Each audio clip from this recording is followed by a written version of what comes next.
Surfers Rescue program is essential, I think, for everyone who's in the water every day. Anyone who has access to it and hears about it, you should probably go and learn a little bit of something from it. So you just have to be aware in the water, and when you train this kind of stuff, you get more awareness of your surroundings.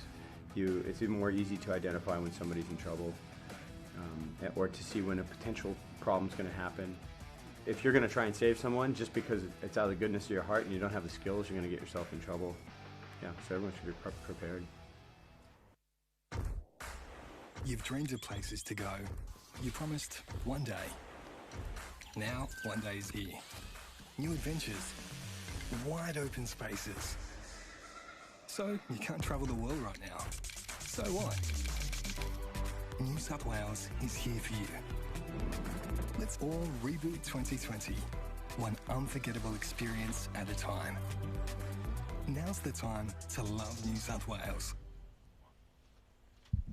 Okay, a very good morning to everybody tuning on in. It is finals day here at North Narrabeen, Australian Open of Surfing. It is the final instalment, the sixth event of the series, and we've got pretty pumping conditions out here. It's been incredible to wake up to bigger swell, pumping lefts. Myself, Jess Grimwood, joined in the booth by North Narra local and Ripper Cooper Chapman.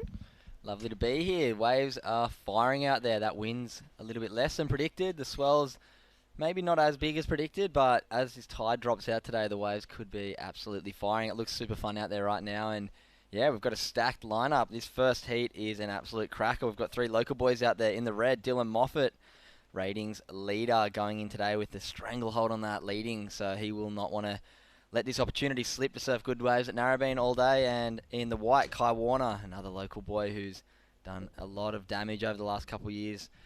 In the yellow, Ty Coolis, and in the blue, Jack Bannister. And that Bannister last name Needs no introduction around the lineup at Narrabeen because his dad has won about 12 Opens titles here, which may never be caught. A bit like Kelly on the World Surf League. He's the Kelly Slater of North Narrabeen, huh?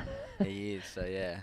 Well, Stacked first heat and great conditions, so looking forward to watching what the boys can throw down out there. yeah, and if you have a look at that the first round we have today, so that round of 32 of the men's, it's I cannot see a single little gap for anybody to think that they might be just cruising on through on any of the heats. You can see in the background there, looks like, Kai Warner.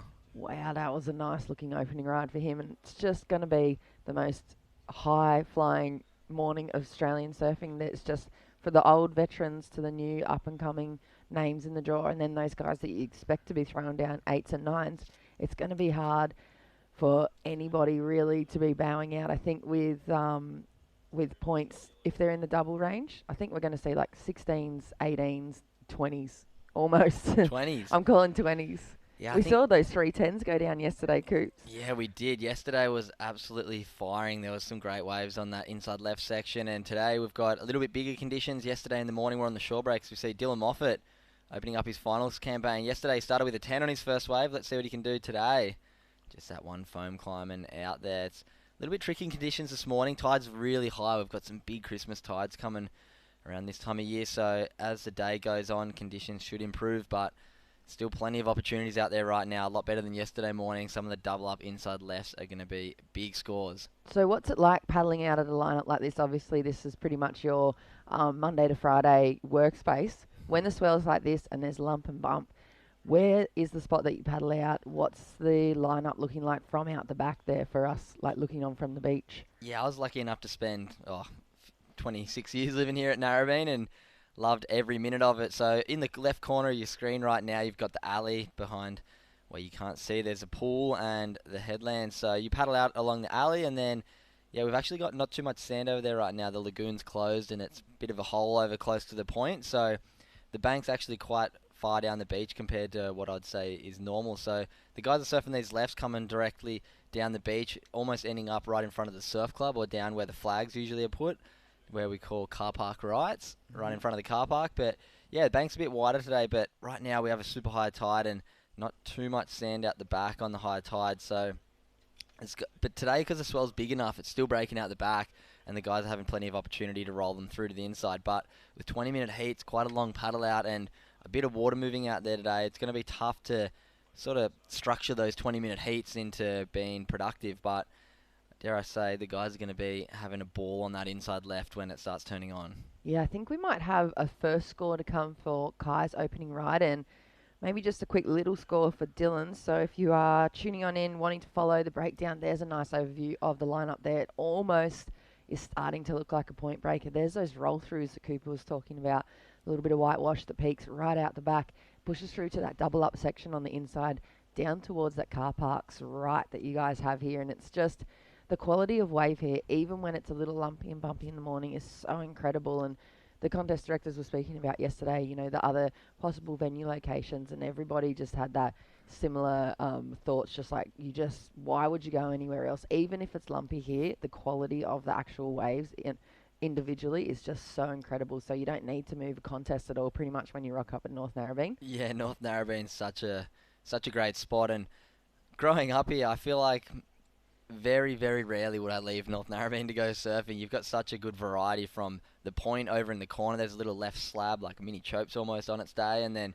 you've got the alley rights running towards the lagoon when it's open, and even right now there should be a couple little alley rights on this high tide running across the inside, so watch for that. There might be a sneaky alley right for a surfer or two in this first round, and yeah, and then you've got the iconic Narrabeen left, so plenty of options, a lot of variety out there, and like you said, there's not really any reason why you'd want to leave Narrabeen. We were expecting a little bit stronger winds this morning, so there was potential of having to move somewhere with the strong winds, but yeah, with wave quality like this and the winds dying off pretty nicely this morning, it should be an action-packed day. Yeah, and of course the Australian Open Surfing Northern Beaches here is presented by the Creative Kids program, so a nice government initiative along with Surfing New South Wales, giving the opportunity to young up-and-coming or aspiring surf filmmakers and photographers to get in there and learn some tips and tricks of the trade and get their chance at some discounts and some vouchers. And today, for these competitors, it is the final stop. There's important points on the ratings. Dylan, obviously number one,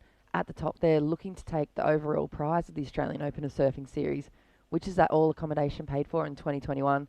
Coops, going into the start of a season, how important would it be for you to balance up that athlete training and competitive lifestyle along with the financial support of winning something like this for the start of a series? Yeah, it'd be massive, and I know for Dill it would be a huge opportunity. He's such a great surfer, and he's come a long way in the last 12 to 24 months, and he's really shown how important it would be.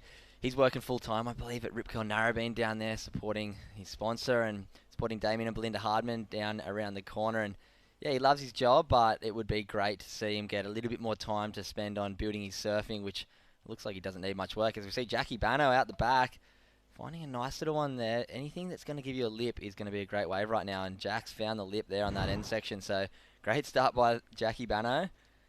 Really. He's kind of someone that's come out that I haven't seen surf a lot. Obviously, I know about his history and his family history of surfing, but he's kind of been maybe a bit of a underdog story for everybody that's not from North Narrabeen to be going, wow, who is this guy? Hang on, he's just literally taking down heat after heat. Yeah, a bit of a late bloomer, Jackie Bano. A lot of the Groms at Narrabeen, there was a bit of a weird stage below. I guess you had Davey Cathles, myself, Geordie Lawler, Kai Warner.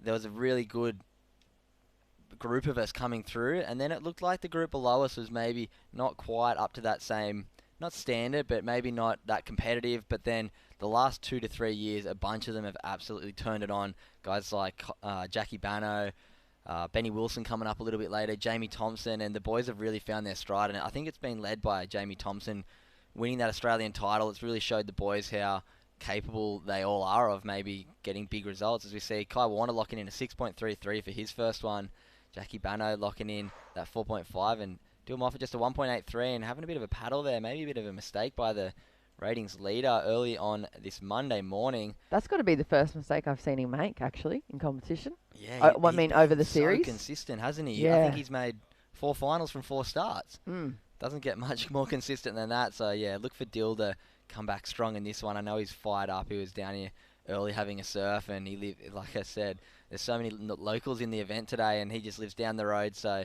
feeling super comfortable at home. Yeah, and with the first heat of the morning, I always find that watching it, it's the kind of an adjustment heat a little bit as well. So all the other second, third, and fourth heats would be watching this heat and seeing all the little tiny mistakes that cost people heat sometimes that the guys make in the first heat, because they're setting the scale and they're setting the takeoff position and they're looking at the waves from a competitive kind of viewpoint rather than just that free surf in the morning. So it kind of focuses in the spotlight, and then it makes those little mistakes show up, and it's always a tricky heat. I feel like there's just so much adjustment in the water. Is that, as a competitor, are you watching that first heat of the day and seeing how it unfolds just to get those little mistakes out of the way? Yeah, always. The first heat's always a tricky one. I mean, the judges are setting their scale. You're trying to work out what they're looking for the day, and obviously it's going to be big turns on big sections, but it's trying to find where those waves with the big sections are, and it's not an easy lineup on the high tide out here. I mean, it's not an easy lineup on the best of days. It's always about trying to find the waves that you can sit tight in the pocket and square up, because there is quite a lot of waves that'll go fat and wide off the channel. And I think as the tide gets a little bit lower with this bigger swell, there is going to be quite a few waves that are hitting wide of the bank and not really standing up. So the guys are going to have to be really selective and pick the eyes out of it, and look for guys like Davey Cathles and Nathan Hedge later in the day to really pick the eyes out of it, because those guys are absolute geniuses out here. And it, like I said, it's a beautiful, great wave, but the locals really know how to surf. As we see Kai Warner finding that pocket like we were just talking about. Great squared up first turn. A little bit fat on that second turn. See if you can link this through and back up that 6.33. Yeah, there's that high tide. So this morning's going to be quite difficult for the guys, but a lot better quality waves than a lot of the events that we've had this year, so I don't think we're going to hear any complaints from the boys. Yeah, not at all. And they want to have a shot at taking home that $1,500 at the end of the day here and being crowned the 6th stop champion. So for a lot of these guys, like you said, Dylan, I think a lot of the other guys as well. I mean, I know Davey's back at work. I'm not sure if Kai works full-time, but $1,500 for a 2-day event is a huge, big payday when you're coming into the start of the next QS season, which a lot of these guys will be doing, and they got their sights set on that. So, like you said, the importance of being in the water and not having to be at work all the time, even if they love their job, is just the difference between making the CT or not sometimes for these guys. Yeah, and $1,500 is 2 weeks' work for most people, especially young men trying to have a go on the QS next year. It'll go a long way. Coming into Christmas, everybody knows that little bit extra money definitely makes you sleep a little bit easier at night, and these guys will all be fighting out to try and make that. And with just the top 4 competitors getting paid in this event, it's going to be dog eat dog as the day goes on, because nobody wants to finish their Monday without a bit of money in the pocket, and the 4 guys who do are going to be absolutely thrilled. Yeah, so second place will take home $900 as well, third place $600, and fourth place $500. So it is a really, really good looking finals payday for both the men and the women, of course. It's equal prize money across the board from Surfing New South Wales. It's been like that for a while, and it's just a really great incentive for these young boys and girls to step it up into these bigger kind of open divisions where they make that transition from the pro juniors. And it's always a good indicator. I mean, when they're smashing it on the pro juniors, they get the chance to step across and think that they have the ability to come into the opens. But then you match up with people like the Hog, and then you realise how much work has to go behind your career to make it into the top-notch stuff. But yeah, Hedgie, somebody I'm looking forward to watching. That's probably my highlight heat of the morning. Yeah, those last couple of heats in the round are going to be thrilling to watch. We got Geordie Lawler coming up a bit later too. He's a genius out here at Narrabeen. He probably spends more time in the water than anyone down here with Super Coach Matty Cattle. He's going to be looking after a bunch of the guys down there today. As we see Yellow having a bit of a paddle from our drone shot here. Great drone angle. Ty Coolis up and riding, forehand surfer. Yeah, tricky condition to work out right now. He's waited 12 minutes for that wave, so... You can see exactly what you're saying, Coops. It's so hard if you don't live at North Narra to find to see what the locals see, which is like that at every break. But here we go, Dylan Moffat. Here we go. Dill, what's he got? Big first turn. Finding that little bit suckier wave. There it is. 2 big turns. He knows that's what he's looking for. He dropped a 10-point ride for 2 big turns yesterday. And yeah, like you said, that local knowledge can definitely play a big factor. Definitely didn't play a factor for me yesterday. I had the worst heat of my life out Narrabeen, but... You got to get those ones out of the way, Coops. You had to just dust it off and regain your composure for 2021. You've had so many good heats this year. It's like, you know, everybody has that one heat. At least you got some waves. We saw some heats yesterday where people sat for 18 minutes and didn't get a wave. Oh, I mean, I reckon I've served 150 board riders heats and never got under 10 points in a heat, and yesterday was that one, but... No complaints at all here. I'm glad I get to sit in the booth today with you and watch some of these heats and call some of my best mates into, yeah, hopefully winning the event. But yeah, it even looks like the swell's building a little bit now, even right now. Like maybe it's the tide as well, just pushing in the lumps and bumps. But you said, I think, earlier this morning with that the surf report, they're looking at that building swell throughout the day, and the wind hasn't picked up this morning yet, so we might have really nice conditions. Yeah, you see Kai Warner here looking like a nice little wedgie one. Getting up in the pocket. Nice first turn. Holding that rail all the way through that turn. Throws it up again. He knows he's got that 6 already. He just wants to back it up and get himself a little further ahead and make it harder for Jack and Ty to catch up. As we see Dill Moffat's last wave. 6.37. It's the best wave of the heat. Just above Kai Warner. 6.33. So with just over 6 minutes remaining. Pretty sleepy start for the first heat of the round. Like you said, it's always quite difficult to find the positioning. Find where the scoring waves are. But the two... more experienced local boys, Dylan and Kai, picking the eyes out of it so far. And let's see if they can back up those 6s with something up around that 6 range again with just on 6 minutes remaining. Yeah, 6.66. Well, Mr. Moffat has to make it through this heat as well. It's an important heat for him to keep the dream alive. He's pretty far ahead points-wise. I think he's on about 33,000 points in the head of the ratings. But the other guys just under him, 2nd, 3rd and 4th, are so close with the points. I think it's Kodar, Jolie Vaughan and Kalani Ball, and they're still going in their rounds as well. So Dylan needs to at least progress through this heat. At the moment he's sitting in 2nd position to keep that ratings dream alive and look for the overall win, but so do 2nd, 3rd and 4th to have a shot at taking over him as we go towards the finals. Yeah, Dill's pretty far ahead. I think Kalani or Joel need to win the event to even catch Dill. And Dill needs to get, I think, 2nd to better a score because he's got 3 seconds and a 3rd. So he's got a lot of work to do to better a score, but he needs some unthinkable things to happen for him to not win it. And with the field like we've got today, it's going to be hard for anybody to win. But guys like Kalani, he's had 2 event wins already in this series. So he's shown that he's definitely capable. And with great waves here at Narrabeen, it's going to be exciting to watch. We see Jack Bannister taking off on a nice looking wedge. Puts one big turn up in the pocket there. Really strong backside whip. Throws up a 2nd one, comes down there. That's going to be his best wave and give himself a little bit of an opportunity going into the end of this heat. He's sitting in 3rd place, only needing a 3.71 to catch Dill Moffat there. So dare I say, he's going to probably jump up over Dylan and put a bit of pressure on the ratings leader going into the final 5 minutes of this heat. Whoa. So how old is Jack? I think Jack's 18. He turned 18 recently, so He's yeah. right on that cusp that you see, like we were speaking about earlier. All of those juniors, they realise they're kind of the big fish in the little pond on the Pro Junior Series or the Grom if they haven't been competing, just in the local community, and then they make that transition across, and then they find themselves against really, really stellar competitors and older guys like yourself and Dill and Kai, and then at the moment he's jumped the leading ratings surfer. Yeah. Like for him, that's got to be a good. You can see the little pep in his paddle there. He's got to be feeling good right now with 3.5. So he's just locked it at 4.63. Dill's looking only for a 2.77, but with 3.5 minutes, it's quite difficult to find a wave to get that opportunity. But these boys have surfed so many heats out here. Our board riders opens division is always extremely stacked. It's generally Kai Warner, Dill Moffat, Jack Bano, Davey Cathles, myself, Hedgie. Tell you who's always in the final, Damien Hardman. As we see, Ty Coolis up and riding. Finally finding a bit more of flow on this one. Nice first turn. Nice wrap in the pocket on the second turn.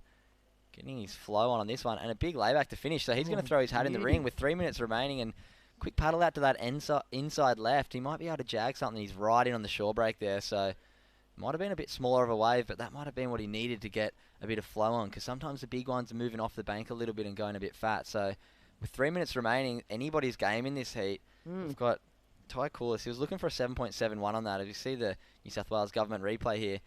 Bit of backwash through that, but navigates it perfectly. Hits the foam, comes back around. I like this turn. Carves it and gives it that extra bit of push, and then finds a nice bit of flow and jams that layback on the closeout. So that's come in at a 5.1. So very, very tight heat here. Ty's only looking for a 4. Dill Moffat's looking for a 2.77. As we see him having a bit of a paddle here. Is he going to get this thing? This might be his second paddle. Wow. But Another mistake. Jackie Bano's lost priority too. Kai Warner's going to maybe pick this up, but no. Dill Moffat may pick the here he is. He needs a 2. What's he got? Bang. Oh, my goodness. Dill Moffat. Wow, just over 2 minutes on the clock. So we saw Ty Coolis do the same thing yesterday in his opening round of competition. He waited so long to get the ball rolling, and then suddenly he just went from wave to wave to wave, and he looked more and more casual and more aggressive as he went, and he was able to find himself in progression. Dylan, another kind of paddle and miss of the opportunity, or maybe he decided he didn't want to go down that little bit of a closeout, and then he falls on a wave that he needs only a 2 on. I haven't seen this happen before for him in the competition. 1 minute 40 seconds on the clock. This is spelling trouble for Dill, the ratings leader, and Ty is within striking distance from Jack Bannister. So Kai, just the tiniest bit ahead of the pack at the moment, but he's not safe. This is going to go down to the next exchange. Hopefully all 4 boys get a chance to throw a punch, and then we're going to see just everything just shuffle up. I'm probably going to go beyond the hooter to confirm who moves through this first heat. So drama already, Coops. Yeah, we're going to have to wait and see if a set comes through at the end here with just over a minute remaining. Jackie Bano priority over Dill Moffat. The Grom taking on the ratings leader right now. How exciting. Let's see if he's going to give Dill a shot here. He's going to give him a right. These rights can sometimes give you one big turn. He only needs a 2. If he just gets one turn, it's going to... Oh, there it is. That's a big mistake there by Jackie Bano. That's why he's the ratings leader right there. Dill Moffat. Textbook. Jack Bano.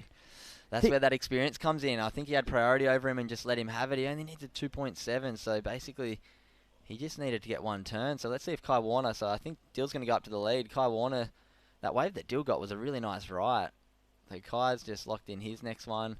I think we're going to see Dill go up into the lead, and Kai Warner's going to jump down to second. So Jackie Bano and Ty Coolis are going to need scores here at the end. We'll have to wait and see what Dills comes in at, but probably more towards the 5s range, I'm thinking, for Ty and Jack. But if they get an opportunity here with 15 seconds on the clock, Jack Bano maybe a left on the inside here, as we saw. Yeah, Dill Moffat, a bit of a bang that one. Jackie Bano, bang, one huge turn and comes unstuck, and I think that's going to be all she wrote for Jack Bannister and Ty Coolis, because maybe a bit of a mistake there. A minute to go. Dill Moffat really had a bit of pressure on him, and under pressure, perform. So there you go. He goes straight to the lead, a 6.43. So luckily he regained composure, and that's the experience coming to play there from the #1 ranked surfer in the Australian Open Surf Series. It looks like unofficially Dill Moffat and Kai Warner moving on through heat #1. Stick with us. Heat #2 live action coming up from North Narrabeen. It is the Australian Open of Surfing series here, the final instalment, presented by Creative Kids. We'll be back right after this break.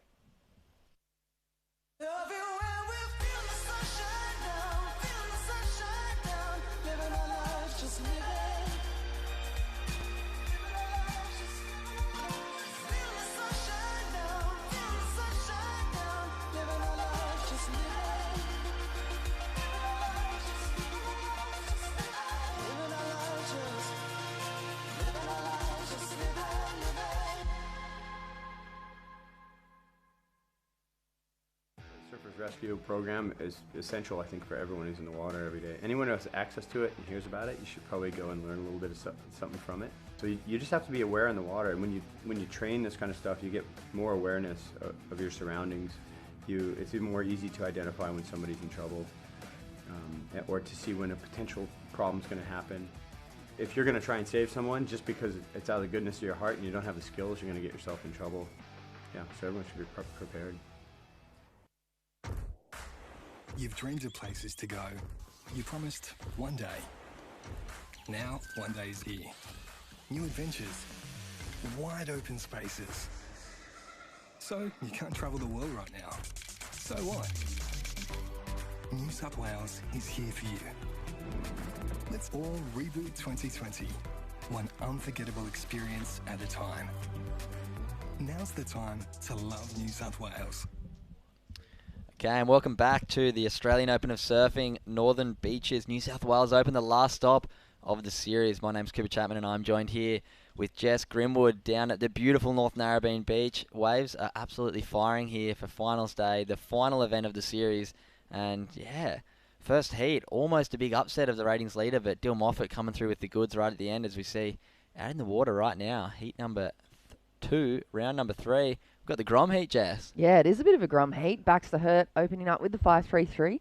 Saxon Reba 3.17. Xavier Bryce is in the water in the red, and Grayson Hinrich in the yellow. So it is probably the youngest heat we have left in the draw.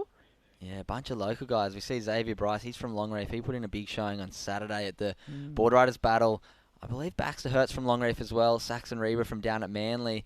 And Grayson from over at Bondi. Grayson, notably world champion under 16s a couple of years ago at the ISA World Champs over in the United States. So all these boys are going to be the local boys are throwing down with the world champs. So stacked heat here, and it's going to be awesome to see these Groms. Well, maybe not super Groms, but I think all of them would be under 18 throwing down at iconic North Narrabeen. Fun left-handers. Tide's a little bit high this morning. Bit tricky to find the right ones, but as the day goes on, conditions are going to be insane. Yeah, and if you weren't awake during that first heat, you would have been by the end, because I was sitting on the edge of the seat there and we were sweating for, I guess you could call him the favourite, Dylan Moffat. We're almost taken out by Ty Coolus and Jack Bannister. Here goes Grayson up and over the first section, draws a nice big bottom hand turn, gets a little release through the tail, and Superman's over the back. So nice little opening wave, getting those toes stuck in and looking pretty comfy. Yeah. I feel like Grayson and Saxon have really similar styles. I often get those two boys confused. They've got the long, luscious hair, and they've got really flary, goofy forehands. Yeah, look at that. You can see from behind. They both look exactly the same. But, yeah, we've got a Goofy versus regular heat here. So who are you going to take, Goofy or regular? I'm going to take Goofy. I feel like there's so many good Goofy junior boys coming up at the moment. It's hard to go past them. I mean, there's always this slicing backhand attack from a lot of the regular guys as well, but I've been really enjoying watching the Goofy boys surf. Yeah, and we've seen Saxon have a pretty successful little run on the series here. I think he had a semi-finals or quarterfinals up at Coffs Harbour a couple of weeks ago and put in a great performance yesterday. A couple nice big forehand carves, and I'm sure he's looking to find a few of those big pockets out here today. Conditions a little bit bigger today than yesterday, and that wind's died off a lot more than we were expecting today. So Huey really showing up for that final day. It's a pretty beautiful conditions for summer at North Narrabeen. You don't get these east swells very often in summer, so we've absolutely killed it to finish off the series. It's probably the best conditions we've had the whole series right here on finals day. Yeah, it's a good way to end this overall year, and we've had such a jam-packed series as well. We've just had back-to-back competitions throughout the last, 6 weeks. So every weekend we've been at a new location. So we started, in Sydney, and we went all the way up the coast, all the way back down the coast, and we kind of yo-yoed up and down, trying to find some good little waves. We've had good beach breaks across a lot of the stops, but smaller conditions, like you said, Coops. This has got to be the biggest swell that we've seen, and to turn up on finals day, I hope we see it building over the morning, because I'd love to see absolute carnage or glory going into the semis and the finals. Yeah, and we've got a very tight leaderboard on the women's side of the division. I'm really looking forward to that. So, bunch of bigger names in the women's division for this event, the last event of the year. So many great local surfers and really high-profile surfers from Narrabeen that have been competing over the years and maybe stopped competing a little bit, like Laura Eneva and Nathan Hedge and Davey Cathal's come to mind. So those guys are throwing the Rashi back on, really throwing a cat amongst the pigeons in the divisions right now, because they mightn't have done all the events, but they're here at Narrabeen, their home break, and it's going to really ruffle a few cages for the guys who are throwing down trying to win the ratings. Yeah, they could play spoiler for those top positions. So the top 4 or 5 in the women's are still within striking range, but as we go further into, or pretty much after the quarterfinals, the number 1 ranking leader, Cedar Lee Jones, if she makes it through the quarters, it's pretty much sewn up there for her. Oh, yeah, because she's only done 3 events and it's top 4 and she's had 3 wins. So yeah, Cedar having a bit of a stranglehold on it, but anything can happen with girls like Laura Eneva, Philippa Anderson, Sarah Baum, Freya Prum, Molly Picklum. Did you hear the interview with Laura yesterday? I put her on the spot and said, so I'm thinking that you're probably going to be warming up for a comeback, Laura. Like, what about 2021 QS? And she said, yeah, maybe.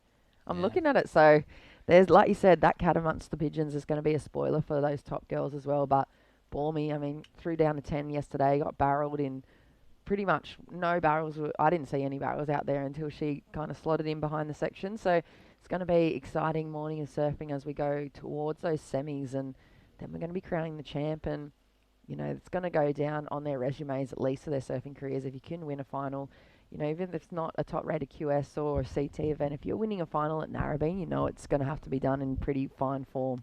Yeah, definitely. It's one of those places that we've actually haven't had many major events here for the last 10 years, pretty much since World Juniors. We've run back here about 10 years ago. The Billabong World Juniors were amazing to watch. It would have been probably 15 years ago to 10 years to 12 years ago. Had about 4 or 5 years here, and we had conditions pretty similar to this quite a few times, actually. It was always over New Year's period, and yeah, we always used to jag pretty good swells. As we see, Baxter Hurt trying to zip around this section. Found the open face. One nice snap in the pocket. Coming back around. Trying to back up that 5.33 he opened up with. All these guys would have spent quite a bit of time at Narrabeen. 3 of them from the Northern Beaches. So it's probably most renowned wave on the Northern Beaches and most renowned to be the best wave on the Northern Beaches. So they would be absolutely licking their lips that they get to surf 3 to 5 foot. Nice clean conditions here at Narrabeen for finals day on the Monday morning. No, bunch of the locals will be at work, and yeah, a bunch of them will be down here supporting the local guys too. Yeah, definitely. So just under 12 minutes on the clock. Baxter Hurt, his last wave of 2.37. So with that 5.33, he takes the lead early. Grayson sitting in second with the 5.67, just a 0.4. Saxon there, you just see him recovering from his second wave. So he's opening right at 3.17, and Xavier Bryce 3.07. Like you said, these guys probably haven't really had the opportunity to ever surf Narrabeen on their own, because those World Juniors used to be held here, and then pretty much we've had a big gap. But I remember back in those World Juniors, there were people like Nicola Atherton and Geordie Smith and Jessie Miley Dyer, and those people were competing at the time and taking out like those iconic event championships. So and for these Groms, it's like... Yeah, one that comes to mind, Laura Eneva. She won a world title here, so she's coming up in the draw a little bit later. But yeah, like you said, guys like Adriano de Souza, he won. I was talking to one of the boys yesterday. He won a final against Josh Kerr. I think that was the first one we had here, and Adriano was about, I think he was like 15 or 16. So the Groms can definitely make it work out here, and he blitzed the field. I remember he was on this brown board, sponsored by Oakley back then, on his backside, just going upside down. And the lefts looked quite similar to this. So hopefully a couple of these young guys can channel a bit of Adriano and do have a big showing here on finals day. But yeah, they're going to run into the likes of guys like Geordie Lawler, Kalani Ball, Davey Cathles, Jackson Baker. There's some big names in this draw, and they're going to really be wanting that win. Guys like Harley Ross Webster. Man, this draw is stacked. Yeah, and at the moment, last score for Saxon takes him into the lead, so a 6.00. And Baxter Hurt sitting in second, needs a 3.85. Little bit of a scoreline difference by almost just a point. So 2.04 for Grayson. If he wants to move into progression, just a 4.64 for Xavier. So first half of this heat, similar kind of sleepy. Saxon being able to find the open face perhaps for that 6-point ride, and 10 minutes on the clock for the young guys to show up here and make it through to the next round. Coming up, Darcy Crump, Jacko Baker, Lennox Chell, and Benny Wilson. It's going to be a nice little matchup. Yeah, that looks like a great heat. We've got Jacko with a couple of the younger guys, and yeah, looking forward to watching Benny Wilson out here. He just won our under 18s North Narrabeen Board Riders title. I think we wrapped up last week. I haven't been living here for the last 8 months, so haven't seen what happened at Board Riders, but I know Davey won the Opens and Benny won the Juniors, and they received wildcards into this event, and both of them were on fire yesterday. So yeah, they're going to want to have a big showing here today on finals day with conditions about as fun as you can pick for North Narrabeen. If you could choose a day, this would be, I mean, it's not perfect, but you can't ask for much better. If you don't live here anymore for Board Riders, are you still allowed to compete in the monthly events? Like, once you're in Board Riders, surely you're pretty much blooded in. Yeah, I competed in the first few events. I wasn't planning on moving away. I think I competed in the first 3 events of the year, and then yeah, I moved up the coast for winter and kind of fell in love with it and been living up there ever since, and I'll be there for a while, I believe. But yeah, it's I think it's sort of one of those clubs. Club surfing in Australia is one of those things, especially Narrabeen. We're so localised and so renowned for, I guess, the beach we come from. As we see Sax and Reba, so stylish. Really nice forehand carve. Nice little snap in the pocket. Wraps it around. Coming up to the end section here. Just banking it off the foam. So yeah, that's a good wave to back up his 6 there. But like I was saying before, Narrabeen's one of those beaches that if you've surfed for Narrabeen once, if you do Board Riders there, I don't think I'll ever leave. I could be living up in Queensland for 10 years and I'll always surf for Narrabeen and always say Narrabeen's home and represent the club. It's like Nathan Hedge hasn't lived here for a while, but he'll always surf for the club. And it's created the person I am, and I'm so grateful for the amount of amazing people that have moulded me. I mean, you look at it from outside and it might be super localised and we get a bit of a interesting name when it comes to localism, but it's just about guys respecting the beach and being so passionate about the beach and the community here at Narrabeen, and it's great to grow up here. Yeah, and look at that last score for Saxon, a 4.07. So, like you said, it's not a critical score, but as we're going towards the last few minutes of this heat, it's going to help him back up that first position. Xavier Bryce getting hung up a little bit late under that first section and kind of doesn't get to capitalise on the opportunity. So Saxon Reba's in the lead. Baxter Hurt sitting in second. Needs a 4.75. Grayson needs a 2.04. And Xavier needs a 4.64. So last wave for him, just a 1.77 and just over 7 minutes on the clock. It's been a little bit of a slow heat for the guys. I think similar adjustment happening for what we've been considering the Grom heat of this division. The guys just really trying to find their spot in the lineup. Probably not even really looking at the rights at the moment. So I think that was really a display of experience from the older guys right at the end of their heat.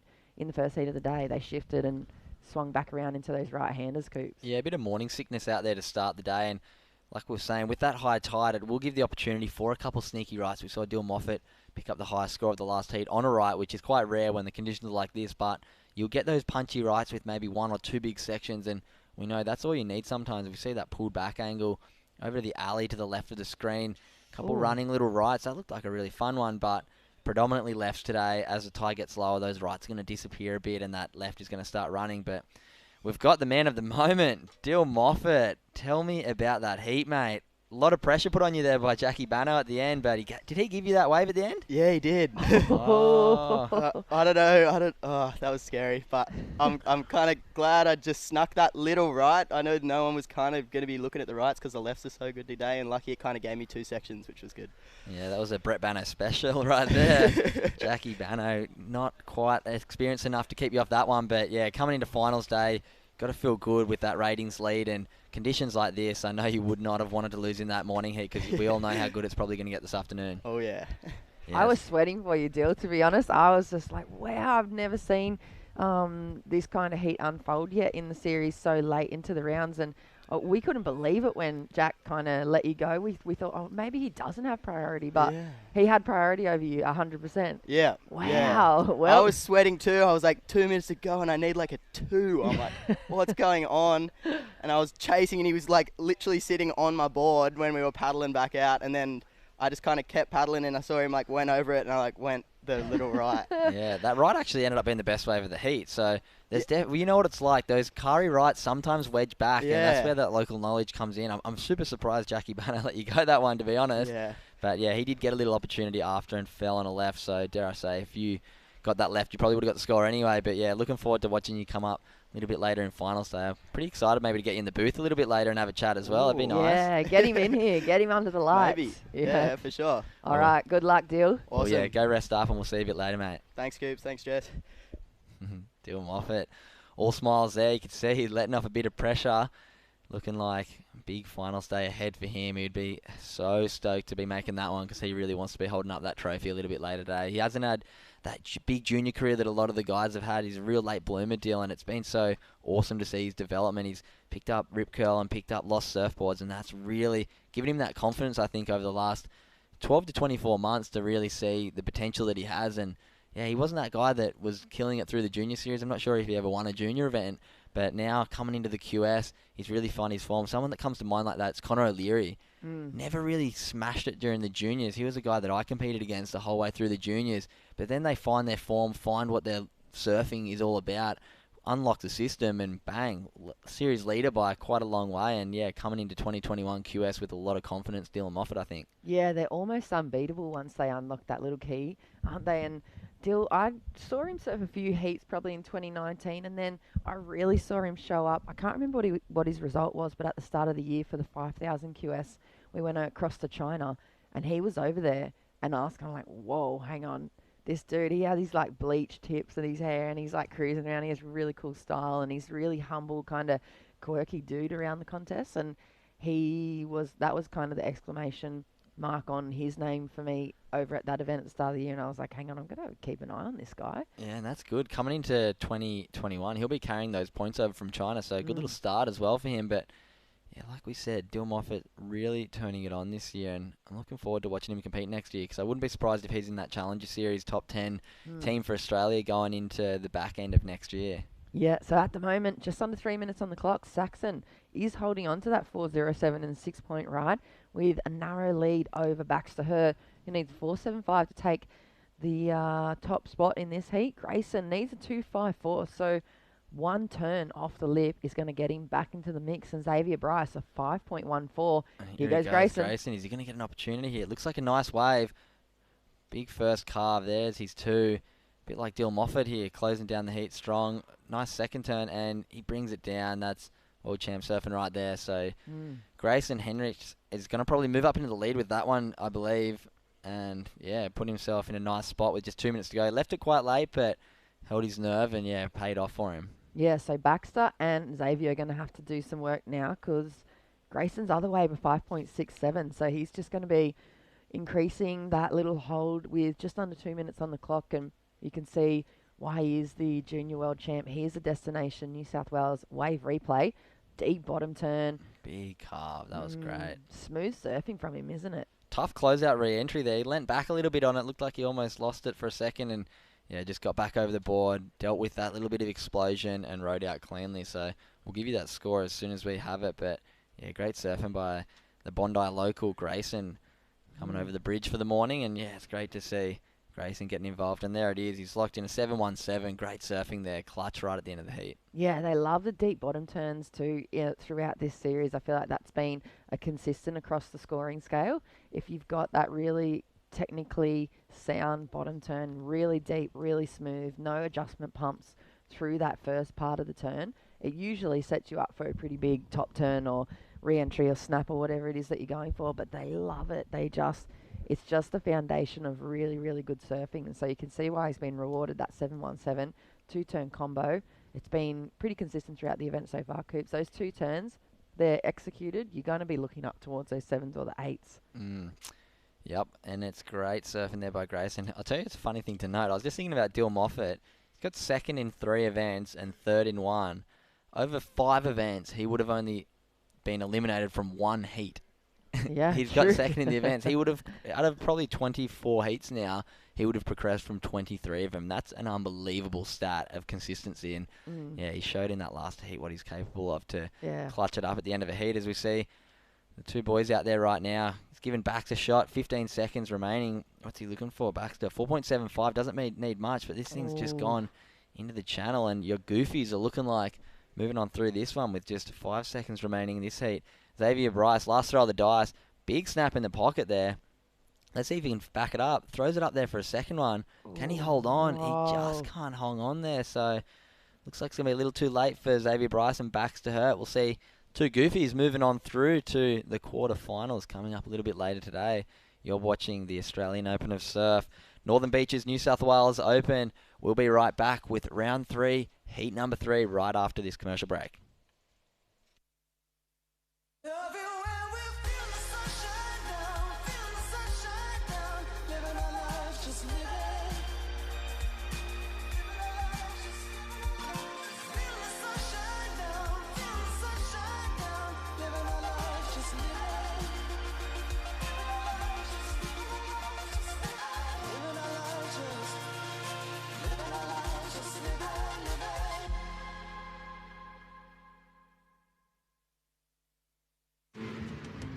What do you reckon?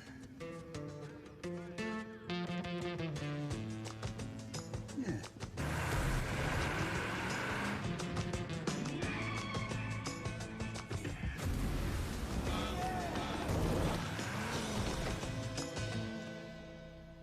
Say yeah to more power with the Amarok V6. And get your first 3 repayments on us. Volkswagen.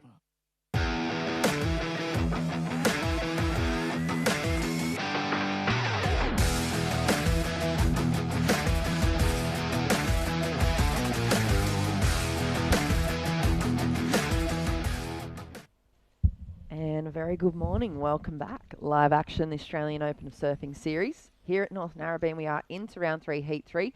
Myself, Jess Grimwood, joined by local legend in the making, Cooper Chapman, in the booth. And we've had already a few interesting heats underway this morning, Coops. Finals day. Yeah, conditions are quite difficult right now. High tide, a lot of lump to the lineup, but the boys managing to navigate it quite well, as we see. First wave here, Jackson Baker, huge under the lip first turn. Might have been the best turn we've seen this morning. Throws it up there for a nice foam climb and finishing that one off nicely. Jackson's would have been watching closely those first couple heats.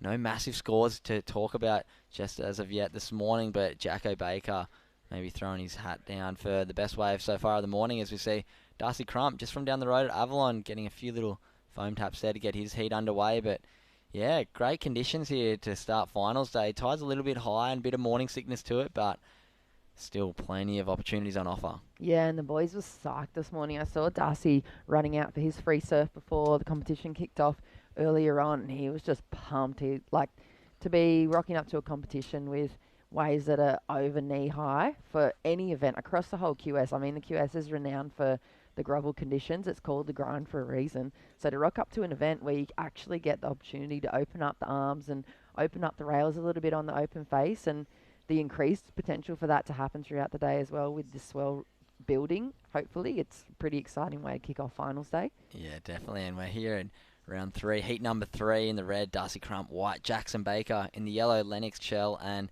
in the blue, Benny Wilson, as we see Jacko Baker up and riding again. 2 quick waves, little floater coming around the section, snaps it tight in the pocket. He's riding that board that he shaped again, I believe. So 3 quick turns there. Jacko's going to put down a great heat score to start this one off, as we have in the yellow singlet from the last heat winner, Grayson. How was it out there, mate? Pretty good. It was really tricky. It's like probably the hardest waves I've had in a comp all year. And that's like on top of all the little waves we've had the last few events. It's really, really high tide, so it's pretty hard to pick them. Like, it's going to pick a wave that's not going to be fat and stuff. So yeah, I only caught 2 waves the whole heat. Yeah, difficult lineup to manage, Narrabeen, when it's high tide and a bit wonky like this. A bit of morning sickness still to it.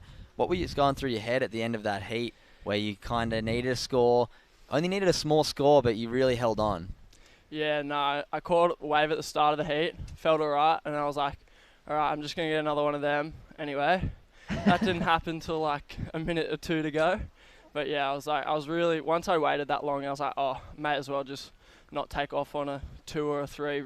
May as well get a good score. And anyway, I got the score and I was stoked. Yeah, well, you held your nerve great there. Very similar to the man who you're going to be versing in the quarterfinals. Ratings leader Dylan Moffat What's the game plan going out there against Steele a little bit later? Oh, I've got no idea. I'm just going to do my own thing. Just, yeah, not going to let my mind get too all in that mind game kind of stuff. So I'm just going to do my own thing, trying to find a couple lefts. We're surfing like that last wave, mate. You're going to be very tough to beat for any competitor. So you go rest up, keep that mind in check, and yeah, we'll be seeing you a little bit later in the quarterfinals. Thank you so much. Have a good one. Cheers, Grace. Oh, I love seeing that. You can see that was probably the first time he's heard that he's going to be versing Dill, because he's come literally straight from the heat in his singlet up to the booth or behind the media wall. And yeah, that's going to be, you saw it hit him there and he goes, oh no.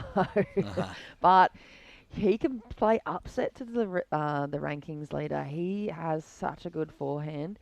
And like we said, as the conditions start to improve throughout the day, he's obviously got the heat IQ as well. He just knows what to do. You can hear him deconstructing what he did and kind of analysing it on the spot already, straight after his heat. He's got the ability to take out any one of these fellas left in the round. So we'll wait to see what happens in that quarter. Yeah, and quick start in this one. So Jackson Baker locked in a 6-point ride on his first wave, 3.67 on his second. And Benny Wilson, a nice little 4.67. Great first turn on that wave.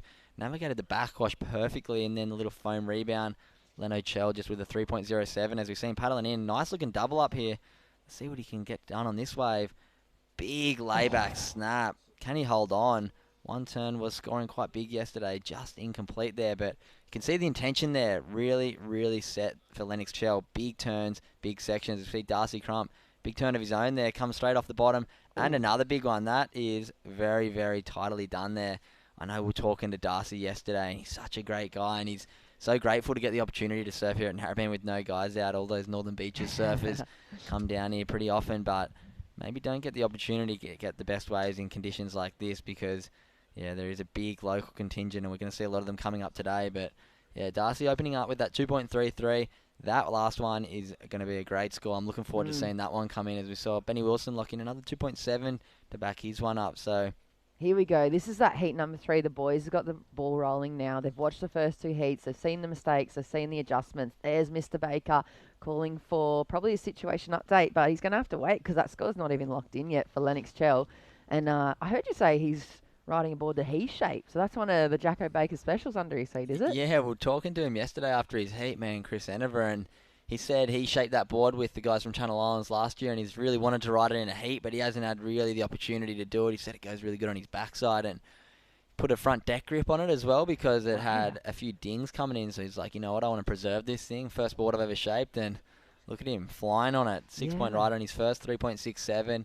Out to an early lead in this heat with just 4 minutes gone in this heat. The boys really getting their flow on in this one. That been quite slow starts from the other heat. So these boys really recognising that having that quick start is really important, because both of the last heats, the heat winners have got their scores in the last 2 minutes to jump into the lead. These boys don't want that kind of pressure, as we see that second wave come through for Darcy Crump, a 5.33.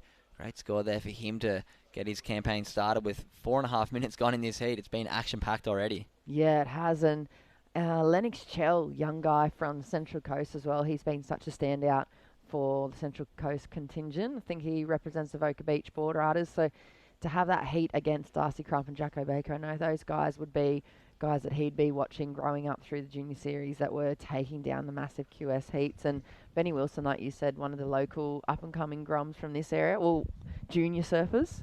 Well, I guess they're not grums anymore. They're up towards that 18 years.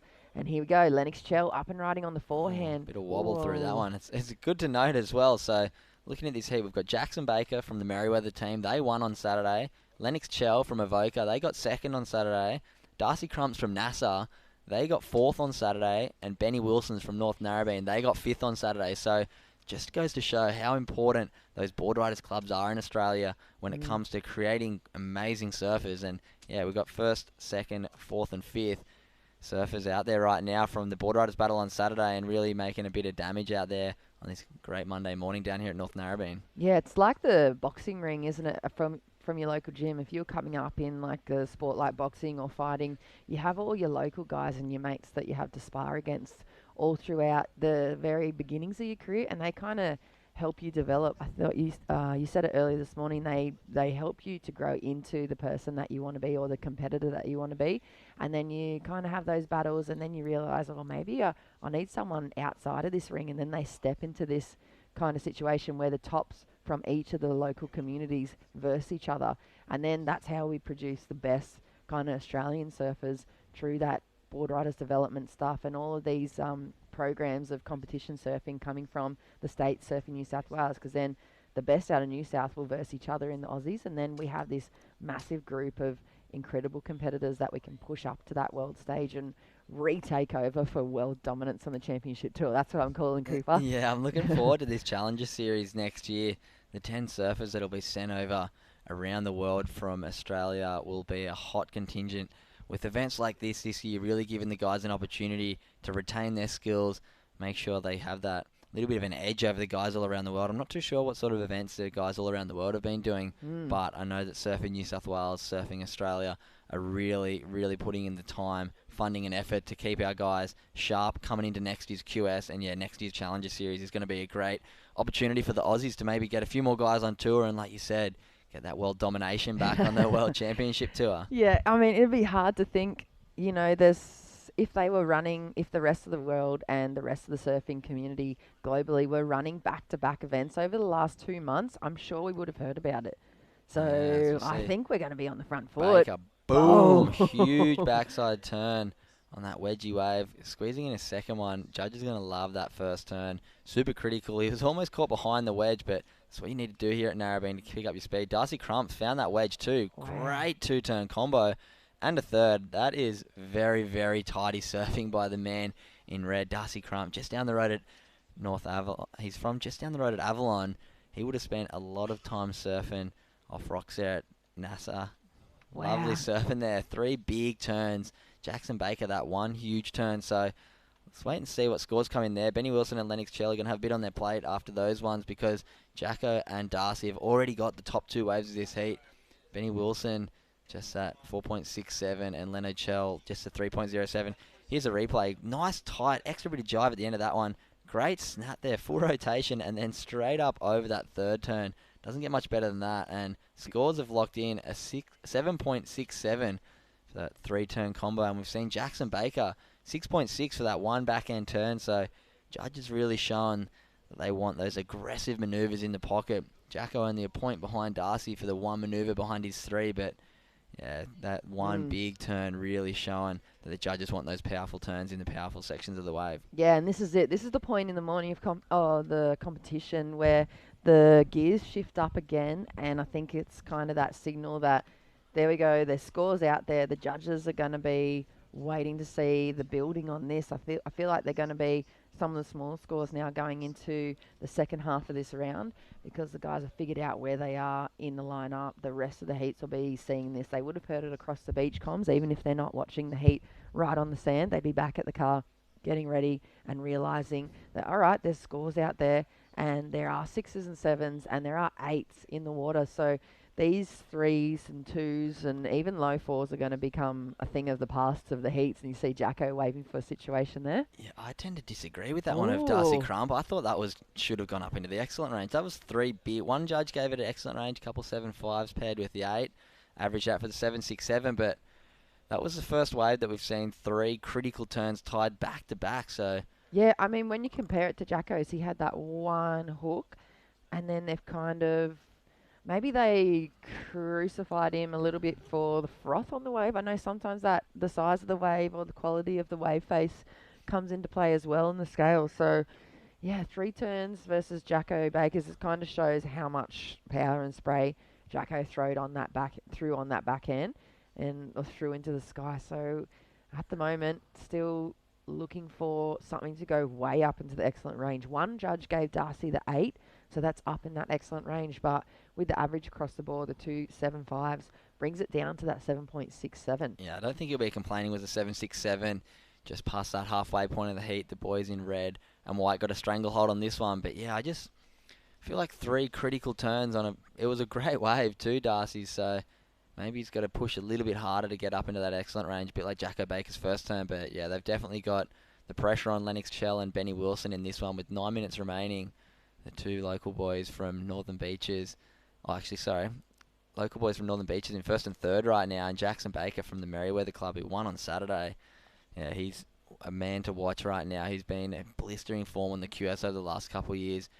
Really looking forward to watching him next year on the QS because he'll want to be in that Challenger Series, and I'm almost certain he will be in that Challenger Series at the end of the year with surfing in turns like that first turn on a board shaped by himself right now, looking super sharp. I wonder if he glassed it as well. Did you ask him, did he laminate it? Or did he just shape the shape and then he send it to the head laminator? Yeah, I'm not too sure. We'll have to ask him. Hopefully he can get another big score here and win the heat, and we can ask him in the post-heat interview, but we'll have to wait and see. With just 8.5 minutes remaining in this one, still plenty of opportunities out there. Darcy Crump and Jacko Baker have found a few of them. We see Darcy having a bit of a look there. That wave not quite coming to fruition for him, but coming up, heat number 4, Coda Cologne, number 4 on the rankings. Davey Cathles, of course, local wildcard, and probably one of the most dangerous men in the lineup out here. Aidan Lewin Parsons from Ulladulla. Number 5 on the ratings, I think. Ah, perfect. So then it's going to be a good matchup for those guys. And Jamie Thompson, of course, local guy as well. So that's going to be a huge, big matchup between the 4 guys. Here goes Jacko. Big first turn. He's finding those wedgy ones. Let's see if he can get another huge second turn. That one is going to go up into the excellent range, I think. That's what the judges look for, those 2 big critical turns. Jacko's having a field day out there. Like we said, we've never really had the opportunity to surf Narrabeen in a big event, and Jackson used to come and stay at mine for the World Juniors, and we talked about it yesterday, and he said, I've always wanted to compete out here, and look, now he's getting wedgy lefts and going to town on them, as we saw Leno Chell just not finding the rhythm on that one, that wedge, not quite doing what Jacko Bakers did, so wait for that last score for Jacko to come through. He's really built a nice heat here, 6 on his first wave, 6.6 on his last, and he would have known that one big turn. If I can get 2 of them, I'm going to go right up into that excellent range. So yeah, I'm calling high 8s at least, Coops. Yeah, I'd love to see a replay of Jacko's one there because that first turn was really critical under the lip. Came around the section. It looked like he was maybe going to be a bit late, but really drove out of the bottom and came around. And here we go. We're going to get a replay here of Jacko. First turn, bang, vertical, good release on the wedge here. Comes up tight under the lip and throws it down right in front of that section. So that's going to go way up into the excellent range. Yeah. If I was a judge, but I'm not. So we'll wait and see what they say. He is so powerful on the backhand. I mean, on the forehand as well. This is probably one of the first times that I think I've seen him ride a PU. All right, local boy, Benny Wilson, under 18s champ at Narrabeen Border Riders. 2 big turns there. Loses the back foot, but regathers. So great wave there by Benny, throwing himself back into the mix here with the boys, Darcy and Jacko, looking like they're running away from it a bit. But Jackson was almost right on cue there when we said, hopefully you can take this one out so we can have a chat to him about if he glassed the board. And scores are starting to lock in for Jacko. Yeah, I think they're taking their time, probably having a look at the replays and adjusting and seeing where it compares to that last 767 of Darcy Crump's and also Jacko's last keeper. His high score so far, the 6.6. So I've got to say, it's probably 6.4, and there it is, a 7.57. So we're getting it wrong in the booth a little bit here this morning. Ooh, a little goat boat one there by Leno Chell, but I think the judges must know that there is some big opportunities out there for maybe 3 big turns on a wave because, yeah, Jacko went to town on that one. 2 big turns, 7.57, just under Darcy Crump's, but it does have Jacko out in the lead, paired with his 6.6. We've got Darcy looking for a 6.51 now to catch up to Jackson, and Benny Wilson and Leno Chell have got a bit of work to do here. I think they're hesitant to maybe throw out 10s too early on in the scheme of things. I think that they're probably looking at yesterday's conditions and how much it improved over the morning, and they'd already set the scale so high because it was really, really tricky surf and there wasn't that much opportunity in the first few rounds of yesterday morning. So with the surfing, they had to go high. Like Dylan Moffat's 10 was incredible for the conditions, and then as we moved into the afternoon, there were these waves coming through where if that had been a wave through in the morning's heat, you'd have to get a 15 or a 16 on it. Yeah, I'm thinking back to Jolie Vaughan's 10 yesterday, and that might have been one of the best surfed lefts I've seen in a very long time at Narrabeen. It was a perfect 3-turn wave, and he connected on all 3 with pinpoint accuracy. So maybe the judges are looking back to yesterday and going,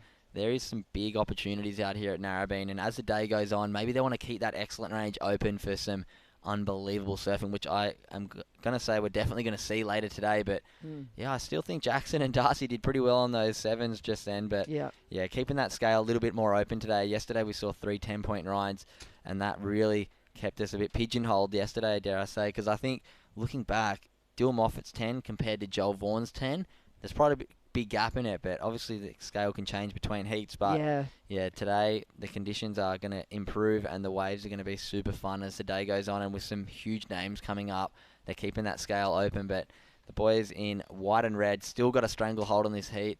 And yeah, Benny Wilson and Lennox Chell with surfing like we saw Jackson and Darcy do. They've got a lot on their plate to claw back in this one, with Lennox needing a 9.94.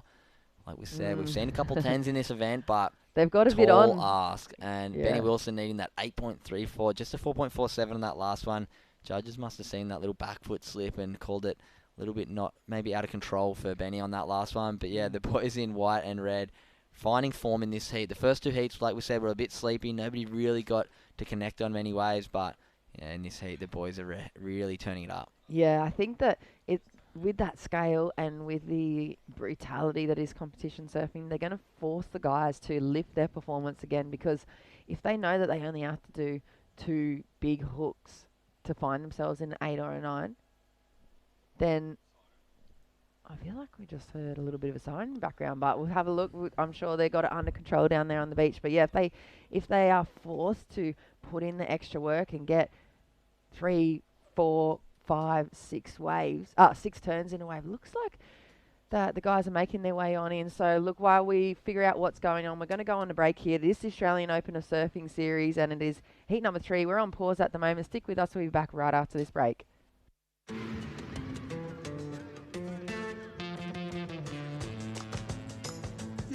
Say yeah to more power with the Amarok V6 and get your first 3 repayments on us. Volkswagen.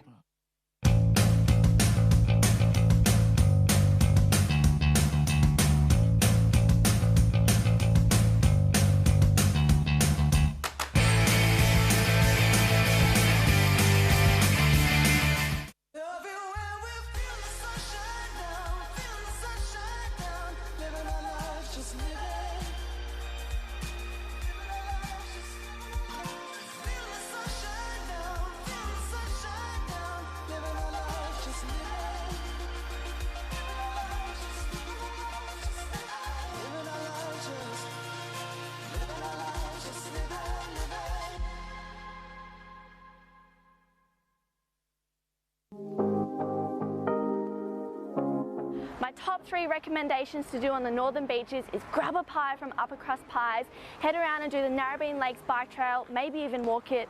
There's heaps of good cafes and restaurants on Ocean Street, like Moonlight Social House and Zuby Cafes. They do great food and good coffee, and maybe even head into Rip Curl Narrabeen as a little bonus tip. They've got so many boards on hand.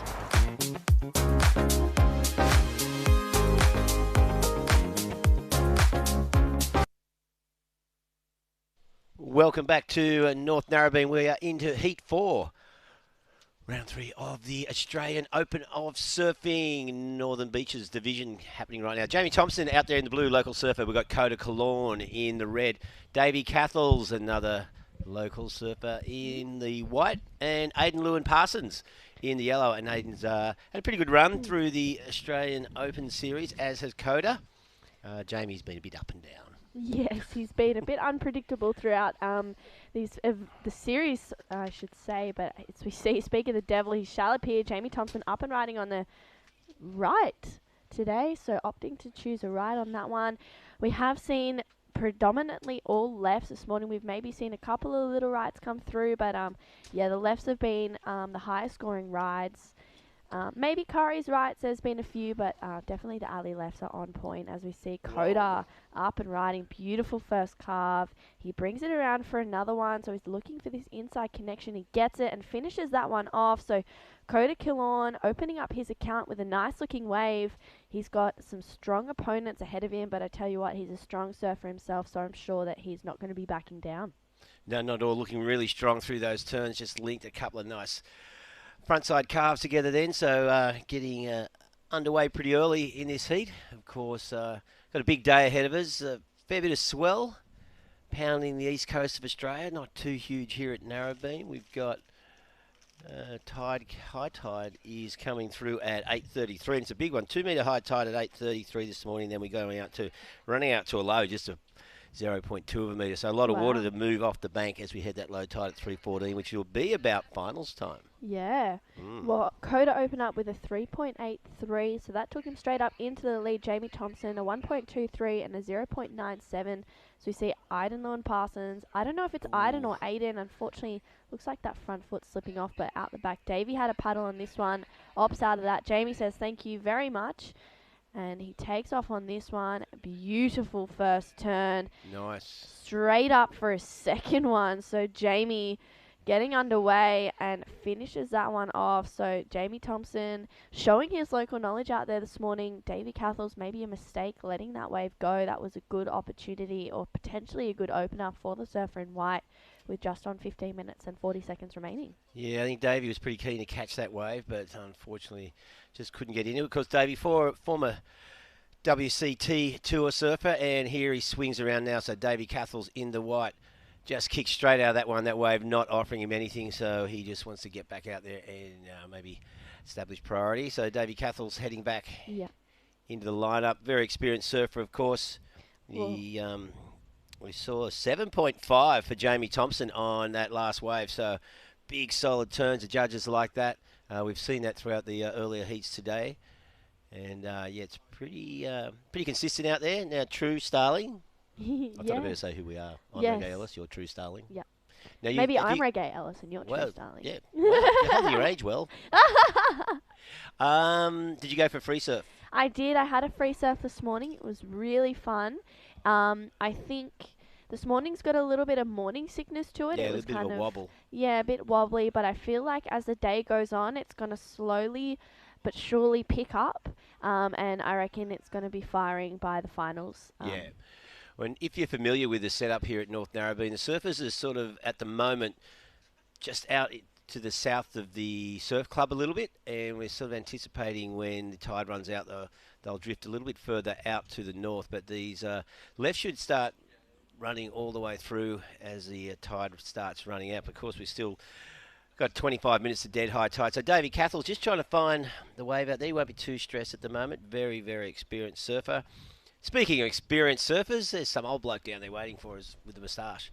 Jackson Baker, how are you, mate? Yeah, good boys, good. I'm good.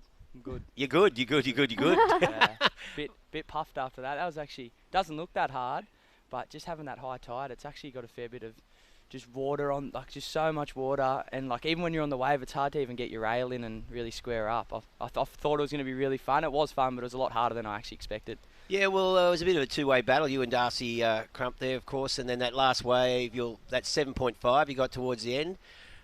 You'd be happy to know both Cooper Chapman and Jess Grimwood thought it was going to go up into the eights.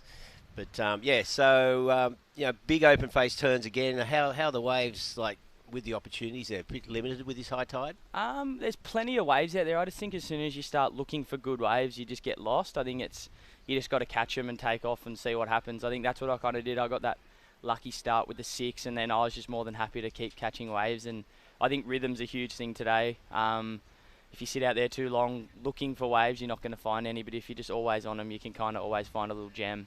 Yeah, well, the tide's going to start running out. By the time you head out in the water again, I imagine you'll be looking at longer waves and a little bit further out on the bank. How are you feeling? You're looking good for be here all the way to the end? Yeah, I'm feeling good. I mean, it'd be nice to get a win. I think I've only made the final once, but it's just good surfing heats, and it's nice just to come down on a weekend and surf the board riders and then this event. So if I can go for the double, that'd be pretty nice. But we'll see what happens. Well, like you said, last week you made it past the quarterfinals, which was good. So you can capitalise on Merriweather's win on Saturday. But you're absolutely really impressed with your surfing. Great to watch and enjoying seeing all your heats. All the best next time. Thank you very much. Thanks, guys. Hopefully chat to you again. Yeah, hope so. See ya. Yeah, Jackson has been such a great surfer. Oh. And yeah, the first 3 events of the Open Series, he got knocked out in the semis. Really? Yeah, Wow. in the quarters. Couldn't get past the quarterfinals, which was a bit frustrating for him. But big turn to open up that way for Jamie Thompson. Huge. Yeah, but Jackson Baker, he's surfing. He's surfing really good. I was sitting with my dad just before I came in here, and I saw him get one of his first waves of the heat, and I was like, surely he didn't make that. He made it, got another one in. No, he didn't make. He's not going to make this, Yeah. and he did it again. So Jackson Baker is on fire at the moment, and I dare say he'll back up that win or potentially that finals appearance today. Yeah, well, I think he's looking good at the moment. Of course, the kind of surfing I think that's going to be rewarded today will be those big, powerful carving turns. We're going to see some fat open sections, and once they sort of steepen up as the tide runs out, plenty of scoring opportunity. And I see the camera focus on Davey Cathell's out there, surfer in white, probably the most experienced surfer in this course. On the World Junior Championships probably 10 years ago now, and then was spent many years on the QS, qualified, was on the CT for a couple of years before retiring. Yeah. And now he's out at Narrabeen all the time. Yes, I feel like not only experience in competing, but also experience out there in the lineup as well. He's got way more experience than of this lineup than any of the his competitors in this heat so far. But I feel like Jamie Thompson, Coda Killon, and Aidan Lewin-Parsons have surfed enough heats and watched enough waves, and probably surfed out here enough in the past 2 or 3 days to know where's a spot to sit and what waves are best to catch. Yeah, I think definitely, and they've looked very solid throughout the earlier rounds.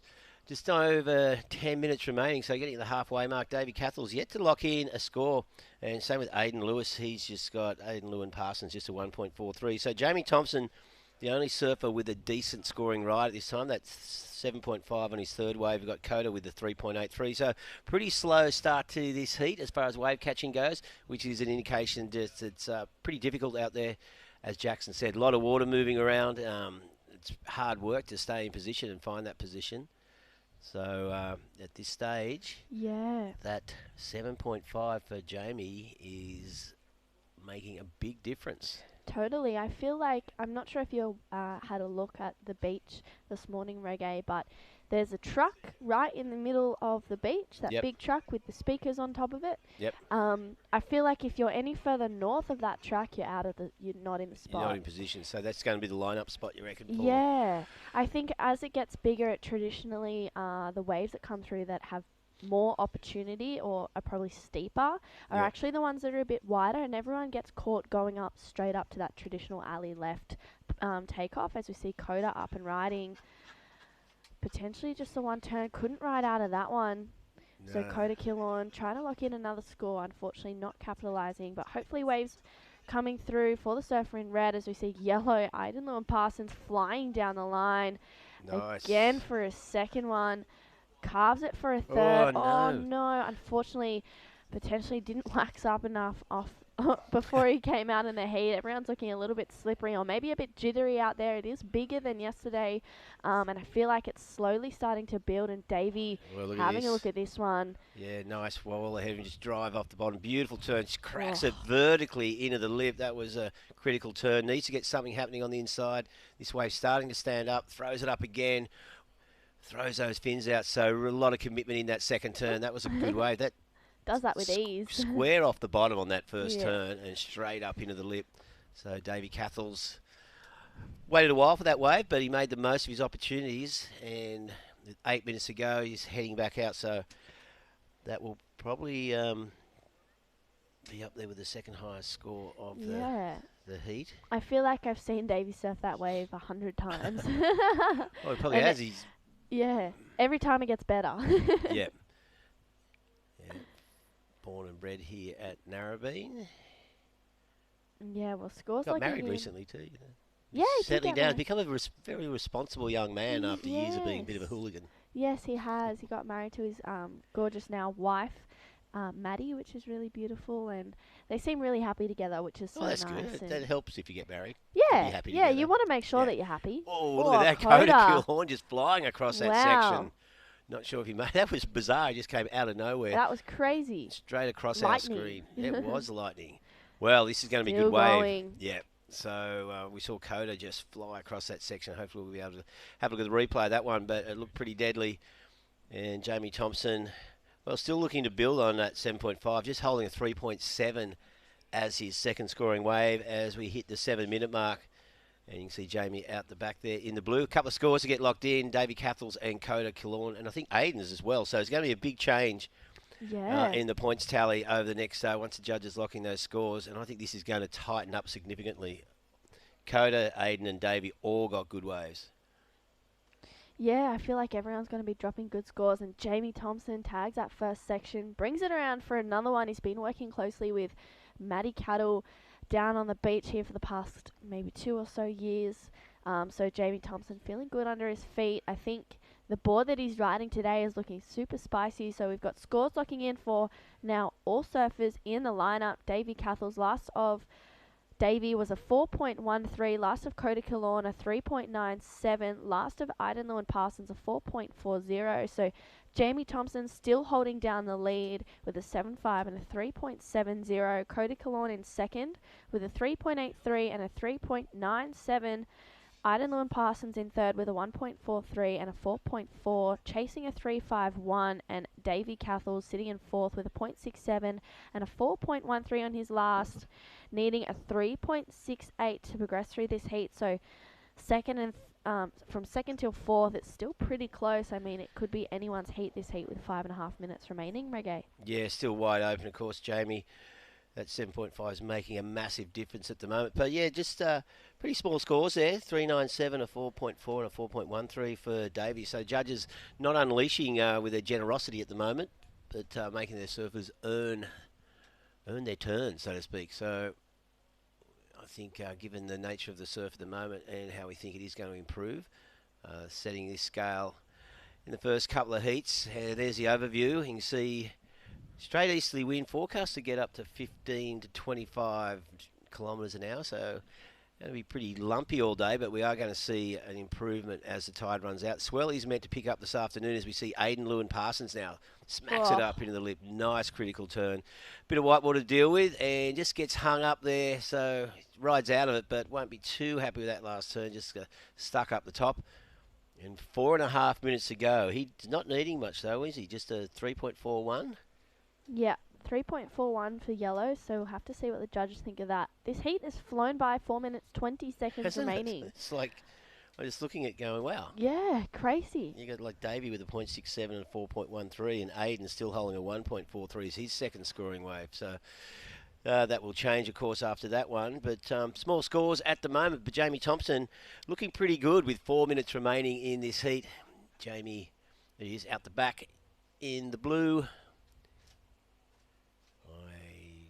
Hazard a guess, he probably would have priority.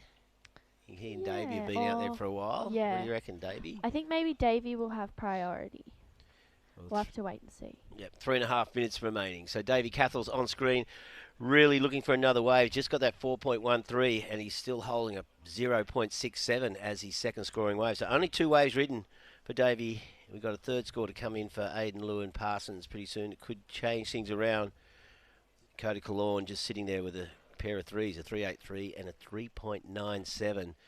Just on 3 minutes and 20 seconds remaining. Well, Coda must have got a wave during that little break and got a 4.10, but Aiden Lewin Parsons locked in a 5.33, so that takes him up into second. Coda in the red, down in third, looking for a 5.64, and Davy Cathels in the white, sitting in fourth, chasing a 5.61. 3 minutes remaining. Still anyone's game, small scores required for third and fourth. Just depends on whether they can find one of those walls where they can really open up. We've seen a couple of really nice runners come through this morning. I'd love to know where they're sitting out in the lineup and see if they are actually sitting a bit further up the bank or if they're kind of wider than that truck on the beach, as I mentioned earlier. So you see Davey having a little look at this one, going, do I want it? Do I not? And he says, no, thank you. I'll wait for the next one. We have to think Davey's in the prime position. Yeah. With his knowledge of this break. Looks like Aiden having a little look at this thing, trying to break out a bit of distance, but that's not going to happen. So a non-event wave there, quick in and out, will not affect the situation. So we're just on 2 minutes and 10 seconds remaining. Davey Cathel's out the back. We presume with priority, needing a 5.61. He only has one scoring wave and a throwaway, 0.67. Jamie Thompson in the box seat. We have seen a couple of waves that I think had the potential for higher scores, but both Aiden and Coda got caught up on the final turn. Yeah. And you do get not so much hammered, but you don't get rewarded. It can cost you a good point and a half. Yeah, they'll sting you for it. Yeah. But I feel like this morning they've been holding back the biggest scores. They've been really wanting to. I think yesterday we saw 3-10s. 3-10s, yep. So today they may be going, okay, we're going to just rein it in a little bit and wait. And then as the finals or as the day goes on, maybe we'll start to loosen the reins on the scoring. We'll have to just wait and see as the day goes on. But with 1 minute and 25 seconds remaining, Coda and Davey still looking for scores. Yeah, well, look, so you can see Jamie, Aiden and Coda on screen there, all pretty tightly packed together. Haven't seen Davey for a while. You can see Aiden looking for some update from the beach commentary. They'll be wanting to get scores, priority and time, no doubt. 1 minute remaining. Looks like Coda's going to make a break for this one. And Davey out the back. Well, he's played the game so many times before. He knows what he needs, so he's just waiting patiently. There's no point catching something that's just going to close out. But now the time is getting really heavy. Just 45 seconds remaining in this heat. Davey Cathal's out the back in the white. And looks like Coda having this one on the inside, currently in third position. Yeah, well, he has to go in and he's got to go big. And that was a nice turn from the surfer in red. Oh, here's Davey. You see white up and riding. Whoa, massive turn. But unfortunately... Oh, that would have been sick. Well, that wave just shut down. Davey knew he had to go for it, looking for that 5.61. Unfortunately, he came unstuck. It looked like that wave shut down, so it's probably just, he thought, okay, I got one turn only, so he went for it. Unfortunately, just didn't pull that off with 10 seconds remaining. So Jamie Thompson and Aiden Lewin-Parsons in the box seat at the moment. I can't see the situation changing. We did have that wave for Coda, but he needed a 5.64, which he's not going to get on that wave. So there you go. That wraps up Heat 4, Round 3 of the Australian Open of Surfing. Jamie Thompson and Aiden Lewin-Parsons moving through to the next round, and we'll be back with Heat 5 right after this.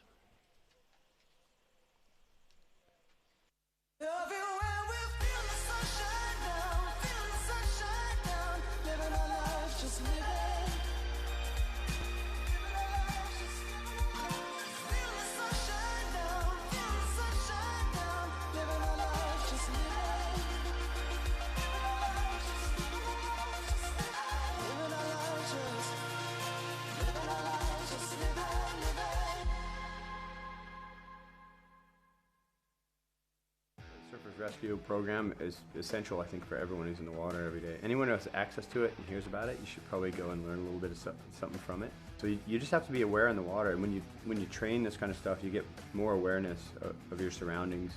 It's even more easy to identify when somebody's in trouble, or to see when a potential problem's going to happen. If you're going to try and save someone just because it's out of the goodness of your heart and you don't have the skills, you're going to get yourself in trouble. Yeah, so everyone should be prepared. You've dreamed of places to go. You promised one day. Now, one day is here. New adventures. Wide open spaces. So, you can't travel the world right now. So what? New South Wales is here for you. Let's all reboot 2020. One unforgettable experience at a time. Now's the time to love New South Wales. Good morning and welcome back to the Australian Open of Surfing, coming to you live from North Narrabeen. This is the Northern Beaches Open, the sixth and final stop of our Australian Open circuit, as we see, well, Luke O'Connell doing some sort of swan dive. But yeah, we're out here this course presented by the Creative Kids program, another program from Surfing New South Wales, which is encouraging, well, creativity, as it says, as we see Harry Musgrove now throws it up. Whoa. Nice crisp turn out of the top. So vertical hit on that first one. This wave filling up pretty quickly. And Harry just bringing it through.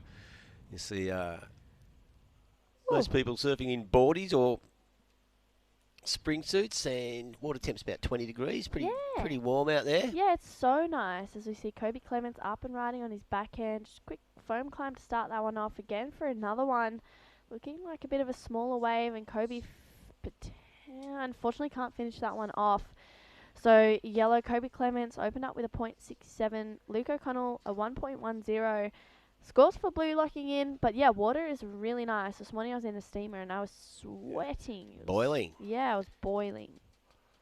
Yeah, well, this swell building out of the east, this low up the coast, creating a bit of havoc. It's sort of washed away all the beach at Byron Bay as we see Luke O'Connell. Nice snap into the lip. Drifting around, but that one just shuts down on him, so he hits the eject button. So a couple of closeouts there in these early stages. And we've got, well, dead high tide in about 8 minutes.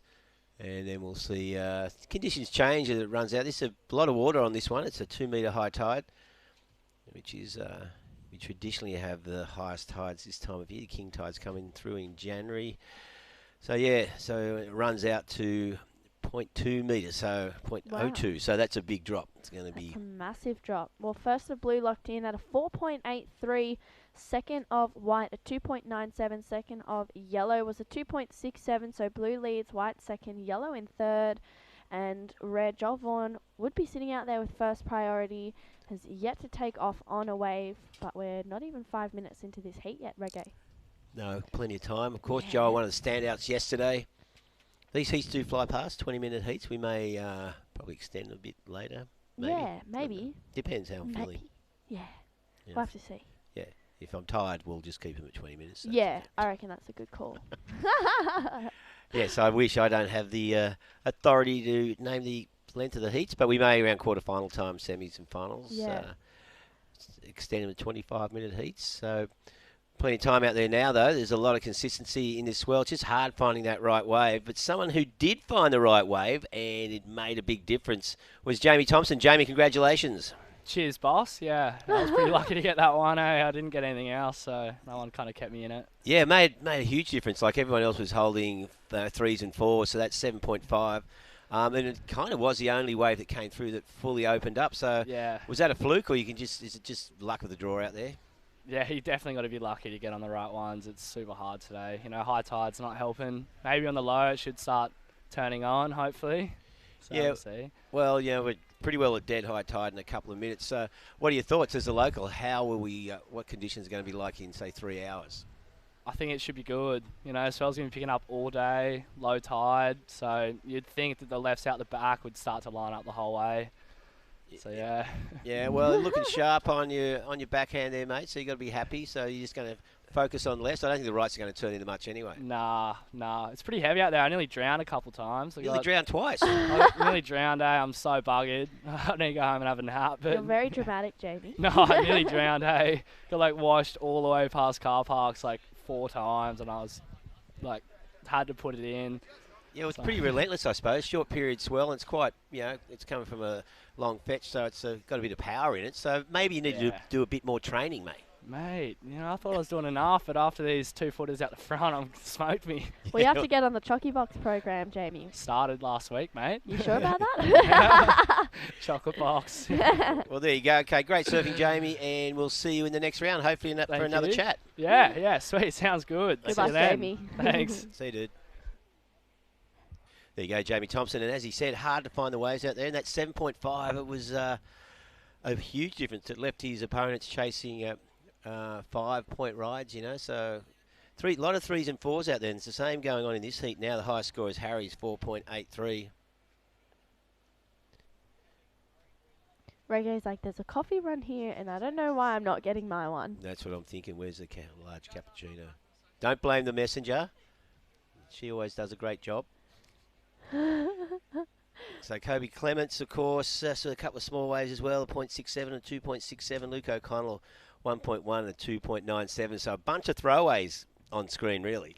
Yeah, really a bunch of throwaways. I feel like everyone's going to want to improve on that. But, I mean, in the last heat, we saw, except for the 7.5, I think the highest wave was a 5.33, dropped by Aidan Parsons. So, yeah, it feels like this morning there's been either big scores or small scores dropping throughout these heats, and with nearly 7 minutes down, small scores have been locked in. Joel Vaughan yet to open up his account.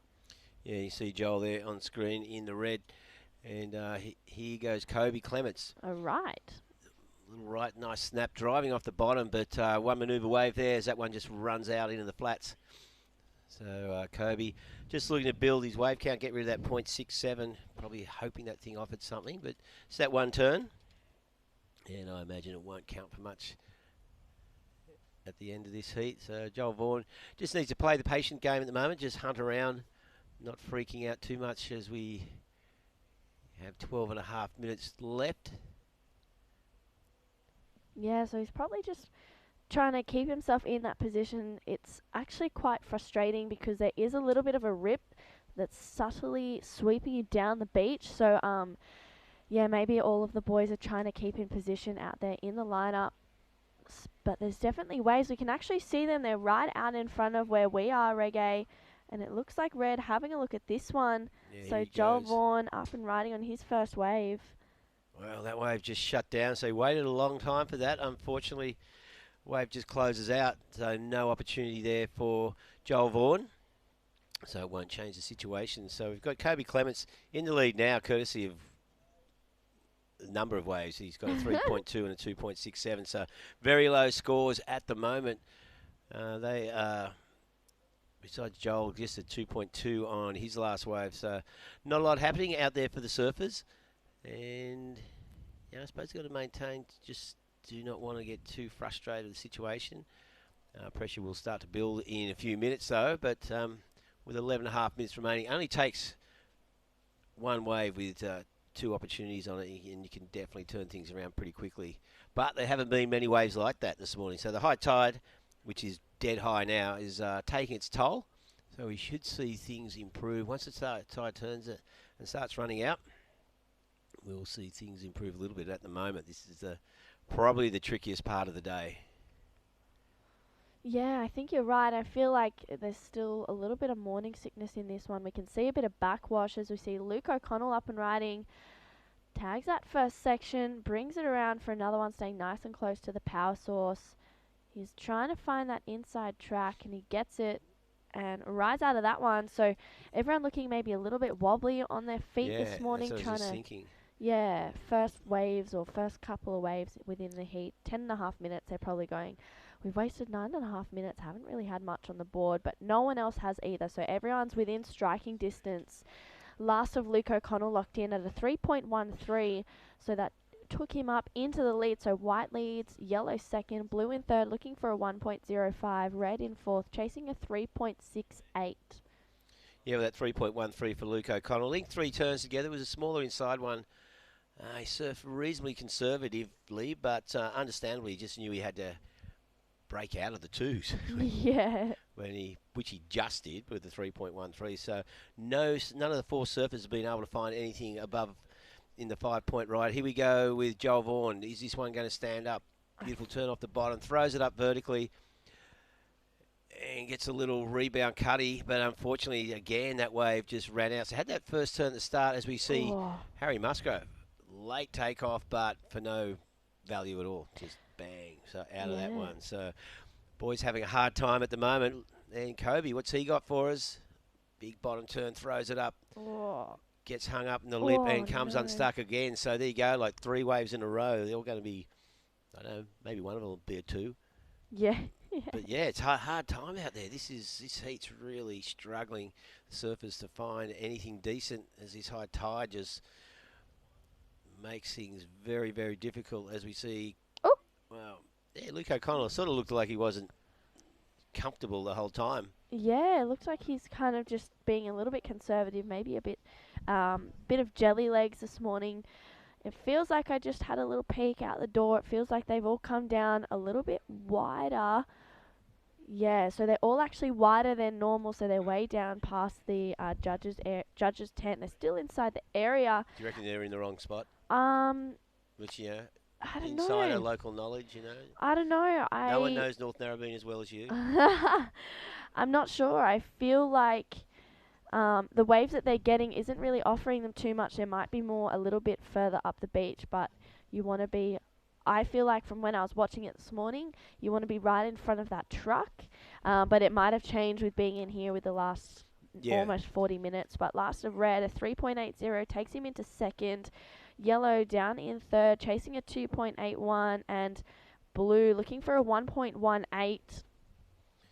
Yeah, it's not going to take much to cement your position here. If anyone can find a wave that allows them one good solid turn and then even just a sort of weaker second turn, they'll get something in that 4-point range. But at this stage, no one looking like they've, no one's had the opportunity to do anything more than one turn other than that small wave of Luke O'Connell's where he got 3.13. So 7.5 minutes remaining. Luke O'Connell in the lead. Joel Vaughan currently second with a 2.2 and a 3.8. Not quite like the 10 he got yesterday. And Kobe Clements with a 2.67 and 3.2.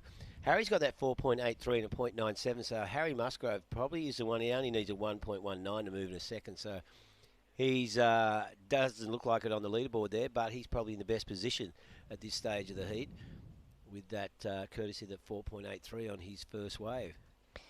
Yeah, well, he's, as you said, locked in the highest score of the heat so far, only chasing a 1 to move up into second. So if I was Joel, I would not feel, or even Luke O'Connell, I would not feel safe in the position that I am in right now, and I'd really want to be capitalising on a wave that comes through. Yeah, I'm not convinced that they're in the right spot at the moment. It feels like the waves they've been getting has had a fair bit of backwash in it. It feels like maybe up the beach a bit more is better, but at the same time, I'm not out there. I don't know. I can't see it straight on live action, so it could be better a little bit further down the beach. But yeah, if I was Luke O'Connell and Joel Vaughan, I would not be feeling safe in first and second at the moment, because Kobe also only needs a 2.81, and his backhand has been really, really on point at the moment. So yeah, I'd really want to be dropping down a 5 or above in this heat if I was first and second. Yeah, well, I think stress levels are pretty high out there. And Kobe, having a look at that, decided not to catch it. And you can just see that backwash wobble in it. So a lot of water moving around, little cross swells coming in. There's a remnant of southeast swell in this as this east-northeasterly swell starts to dominate it. And here goes Harry. Doesn't need much. Wants to, if he can get another turn in, which he can't. So he had that one floater, nothing to get excited about. Yeah, but that's at 1.18. I think they'll probably come in at a 2, maybe, and that'll get him up into second as we see Kobe up and riding. Just a quick foam climb to start that one off. Brings it around for a second section. Unfortunately, he's looking for that higher track, but unfortunately that one not offering much more, so he kicks out of that one. So some grovelly, this has been a bit of a grovelly heat, so scores locking in for last of blue and last of yellow. So I dare say, yeah, it looks like Harry Musgrove will be getting and locking in that score and potentially moving up into second spot. We've got just over 5 minutes remaining. Yeah, look at those scores with 5. After 15 minutes of the heat, we've got such low two-wave totals. It's a bit of a war of attrition out there. The surf is just struggling to find any opportunities. Yeah. These waves. Well, there it is. Last of blue with 2.53 takes him up into the lead. Yeah. It's like a 7 out in this heat so far. Lastly, Kobe Clements, a 2.70. He's looking for a 2.91. Joel Vaughan in third, looking for a 2.31. We've got another score to lock in for Harry Musgrove. Again, I would not be feeling safe if I was Harry Musgrove and Luke O'Connell. Joel Vaughan and Kobe Clements are a force to be reckoned with. And especially only needing 2 scores, it can change. I feel like we're going to see a number of changes throughout the last 4.5 minutes of this heat. Oh, yeah, when we're talking about they need scores at below a 3-point ride. So Joel Vaughan and Kobe Clements definitely within striking distance. So there we go. Luke O'Connell has just jumped up into... He just locked in a 9.17. A 9.17. We didn't see that one. If there's a replay of that 9, potentially we can have a look at that one. But the guys are shaking their heads. No, they missed it. Well. So a 9.17 for Luke O'Connell. Best wave of the heat, maybe best wave of the day so far. I think it is the highest score of the wave. I'm just going to imagine it. He did a turn into backhand air rev, got barreled, and finished it off. Yeah, well, we'll just have to think about that one. So Harry Musgrove pushed back to second. This has made things harder for Joel and Kobe. Well, as far as winning the heat goes, because there's only 3.5 minutes remaining. Joel Vaughan and needing a 3.57. Kobe Clements needing a 4.17. So Luke O'Connell has turned this heat on its head. Prior to that, the highest score was a 4.83. And now he's locked in a 9.17. Well, I think post-heat interview, I will be asking Luke O'Connell what he did on that 9 because we didn't get to see it, and I really want to know how he locked it in. But scores, I think there's another score locking in for Luke, but doesn't look like it'll go into his top 2. It doesn't, a 2.27. So just under 3 minutes remaining. Kobe Clements up and riding. Nice smooth face. Just slashes off Oh, the top. no. Wow, I think that the nerves, like the stress levels are starting to get to him. That was just a Yeah. basic mistake. Just bogged that rail. Didn't need much. Whether or not that wave had potential for a 4.17, we'll never know. But Yeah. 2.5 minutes. So Kobe Clements, unfortunately, falling on that one. Now Joel Vaughan. Oh, here we go. Whoa. Harry Musgrove now. 2 good solid turns. Third. This is going to make things pretty difficult, I'd say. That was a good wave. He's pretty happy with that. But here goes Joel Vaughan. Throws it up. And again, he's fallen. So the two young blokes not doing the job out there. No, they're not. They're chasing small scores, but Last of Blue to lock in for Harry Musgrove. He's slowly but surely starting to find his feet in it. I was going to say heat in this feet in this heat. With just on 2 minutes remaining. So yeah, he's had a bit of rhythm in the last couple of minutes. That one, not going to be a huge score, but I think it's definitely going to put a lot of pressure in these final 2 minutes. Yeah. On yeah, there you go. So yeah, well, Joel must have done a turn before that finishing one, locking in a 2.30. Last of Harry Musgrove a 4.83. So Joel Vaughan needing a 5.87, and Kobe Clements up and riding. Chasing a 6.47, just the one turn on that one, but was very critical. So scores to lock in for yellow, looking for a 6.47. Joel Vaughan chasing a 5.87 with 1 minute 20 seconds on the clock. Well, if he gets it, you've seen plenty of one manoeuvre waves in this. He'll have to throw down something spectacular. 1 minute and 15 seconds remaining. So Luke O'Connell there on screen found a 9.17. Somehow found that diamond amongst the very rough conditions. Yeah. And that has put him in an unassailable position. He's asking for, I don't even know why you bothered, mate. Don't worry about it. Yeah. He wants to know what's going on. 55 seconds remaining. That's what's going on. And you are in the lead. Massive lead, of course. Well, Joel Vaughan and Kobe Clements. Joel needing a 5.87. That last one of Kobe's, a 3.53, has put him up to third. But 45 seconds remaining. So Kobe's looking for a 6.14. I'm not sure if they're going to get another opportunity. I really hope that they do, but these waves seem few and far between, especially throughout this heat with 30 seconds remaining. Oh. Yeah, well, there you go. So you can see the heat leader on screen there. Harry, that looks like someone from the next heat behind him, but yeah. Jarvis Earl, I that think. That is Jarvis, yes. He's a shock of blonde hair. Yeah, smiling assassin he is. He's a happy little chap, isn't he? Yeah. Well, 10 seconds remaining, so it looks like we're going to see Luke O'Connell into this one. Last throw of the dice for the current heat lead. A bit of a victory lap, really, if he can get it. And just gets into this one with a second remaining in the heat. Oh, Joel Vaughan had a wave as well, so make it. We don't know what happened down to the right-hander. He throws the air, rides out of that one.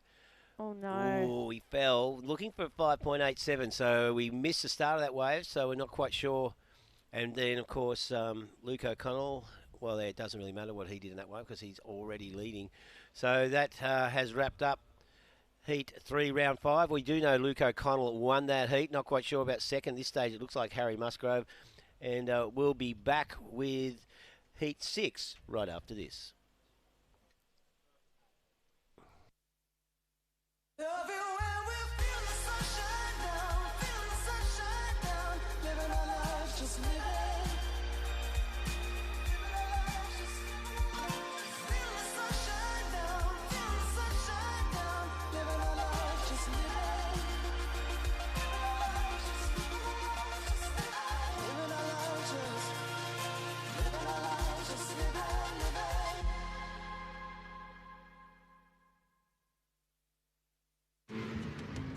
do you reckon?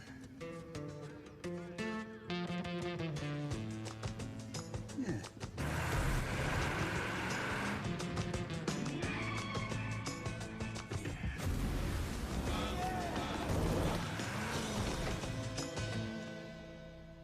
Say yeah to more power with the Amarok V6. Yeah. And get your first 3 repayments on us. Volkswagen.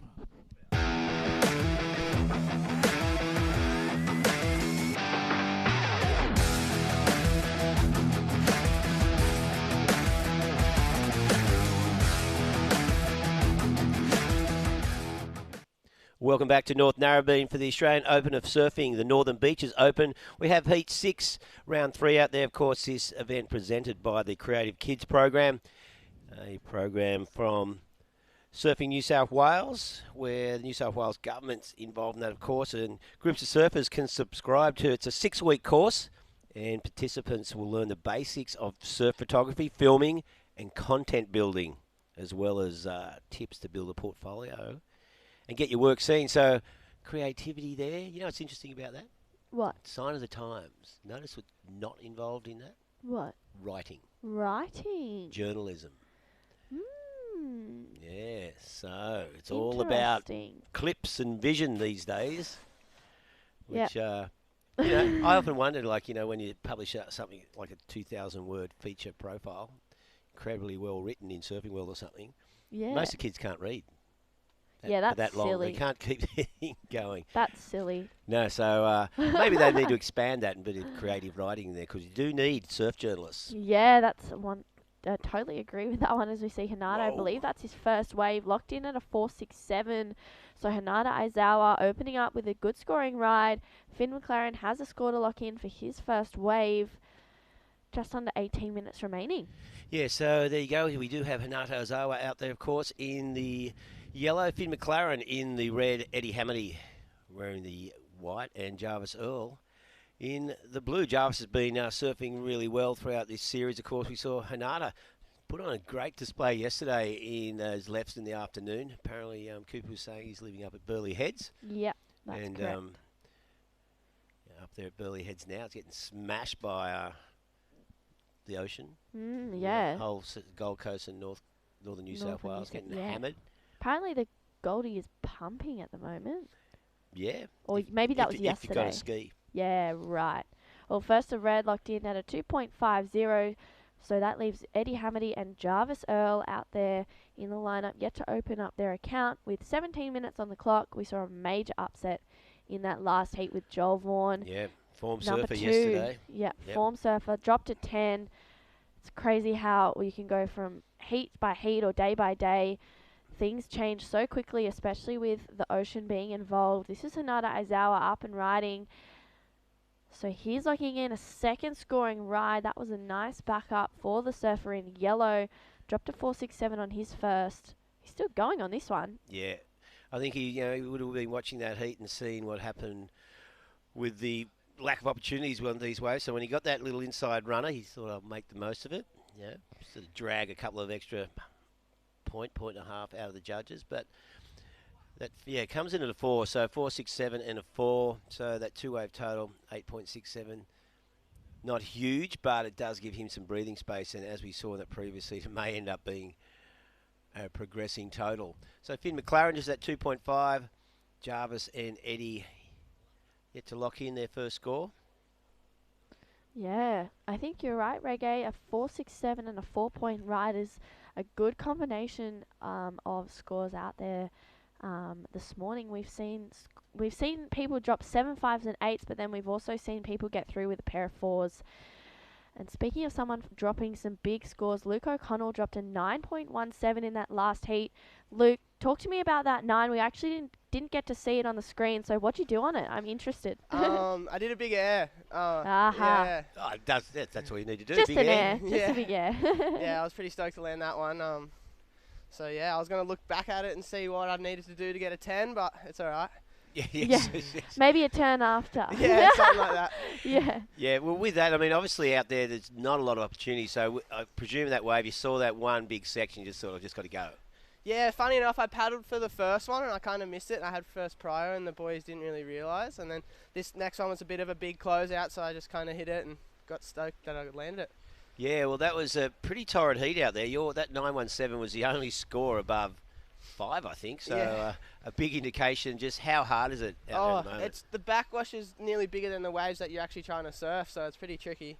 Yeah, well, you'll be so stoked to get through that one, obviously. Yeah. I'm expecting the lower tide, you'll be dealing with much better conditions. So hoping you can bash out 2 or 3 9s in the next one. Yeah, fingers crossed. Okay, have a good one. Thank you. See ya. Congrats, Luke.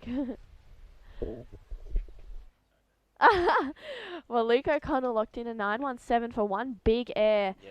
wanting to get a 10, I reckon if you're to get a 10, you do a good turn after that, and you're going to give him no option really to drop those big numbers. But I'd be pretty stoked to get a 9.17 to my name and then move on through to that heat. So yeah, he'd be pretty stoked. I mean, that was dead high tide during that heat, and I imagine that'll be the trickiest conditions of the day.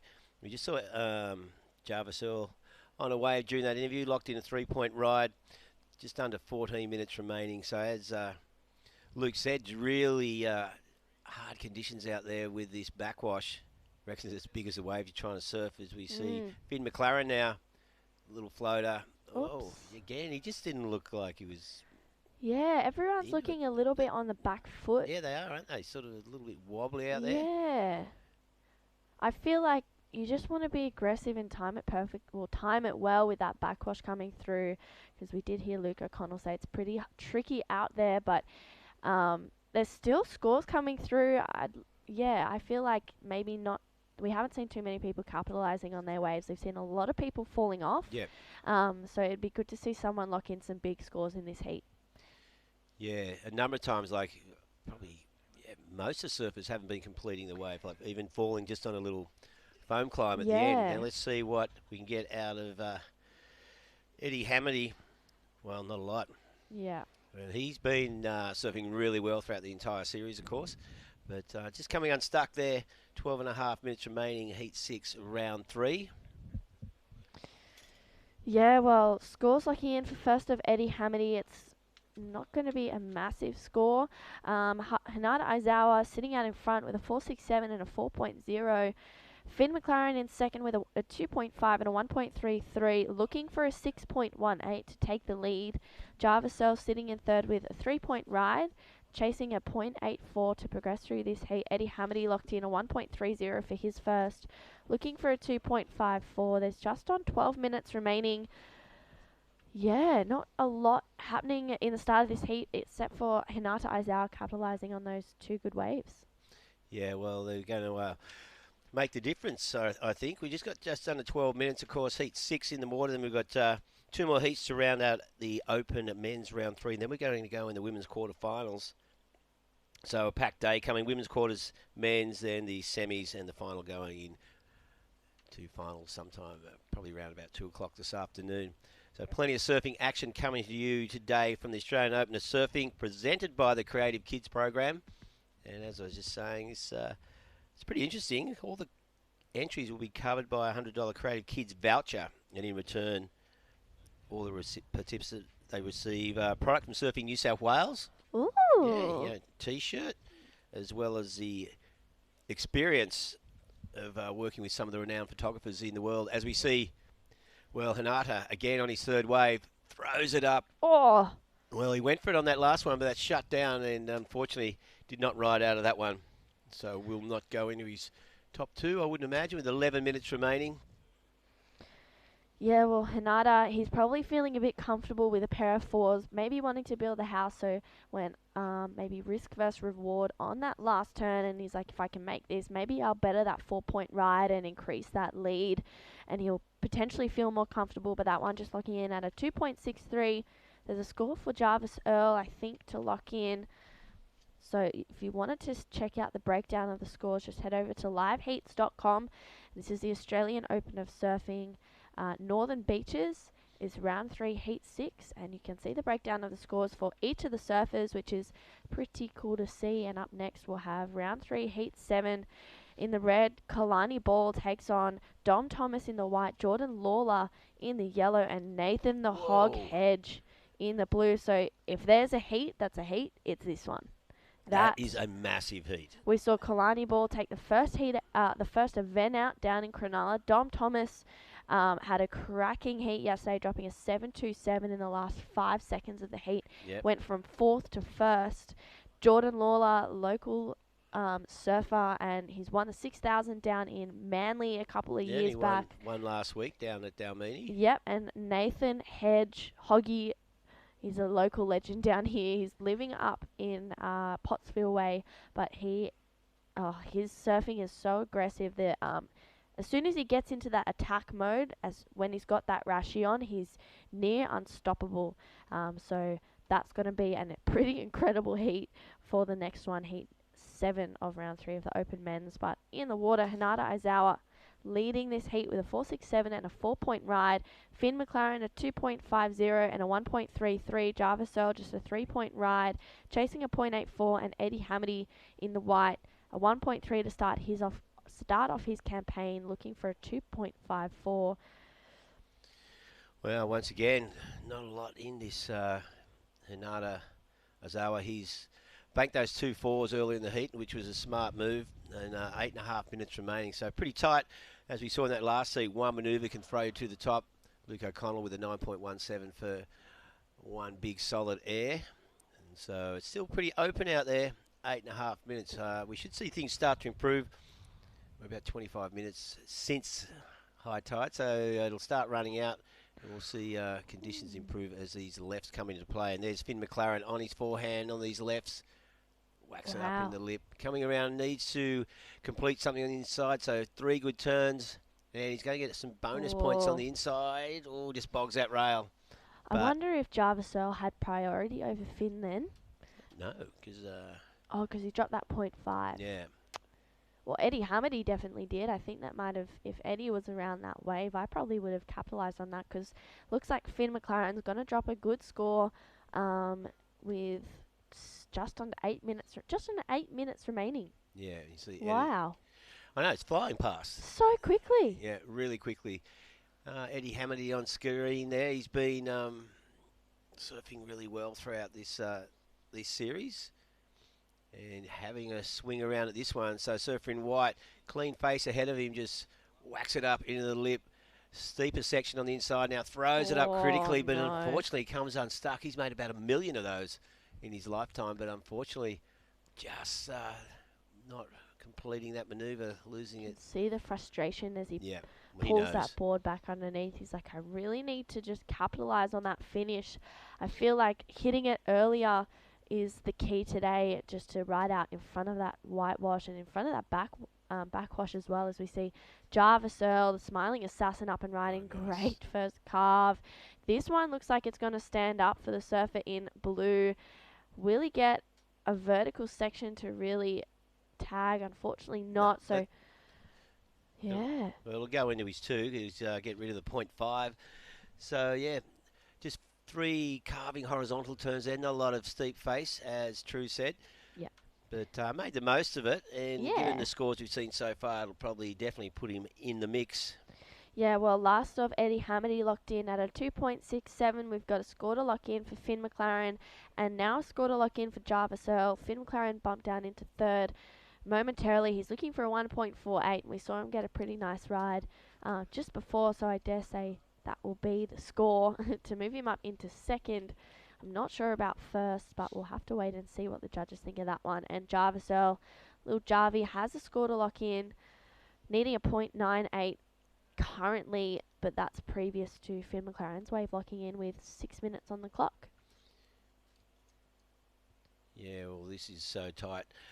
And not a lot coming in. So Finn's wave was a 4.2. That puts him up into 2nd.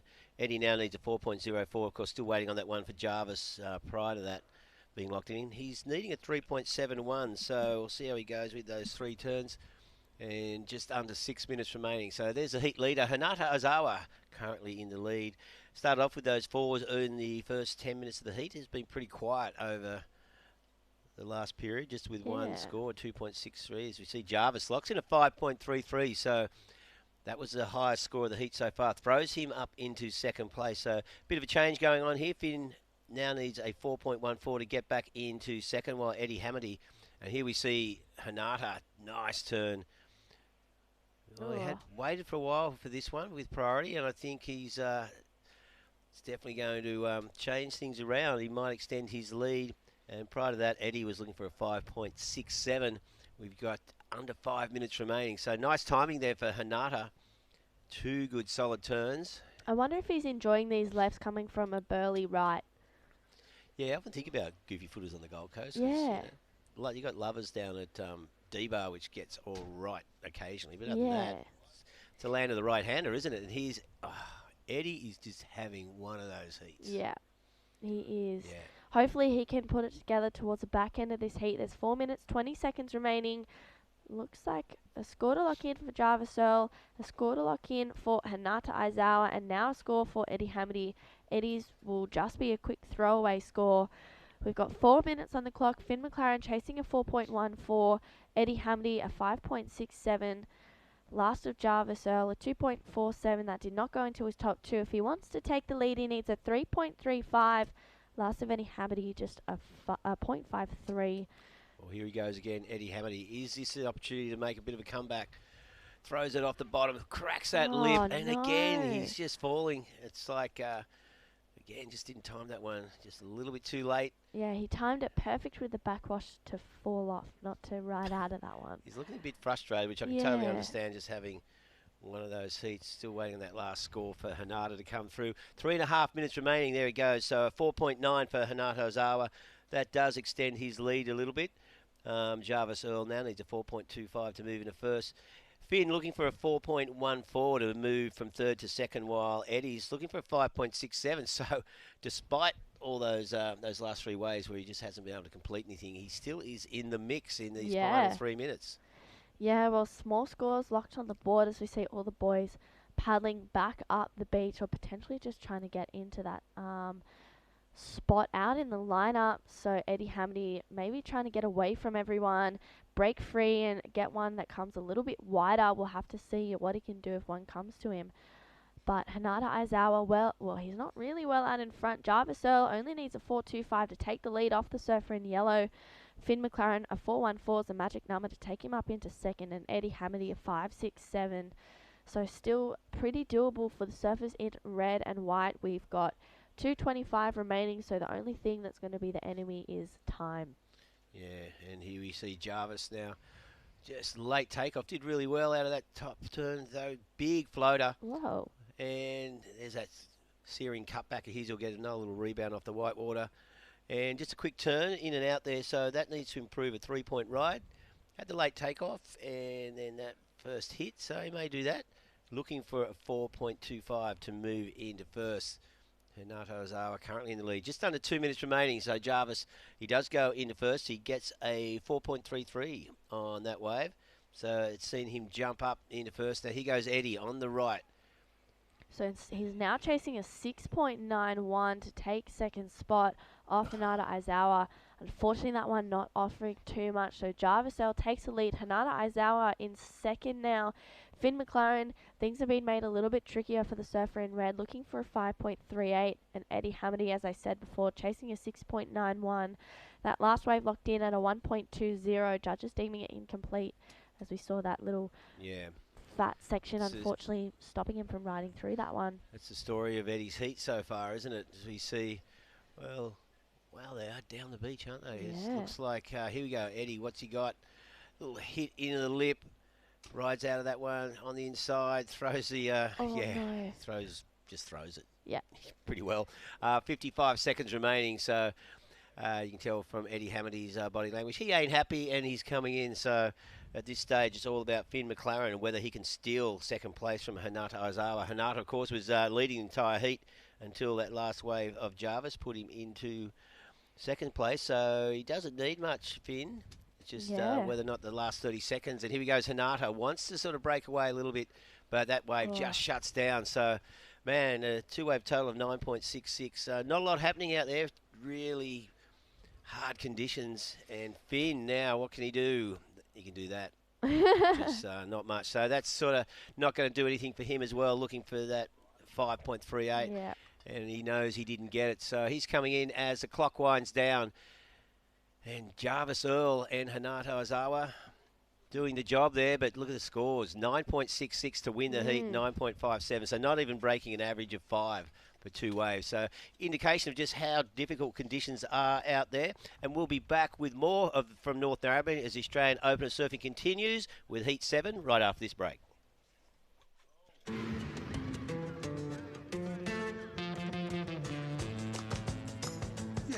Say yeah to more power with the Amarok V6 and get your first 3 repayments on us. Volkswagen.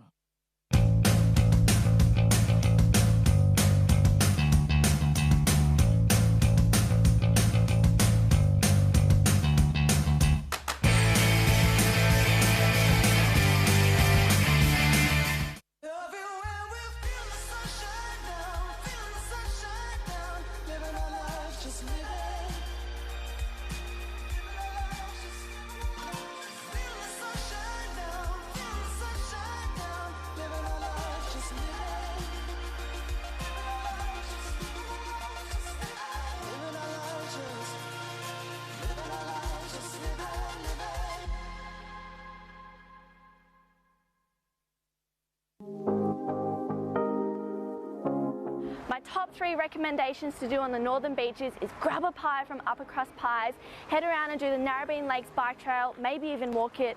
There's heaps of good cafes and restaurants on Ocean Street, like Moonlight Social House and Zuby Cafes. They do great food and good coffee, and maybe even head into Rip Curl Narrabeen as a little bonus tip. They've got so many boards on hand.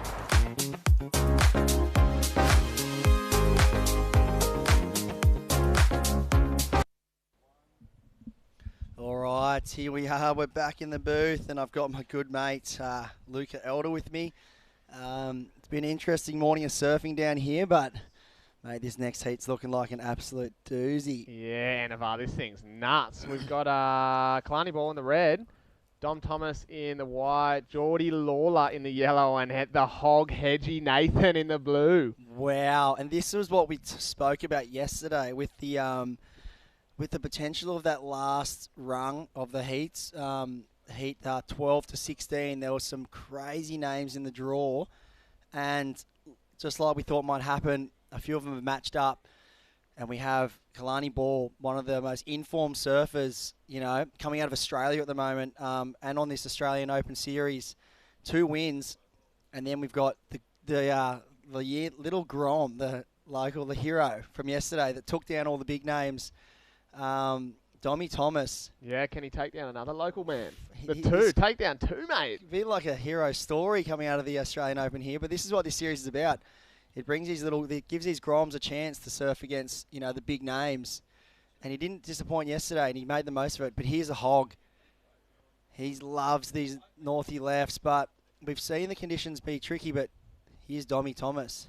Well, we were just discussing this, right, Chris, that everyone's kind of down at car parks. They've pushed really far down on the southern end of the beach. So two big-time local guys, Geordie and Nathan, it's going to be interesting to see if they kind of push a little bit further up north and go back up to the point a little bit more, because there's some nuggets up there. That's right.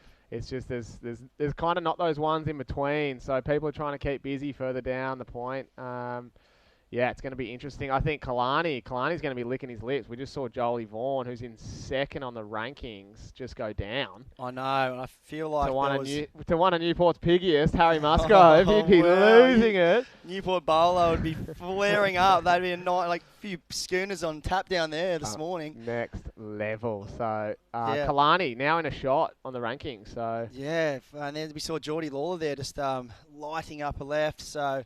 I mean, it's been an interesting morning down here. It's not your typical North Narrabeen lineup with the bank we've got at the moment. We'll watch this replay of Geordie. He's just so precise with his calves and out of the lip. He's obviously one of the team riders for CI, which you do a lot of work with him, Luca. I think he's been riding this new little model that he's got under his feet, the Happy 2, I think. So yeah, well that thing's still kind of under wraps. Hasn't really been hasn't been released yet, mate. So you kind of just blown it for everyone. We might as well beep that one out. No, well Geordie, look, this is another thing is having most of this year off.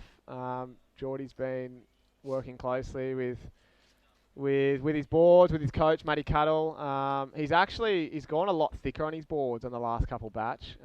He's kind of stepped up, so he might be training a little bit harder now and putting on a bit of weight. So you can see he's pushing a lot harder with his turns. I think that's something he's been focusing on a lot in the last year. He's always been known as this air guy and really good in kind of 1 to 2 foot, and I think he's really stepping it up now on his power surfing. Yeah, for sure. I've been paying close attention to his equipment because I saw him riding. He loves those epoxies that he was riding, those Flyers model that he was riding for ages. That's what got him the win down at Manly. He had one of those on his feet, and it looked so spicy and electric under his feet. But I did notice that when he was trying to lay it on rail, maybe he was losing a bit of drive and power through the rail with that Flyer. And now I see him back on a PU board, and he even for the training leading up to the Australia Battle of the Board Riders with the Northie team, I saw him bust out this PU, and it was only 2 foot, and he was absolutely ripping on this thing. So, looks like he's changed his equipment up, and his calves were looking so crisp and so fast. It looked like he wasn't losing any drive through the rail. He was actually gaining speed, but here we go. We've got last heat's winner down in the booth. Take it away, Luca. Someone that's looking sharp on his quiver as well. Jarvis L. Yeah, Jarvie. How you feeling, mate? Pretty different conditions today. So, what'd you think? Oh yeah, like from the shore, it looks like there's like heaps of good ones, but when you get out there, it's pretty hard to find them. But yeah, I'm just happy to make it through the heat. Yeah, you looked good, mate. Look, we were just discussing that everyone's kind of pushed quite far down to kind of car parks further south, and I mean it's a big nor'east swirl. It's something that you'd think you'd definitely be pushing further up on the north end. Is there something that we're not seeing there, Jarv? I think it's more just the rip just sucking everyone down to car parks. But yeah, like most of the heat, I was trying to get back up to the top. But yeah, the rip's pretty strong. Oh, well, job done, mate. Surely those freaking big arms of yours can get you back up the point. Yeah. Well, Jarvi, you're into the quarters, mate. It's good to see you looking loose, and we'll see you in the next round. Okay, thanks, guys. See you, mate. Good work, Jarvis. Yeah, he's a man of many words, old Jarvi, eh? He almost sounds like he's still such a grom. He's almost like when he's like won the Melbourne Cup, and they go pan to the jockey, He's just like, yeah, mate, so stoked to get through this one. He's just like, but he's full frothboard. And look at him here, like he's come into the series, just flaring. And this is what we said. It gives these crew to come through and take out some big names and really make a name for themselves, and then set up a stepping stone to really go into the QS. And I think, some of these young juniors, they probably wouldn't even expect to be going and, battling on the QS at this age, so young. But when they come into an Australian Open Surf Series event and they take down some big names at a break like North Narrabeen, when there's plenty of swell, it must give them some confidence to go, you know what? Maybe I will throw my hat in the ring a bit earlier in my career and start mixing with the big guys in the QS because, they're surfing against them here and, age is just a number, I feel like, these days. You can, if you got the talent and you got the, the confidence to do it, why not go and have a crack early and get some points under your belt just for later on? Yeah, well, yeah, just like we spoke about yesterday, Anna, it's one of those things that this obviously isn't a part of the kind of QS series or the Pro Junior series where, you need a certain amount of points to even enter the event, or you need to have a certain amount of memberships to even get into it. So it's cool to see younger guys like Jarvis taking on guys, people like that are in this heat right now, Hedgie and Geordie. Both guys that, I mean, look at the Hog. He's been around. How long's he been around, Chris? Oh, mate, before I was born, I think. Wasn't he in the heat with TC a couple of years ago? Yeah, seriously. Hoggy wow, there's a rare right-hander for Kalani Ball. So I was like, keeping an eye on those ones. I'm not sure where he picked that up from, but if it's down near the car park, that was a rare wedgie right-hander that can sometimes offer one big section. And, like we said, I think if the heats have been a bit interesting this morning, we've seen guys struggle to find those good waves, and the backwash is definitely playing a bit of havoc. It's as the lines are coming in from out the backwash and the rip from is kind of dragging across the bank, and it's putting these lumps and warbles through the waves. So if you find yourself on the wrong side of that wedge, you can be just out of position. I mean, it's only a matter of meters. We saw Davey Cathles get iced out in his heat. He was out the back, local knowledge. He looked like he had it under control, and the waves just didn't come to him. You couldn't buy one. Yeah, it's got to be tricky if, local vets like Davey are getting knocked out. And, I mean, he was sitting further down on that south end a little bit more too. So yeah, well, he started up the point, actually, and he was out there for a while. And Jamie Thompson, JT, he, the local lad, he was on the inside and way down. He gave himself plenty of space from the other crew.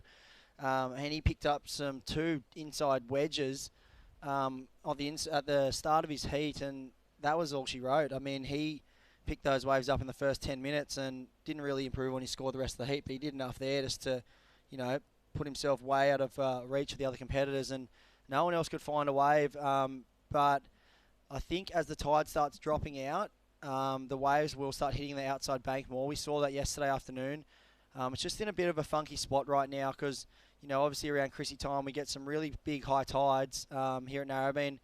All that when the swell's pretty solid, it pushes all that water into the corner and it has nowhere to go, so it filters out through the rip. And when the tide's quite high, that rip sucks straight through the lineup, and it can drag the swell and the sand down a bit. So that's what we've seen happen. But the outside bank is there. It's just a bit deep right now with the high tide. So as it slowly starts to drain out throughout the day, well, I think we will see the guys move further out, and then we'll start seeing the longer rides that we're used to at Narrabeen. More maybe like 4 or 5 turn waves. we saw. I remember seeing Shane Cadden yesterday. He took off on a wave, kicked out, took off on another one straight after it, kicked out, and his third wave he got a 6-pointer. Wow. How do you catch 3 waves in a row? What bank in the world can you think of where you can catch 3 waves in the heat in a row? He's just back to shifting. back? He's just shifting peaks. It wasn't like it was the very next wave behind him, and he took off, and then the third one he caught down the end section got him a 6. So, I mean, there's plenty of opportunities to catch waves under priority, and yesterday we saw the wave count starting to creep up, especially with all the opportunity out in the lineup. So hopefully this afternoon does the same thing. But out in the water right now, who have we got in the lead? I'm just pulling up my live heats. So Kalani Ball's got a 5.5 and a 3.97. He's out in front. Geordie's also got a 5.5, but slightly lower backup, a 3.6. He's in second. Hedgie's got a 4.5 and a 3.27. Here he is now. Nice opening car. Looks like this thing's building. And he just wants to finish that one. Oh, he's fired up. Hedgie. How's that vintage hog head like? He's looking at the judges. He just knows it feels good. And, I mean, that would have felt good to... Give it to me. Yeah, just like, come on. He's like almost Leighton Hewitt-esque. Well, he needs a 4.61. He's such a passionate surfer. And he's kind of going to be right there, isn't it? Yeah, he's also riding your boards, isn't he? Yeah, he's on the CIs. Looks like he loves a rook. I'd say he's probably on a rook out there right now. Kalani and Geordie, though, actually similar approach, I think. Kalani, obviously a natural footer, Geordie a goofy footer, but really flicky. They can get super elastic, really loose. So when it's a little bit fatter like this in those little flat sections, those guys can really make it look spicy and kind of milk a score out of it. Here goes Hedgie's last one. So here's that second turn. I mean, he probably wanted to really give it to that section, but obviously with the fast approaching end section, he kind of had to pull back on that turn a little bit just so he had enough time to really get off the bottom. I guess it's probably one of those ones where you go, all right, I'm going to go for a 2-for-1 here and try and fit in 2 turns before the end. Or do you just go one big hammer? It's kind of like, I mean, he looked like he was caught in a bit between 2 mines, but he fit that turn in really nice, and then he obviously put that exclamation mark on the end of that wave. It'll be his best wave of the heat, and it's locked in at a... I think it's still coming in. It's still coming in, yep. One more to come in, so we'll wait for that score to come in. I think it'll... What do you think's going through Dom Thomas's head? Do you think he's going, I want to do what I did yesterday, wait for 10 seconds on the clock, and steal the show from the local boys? Break some hearts. Seriously, I mean... Dom took down Cooper Chapman in the... Well, actually, Cooper was already down, wasn't he? He was in 3rd. Dom was in 4th. Yeah, he took out the Brazilian, I think. Was it? He did something. Yeah, he got a freaking 7 in the last 10 seconds with 2 jams and went to first, and he's a grommy, so he was losing it. Yeah. He took out one of the goofy footers. I'm trying to remember his name. But that was crazy heat. It's like he was shot. He was a shot duck. No one was even looking at him. I'm pretty sure if you were in second, you wouldn't have even been sitting on the kid. You would have just been letting him go, doing his thing, and then he just picked off a gem of a left and teed off on it. And he fell on his last turn, but the damage was done. Well, here it is. Last of Hedgie's was a 6.33. He's gone to first, so Geordie's actually in 3rd right now. So this... Oh, my God. Wow. Make it. Oh, my God. Oh. That's that flare he's got. Surely and just snap both ACLs. Yeah. He's so elastic and strong through his core that he makes those things in his sleep. It's such a confident surfer. I mean... He knows he needs a score right now, and for him to be going for stuff like this with heaps of time on the clock. Wow. I feel like if that little lump in front. If it wasn't for that lump, I feel like he was riding out of that thing. It's just that one spot of the wave where he was. It lost its momentum with that lump, and so they actually liked Hedgie's 6.33 for a bit of flow. They're probably encouraging a kind of a bit more repertoire and kind of mixing it up with a bit more combos. I think there's been a lot of just one-turners the last couple heats. So Hedgie's probably gone a little bit further up as that one ran all the way down. And Hedgie's in front, Kalani in second, Geordie chasing a score now. And obviously that last one was incomplete, so probably not going to do it. He only needs a 3.98 though. 4 minutes on the clock. Wow, this heat has flown by. We were so pumped up for it, and it's it's been a bit slow out there. I think what I'm thinking and what I'm seeing is the judges may have slightly adjusted their scale just a little bit right now because, I mean, the lineups has been playing a bit of havoc. And I think that, you know, you look at Hedgie's last wave, it was 3 really nice, clean, crisp turns in the pocket. Nothing super crazy, but they did really appreciate that clean wave because there's been a lot of lump out there, and it's hard to find an open face where you can, you know, link the turns together one after the other. There's been like one big bash and race, and another big bash. It's kind of, you know, trying to find the section's been hard. So if you find one wave that allows you to tee off a combo with no downtime in between, the judges have rewarded it. Where yesterday, you know, some of those longer waves weren't getting paid as high, I thought. Wow, important wave right here for Geordie. Geordie. Sorry to interrupt, Chris. Oh, Wow. my God, electric. And finish. Throws the fins out the back. He liked that one. I liked it too, a 398. That double arm drag was like, that was sick. It was like he almost 2 arms in the face. Again, Annova, like the confidence just to I be know, going this- for turns like this. That board just looks so, like, he looks so confident on that board. It's like he can trust the rail, you know what I mean? Yeah. Doesn't, you know, some people would go for that and they'd lose the fins or, you know, hit a bump and maybe slide out, but he's so confident in the rail on that board. And Oh, Hedgie! Dive for a lobster. Oh, my God. Oh, no. There he goes. That was kind of like a Kelly fall-off. You know, he has those bizarre, crazy fall-offs all the time. Like, they're never normal. He just salmon Real dived. late. Yeah, last minute salmon over the falls. Oh, Hedgie. Hedgie got a bit excited, I think. If that there's any one- hair left on that head, it's gone now. Look at that thing. Wow, Mouthful almost of sand. scorpion. Well, there it is. Last of Geordie Lawler, a 6-1-3. So Wow. he's gone from third to first. Just like Kalani that. Ball's in trouble now. He needs a 5-3-4. Tell you what, I mean, you look at the 2 crew in first and second, 2 of Narrabeen's Oh, you'd be finest. chomping at the bit, If wouldn't you're you, Dill, Annova? if you're Dill and the Northie Board Riders crew, with Kalani Ball at the top of the ratings behind Dill, and you've got Joel Vaughan's just lost out. So if the Northie boys can They could go close out it there, away for Dill, they couldn't almost seal the deal for him. If Kalani Ball goes down here, Oh, hang on. Tom's got a oh, little don't Tom count the- Thomas again. Oh, With that the was Deja that a, vu. oh, it was a mirror from the freaking yesterday. In the last minute again. He'll probably get another one. Watch him get out there. Oh, 5 that seconds is to so go. good. How was that wave? He's got some impeccable wave choice. Old Dommy, bit of a dialer bomb, that kid. Well, he must have sold. I think he sold Hedgie on that last one. Far out, but that's what. Yeah, out in this lineup, you see how much. Oh, here we go. my God. Look at this Look how wave. pumping it is. Oh, What was Hedgie. he- Why didn't he hit the end section? That was so. There was so much ball there. Oh, here we go. Kalani Ball. He didn't know This is where gonna be to his go. That last thing- ditch effort here for Kalani. Oh. One turn, and he's no. come down. That could be That a hurt. huge moment here in the Australian Open of Surf Series. We've got Jolie Vaughan bowing out just before, and now with Dylan Moffat's just jumping around in the he car is. I park. think he'd be Tookie's got him in a headlock. exactly. So I'm trying to find the ratings. I think Kalani was in fourth or fifth. Third or fourth, but he's had Yeah. 2 wins. Here he goes, 10 seconds to go. This is his last ditch effort. What does he need? He needs 5.34. That won't do. You can see the body language on him. He's gone no, and just like that, the local boys, Geordie Lawler and Nathan Hedge, are going to move through. Kalani Ball.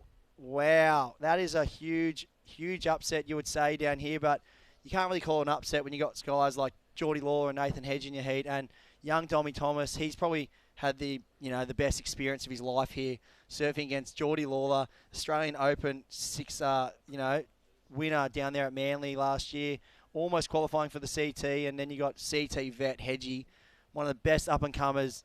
There you go, Kalani Chopin, Ball in his Mad heat. Dog. He just must be in awe. But anyway, we'll be back right after this. It's all happening down here at the Australian Open of Surf Series, and we'll be back right after this.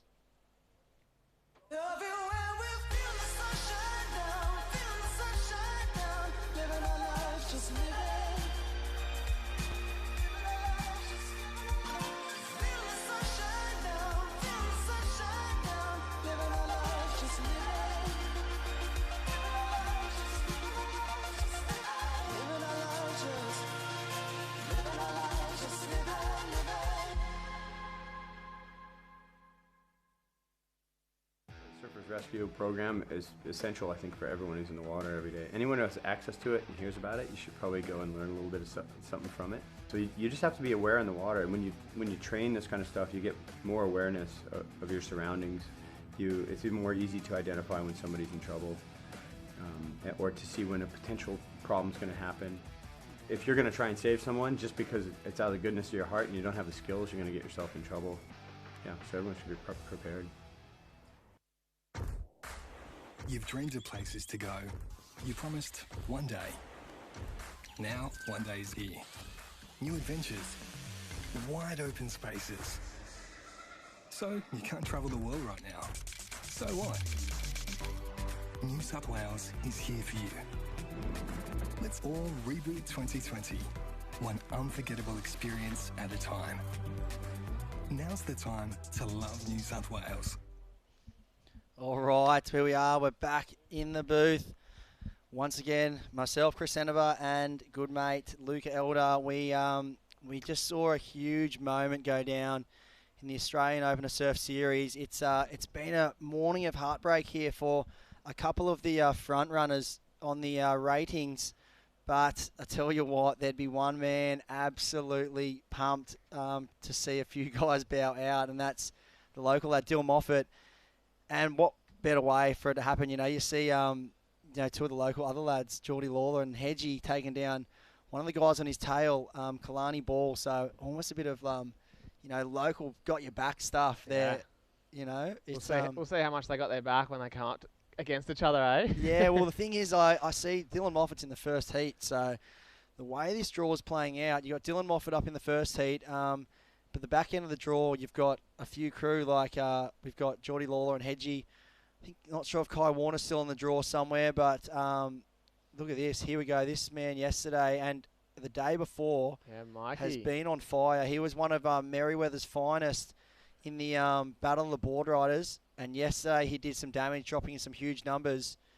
MCB just finishing that one off on the inside. So this is a pretty cool heat here. We got Ross Cadden, son of Daff, one of the iconic, progressive surfers from back in the day.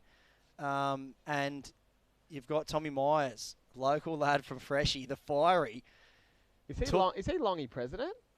Freshie. I mean, sorry, Freshie. I'm not sure if he's president. Freshie. And then we got Harley's freaking curly preso too. So yeah, so mate, that's Battle the of thing. the freaking headlands, mate. It's great to see you've got so much. Yeah, and you got you, bunging president. No Rashi here, no mate. Rashi in here, no Rashi here. I gave that up freaking years ago. But under 16 Wahoo comp. I mean, it's great to see a lot of these young lads. They're dedicated to the QS, like they're big time competitors, but they're still at the forefront of their board riders clubs, because that's how much these board riders clubs mean to these people, because it's where the grassroots of surfing come from. It's where it's your second family. You see the development from the Groms to the older guys. It's a cool thing. So it is cool to see all these guys, such busy competitive surfers all year, and for them to be able to give their time to the club and still make it happen for the community is really cool.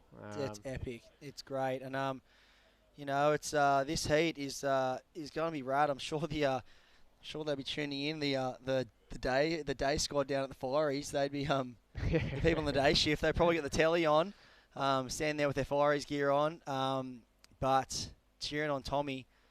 Here we go, MCB again on the inside.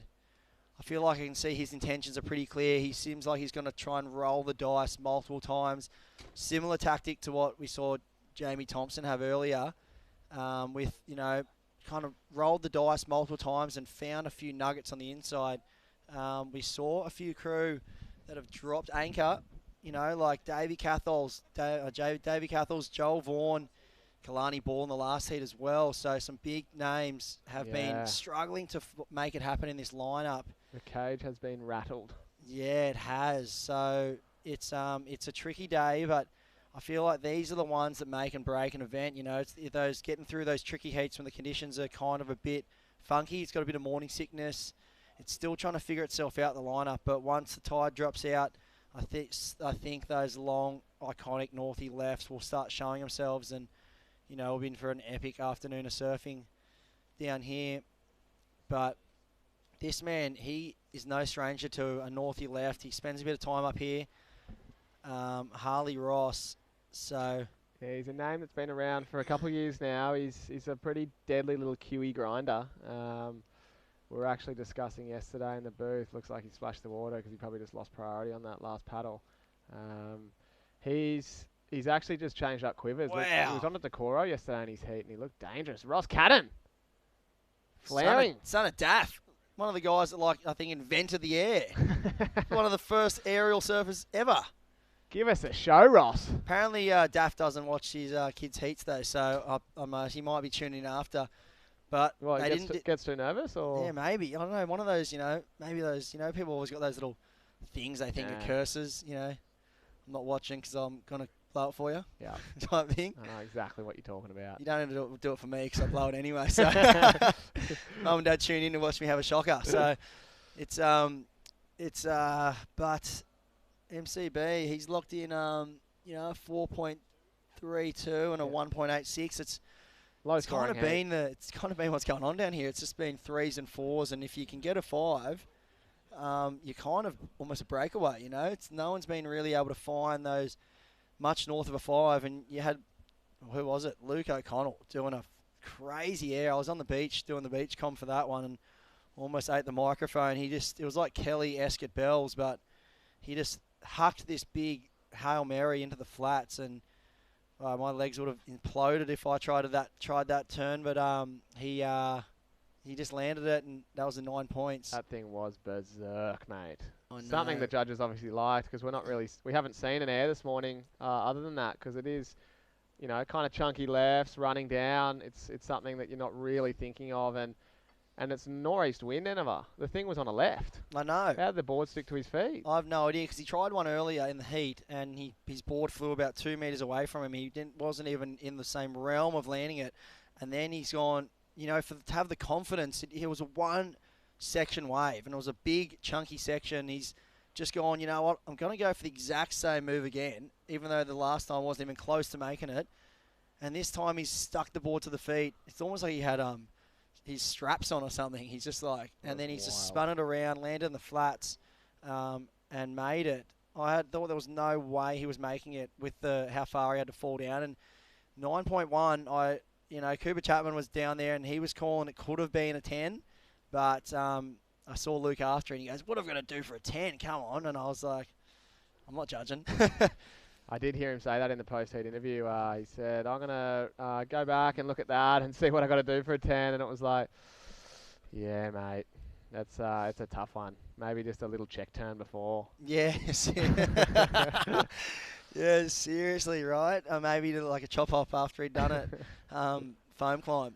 But Harley Ross, he's getting Ross. a bit scrappy. He just took off on another one that was a bit of a melon, and he's starting to stress, I think. He's halfway through this heat. Harley's usually one to get 2 7s in the first 30 seconds. Oh, and, all right, this has been one of the guys I've been waiting to talk to. One of the local boys, good mate of mine, Geordie Lawler. You've, it was a scrappy heat, that last one. No one was able to find much early, but, you managed to really dig into a couple of lefts at the end there and get the job done with good mate Hogg going through. How are you feeling? Yeah, pretty good. I still feel like I haven't had a good wave yet out there, so it's kind of frustrating. But, yeah, it's good to have a heat with the boys, for sure.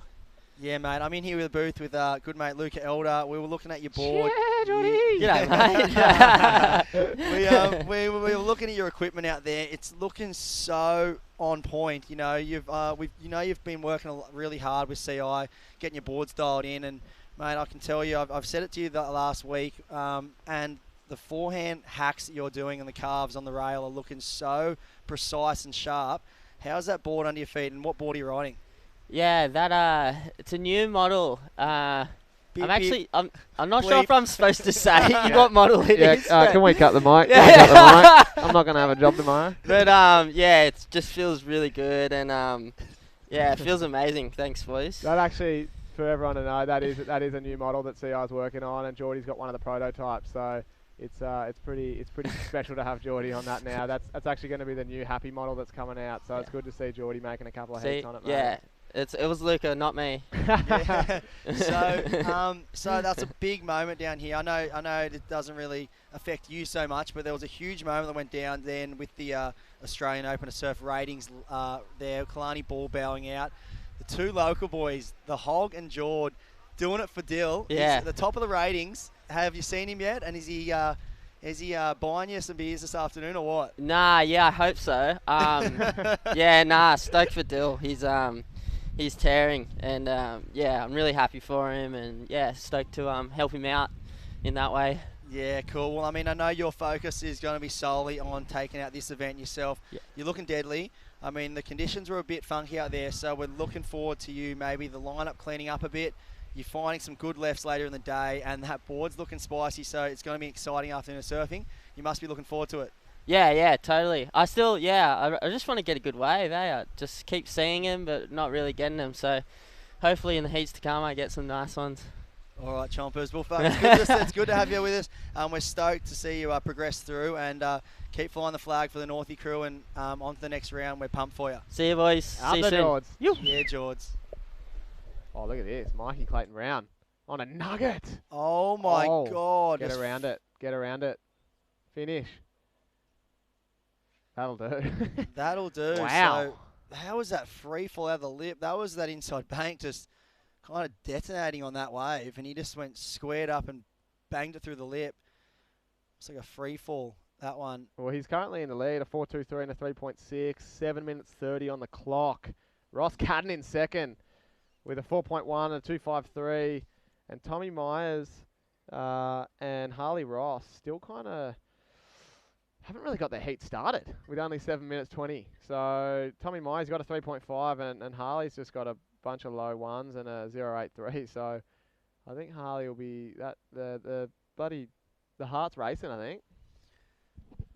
Yeah, it would be. This seems to be like the exact same situation that happened to Davey at Cathals earlier. You know, he has a lot of local knowledge out here, Harley. He surfed this lineup a bunch, and I feel like this morning it's almost been a bit of a curse sometimes for these guys. They're so used to surfing further out the back, you know, on these longer lefts that make their way through down the bank. But obviously with the high tide this morning and the bank being a bit funky at the moment, those out the back ones are kind of not really developing as much, and we're almost hitting this inside bank, and the guys that are just going out there and going, I'm just going to roll the dice a bunch, seem to be picking off these ones, and it's just like, you know, it's almost a bit of a potluck, and if you can find one that just stands up and bash a few turns, like, you know, it hasn't really been the local lads that have been showing all the experience today. Yeah, you're not wrong, Chris. It seems the busier you keep, the better it's going. So yeah, so you look at Harley, he's in the exact same spot as Davey. I think they both had about a 2 with about 6 minutes to go.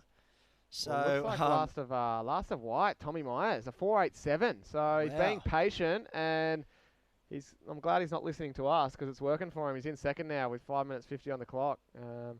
He did the exact same thing yesterday. I think he caught 2 waves in his whole heat, and that's all he needed. That's all you need. I mean, you sit around a bunch in the fire station, don't you? So he's probably doing the same out there, just going, I'm not going to move too much. I just want to kind of sit here and wait for one to come to me, and it's kind of paying off. But you look at the totals in this heat, it's been kind of the common theme throughout the day. 4s and 3s across the board with the odd 5 in there. So and the surf's pumping out of her. I know. I'd be dropping 2s left, right, and centre out there. It'd be nuts. But I know. So I feel like the scores aren't really reflecting the surfing that's being done or the waves, because it's really hard with this bit of wash through it and the bit of the warble to find, you know, a combo of a couple turns. So 2 big turns seem to, at the moment, just be getting you a 5. Yeah. But like we said, we saw Hogg get a clean one and get a 6.7. So it's just once the faces offer a bit more clean face, I think we'll see the scores start going more into the excellent range. Look at Harley. He's looking left, right. He's looking everywhere going, what am I doing wrong right now? I know. It's like he's stuck in an intersection on a busy highway. Like, what's going on? I can't find anything. Like, and get me a wave. Obviously, priority heats, Annabeth, so it should make it easier in conditions like this. You can sit there, you can pick off the good ones, but it looks like Mikey Clayton Brown's just palling it around him and getting all the good ones. Here he goes. Curly's president, Harley Ross. Oh, he is frustrated. Wow. It's just a tricky day down here at Narrabeen this morning with that morning sickness. Looks like the freshie prezzo's giving it to him. There's going to be riots. I know. Riots at the Imagine that. diggers. Yeah, imagine they're going back through DY, just far out. It's you know, they're definitely one of those clubs that have that inner battle between the Northern Beaches area. You know, you've kind of got around the country. You always have these certain clubs. I mean, Jess was talking to me about yesterday with the girls from up at Shelley Way. They always just want to take down the Northie crew. I feel like the Narrabeen's kind of like the Manly Seagulls of the Border Riders anyway, because we always done here we so go, well. here we go. They've always done so well, and everyone just wants to flog us, you know. But I know that Curly and Freshie have a deep underlying rivalry between them. Kind of like Bungan and Monavale, probably. Can't figure out whose beach is who, you know.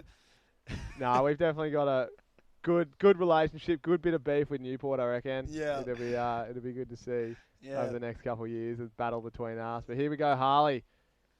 Oh, this one's a good little nugget. There's only 2 minutes 50 on the clock. He needs to get moving, and there it is. Looking spicy on that Takoro. He switched his quivers up. Oh, there it is. Oh, my God. He's just Harley gone Ross. cop that, Tommy Myers. That was... Put the coffin to bed, mate. Oh, my God. Did he just get tubed? Wow. Got tubed mid-turn. Free fall to tube. That was, anyway, Harley Ross's wave there. That was clutch. He almost lost it on that first turn. That board was so fast through that first turn that he almost lost it. Like, here we go. Watch the back of this turn. Whoa! So much flair off the top, Harley. Another one there, and strong finish. Wow, spray just flying out through the screen. That, I think, was the wave of the morning. And what we've been waiting to see down here at Narrabeen with those inside lefts doing what they're doing. It's been tricky, but Harley Ross has gone, you know what? I've spent some time down here. I'm going to wait, and that one finally came to him, and when it did, he absolutely lit it up. Well, he needed a 6.31. It's just come through at an 8.33. Wow. He's in second place. Mikey Brown, he's still in first with a 5.5 and a 5.53. So it just shows Harley Ross's backup is a 2.07. Look at this. Super flary off the top. Nelly kind of caught his rail at the bottom there. And this is the art of surfing, right?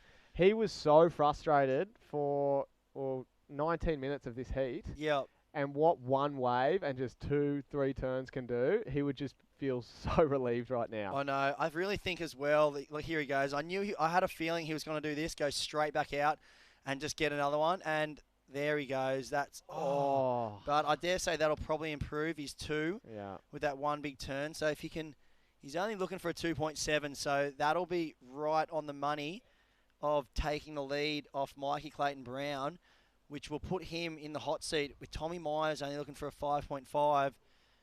Dare say if he goes up, I think Tommy will be probably looking for about a 5.8 maybe. Well, I hope the Freshie boys weren't celebrating at the Hilton just yet. I know. It's just like that. Things can turn so quickly here, and Harley Ross, I mean, a lot of surfers probably would have melted on that wave. You know, he almost caught rail. Like, you saw he tried so hard, but he managed to rein it back in as he almost caught his rail. Like, the majority of, you know, the inexperienced surfers would have caught that rail probably with the frustration they have from not being able to find something. And there we have it, Harley Ross. A 4.07 just for that one turn. So, MCB launching. So good. just on 6 seconds remaining. Where's Tommy Myers? Can he find one? He's paddling. Wow. So Harley, he's gone from fourth to first.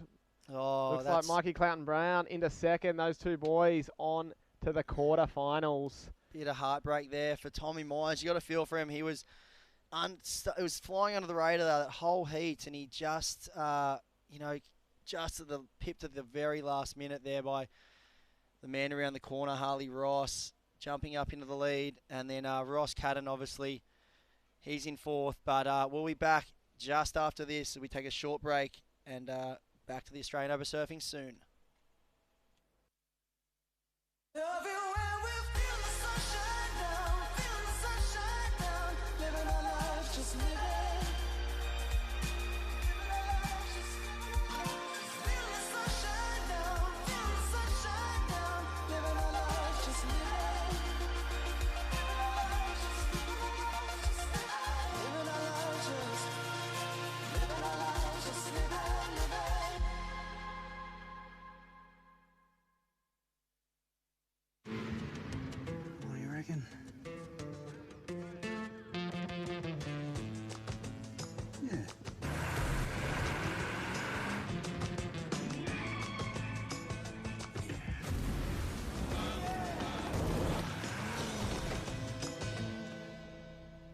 Say yeah to more power with the Amarok V6. And get your first 3 repayments on us. Volkswagen.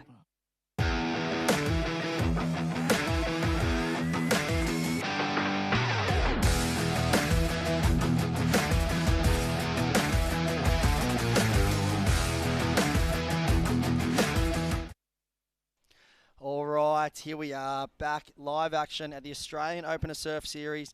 We've seen a great third round, shall I say, of the men's division.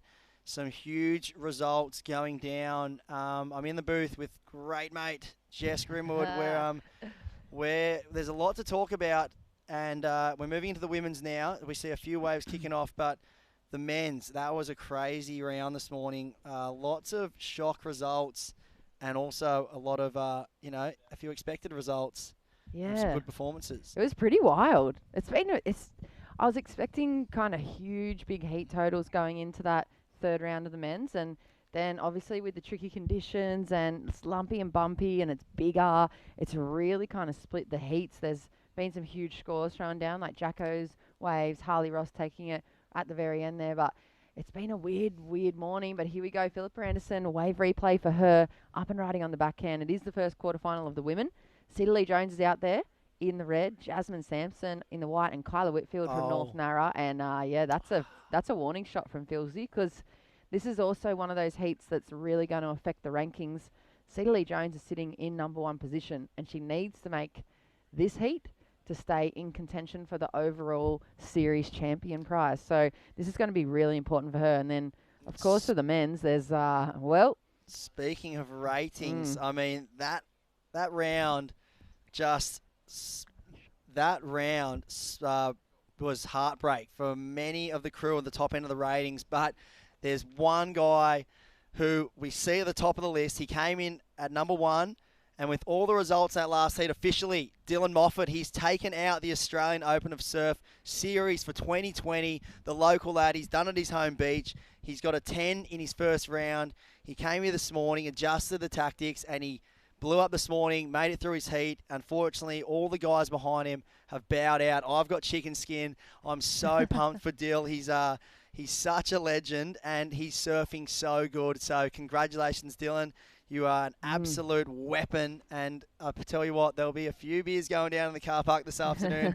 I'm sure he'll be counting his lucky stars as well, because, last heat we had the local crew, Geordie Lawler and the Hog, taking down Kalani Ball, who was the last man who was in the running for that ratings title. So so he wins the overall. So next year he's going to start off the year with the accommodation paid for in the Whistler Pro Surf Series. So the overall champ gets to take home that prize. I feel like for Dill, I won't be surprised if we see him cry when he receives that kind of champions crown for the overall series, because it means between now and the start of the QS next season, he's not going to have to work Monday to Friday or Monday to Sunday and kind of kill himself to collect all the cash to be able to do the QE. Like, he can go into that on the front foot without being, minus $2,000 in the credit card account. Oh no, I'm so happy for them. He's just such an epic human. Yeah. He's so nice. He's so genuine, and he loves surfing so much. He's the biggest frother.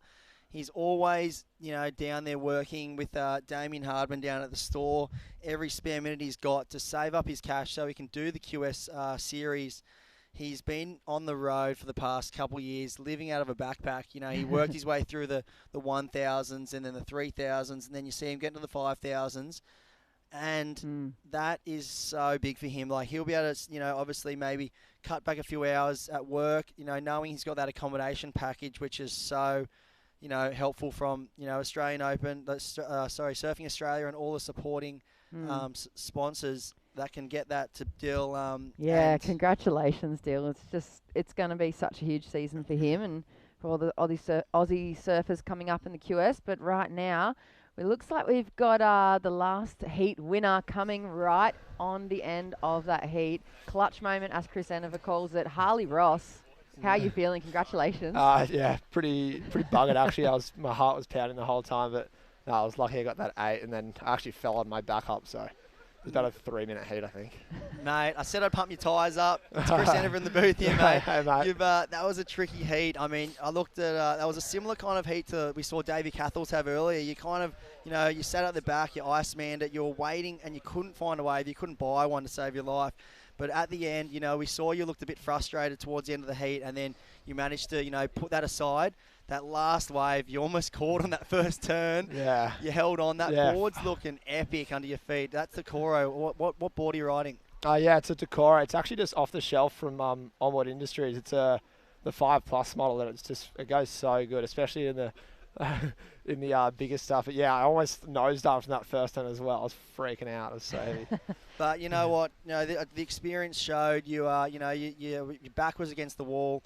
You couldn't buy a wave, and then that last one showed up, and you just, clutch performance. You dropped an 8.33. How's the lineup out there? It's looking quite tricky. Yeah, it's kind of like split into two. But I was watching the heat before. There was actually a couple of sets going.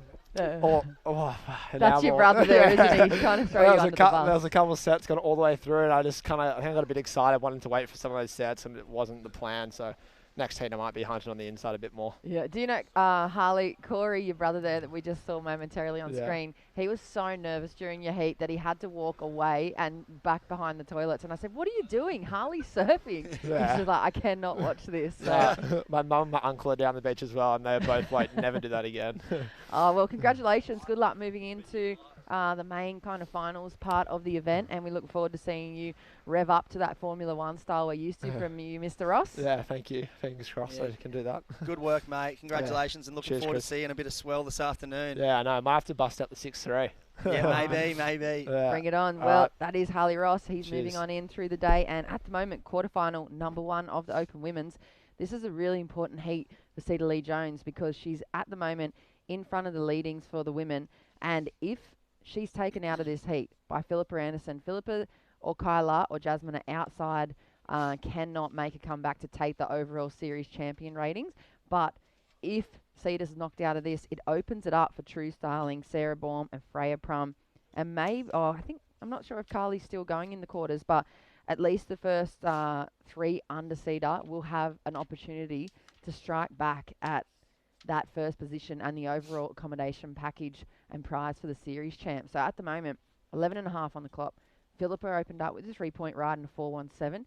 Jasmine Sampson has the best wave of the heat so far, a 5.83, and she's been a real standout. There she is on screen right there in the white rashi, and as it's been getting bigger and bigger and chunkier sections, she's just been elevating her performance. So she's looking good with that score at the moment. Cedar Lee Jones has a 4.5, and local lady, and I think probably your North Narrabeen club champ for the under-18s, Kyla Whitfield. Open Women's, actually. Open Women's. Queen of Narrabeen. Well, she took the title this year.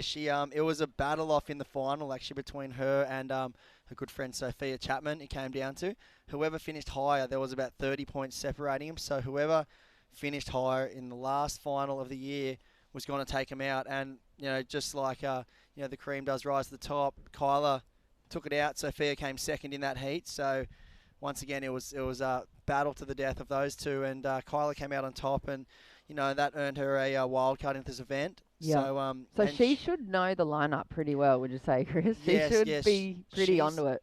Yeah, Kyla's been surfing here for years. I actually had the pleasure of coaching Kyla years ago when she was a micro grom. Now she's a foot taller than me. 6 foot tall, yeah. She is grown up a lot. She's like her mum. I think her mum's a netball player. Mm-hmm. She looks more like a basketballer than a surfer. She could. She's like probably full Amazonian looking chick, isn't she? She is, yeah. She's really matured, and she's a lovely young lady, really sweet, and she's great. She's got a great style.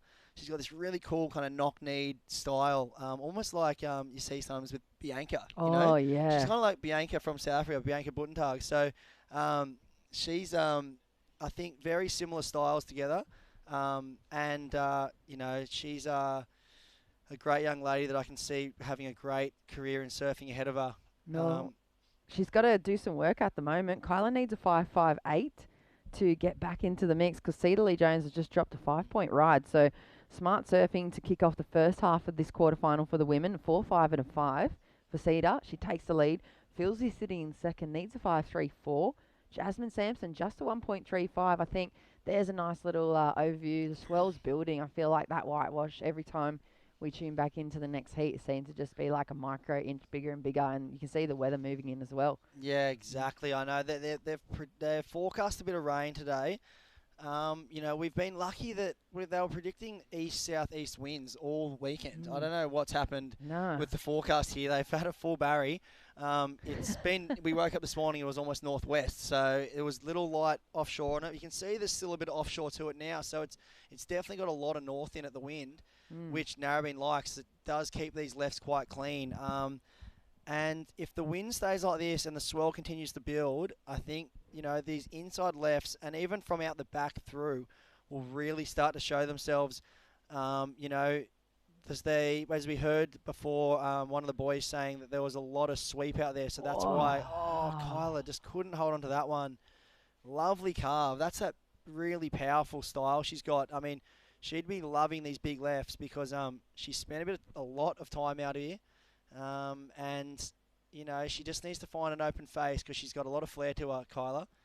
Gee, that was a big throwdown. You can see how much water she can move as well. But, yeah, just maybe looking ahead a little bit too much and just overcooking the first part of that carve. Have a look at the destination wave replay.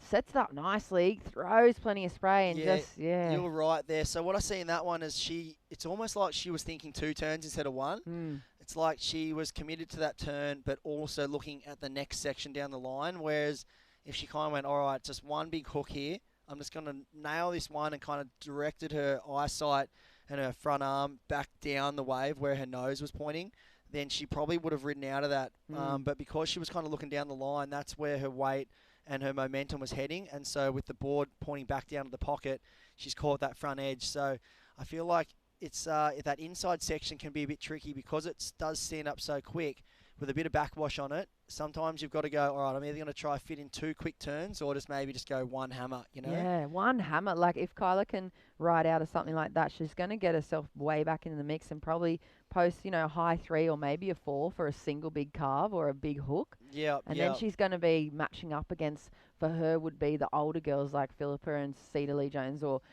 not too much older than her age-wise, but just the experience-wise. And Jasmine Sampson, though, she's in a dangerous position for the girls. Here goes Philsey, trying to get on the high line. Nice little pivot in the lip, but she goes straight-legged and she'll go down. But Jasmine Sampson, she's dangerous at the moment for both Philippa and Cedar because she's got the highest wave score still of the heat, and we're down to just over 6 minutes.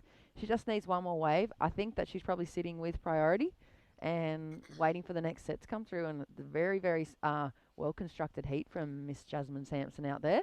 Yep. And I think moving forward today, if I was a coach speaking to my surfer, I would be kind of, drilling in the point that it's really not quantity over quality, It's, you're really looking to get those quality maneuvers down. Just you don't need to nail 4 turns on a wave to get a score out here like we've seen all event. Dylan Moffat locking in 10 points onto the back of 2 big turns. We've seen multiple 1-turn waves go north of the 6-point range all event. The judges are rewarding the commitment to the lip in these chunky conditions.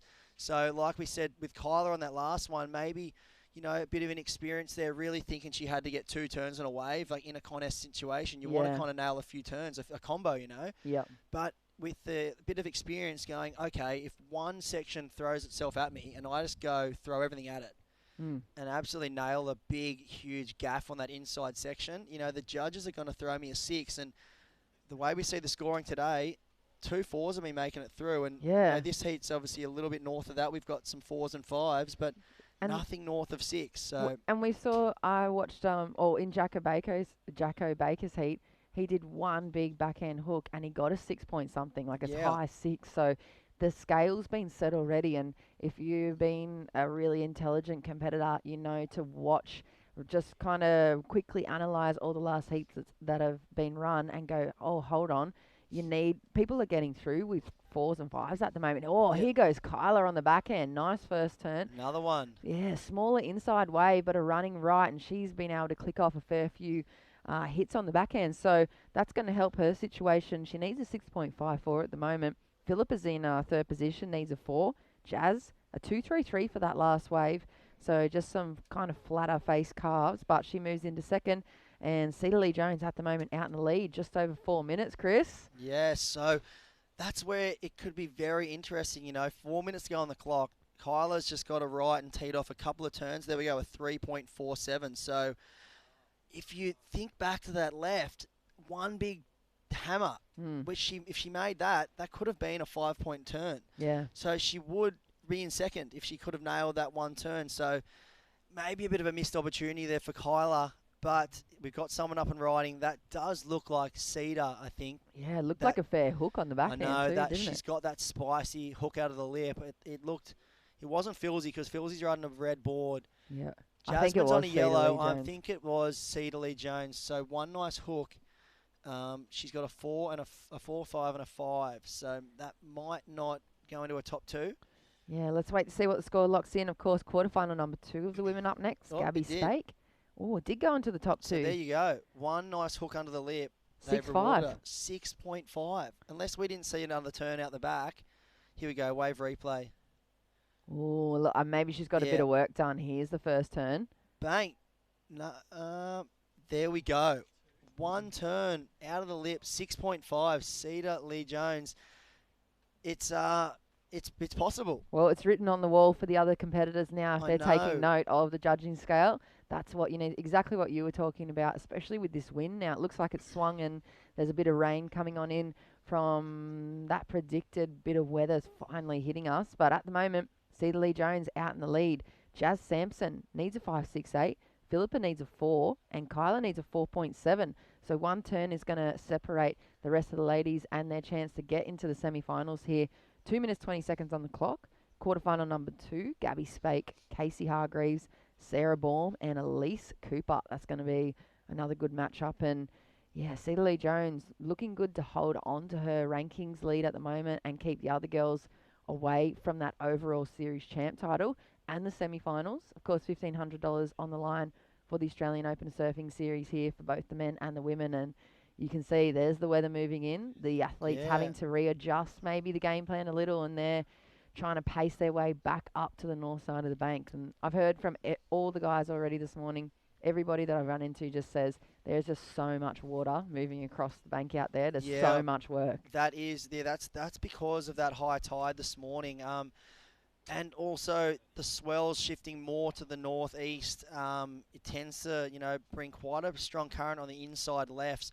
All that water filters in, to the corner, pushes a rip, then the rip runs back out. And then with that rip running out during the high tide, with the sweep of the wind and the current and the swell, that inside bank, it tends to rifle down the beach, and before you know it, if you catch a wave, you're so far down.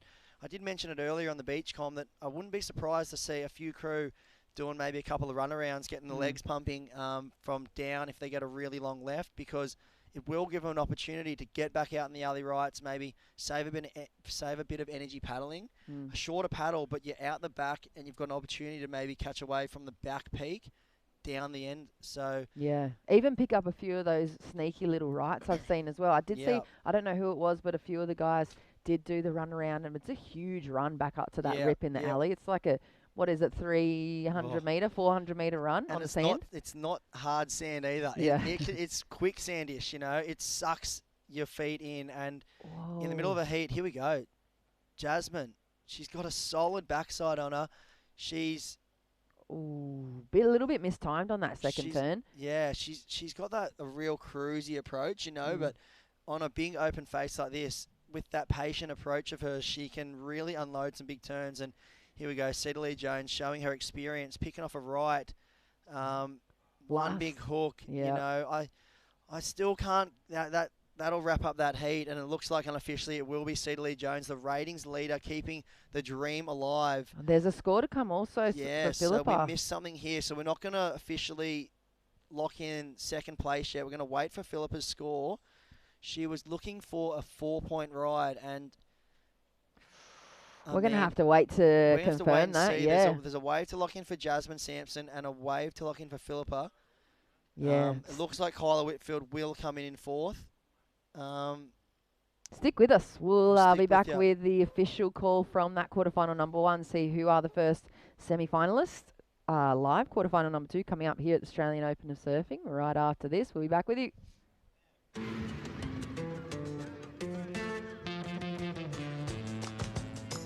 Yeah. Say yeah to more power with the Amarok V6 and get your first 3 repayments on us. Volkswagen.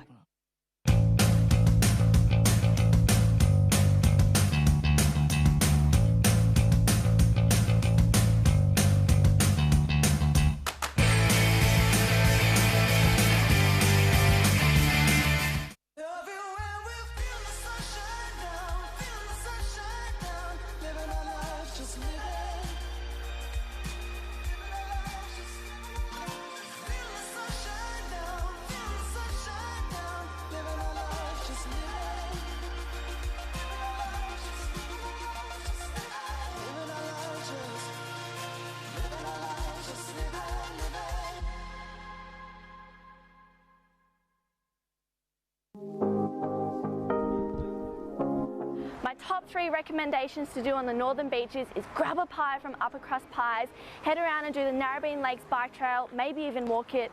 There's heaps of good cafes and restaurants on Ocean Street, like Moonlight Social House and Zuby Cafes. They do great food and good coffee, and maybe even head into Rip Curl Narrabeen as a little bonus tip. They've got so many boards on hand.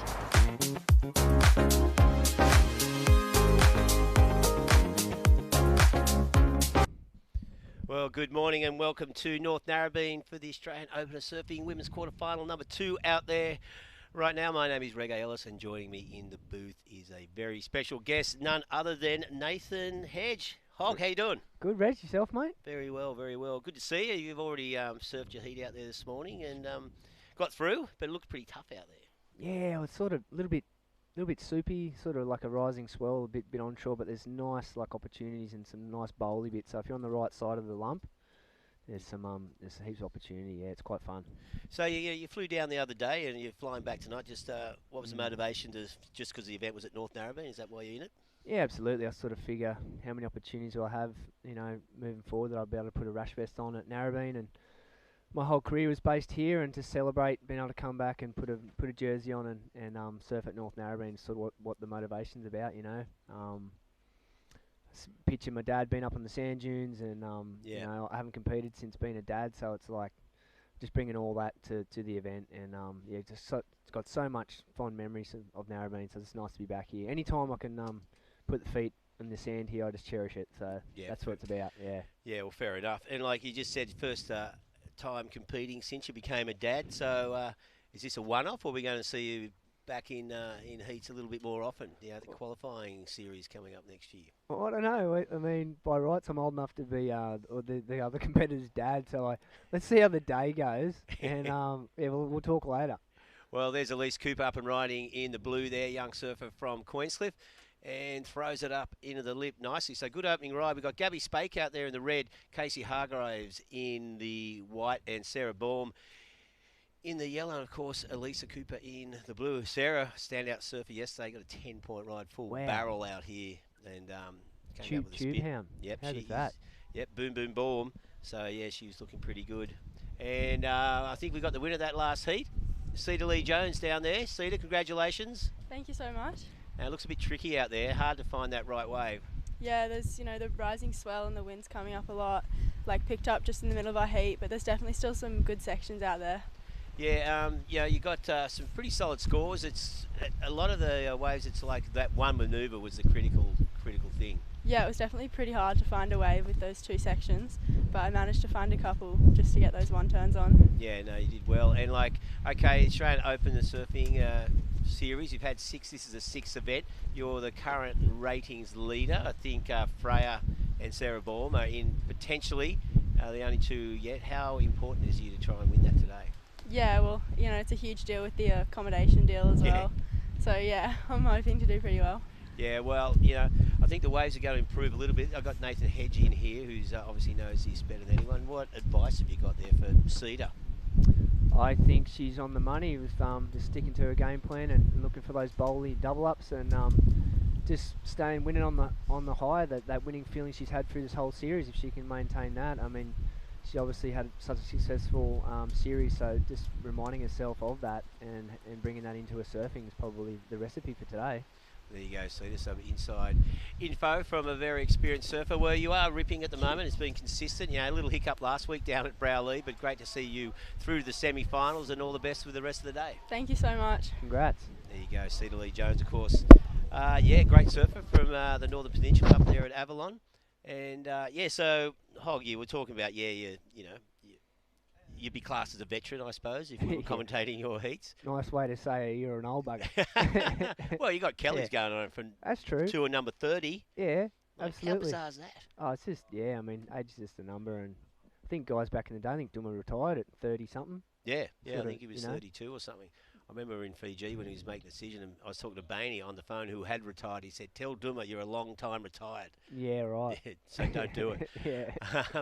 So we saw a couple of waves ridden there. Sarah Baum locks in a 7, and Elise Cooper with a 4.5. So Sarah Baum getting a good score during that interview. And, well, Hoggy, you're living up there at Pottsville, up the North Coast, and you're obviously a doting dad, I've noticed. And what else have you been up to? Mate, just sort of, getting through the last 6 months, sort of hustling a bit, just getting the job done, just doing what I can to keep head above water, and, just enjoying some time with, just a bit slower pace and not moving around so fast, and, just connecting with family a little bit more, and got a few little different initiatives coming up soon, I hope to launch, and, but yeah, mate, just settling into being a dad and just enjoying my surfing, and, it's been good. Well, it's fair to say you're still ripping, mate, so good solid performance out there this morning. Like this afternoon, we're anticipating these lefts to stand up a bit. It's just the murmur on the beach is that you're one of the favourites to take it out here today. Oh, look at Yellow's wave. Look at this. This is Boom Boom Boom. Sarah, great. Nice. Nice wrap on that one. Just going to get the last section. Boom. Yeah, nice. And more. No, she just kicks out. So Sarah, wow, totally in rhythm. She's already got that 7-point ride. Good That's wave going to be selection. another good score, and she's in a great position at this Good, stage. good read on that one. Sort of foam climb and the wrap, and then closing turn. Yeah, we'll have a look on the replay. Just throws it up vertically. A little bit of a stumble there, but recovers nicely. Back into the pocket, and then boom, finish. Good little confidence settler, hey. Yeah, definitely. Back up the 7. Yeah, well, Elise Cooper with that 4.5. We've seen in previous heats they have been a keeper. Well, there you go, an 8-point ride there for Sarah. Yep. And that's a fair score. Was a little bit better than her 7. So wow, not even a halfway mark, and she's got a 2-wave total of 15, and she's looking good. These waves are definitely going to suit Sarah today. She's one of the standouts, of course.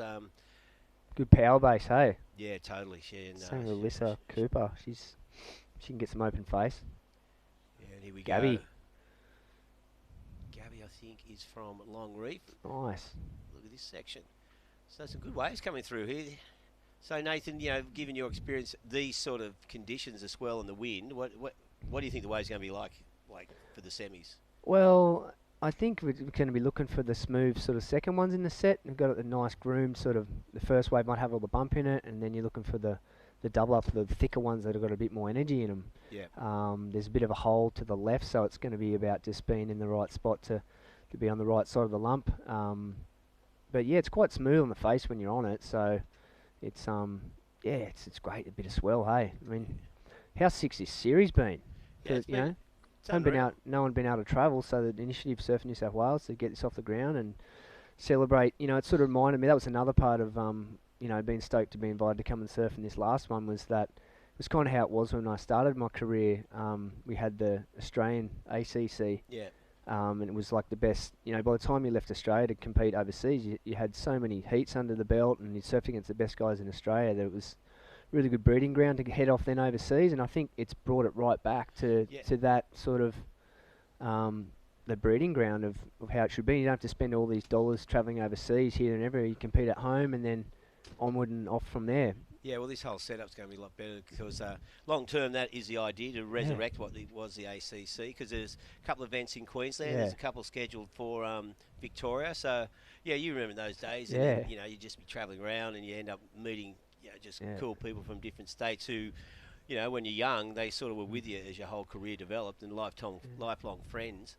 And, I think it's really good. And, of course, we've got the WQS series happening, and then you go into the challenging. So it's perfect for these guys to get a bit of experience here. And also with this regional, we've been going up and down the coast, and you get, 14-year-old kids surfing against some really experienced surfers, so it sort of gives them, a good education on how it all works. Yeah, you get a crack at some of the bigger names, and I mean, what a pathway and a platform to get into pro surfing, your local spot. Yeah, definitely. As we see Casey Hargraves there, nice little slash. Well, this one's starting to stand up. We have seen an improvement in the waves over the last probably 15 to 20 minutes, so hopefully that will continue as the day goes on. So with this, Nathan, was it hard to motivate yourself this morning, or did you just go bang straight back in? No, I was frothing, mate. I've been working my butt off up the coast, and I had my daughter right up till yesterday and got the flight down, and like I said, any opportunity to come and put a rashie on at Narrabeen is just, well, it's more the motivation I need, And it's a nice section, so yeah, I mean, it could be 1 foot grovelly, so I think this is fun. Yeah, so you're looking pretty fit, mate. So since you retired, you've sort of been focusing on your health, your fitness, and your surfing. It seems to be paying off. Yeah, I mean, I had some big life changes a bunch of years ago, and I just really appreciate it now. I've got a really good, I know who I am these days, and I just celebrate being healthy. And whenever I'm doing something, I'm doing it full on. So these days, it's generally pretty healthy choices. So it's good, mate. Yeah, if you're doing anything full on, it's good when it's healthy rather than exactly. I tried the other way; it didn't really work for me. So no, I don't think it works for anyone. Yeah. Yeah, well, just under 9 minutes remaining, and you've been getting in the water like every opportunity. I'm not going to ask you to tell me where you surf, because we were just talking with Mark Warren, and he was telling how there's no one around there surfing, so we don't want to increase it. But what kind of waves have you been getting into?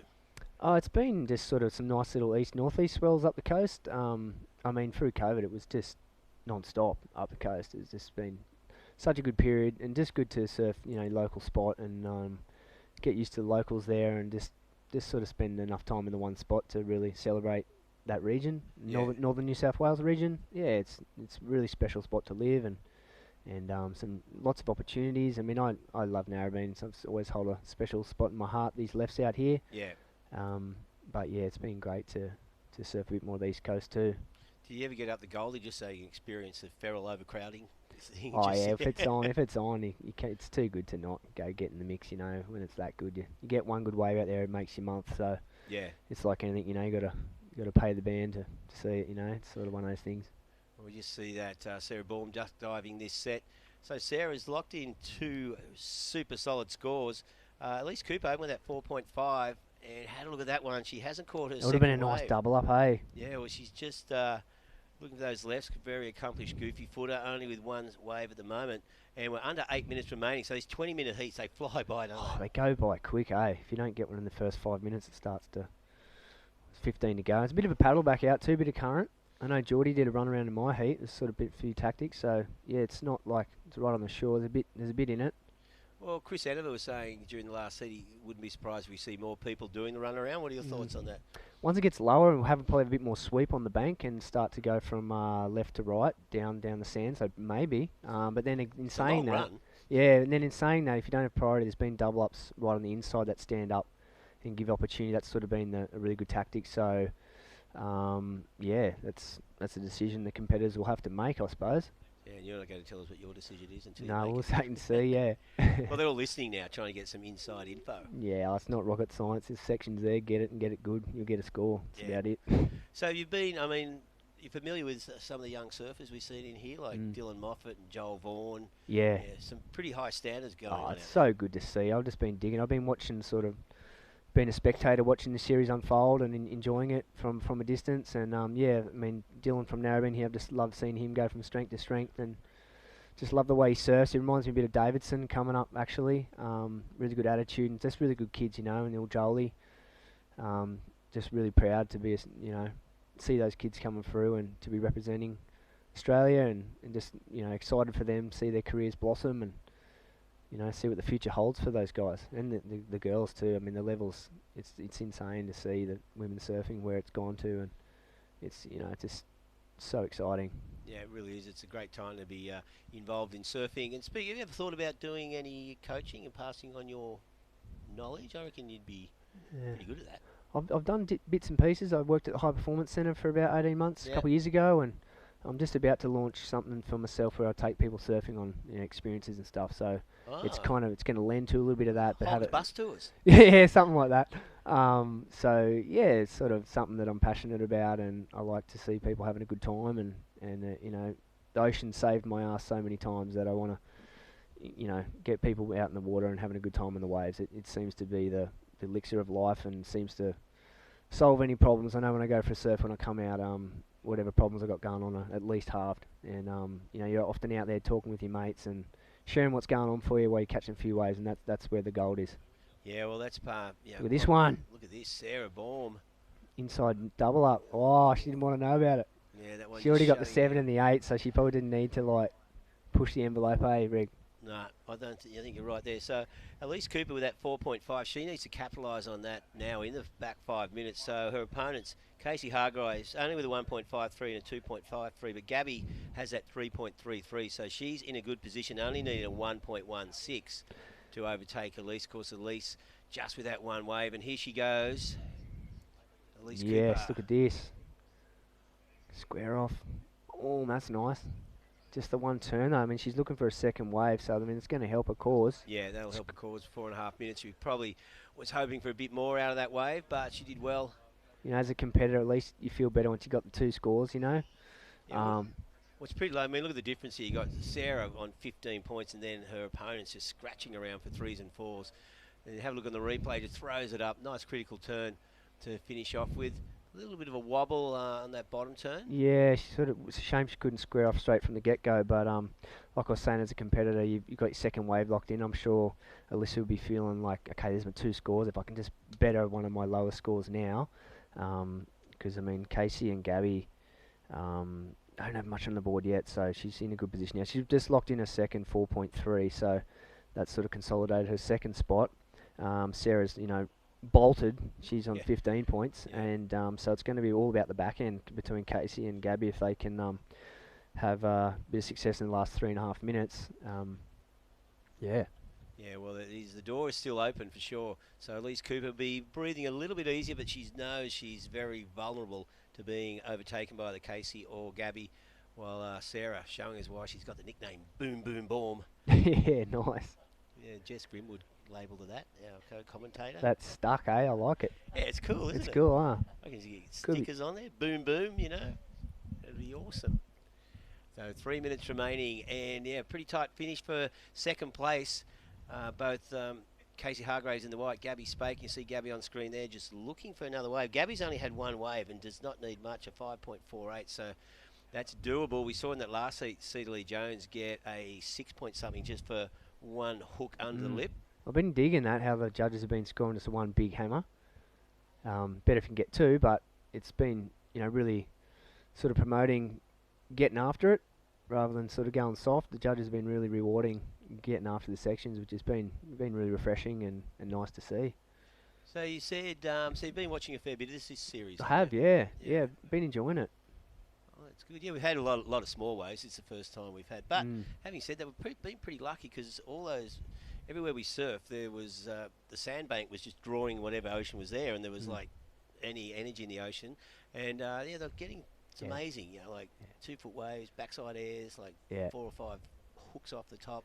Just been stoked to see all the little regional areas of Australia get a little injection and seeing it go up and down the coast. It's just, like I was saying a bit earlier, Reg was chatting, it just feels like it's getting back to the grassroots, where the breeding ground for Australian surfing really got, such an acceleration into the world ranks, so it sort of feels like it's coming back around full circle. Yeah, and it's been kind of cool. We've had 3 events run off the back of the regional board rider battles. Exactly, as well. So back to back. And you really get that culture of Australian surfing with the clubs and the local beaches. And going down the south coast last week, the Dalmini crew being welcomed. Everyone's been really welcoming us. It's so good, Cox Harbour. It's been unreal. After the year everyone's had, it's nice to get back in the water and celebrate this, the epic place we live in. Yeah, for us it's been a bit of a paid holiday, which is always good. It's all right, isn't it? Well, that's life, isn't it? There you go, boom, boom. Ooh. Oh, a bit of froth on this one. It's hard to navigate through that foam and chop.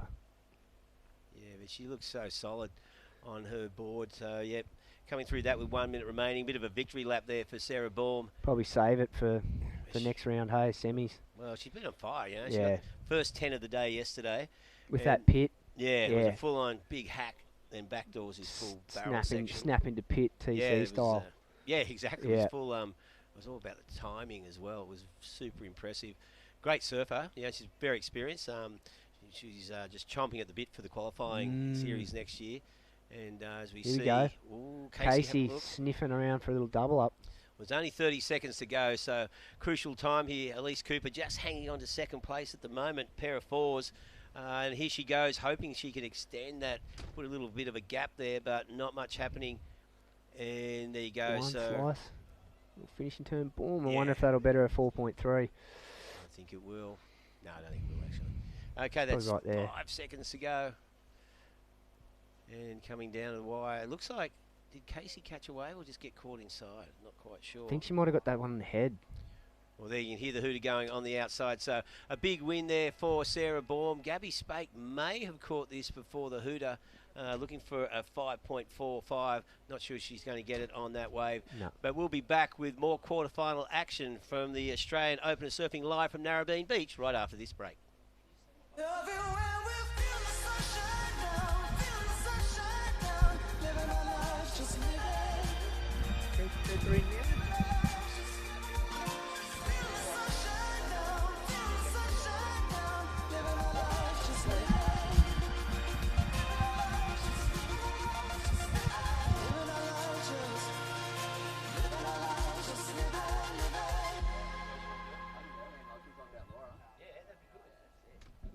Rescue program is essential, I think, for everyone who's in the water every day. Anyone who has access to it and hears about it, you should probably go and learn a little bit of something from it. So you just have to be aware in the water. And when you train this kind of stuff, you get more awareness of your surroundings. It's even more easy to identify when somebody's in trouble, or to see when a potential problem's going to happen. If you're going to try and save someone just because it's out of the goodness of your heart and you don't have the skills, you're going to get yourself in trouble. Yeah, so everyone should be prepared. You've dreamed of places to go. You promised one day. Now, one day is here. New adventures. Wide open spaces. So, you can't travel the world right now. So what? New South Wales is here for you. Let's all reboot 2020. One unforgettable experience at a time. Now's the time to love New South Wales. Okay, and welcome back. We are in the women's quarterfinals here at the Australian Open of Surfing, Northern Beaches Open. Last stop of the series. My name's Cooper Chapman, and I'm joined by none other than Nathan the Hog Hedge. Yeah, Coops. Good to be in here with you, mate. How good's watching Narrabeen in a surf comp again? Oh, it's that good that frickin' hit back at Narra, hey, NN. Yeah, mate. It's been such a special place for both of us, and great to see competitive surfing there. And we've got Laura Enever out there in the water. How good's that, one of our own. She's won a junior world championship here years ago. I was on the beach for that, and that was super exciting. So great to see her back out here now, and great to be sharing the booth with you. Yeah, awesome, mate. So how good is it just to be back at Narrabeen and seeing events here? I mean, and both of us living up the coast now at Kingscliff, so nice great to come back down here around summertime and get to catch up with all the crew. A bit of family and friends, hey? It's nice, hey? Yeah, it's beautiful, and it's good to see a few big sections turned on too, hey? Got a bit of juice, and then never disappoints. Yeah, I've been out there whispering to people saying Hoggy's my pick. Couple big sections. You looked on fire out there before you took down that heat, or I think you got picked in the end by George. Yeah. But mate, quarterfinals coming up soon. What's the game plan out there a bit later? A couple juicy lefts. Yeah, I just want to get the nice double ups and just try to put the pieces of the puzzle together. Yeah, for sure. So out there right now in the water, quarterfinal heat number 3. In the red we have Lily McDonald. In the white, Amelia Burke. In the yellow, Laura Enever, and in the blue, Talina Wilson. But who we have down on the beach side, we have Sarah Baham, absolutely on fire out there, putting on a clinic. How was it today compared to yesterday? Super tricky. Like, there's so much water moving out there, but I had a surf there yesterday afternoon, and it was kind of similar. Like, obviously a bit lower tide, but it's kind of in the same spot, and I got a couple, and yeah, just stuck to the same game plan. Yeah, Sarah, Nathan Hedge here. How are you? Good, how are you? Oh, it's just so psyched to see you back up the performance from yesterday. Was it tricky, after a 10, you just sort of back up that performance? I mean, you got a 7 and an 8, which is massive. How did you feel coming into the heat today, knowing you got the 10 yesterday? Yeah, pretty confident. Like, as I said, I had a really good surf out here yesterday afternoon, so I was just kind of having fun, like I just wanted to go out there and get a couple waves, and I knew which ones I kind of wanted, like which Nice. ones would wall up. So Yeah. yeah, I just pretty much got one straight off the bat, and then kind of waited for another one that was kind of similar, and yeah, I got a sneaky one. So stoked. Yeah, you look really solid and powerful on your feet. So good luck for the rest of it, eh? Thank you so much. Yeah, good luck, Sarah. Cheers. 15 points, not easy to come by out there right now, and yeah, we'll see you in the semi-finals. So Sarah Barn putting on a clinic. Not many 15-point heats out there today. I think that's the highest heat score of the day so far. So Sarah really dialing it in out there. Tricky lineup right now. Not normal North Narrabeen, hey? No, I mean you still got those spot X down the inside. I mean this is where I'd be sitting anyway. You know the ones, buddy. You love that inside section. Inside That's bit. what I sucked yesterday. I usually try and sit up the top, and I had an absolute barrier out there yesterday. But okay. Mate, I've been having a ball watching you surf, and it's good to see guys like Geordie Lawler.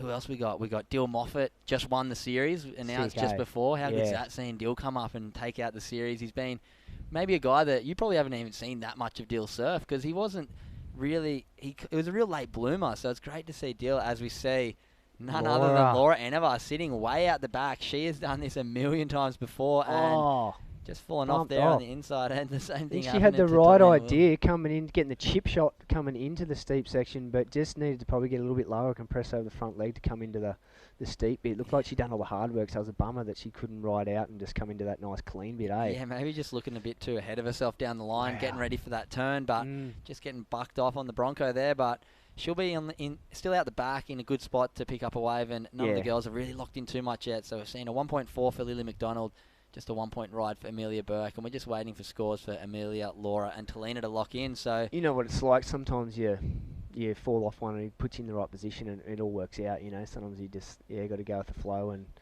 Okay, that wave's done. Task at hand. What I've got to do now, and sometimes like you you said, can surf yourself into rhythm. That's right. Yeah, and now she's probably in a little bit better spot. I like the tactic though to starting out there and then coming into the bowley bit. Yeah, for sure. As that tide's going to get lower, what do you reckon? We're going to see it push out a little bit, maybe.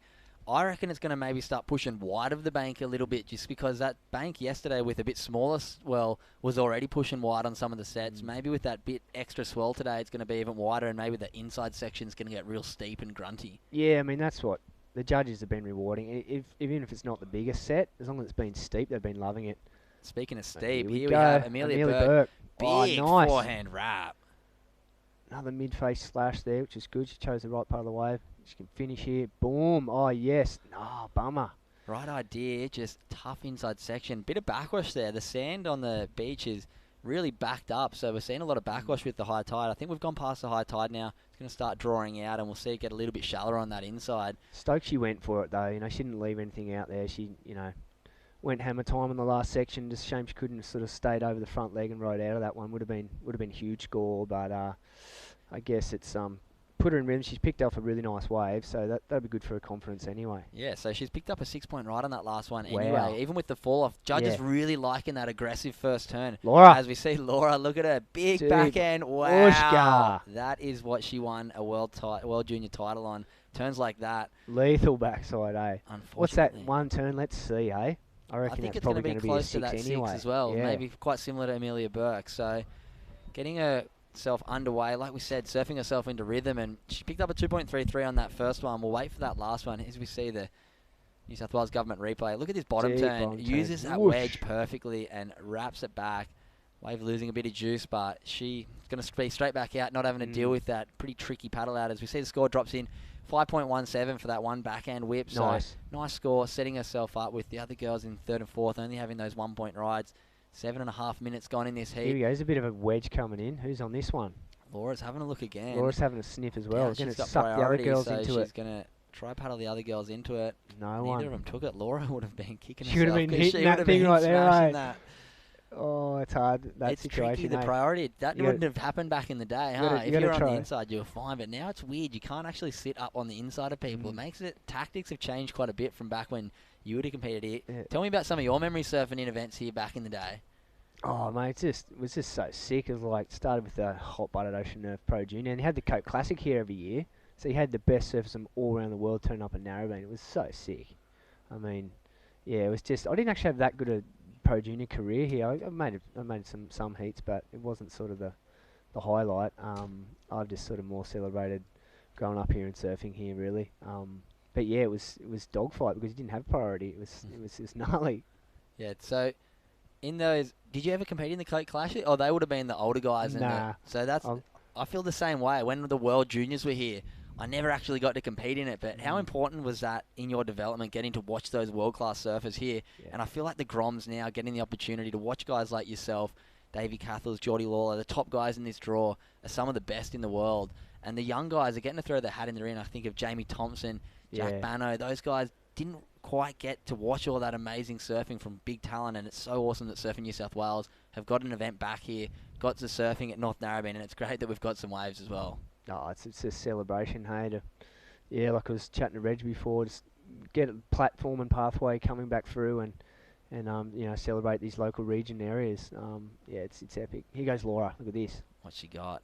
Squares it up. Ooh, not liking that one, but yeah. Must have closed out that one, eh? Yeah, it'd be great to see a QS event here back next year. We'll have to try and get in the ear of Lukey Madden from Surfing New South Wales and get one of those QS 1000s or even a 3 or 5. I mean, with waves like this, it deserves to be a QS 5000. And so consistent. Yeah, there's just always a wave here, and that's what comes down to how much talent's come out of here from guys like yourself, Davey. I mean, the list goes absolutely on from surfers from here, and it's a beautiful part of the world to grow up. And man, I bet you all the other Groms from around the northern beaches that don't get to surf here that much are pretty stoked to have an event here, because a lot of them have been really maximising it. I think of guys like Xavier Bryce, Darcy Crump, guys who would come here every now and then but have to pick up the scraps because we're not very I feel like we're nice, but we don't share many waves because there's so many good surfers here. But yeah, it's awesome getting to see everyone have an opportunity to throw their hat in the ring down here at Narrabeen. Yeah, I did have a chat to Darcy before, and he was like, I'm just so stoked to keep going because it means I get to surf Narrabeen and the rising swell, dropping tide, and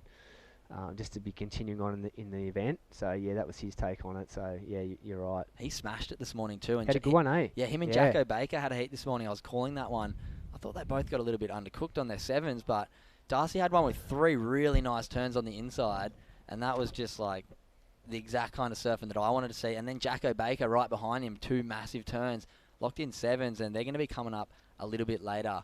But man, their surfing looked so on point, and both of them were just stoked to be surfing Narrabeen with 3 other guys out, because it doesn't happen very often, especially with conditions like this. Yeah, you can see the gratitude just to be out there, hey, which is often good. It translates into your surfing, when you're not thinking too much about the outcomes and you're just sort of more in the moment and celebrating your surfing. It's, yourself, mates.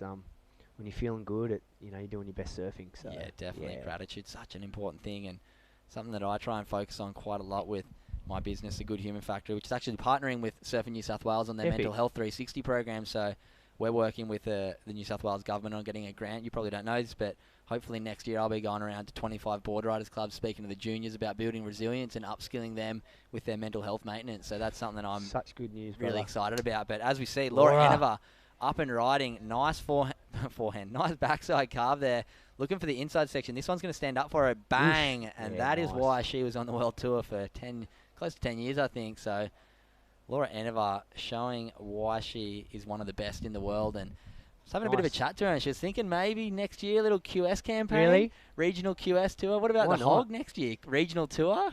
Oh, it's just, let's see how today goes. Little win today could maybe fire up the Hog. Oh, mate. It's how good to see Laura. Like, I mean, she chased the big wave stuff and did her own project. Be nice to see her back on the world stage, hey? Yeah, let's go through this replay. Nice wrap, just waiting, not getting too ahead of herself here. Coach Chicken Boy would have been she timed that perfectly. Didn't go too hard, and look at that. Excellent like how she stayed mid face and got to that last bit early. Yeah, with the backwash, a lot of people, it's a pretty tough wave to surf Narrabeen when it's like this. It's all about timing and all about picking the right turns, and Laura's done it a million times before. And yeah, like I said, 8-point ride just there. She's going to be bringing a lot of confidence into the back end of the draw.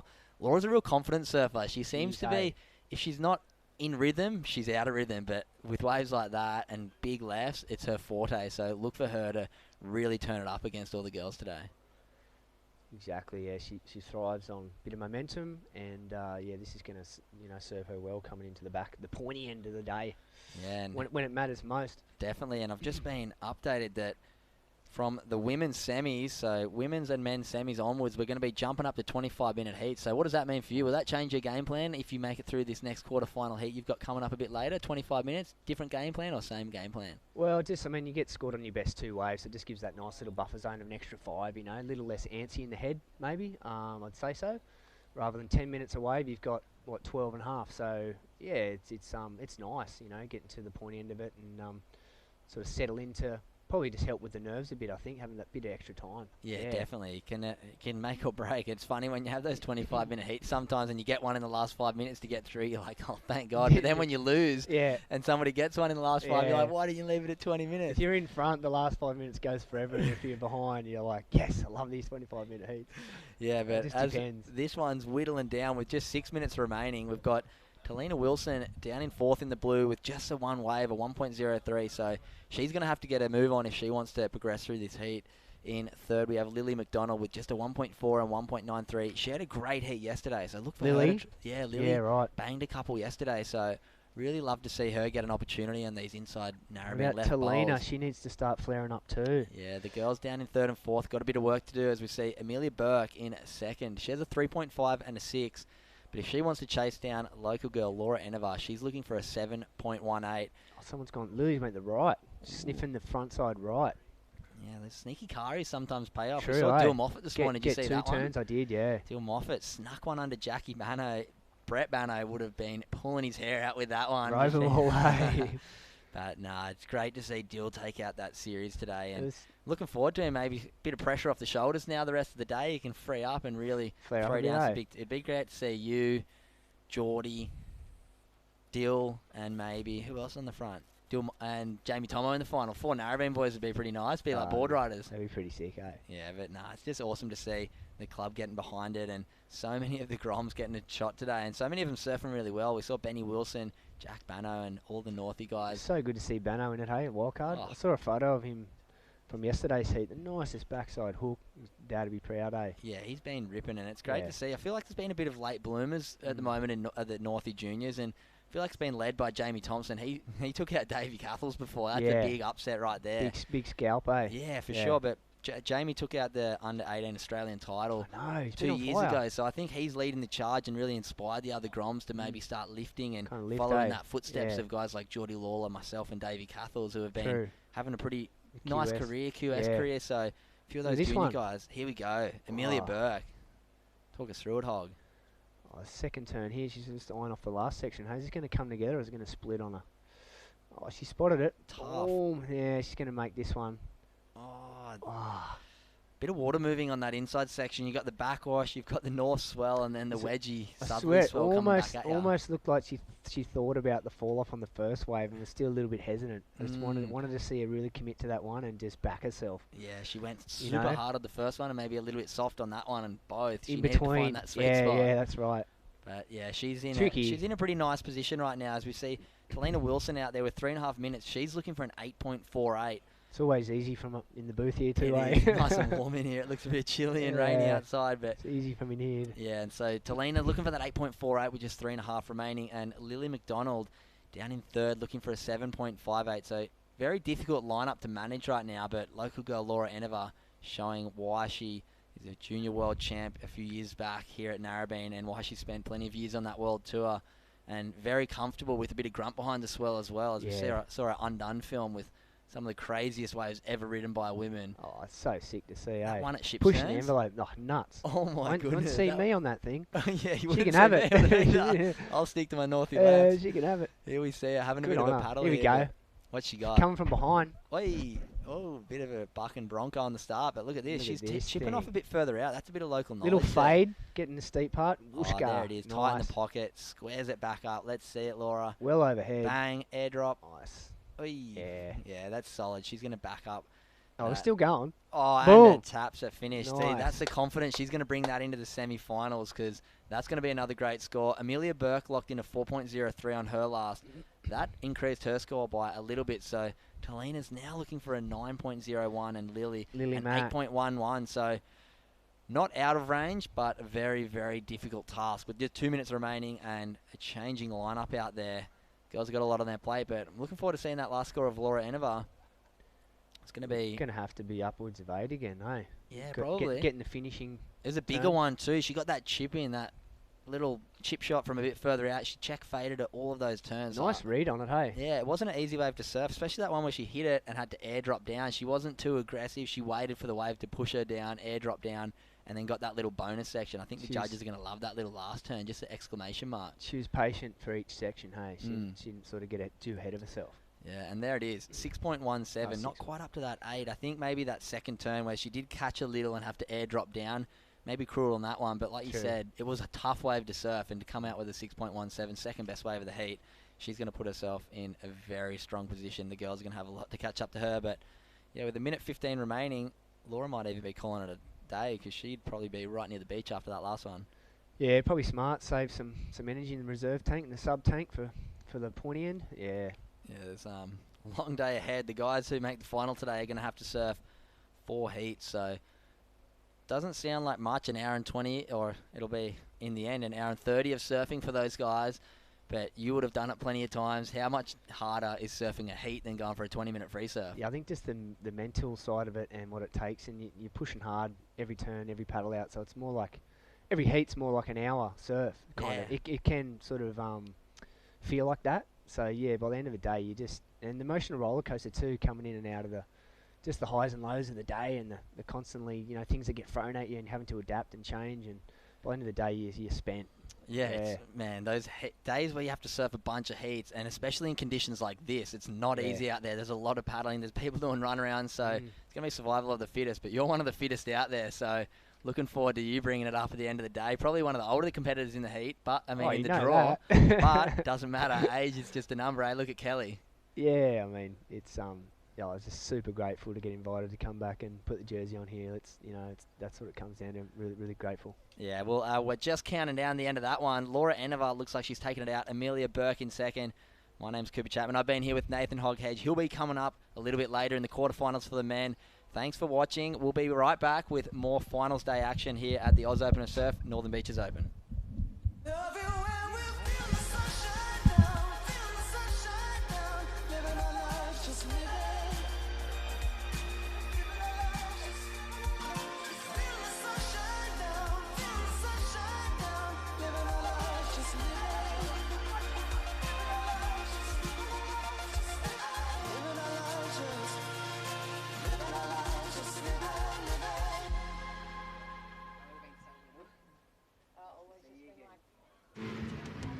What do you reckon? Yeah.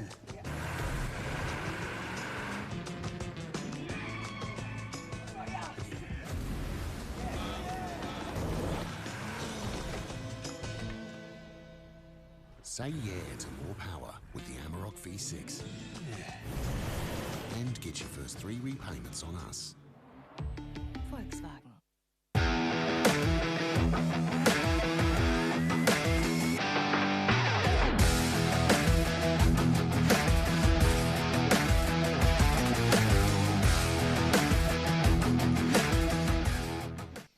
Okay, and welcome back. We are into the last quarterfinal of the women. We see local girl True Starling up and riding, picking a gem here. Big first turn in the pocket, and another drift in the fins on that one. Our co-commentator and local girl. I'm back here with Reggae Ellis. How fun was that calling some heats with the hog? Yeah, it was unreal. Yeah, I know. When you came in, I thought, okay, I was going to hog the hog, but I thought I'd better share him around. But yeah, it was good.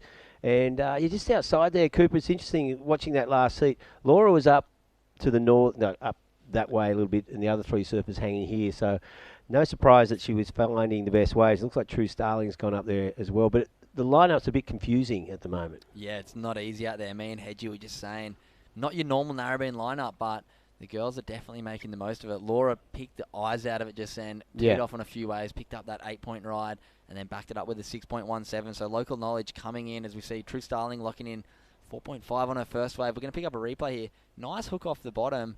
Comes from deep behind the section and drifts it again there. Unfortunately, that second turn kind of was a bit down the line. So that's where the judges, I think, pulled back on that score. And with girls like Molly Picklum, Annie DeSantos, and Freya Prum in her heat, as we see Molly up and riding. Look at that bottom turn. Wow. that might be the turn of the event for the women. That was so crisp and so perfectly placed. That's going to be a huge score just for that one big turn. How was that bottom turn? She just came from right in the pocket. That was an iconic narrowbeam left just there. Yeah, it was, and just so square off the bottom. But, yeah, Molly's been on fire through this. This is a heavy heat. We got, like, of course, Molly's won the event down at Gerringong, Wary, and we saw Freya win last weekend. And then, of course, True, one of the regular finalists and up there in the mix. So here's the replay. Look at that bottom turn right next to the foam. It wasn't just a snap. She fully drove through the turn. I know Coach Glenn Micro Hall would have been watching that one online and just licking his lips because that was about as nice a one turn you can get on a narrowbeam left. And scores coming in 7.17. Great start for her. Just 3 minutes gone in this heat. Molly's setting herself up nicely for a spot in that semi-finals, but girls like Annie, Freya and True, she's going to need another good score to get through this one. Yeah. We've seen Anna Santos, of course. He's been in a number of finals as well. A regular surfer here at North Narrabeen. There she is in the red. So, and Freya Prum, of course, from Merimbula down the far south coast and winner of the event last week. I think she's still in the mix to maybe win the overall series. I'm not sure. Cedar's in the box seat, though. Cedar's in the box seat. She's had 2 firsts and 2 ninths. So Cedar's on 30,000 points, but she's bettered one of her results already by making it to the semi-finals. So she's making it a little bit harder every time she makes a heat for the other girls. I'm not too sure exactly the scenarios with the women's, but we do know Dylan Moffat took out the men's because we lost seed number 2 and number 3, Kalani Ball and Joel Vaughan. Yep. And, yeah, now we have men's champion, and Dylan Moffat's going to be coming up in the next heat, and he'll be surfing a little bit freer with no pressure to take out the series because he's already done it. Yeah, and he's ripping too. Mate, ripping. He clutched it up in that last heat. It was probably one of the closer heats he's had in this whole series. He needed a 2.77 right into the dying stages of the heat. 1:30 to go. Jack Bannister, local grommet, surfed plenty of heats against Dylan in board riders. Yeah. Gave him away. We don't have priority at board riders, so he gave him away. He had priority over Dill, and he gave him a wave, and Dill only needed a 3, and he teed off on it a little right. So it was a wave that maybe you wouldn't expect to get a score on, but Dill, being the surfer that he is and being the ratings leader, did exactly what he needed to do, dropped a 6, didn't even feel the pressure at all. So he's going to be coming up in the next heat. Men's quarterfinal number 1 is going to be a cracker. So see Freya Prum up and riding here. Well, nice slash. Look at this section ahead of her. Throws it up into the lip. Nice critical turn. Might get, well, she will get another one in there. Good hook. Unfortunately, just burying the nose on that third turn would have been a nice way to finish. 2 good solid turns on the inside for Freya Prum. But she does get her account open with 14.5 minutes remaining. And we've got the heat winner from the last heat, Laura. How'd you go out there? Hi, guys. Yeah, no, it was a lot of work. I felt like a bit of a dog. I was paddling. There's just like once you get stuck too far down, you're just against that northerly rip, and it's just like just paddle to get back in position. But no, I was stoked to just drag a couple, and my plan was sort of to go up the top and try to get one first, and then work my way down the end. But yeah, all the girls are getting some fun ones though. Yeah, it worked out really well. I was calling that heat with Hedgie in. Me and him were having a ball call, and I was saying you're a real momentum surfer. It seems when you start getting on a roll in an event, it really starts going for you, and dropping an 8 and a 6, that's got to feel good moving into the semi-finals. Yeah, no, it does. I mean, this is home, and I love the lefts here at Northie, but I think that's kind of how I've always been on, competing, which I probably want to change. It's like when I have the momentum, I feel confident and I have a lot of fun, but then a lot of the times I can just be pretty scat and just doing some weird things. Well, you're renowned for that, Laura. Yeah. It's either 2s or 10s, kind of.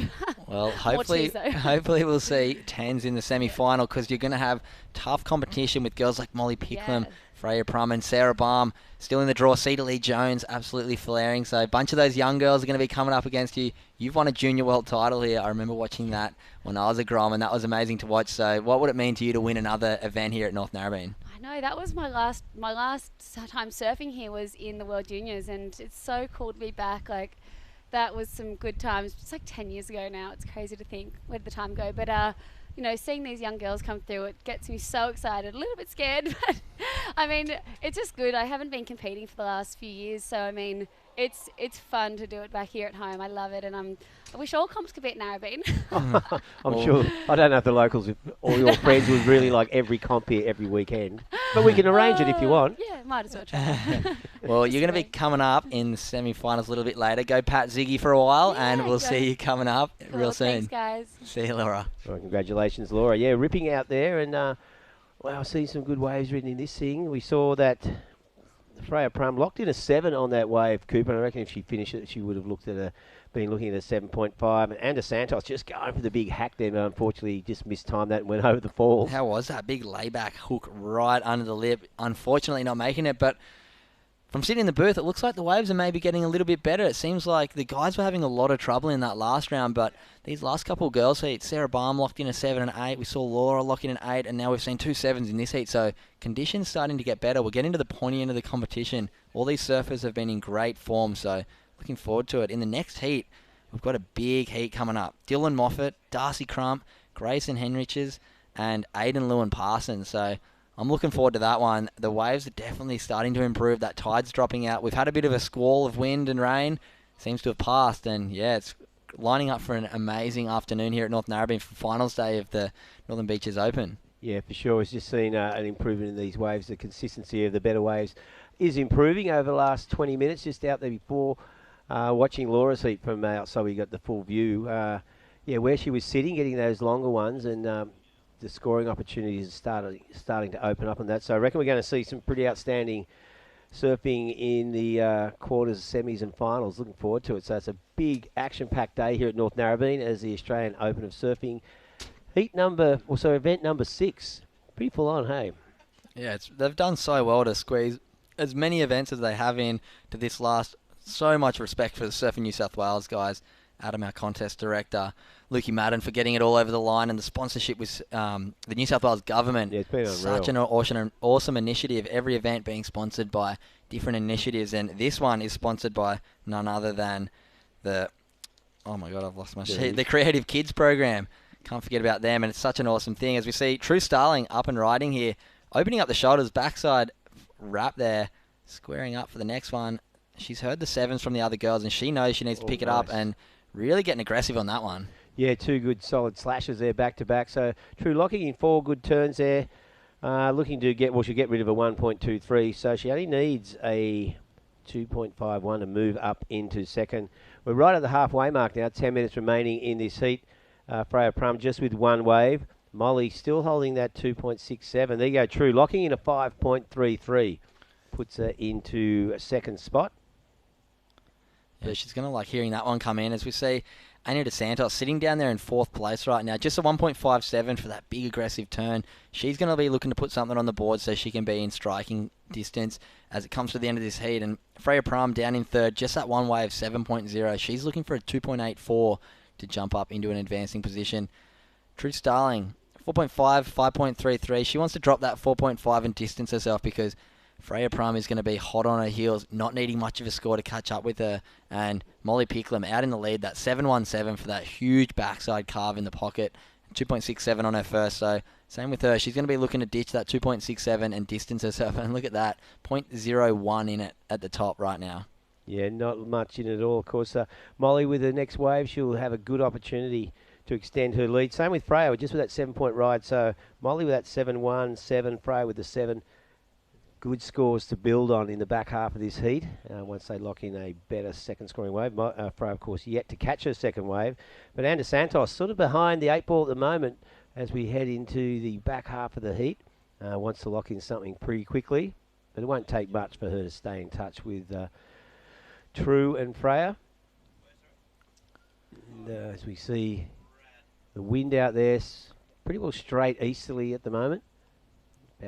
About 20 knots, so you can see that bump in the surface, but the wave face is reasonably smooth. Seen some big solid turns going down over the last few heats. And look at that thing out the back. Tide's starting to run out. We're going to start seeing that out the back bank turn on, I believe. Speaking of Hedgie before about it, he was saying maybe out the back, chip ins from out the back, get a big turn, and then roll into the inside, and then tee off on that inside section. As we know, Nathan Hedge, whenever he's here at Narrabeen, he's sitting on that inside, catching a million waves and going ballistic. So looking forward to him coming up a little bit later in the round, but he's going to have some tall tasks with guys like Geordie Lawler, Dylan Moffat, Jacko Baker, Aidan Lewin-Parson, Darcy Crump. The list goes on. There's not an easy heat anymore in this comp. We're down to the pointy end quarterfinal, 16 men left. We're down to, what do we got, 6 women and then 2 more coming out of this heat. We're only going to have 8 women left after this heat. Yeah, it's going to be an action-packed afternoon. I would not be taking my eyes off the screen. No, it's going to be full on. As you see, Anna Santos here, having a look at this little inside left, stands up for her, hooks it off the bottom, just throws that little snap, wants to get around for another one. Look at this one, just getting a bit more vertical on the inside, hacking that turn, and she just, well, doesn't risk anything with her third manoeuvre, so looking to get something into a score.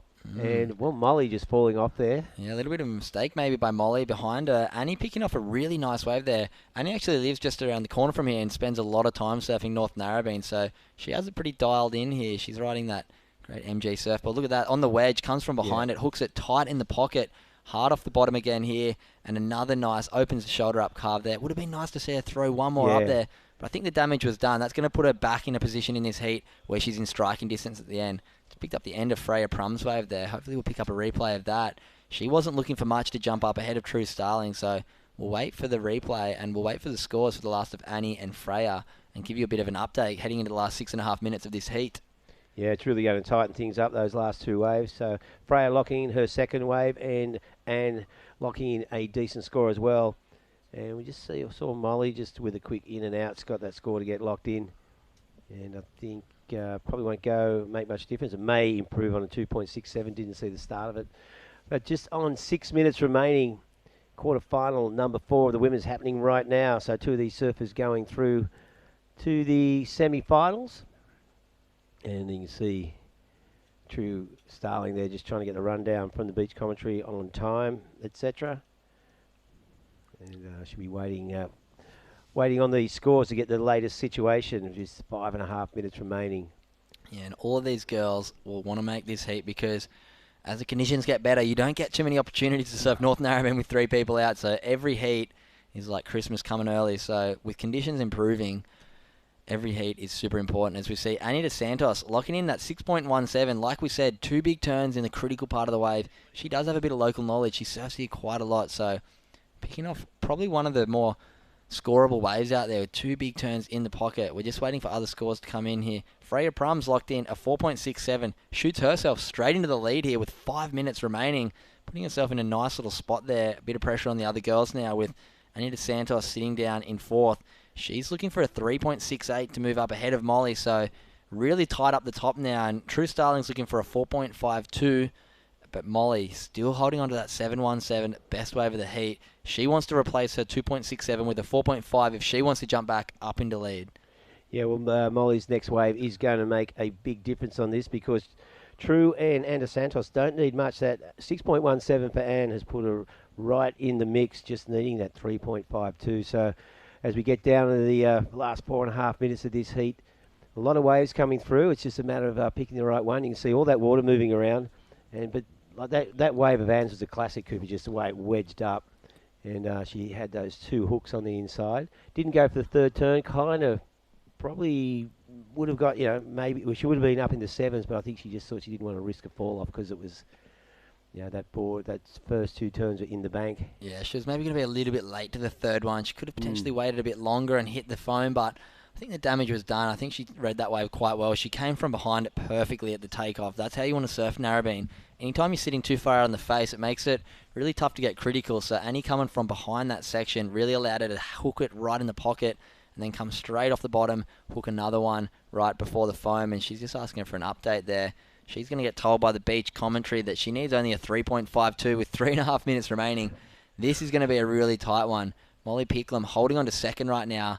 True Starling 0.01 in third. But with only a couple minutes remaining, Molly and Annie both can put down scores and jump to first and second if they manage to find a wave that has a lot of scoring potential. Yeah, it's still wide open out there. We're not sure the priority, but as we get down to these final 3 minutes, it's going to be pretty torrid. Seen that a lot today, Cooper, these final few minutes. Bit of stress level goes high out in the lineup, and especially when there's not much in it. So no one is in a super comfortable position out there. Freya Prum holding that lead backed up her 7 with that 4.67. It's enough to have her a bit of a buffer zone, but not a huge score required by Molly to move back into first. And looks like True Starling, no. Oi, so it's an interesting one. It looked like maybe Molly might have had priority and True tried to sell her on that one. That's my read on that situation. Because these two have been travelling quite a bit together too, so they... The arm goes up by Molly. I reckon they've taken priority off her because she was kind of sitting in True's way, which stopped her from getting the wave. Even though Molly didn't paddle, there's some interesting rules with the priority. If you somewhat block another surfer from catching a wave, even if you don't paddle, you can lose priority. So we don't have priority up here in the booth, in the commentary booth, so we're going to not give you an update on that. But with just 2 minutes remaining, I can tell you, Anita Santos is looking for a 3.52, True Starling looking for a 4.52 to get a spot in that semi-final and move on to the afternoon here at North Narrabeen. As we see, True's having a bit of a paddle. She does have priority now. She's chipped in. She's looking for a 4.5. Can she come around this section? Yes, she can. Big pocket turn and can't quite hold on. She needed to bend the knees. Our co-commentator getting obliterated just there. Just got smashed. You see all that sand and a lot of water churning around on that inside bank. So yeah, advantage back to Molly. But like we said, Annie doesn't need much. And I think she'll have priority now over Molly too because like she was out the back. So tight moments here for Molly Picklum. I'd have to say the favourite in this heat. Molly's quite young but super experienced, working with Glen Micro Hall up there on the Central Coast from North Shelley. She's such a star. She's a future World Tour surfer and future world champion in my eyes because some of the surfing I've seen her do over the last couple of years is so impressive. So if she can back up this 7, it's going to be tough for the other girls to catch her. But with a minute remaining, anything can happen here down here at North Narrabeen. These inside lefts, tricky to surf, tricky to find the right ones, but yeah, we're going to have to wait and see what happens here with Anita Santos not looking for much, and True might even be able to sneak something out off the end as well, just on 45 seconds remaining. You can see Freya Prum out there in the white, just trying to get in position as this set starts to come through. Keep your eye on Surfer in Red and Santos, because she is definitely within striking distance. So nervous times there for Molly Picklum at the moment. And here goes Molly now, just drives off the bottom, big hook into the top. That's what she's looking for. Yeah, and she's going to ride out of that one. So looking to get rid of a 2.67 and maybe move back into first. We've got 18 seconds remaining. And you can see Anna Santos had a little look at that one, couldn't get near it. Interesting, well... Oh, that's, I thought Surfing Blue, that's for the next heat. I said, how'd Molly get back out here so quickly? And as we see Freya on screen. So this one has wound down, and Molly Picklum, a 6.2. That put her back into first place. And her and Freya Prum moving through to the next round, both surfers locking in a 7. So they're into the semi-finals, and we'll be back with... quarterfinal number 1 of the men's right after this break.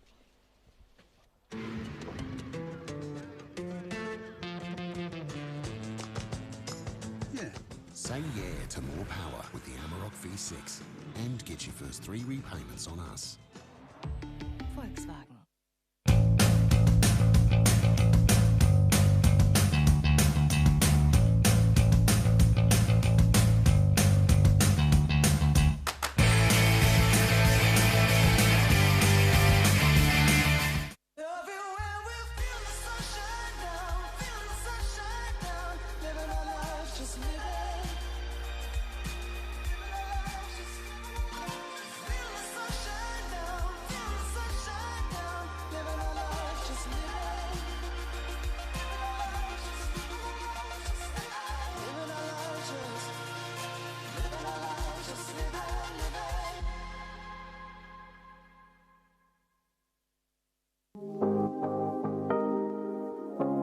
My top 3 recommendations to do on the northern beaches is grab a pie from Upper Crust Pies, head around and do the Narrabeen Lakes bike trail, maybe even walk it. There's heaps of good cafes and restaurants on Ocean Street, like Moonlight Social House and Zuby Cafes. They do great food and good coffee, and maybe even head into Rip Curl Narrabeen as a little bonus tip. They've got so many boards on hand.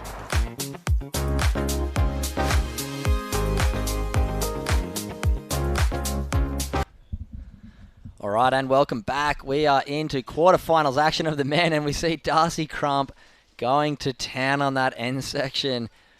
We are down here at North Narrabeen for the final stop of the Australian Open of Surf, the New South Wales Northern Beaches Open. My name is Cooper Chapman and I'm joined by Jess Grimwood in the booth. Who do we have in this heat, Jess? Well, we've got Dylan Moffat, and he's officially won the ratings for the overall Australian Open Surf Series. So he's going to be having a good crack at making the final, though, and taking out his first crown, because he has been the runner-up and the third or fourth place, and I think the third place in the last event. So 18 minutes on the clock. He's got to overcome, though, the likes of Darcy Crump, Grayson Hinrich from Bondi, and Aidan Lewin Parsons from Ulladulla. And I was losing my mind out there for those girls' quarterfinals, Coops. I was just losing it. The action is intense today, and the surf has picked up. Wow, big fin waft from Aidan Lewin Parsons there in the blue, and he connected so well with that section. And geez, he's just looking sharp. And let's see how the men's quarterfinals shape up. There's going to be some serious surfing. The swell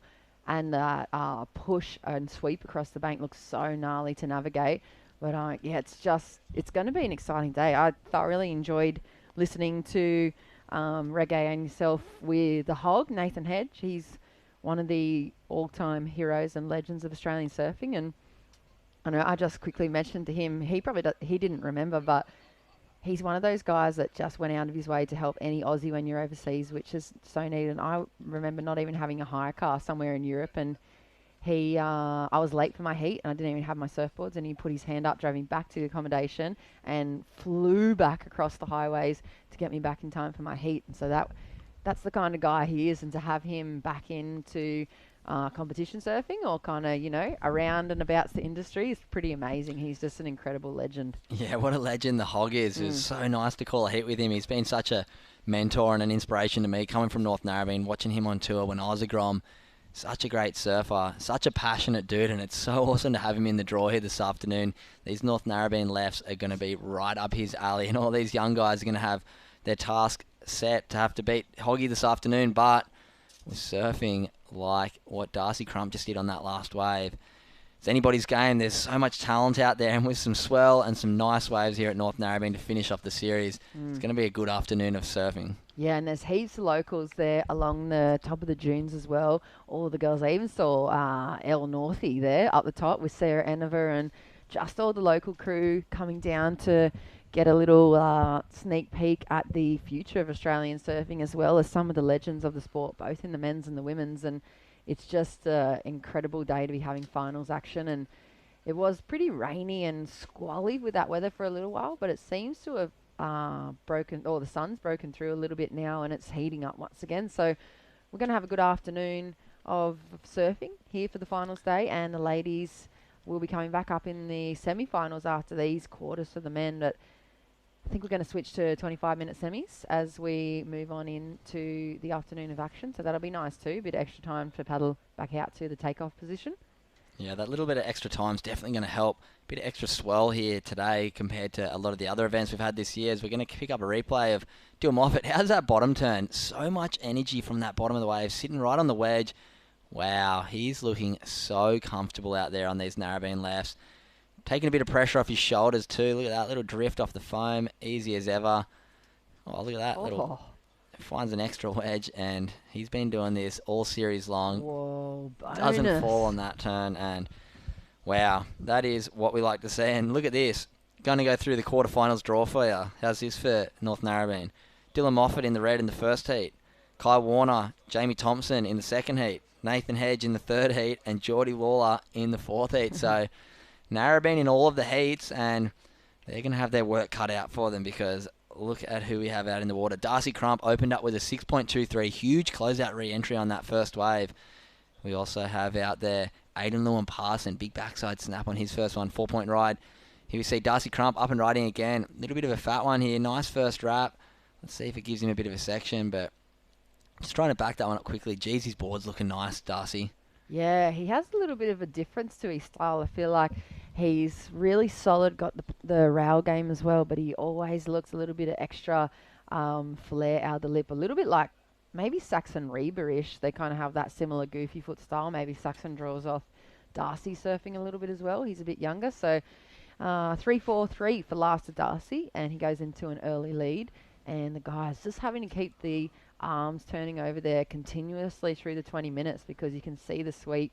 And I saw The girls in that last quarterfinal, on the paddle back out, they were swept at least, 300 metres to the south of the actual inside takeoff zone, let alone the outside. So the only person I've seen be able to navigate the takeoff properly has been pretty much the local people. But while we speak of heat winners, it is Molly Picklum from the last quarterfinal. Congratulations, Molly. That was such a gnarly quarter. Yeah, the heat was super stacked, and I was kind of going into it just knowing it's anyone's game, really. And there's been so many people who have actually entered this comp, and it's made it quite a stacked event. And I enjoy that, though. It's like good competition. It makes me hungry, and it makes me just surf my heats the way I have to, and they make me pay for my mistakes. Yeah, well, I was losing my mind on that last exchange between you and True. You're sitting in second and third, and we couldn't figure out if you had priority over True or True had priority. And I'd actually thought that you'd let her go that wave, and I just thought it's over for you. But she had priority over you. Is that correct? Yeah, True had priority over me for the last 5 minutes or so, and I actually went to go a little one because I was like a 2. I can just go a small one and kind of milk it and maybe hopefully get a 5 as a backup, and that was kind of the heat done. But then I went to go and True came over the top, so I didn't go to go it. And then, I don't know, the exchange kind of stayed in her favour, and then she kept priority and went that wave. But I was kind of watching, seeing if she fell, and I was hoping the commentators were going to tell me, but they didn't give too much away. So I was scrambling, and then I lost priority on that little right that I was trying to paddle for. But yeah, I just ended up getting away from the girls and getting that last little turn that I did. Yeah, Mol, Cooper Chapman here. Talk me through that first one, the 7-point ride. That was one of those real iconic Narrabeen lefts, big deep bottom turn, squared up in the top of the lip. How nice is it to surf a proper wave, like 4-foot Narrabeen left in a heat? For sure. Even to have Northie with only 4 people out, like the locals sometimes tell me to go in here and there, so I'm stoked I can get whatever wave I want when I have priority. But nah, it's so true, Cooper. It's just like you're looking at the lip and you've actually got something to hit or like carve into and really put your power to it. And especially for the series, like this is the biggest waves we've had, so yeah. How special is it coming up against Laura Enevar, semi-finals, local girl? She's won a world junior title here, probably when she was your age, so must feel good to get to verse her out here in the next heat. Exactly, and Laura's been ripping, so she's definitely going to put it to me, and hopefully I can put it back to her, so Yeah, well, it should be a fun one to watch. I'm sure Crow's going to be watching and cheering on in your corner, so good luck in the semis, and yeah, go rest up. Plenty of surfing coming late this afternoon for you. Thanks so much, guys. Yeah, the pickle. Well, that's going to be a good matchup, Coos, because, of course, North Narra, like you said, Laura, and she's stellar legend of the sport already at such a young age. And then there's the up-and-coming, the pickle, from North Shelley. And we've been speaking about that rivalry between our two clubs over decades now. And it's been the motivation of our tag teams for the women for so many years to just beat Northie. No matter what you do, beat Northie. So it's kind of like a good grudge match between the two girls. Yeah, and North Shelley, I mean, Molly hasn't even got to surf that much because of Macy, so great to see her getting a run in the team the other day. Not the best showing by either of the teams. But yeah, it's great to have Molly down here, and she's absolutely flaring. She's a pick for me to be future world title contender, so looking forward to her next year on that Challenger Series. She'll be definitely up there in that top echelon of the women's surfers here on the WSL regional tour. As we see Grayson picking up a bit of a small double up one. Let's see if this thing can wedge for him. Nice first carve, pretty sudsy this one. Nice wrap on the second turn, but he's getting out of there. He knows he needs something better. To be honest, it looked like the girls were reading the light up a little bit better. The girls in the last couple of heats have been dropping big scores and getting some really pockety waves. As we've seen that score of Dill Moffat come in for his first wave, 7.17. Judges liking that, tying all that wave together. Wasn't anything super critical, but the flow between turns was right there, and the intent off the bottom was amazing on every turn. So yeah, look at this. I'm having a look at the women's semi-finals. That's going to be coming up after the men's. They're going to move up to 25-minute heats. We've got Heat 1, Cedar Lee Jones, Jasmine Sampson, Sarah Baum, and Alyssa Cooper. Massive matchup there, first heat and second heat. Look at this one. Laura Enevar, Amelia Burke, Molly Picklum, and Freya Prum. I believe Freya and Cedar are both still in the running for winning the women's division, so it's going to be tight up the top for the women's, and anything can happen here this afternoon. But right now, out in the water, we've got the men's quarterfinals, and they are just as stacked. So I think do it's not tricky. go anywhere. When you were saying about you felt like maybe the girls are reading the lineup a little bit better over the last few heats, I think that that's an interesting point to make, because I know that they're drawing off the guys as well. I mean, it's always been a great relationship between a lot of these competitors, the guys and the girls. And the girls have been up here watching all the men's heats this morning and getting the reflection from all the competitors as they come up at the top. The boys, like, you know, Jacko came through and gave so much info to some of the guys, and all the local boys from here were chatting to Laura, and then some of the girls that didn't know the lineup just followed Laura a lot. And I feel like that ability as a competitor to stand and absorb the extra information from all the other competitors is going to really benefit the people that don't come from Narrabeen to, I guess, unlock this lineup. But I feel like the boys are a little bit more separate with that. They're not as maybe open to sharing the information with each other at this point, because there's this that extra edge of competitive energy, and they're just not even looking. They don't even stand anywhere near each other on the beach. So maybe it's going to fall into the pockets and the advantage of the local crew for these quarterfinals, because if they've got this kind of like home field advantage, it's going to be hard unless the guys from out of town get the insight from somebody that's from here and from this break. It's going to be tricky to overcome that local knowledge, just like anywhere in the world. Yeah, it's a tricky lineup right now, though. It's not your average North Narrabeen. Definitely some really fun Narrabeen lefts, and it's always about looking for those wedgy ones. We saw Annie DeSantos actually in last heat get a really nice pockety one, and in the last few heats, Laura got a few nice ones, and Sarah Baum got a few nice ones, but we're seeing the guys struggle to find those wedgy ones that the girls seem to pick up. Maybe as that tide gets a little bit lower, we'll start seeing the competitors shift out the back and have a few opportunities on that out the back section before linking it through to the inside, double up left inside section. Yeah, so coming up next in quarterfinal number 2, it's going to be Jacko Baker, Kai Warner, Jamie Thompson and Saxon Reba. And they're going to be out there really shortly, probably making the paddle out the alley within a minute and a half. But at the moment, Darcy Crump is leading over Dylan Moffat, the overall official Australian Series champ. He's looking for his maiden win, though, and he's got to make it through these quarters to keep that dream alive. And Aidan Lewin-Parsons needs a 3.18. Grayson needs a 4.91. So tough scoring heat for this first, well, almost 15 minutes now, Coops. It's been surprising to see how tricky it's been for these guys at this level of competition, and it's make or break now. I kind of like that with the swell too. It's like you're either getting 8s and 9s or it's absolute carnage. Yeah, well, if history is anything to go by, Mr. Consistent out there in red, Dill Moffat, 4 events, 4 finals, so he would love to finish off the series champion, winning at his home break, North Narrabeen. He's such a great member of the community here. He's such an amazing surfer, and he's never had huge success coming through the juniors, so it's so great to see him really finding his form, and look how comfortable he looks. He's just seriously feeling it right now. That one closed out on him. He's going to get back out there. He's looking to back up that 7.17 right now. Down in 4th, we have Grayson Henrichs. He has just a 2.27. He's looking for a 4.91. That requirement's going to move up with that last wave of Dill Moffat, so we'll wait for that score to come in before we give you a full update. So just the one turn there by Dill. 2.6. That's enough to squeeze him just into the lead. So update with 5 minutes and 15 seconds remaining. Very slow heat here for Grayson and Aiden.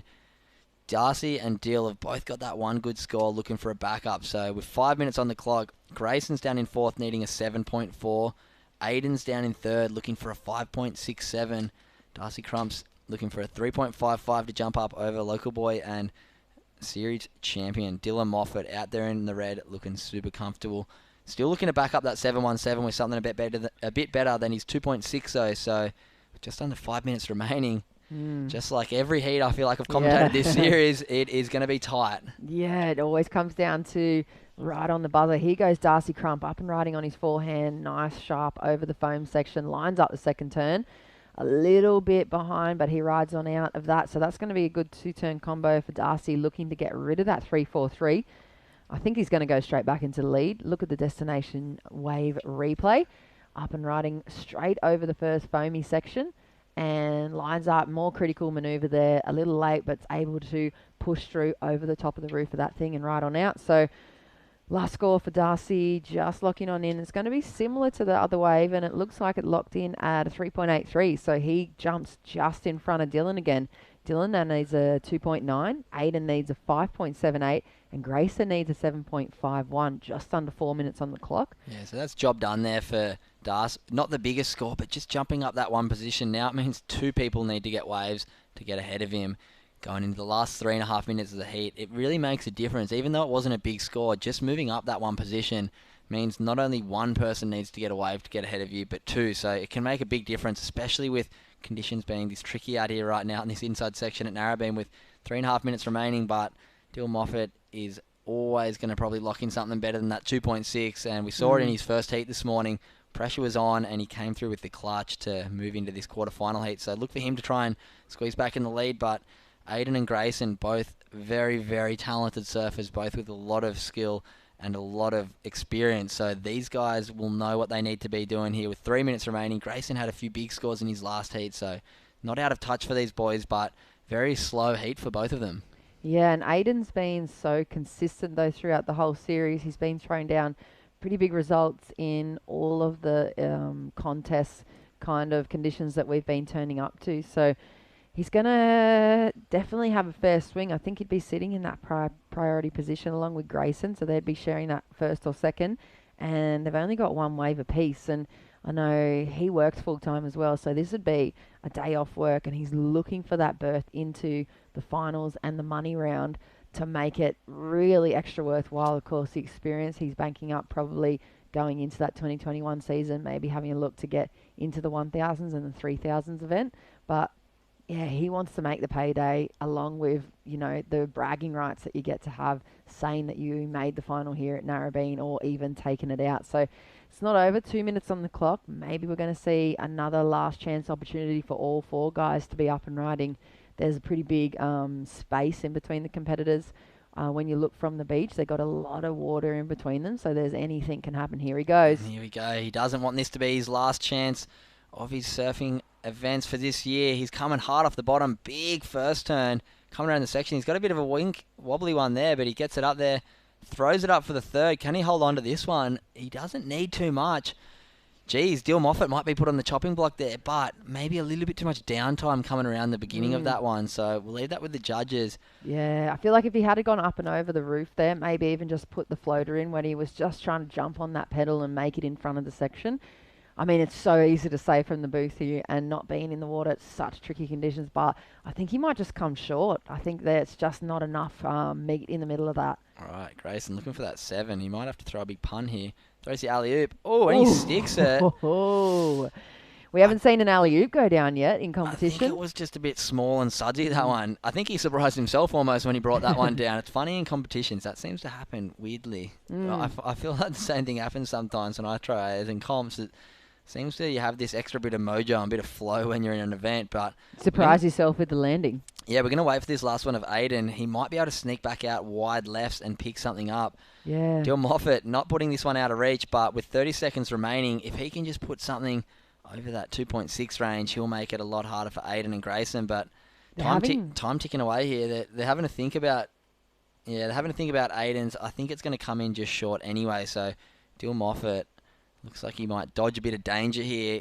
Grayson, I don't think he's going to get the score either. So with 15 seconds remaining, we're going to count this one down, and Darcy Crump and Dylan Moffat looking like they're going to hold on here and find themselves another heat coming up in the semi-finals a little later as we see Darcy Crump maybe a little victory lap here. This looks like a nice wedgie wave.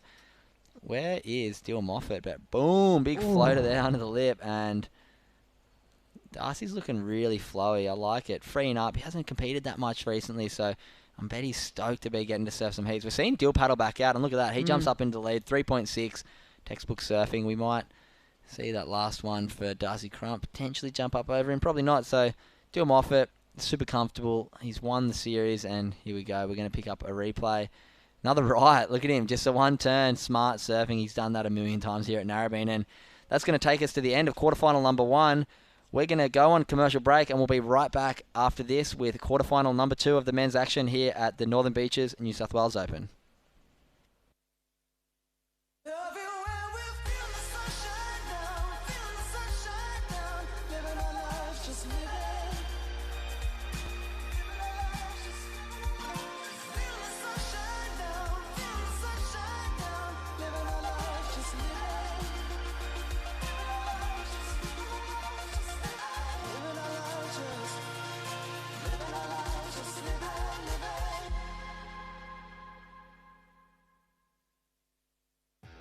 rescue program is essential, I think, for everyone who's in the water every day. Anyone who has access to it and hears about it, you should probably go and learn a little bit of something from it. So you just have to be aware in the water, and when you train this kind of stuff, you get more awareness of your surroundings. It's even more easy to identify when somebody's in trouble, or to see when a potential problem's going to happen. If you're going to try and save someone just because it's out of the goodness of your heart and you don't have the skills, you're going to get yourself in trouble. Yeah, so everyone should be prepared. You've dreamed of places to go. You promised one day. Now, one day is here. New adventures. Wide open spaces. So, you can't travel the world right now. So what? New South Wales is here for you. Let's all reboot 2020. One unforgettable experience at a time. Now's the time to love New South Wales. And a very good morning still. We're almost into lunchtime here for finals day. North Narrabeen Australian Open of Surfing. It is the Northern Beaches installment, the last of the series. And in the water, quarterfinal number 2. In the booth, myself, Jess Grimwood and Cooper Chapman. And official results from that first quarterfinal, it was Dylan and Darcy moving on through to the semis. So incredible surfing at the very end of the heat. We saw all 4 surfers get the opportunity to open up once again. And looks like those boys moving on through. So Jacko Baker, Kai Warner, Jamie Thompson and Saxon Reba have some work to do if they want to find themselves a spot in the semis as well. Yeah, it's great to see 2 Northern Beaches surfers in the semi-finals for the first two slots, I beg my pardon.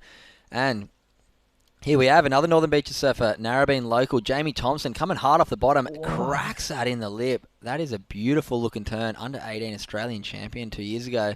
Just the one big turn on that one. I'm looking forward to seeing what score comes in there.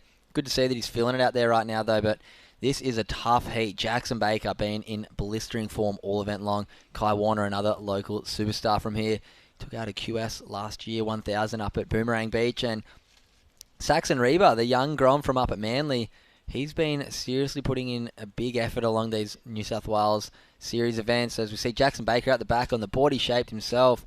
Just the one whip, he's going to be back out there and try and find one of those long-running Narrabeen lefts. I had a look at that board when he came in from his round 3 heat, and I was looking at the little swallowtail that he cut out of it, and he was saying that it works really well on his backhand because one of the tails of the swallow is a little bit longer than the other. So it's almost like the little ASIM thing, but it's pretty crazy to see him riding that in this level of competition and being able to perform on a piece of equipment that, you know, it comes from a model and a template shape from who he surfs for. And Channel Islands. Yeah, Channel Islands, that's who it is.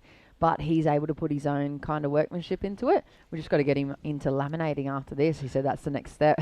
Yeah, well, we used to see that a lot. It comes to mind, MR used to do it, Simon Anderson. A lot of the old world champs and some of the best surfers in the world back in the day used to shape their own boards, not put too much trust in their shapers, whereas now, so much trust and so much good equipment out there. But yeah, it's great to see Jacko riding his own board. But with that first score for Jamie Thompson, that one big backhand turn, 5.83, great way to start off your quarterfinal campaign. Release the nerves. He's kind of got that backup score now. He can look for something really good. But Kai Warner, look at that. Great flow. He's picked a gem here.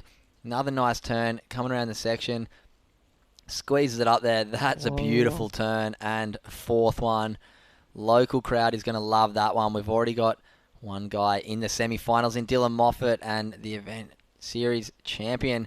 But Kai Warner showing why he's one of the best out here at Narrabeen. 4 massive turns there. That is going to be a really nice way to start off his campaign in this semi-final. With just 4 minutes gone in this one, action is heating up down here. Yeah, that's going to be a really good score. You saw, if you just reflect on it, we might be able to grab a little Destination New South Wales replay. Have a look at this first beautiful smooth carve. He drops straight to the bottom, sits into the bottom hand turn, kind of has to readjust and jumps straight in front of that section. That's the money turn there. Big hook up into the section again, and just beautiful surfing from Kai Warner. And look at that, 8.5, straight up to the excellent range. I love the patience he showed on that wave.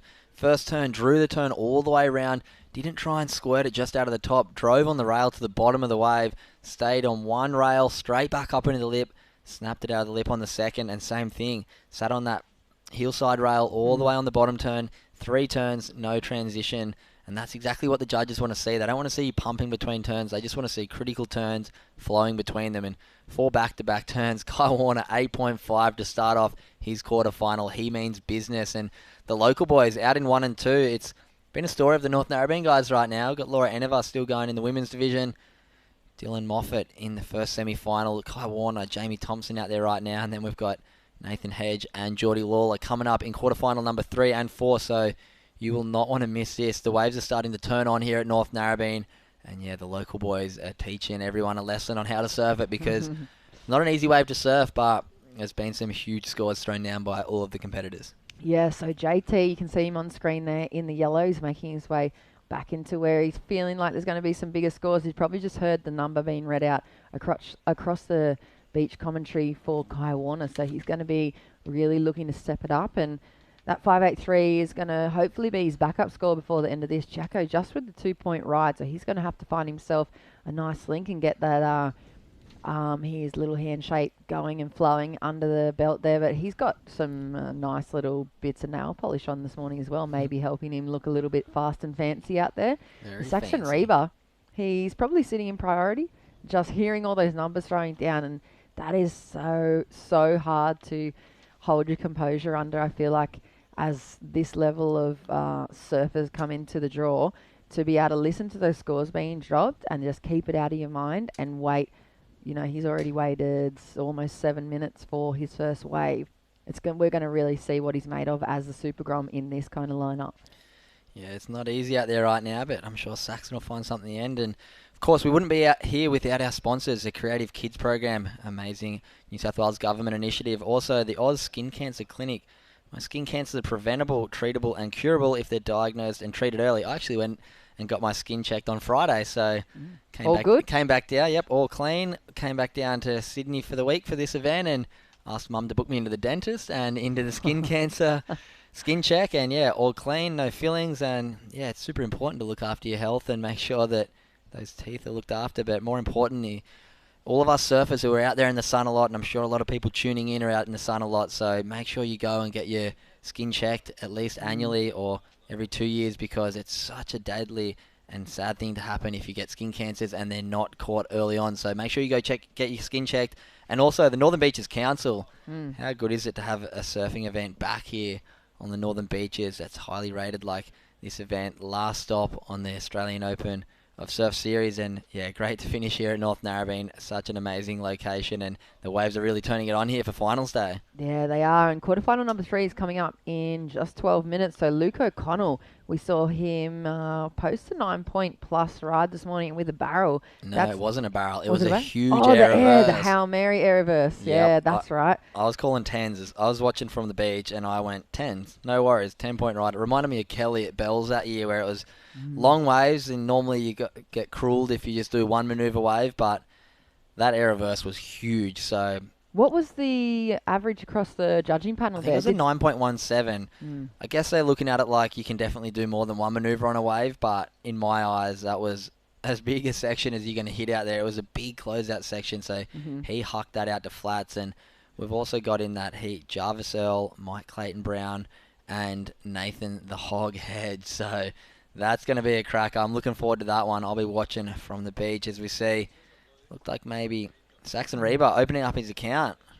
Jeez, he looked so nice through the lip there. And you can see nice rail wrap, hits the wash, really wobbly, kind of smaller inside wave there. So he's just going to get a few points on the board and look to get another wave under his belt quickly, because they're already almost down to 10 minutes on the clock in this quarterfinal, and these guys are battling to get into the semifinals, and they will have 25 minutes then to run in pretty much, tricky, but big kind of pulsing Narrabeen conditions. So Jacko Baker's also got a score to drop for his last ride, and first to Saxon Reba. It looks like it's coming in at a 3.17. So there we go. JT, Jamie Tomo, just getting a little bit late under the lip on that one.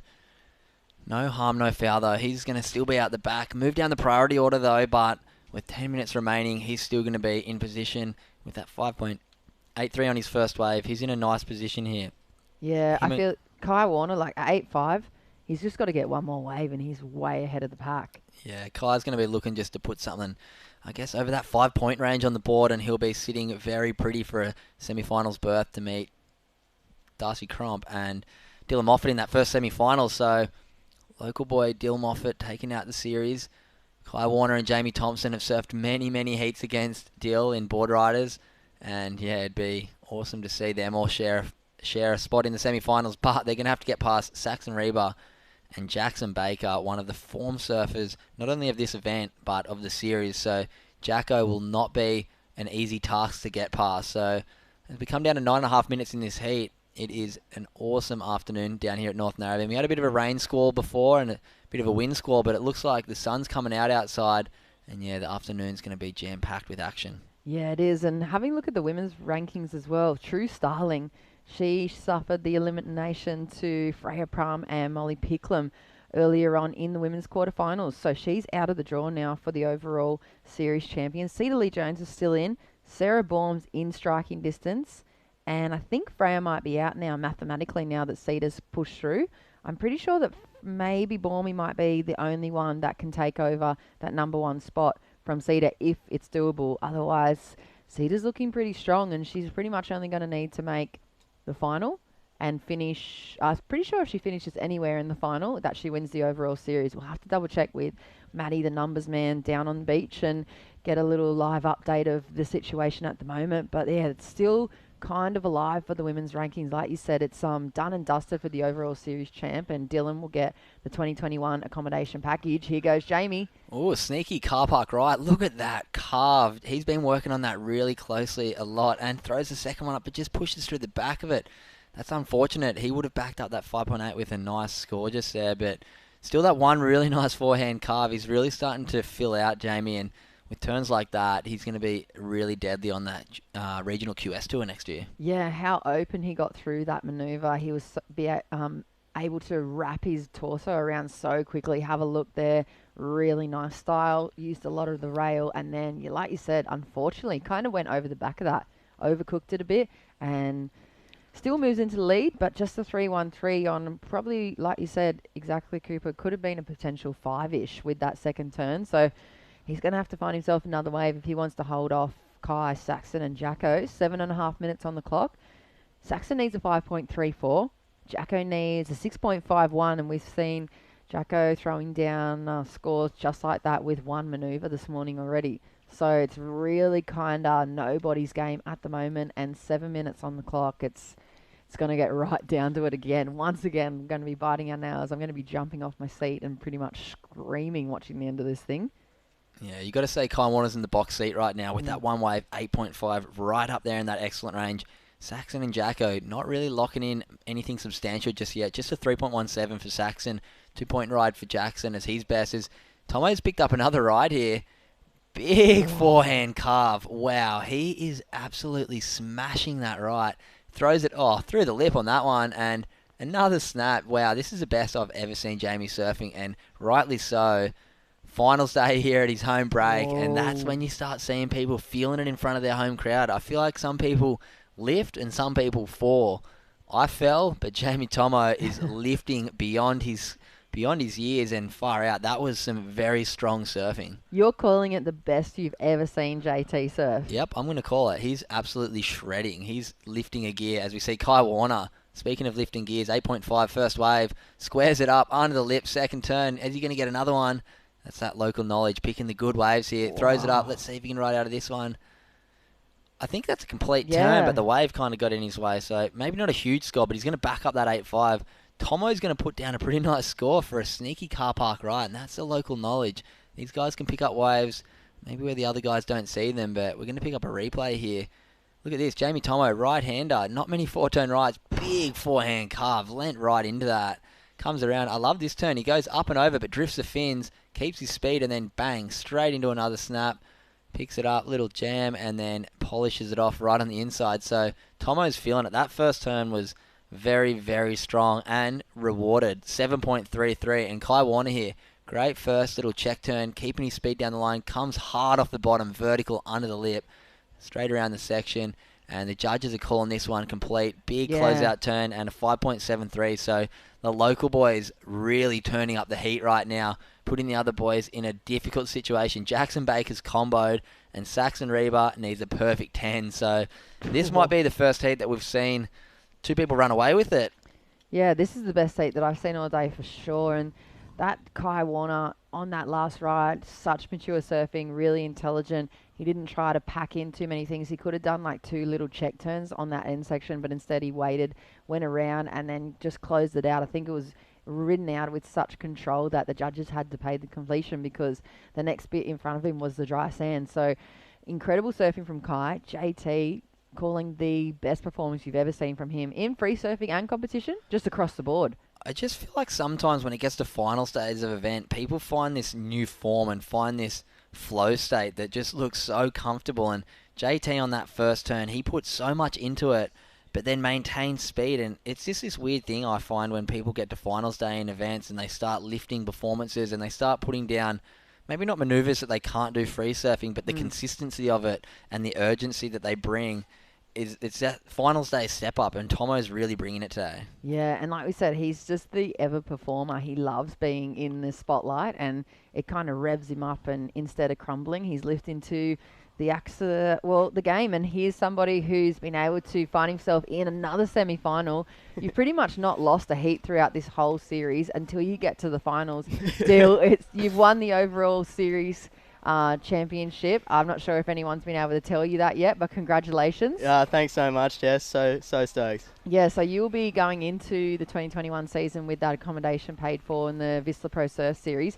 For yourself, being a working man as well as a competitive surfer, what does that feel like coming into the season? Oh, it's so awesome. Like, it's really, really fun going to all these contests and stuff, but there is the cost of getting to them and making it all happen. So having that opportunity to have the accommodation paid for is going to take a huge weight off the shoulders and allow me to surf a little bit more and put a bit more time into the training. Yeah, well, we're so excited to watch you coming up in the semi-finals. There's going to be an extra 5 minutes tacked on, so 25 minutes coming up. Sweet. Does that change your outlook on the heat? Will you kind of prioritise a few things a little differently? Yeah, for an extra 5 minutes is unreal because I got that first wave down there. I was so far down the beach. I'm like, I'm not even going to make it out for the next wave, but 5 minutes does make a big difference, so hopefully might be able to get a few more. Yeah, those first 2 waves, first 2 heats you've surfed today, you've left it right till the last minute to back it up, and it looks like the boys are kind of putting a few waves on right now, but it looks like you might be taking on Kai Warner and Jamie Thompson in that semi-final. 3 Narrabeen boys with Darcy Crump. So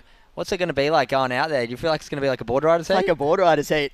Yeah, fully. And board riders heat at home, it's like, got to be stoked on that. The waves are really fun out there, and it's good to have waves for the last event of the series. It's been pretty lackluster for the first couple of events, so to finish it off like this is really, really cool. Yeah, well, go Goose. Jinx.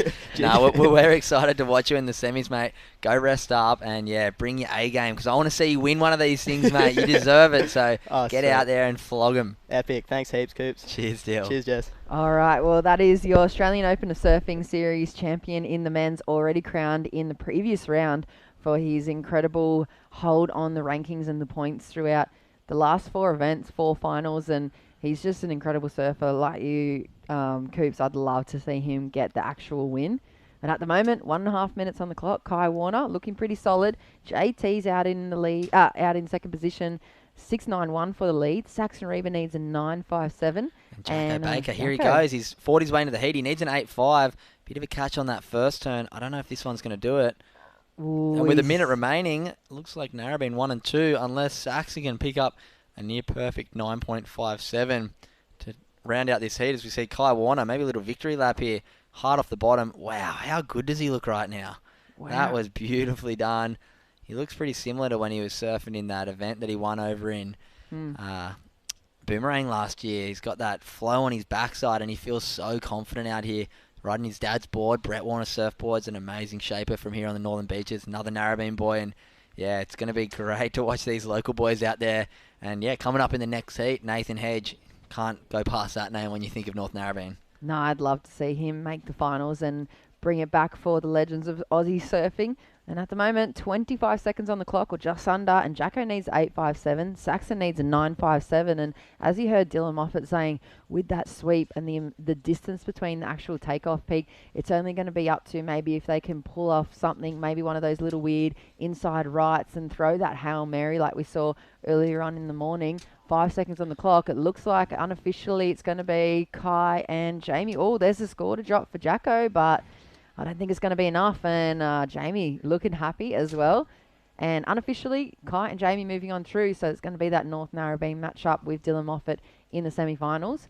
And quarterfinal number 3 live action coming up here from the Australian Open of Surfing North Narrabeen. And it is finals day, so stay tuned. We'll be back right after this.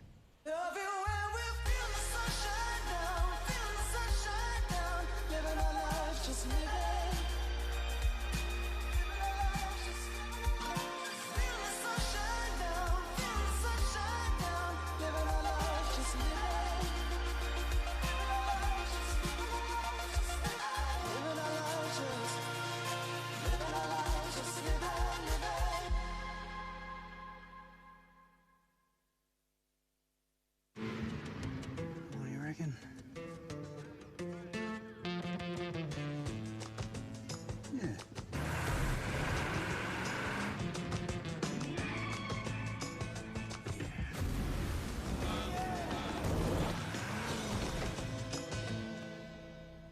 Say yeah to more power with the Amarok V6. Yeah. And get your first 3 repayments on us. Volkswagen.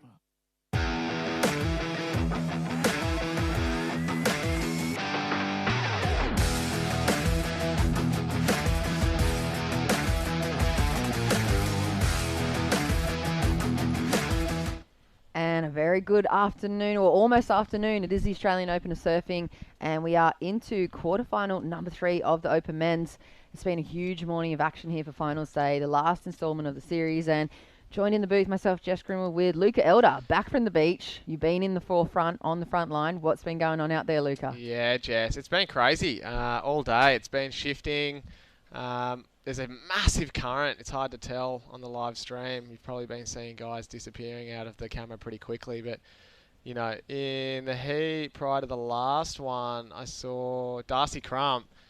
He kind of needed to be in that zone. He was in second. He needed to have priority and hold it down. And he got drifted so far down, and he was paddling for about 5 minutes, and he was lucky just to get back in to get one in the last couple of seconds. So it's tough out there. There's a lot of guys doing runarounds, which is probably the pick for today.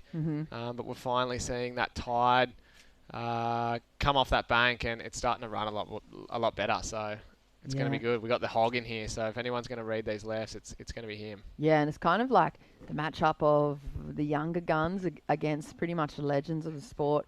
I mean, Hog is one of those names in history of Australian surfing that he's already created all of these amazing moments for Australians.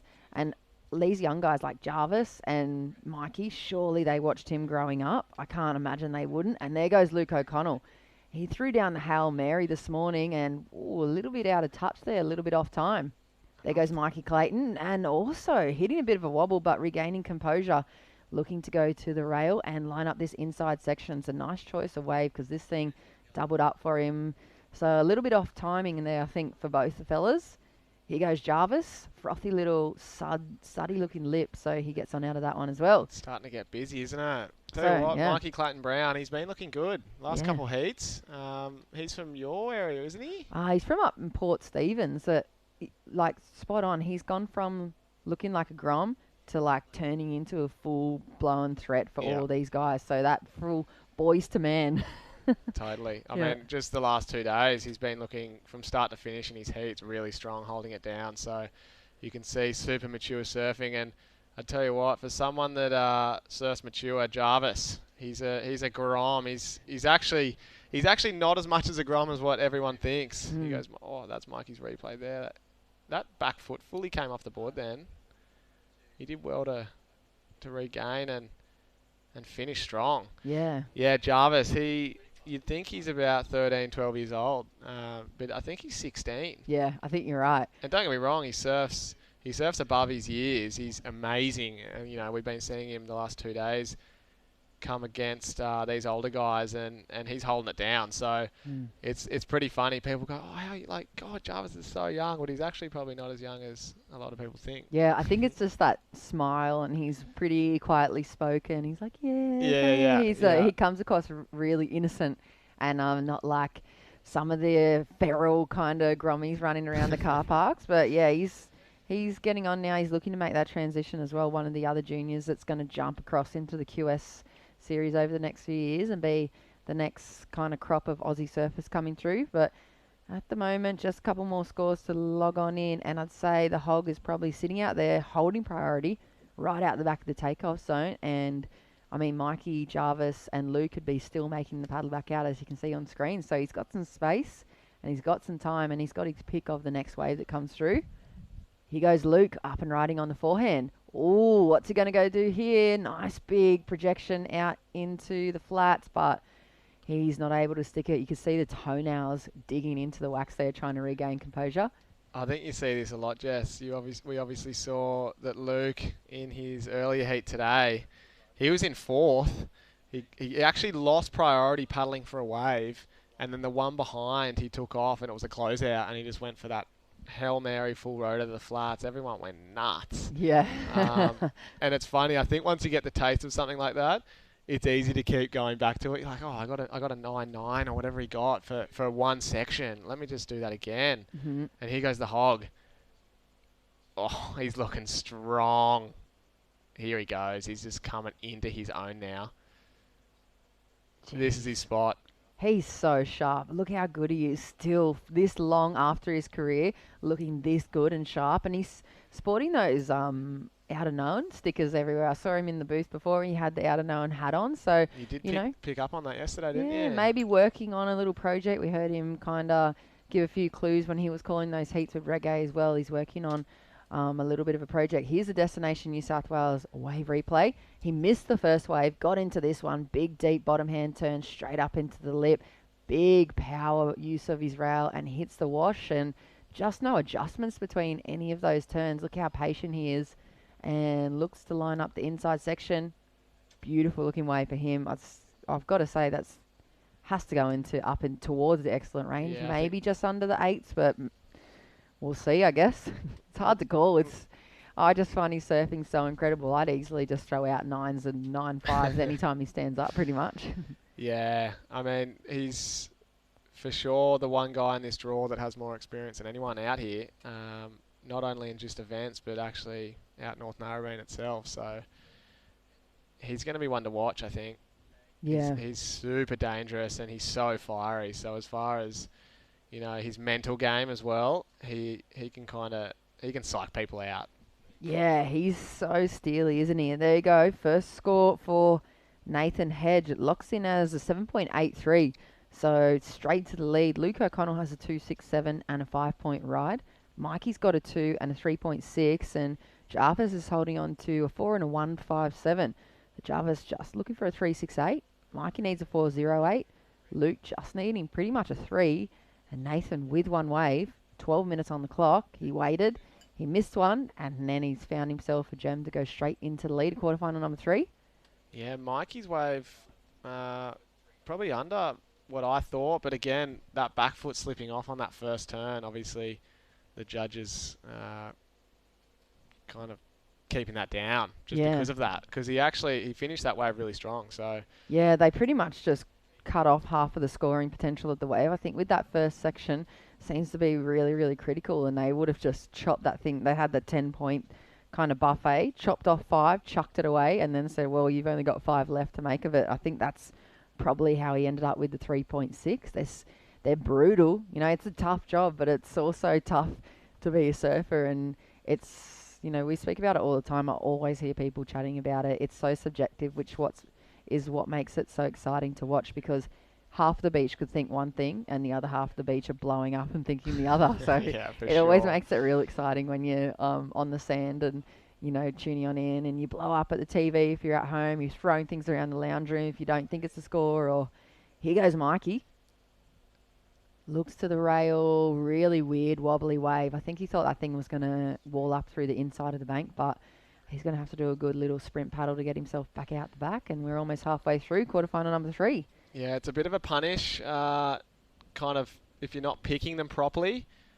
As I said, there's a massive sweep with that nor'easter. If you know, just like we saw Mikey just then, if it's just a quick in and out, he's going to be quite far down the point now. So you're wasting a fair few minutes not picking the right wave. So it's pretty important right now. And here goes the hog straight into it. Oh, I thought that thing was going to be a nugget. He's sitting on a good score, so he's excited now. So yeah, I thought he was dropping the chest for a huge big come around the section on the bottom turn, but yeah, he just ducks under the lip there and just a 0.6, so it's going to be a throwaway by the end of this. 10 minutes on the clock. Coming up for quarterfinal number 4, it will be Geordie Lawler, Harry Musgrove, Harley Ross, and Hinata Ozawa. So those guys are going to have to do battle to find themselves up against pretty much half the field now has been dominated by the local contingency here in the open men's still. Yeah, they're looking super strong. And if it's not even local North Narrabeen guys, it's guys super close. Just like Harley Ross, you know, he's only a few headlands away. We saw that next heat coming up. We got Harry Musgrove as well. He's a Newport boy, so a few headlands north. It's going to be a good heat. There's a few local guys. They all know each other pretty well, so I'm excited. Yeah, it's almost just like the vendettas of the board riders battles coming back to the individual stuff. I've seen so many different kind of members of all the different clubs around the area just making their way back down to watch this finals, because of course it's a pretty big event for Australian surfing. We haven't been able to have the normal competition circuit, so to have the top level of surfing from the QS and from the wild cards being thrown back into the mix too, it's been incredible to see them back in action, and they get a chance to swipe at the $1,500 and inject that into the purse going into the next season. And I mean, anybody who makes the final is pretty much on payday. So a lot of these guys probably would have taken a sickie today, Monday, and they've had to either not turn up to work, or I wonder if anyone actually said, "Oh, I'm still surfing in the event. I don't know." I'm not sure if anyone's actually told the truth, or they're just throwing sickies, and they're trying to look for the payday in the final. And here we go. Jarvis Earl up and riding on the forehand. Nice big bottom hand turn. Big gouge on the face. This is a small looking wave, so gets a bit of fin release through the second turn. Solid and mature surfing from him. Looking to throw away the 157. I think it might go above that 4-point ride for him. So we'll wait to see what it locks on in. He's only looking for a 3.68. And just under 8 minutes on the clock. Let's see what Jarvis can lock back into the bank. He's a Cronulla boy. Yeah. So one of the only that's probably on the south side of the bridge now left in the draw. Yeah, you're probably right. I can't think of anyone else. Such an experienced competitor at such a young age. The guy has competed since he could walk, I think. So you can even see he was probably getting a little bit frustrated out the back, and he went, you know what, I'm going to start getting busy. There's only 7 minutes 30 on the clock, so that's a strong one to get the momentum back for Jarvis there. Yeah, I'm going to have to say I probably think it's probably going to go up in those high 4s, and it's a smart move because it gets rid of that 157 completely, and then 4 might be his throwaway, and then with something like that 5-ish range, he can look for maybe something more exciting and go sit out the back with priority and hassle the other guys a bit more and try and find himself that 7 or 8. Let's have a look. It's still, they're taking their time, so the judges must be looking at the wave replay there for the last of Jarvis, and just under 7 minutes on the clock, and it's already been locked in with 2 judges' scores. They're going up into the 6s, so 5, 6, 7 for last of Jarvis, and he jumps over into the lead.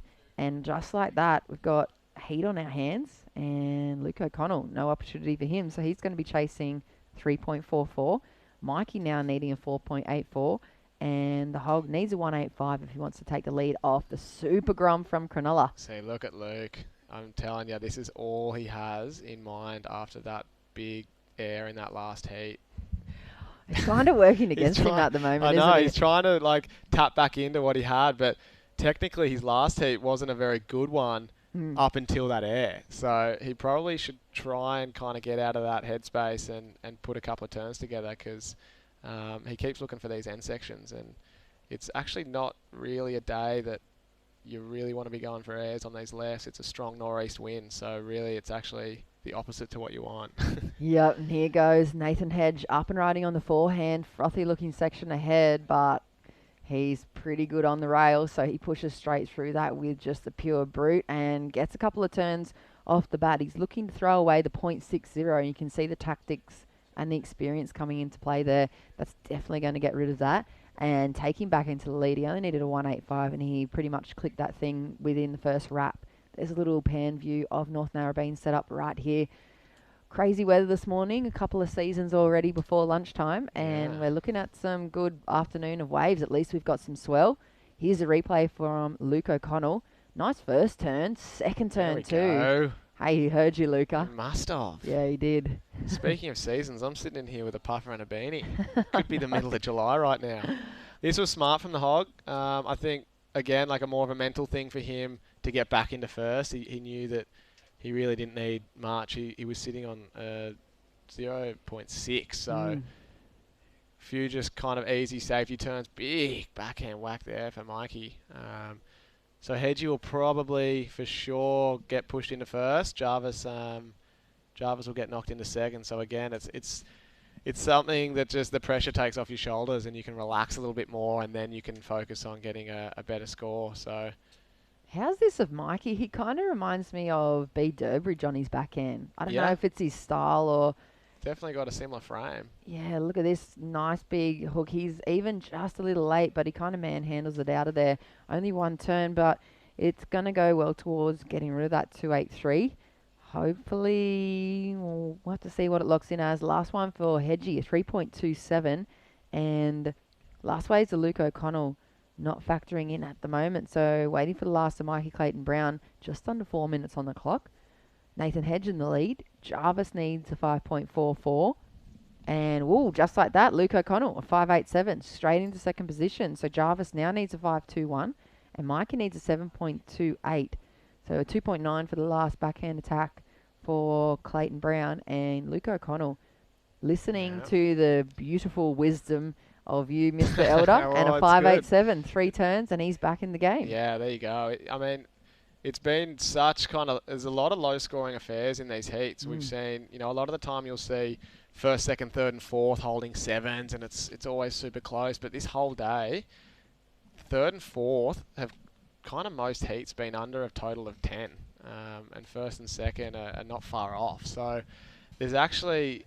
You just got to pick them off and kind of go back to basics a little more and just get the job done. Here we go. This is Jarvis speaking of going back to basics. He just wants to put another one away, and that was a strong one. So that's going to be close. What's he after? Looks like a 5.21. So it's going to be right there. I don't know.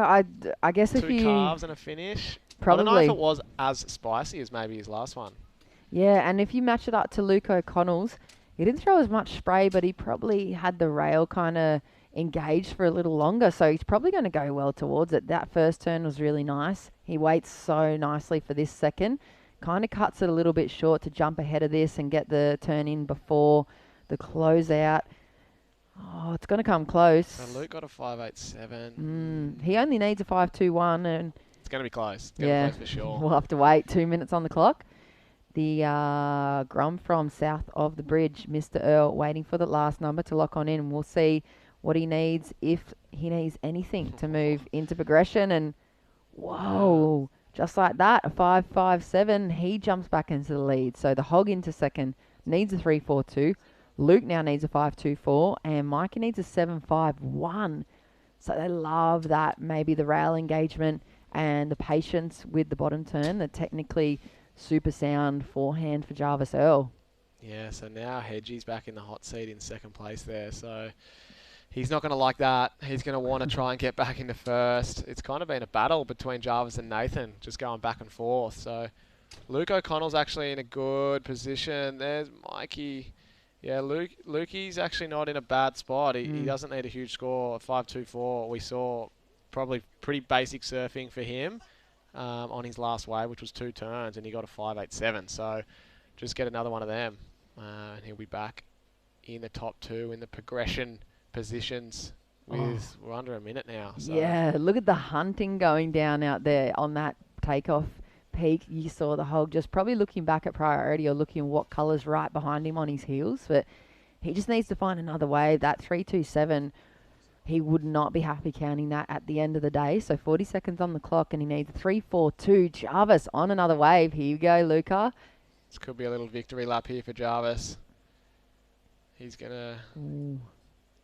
Geez, it's going to come down right to the last exchange there. 25 seconds. I feel like it's going to be hard to see. No opportunities really. Wobbly bobbly looking one for Luke. Here we go. Is he going to get a little opportunity here? Oh, that hurts. Yeah, it looks little like... inside arm's always going to be hard to get that score. Here's the one Hog has been waiting for. Getting rid of that 3-point ride, I'd say, is probably already done in those first 2 turns. Jumps on the front foot. End section collected on the buzzer. You can hear the Northie crew on the beach going nuts. Yeah, the Hog. Well, again, another battle between first place between Nathan and Jarvis. He's probably going to go back into first there, Hedgie. So yeah, he only needed a 3.42, so we'll wait to see what the last score locks in as. It's already looking good from 2 judges, and it is a 6.50. He takes the lead right on the buzzer. Jarvis Earl from Cronulla finishes in second for quarterfinal number 3. Coming up, live action quarterfinal number 4 here on the Australian Open of Surfing final instalment for the series. We're at the Northern Beaches. Stick with us. Plenty more action after this.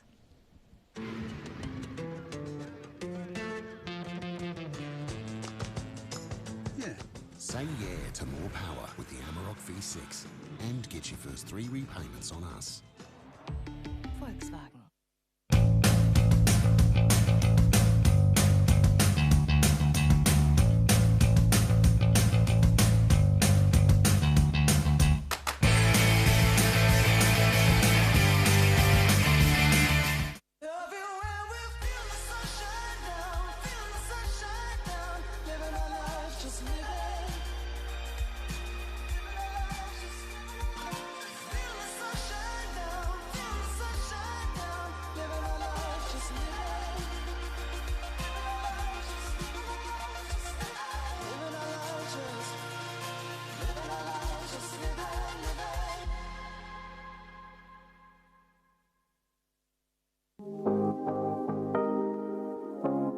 My top 3 recommendations to do on the Northern Beaches is grab a pie from Upper Crust Pies, head around and do the Narrabeen Lakes Bike Trail, maybe even walk it. There's heaps of good cafes and restaurants on Ocean Street, like Moonlight Social House and Zuby Cafes. They do great food and good coffee, and maybe even head into Rip Curl Narrabeen as a little bonus tip. They've got so many boards on hand.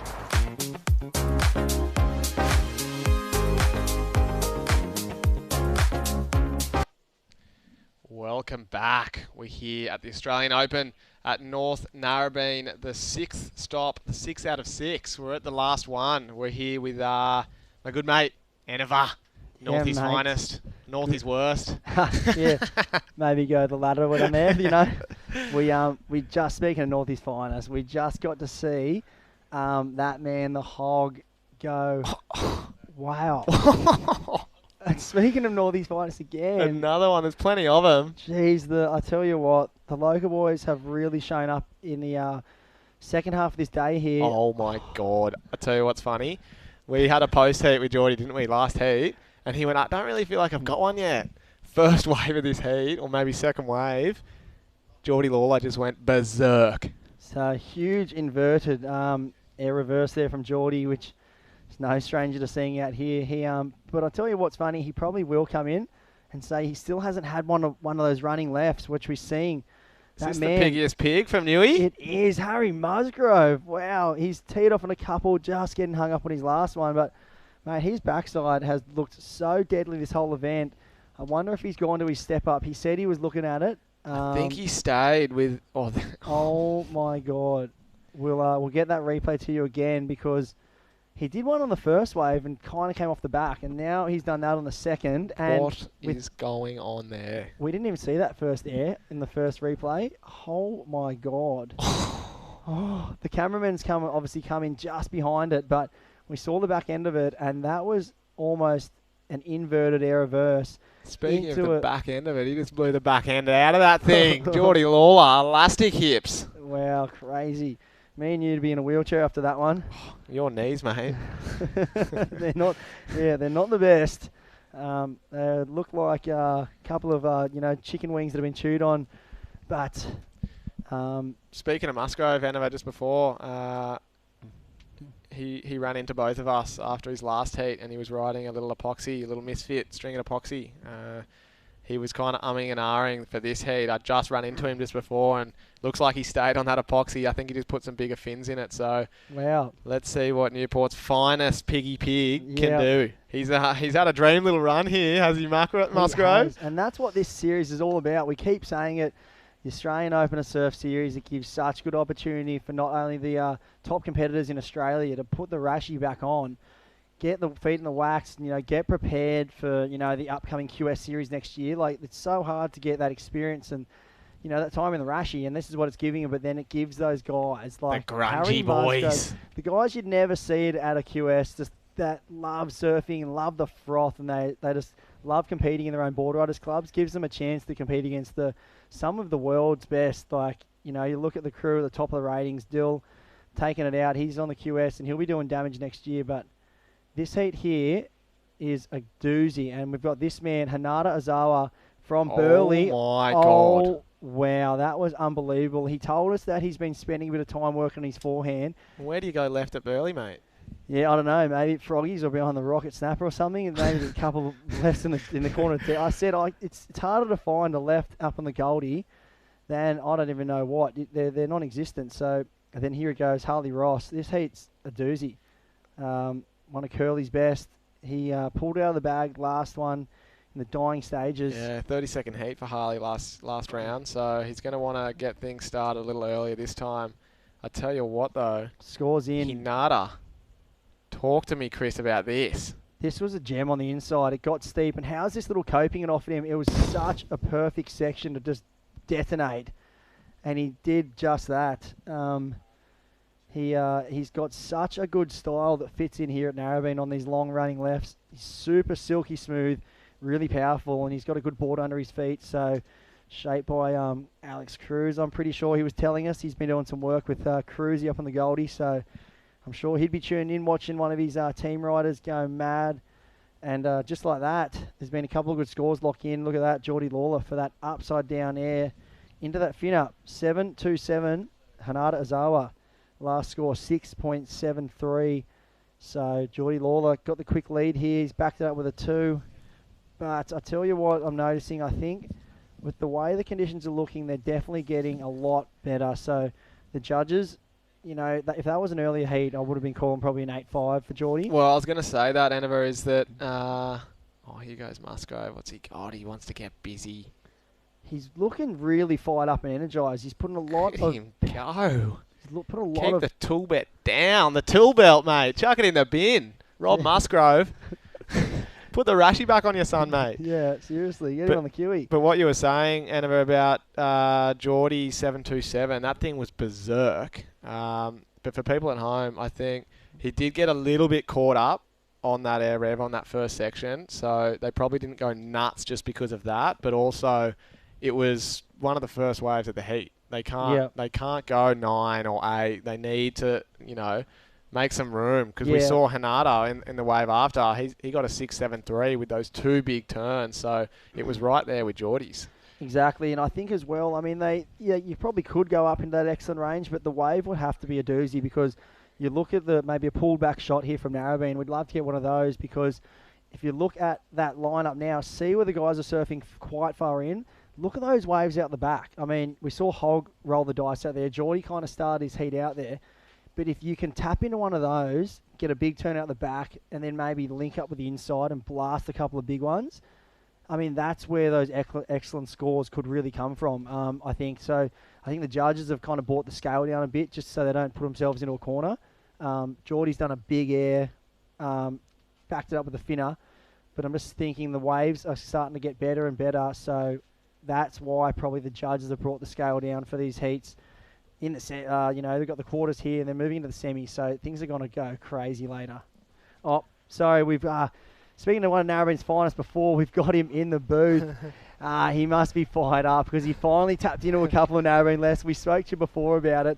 The Hog, mate, how does it feel to be down here at Narrabeen and finally get your teeth into a couple of those big open walls? Yeah, frothing, mate. It's just so much, memories flooding back from surfing here and just the inside lefts, those double ups. It's just, sick celebration to be back here, with the jersey on. Stoked. Seriously, mate, I had some chicken skin when I watched that wave of yours when you just rallied off a few big hooks on the inside. Yeah. It was just vintage hog. We see Geordie out in the water now going mad. So the local lads have shown up. It must be special to have an event in your home beach. Yeah, mate, like I was saying, I'm just super grateful to get invited to come back, and what a cool platform and pathway for, Aussie youth to guys and girls to come and, show their stuff, and, kind of reminds me of how it was early days. You did the Australian circuit and then you travelled overseas, so it's really great. There's been some really positive things coming out of the last few months, and I think this is definitely one of them, so hats off to Surfing New South Wales putting it together and everyone for showing up and surfing so well. Speaking of special, I know there's one person out there, a little grom of yours, Summer. She'd be so excited for you, your biggest fan. Yeah. You've come down here to put the Rashi back on at home. I'm sure you want to give a shout out to her. Yeah, my little girl Summer. I mean, this is the first time I've competed since I became a dad, so it's, I'm thinking of my dad up here in the sand dunes and just all the memories, and for sure I'd like to do my family proud, and Summer's, my inspiration daily, so yeah, love you, sweetheart. Oh, that's sweet. So, mate, big shout out to you. You're doing her proud, and you're doing your second family, Northie Border Riders, proud. We're so pumped for you. It's so good to have you back down here. I've been a bit rusty, but I'm starting to sort of put it together. Hopefully I can, put the pieces of the puzzle together when it matters and at the pointy end. So, got a bit of work to do, but anyway, it's all good. I've got me good mate Luca Elder here in the booth. I see you. You've been riding their boards a bit down at CI. What are you on today? Oh, mate, I've got a little step up. It's like a nice pin-tailed MBM Plus. It's an old file. I think Bobby Martinez used to ride them. The Bobby model, mate. Yeah, I think so. It's the one that I rode in that Rivals event, so I was confident I didn't have to think about it, I just sort of went for the feel. I had some other boards, but it was a bit too hot coming into the event. I like to just trust and know what I'm riding, then I don't have to think about that. I can just focus on getting the right wave. So, well, why wouldn't you grab the Bobby model on a freaking couple grindy lefts, mate? He would love to be here, I can imagine. It's not the craziest decision. Hey, Hog, it's awesome to see you back in a Rashi, mate. It's so super special. I think everyone at home would feel the same. So, mate, good luck into the semis. Go get them. Yeah, thanks heaps, guys. Yeah, mate. Cheers. Go the Hog. Such a grounded freaking legend, isn't he? He is. He's just like one of the classic, you think of Australian surfing and there's not many characters come to mind. Hog is one of them, he's just been such a big part of Australian surfing through the QE, through the CT over years, and just some of those cones he packs at Chopes, and the surfing does at J-Bay, and then you think of him here on those lefts. There's just so much good memories of the Hog, and he's like a fine wine. The guy, he just keeps getting better with age. It's like, what's doing? What is he eating for breakfast? Because I need to get some. He's looking fit. I wouldn't be surprised if he grew a full head of hair again. The guy's he's honestly such the weapon of a competitive machine. And no, he looks like he's hasn't had the jersey on for a while, but he hasn't missed a beat, that's for sure. So yeah, it's special to see him back. And looks like right now, Harley, he's starting to get busy now. His last wave of 5.77, so Harley Ross has just been put into second place. Geordie's still out in front with that 7.27 and just a 2.5, so Geordie will be looking to replace that.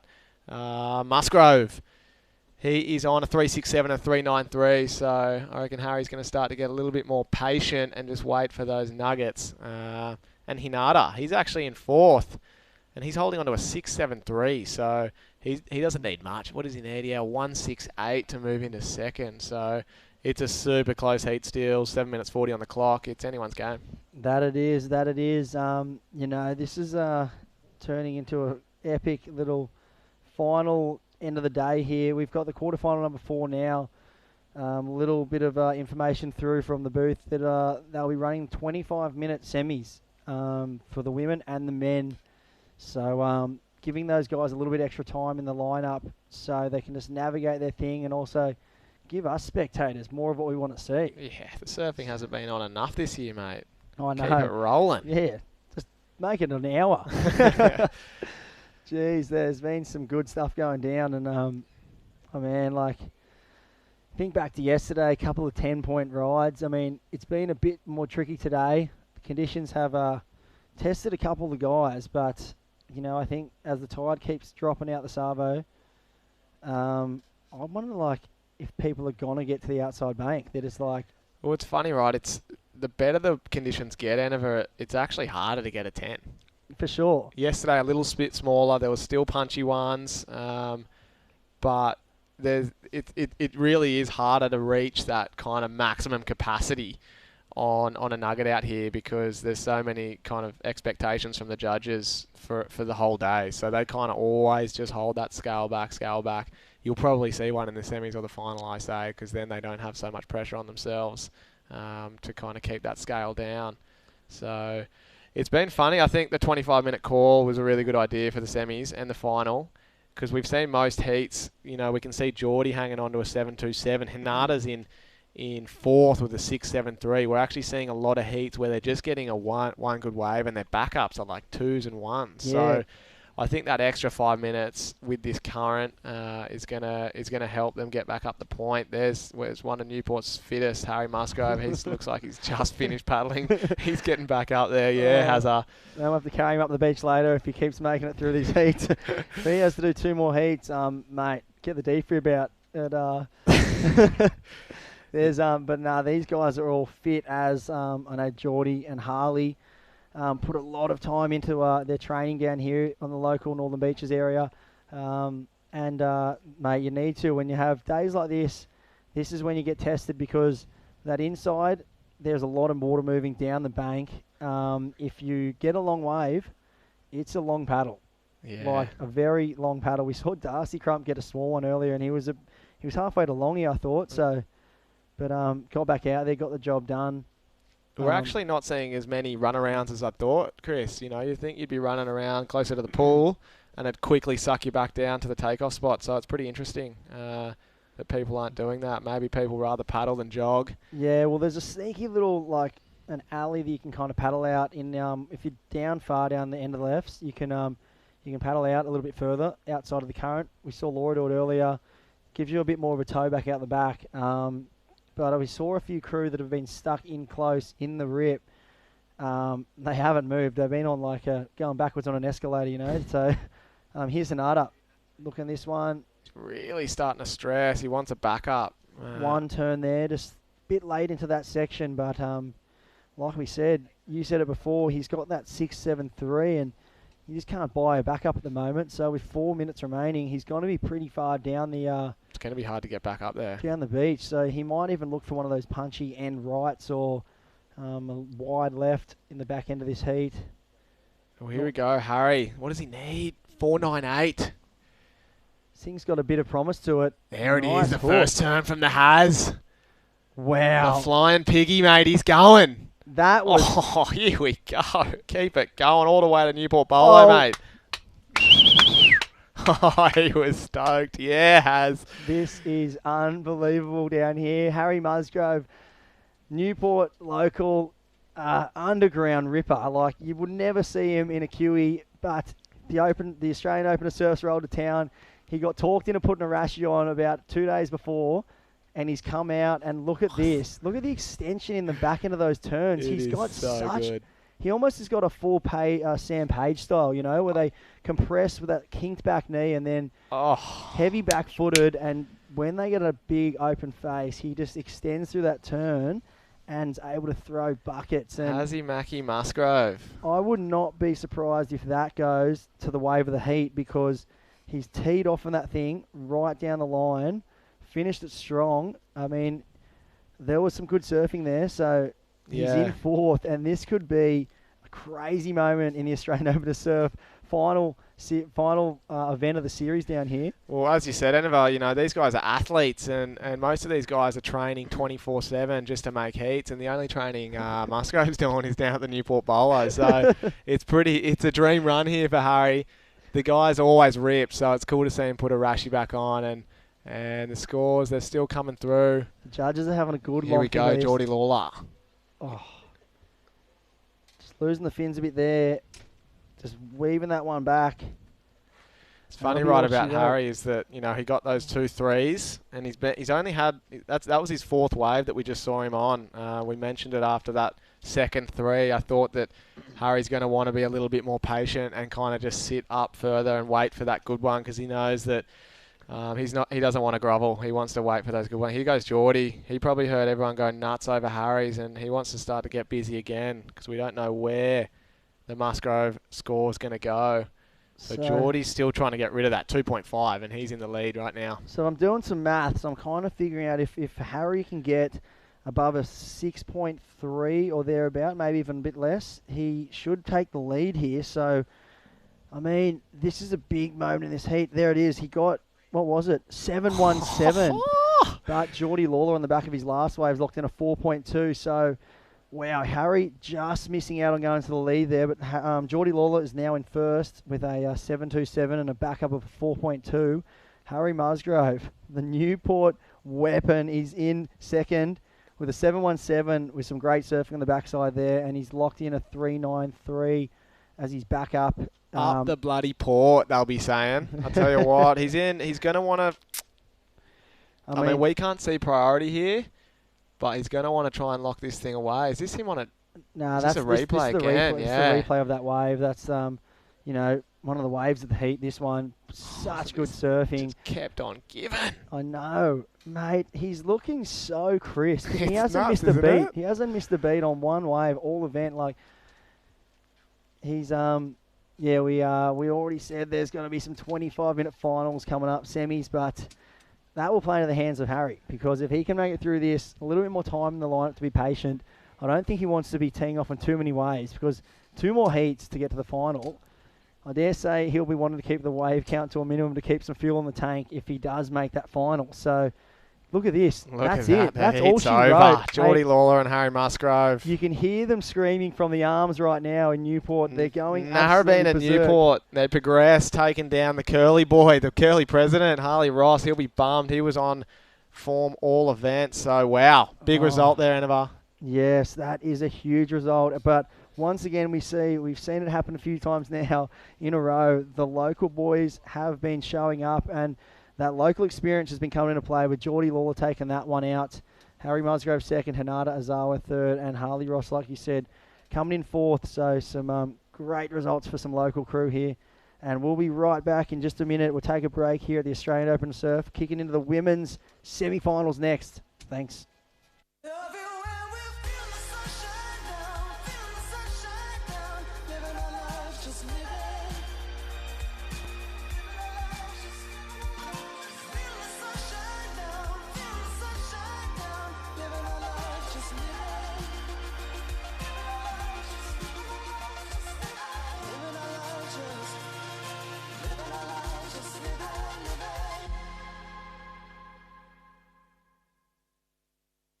Surfers Rescue program is essential, I think, for everyone who's in the water every day. Anyone who has access to it and hears about it, you should probably go and learn a little bit of something from it. So you just have to be aware in the water, and when you train this kind of stuff, you get more awareness of your surroundings.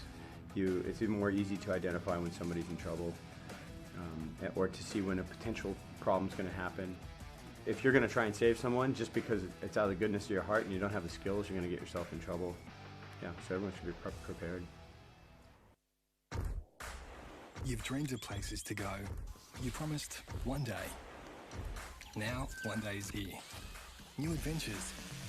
Wide open spaces. So, you can't travel the world right now. So what? New South Wales is here for you. Let's all reboot 2020. One unforgettable experience at a time. Now's the time to love New South Wales. All right, so here we are after a big last heat. My good mate Luke Elder is rolling out of the booth, but got none other than Reggae Ellis, Threadbow's finest, back on the booth with me. What did you think of that last heat, Reggae? It was a great heat. Yeah, it was local boys doing the job there, which is good to see. And yeah, the waves, looking at it outside just for the last hour or so, you can see that left starting to stand up a bit more prominently there. Although I did notice their surfing blue last heat had gone south. Here we go. Looks like Elise Cooper now up and riding. Nice slicing turn. And Elise Cooper, this is a women's semi-final. First one, of course. And it looks like Cedar Lee Jones now. So a 3.5 for Jasmine Sampson and... Well, there you go. Cedar Lee Jones just finishing off there. This is a pretty stacked semi-final, as you'd expect. Sarah Baum, form surfer of the event so far. Had a 10 yesterday and backed up this morning with an 8 and a 7.5, I think. So looking pretty solid out there. And 22 minutes into this 25-minute semi-final.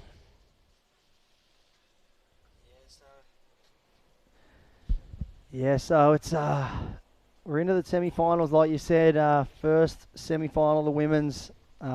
We've got some great lineups coming to you with our ratings leader, Cedar Lee Jones. This is probably the story of the women's event thus far. It's Cedar Lee Jones. She's current ratings leader. She's got a good break on the field. We lost one of the top contenders in True Starling in the quarters.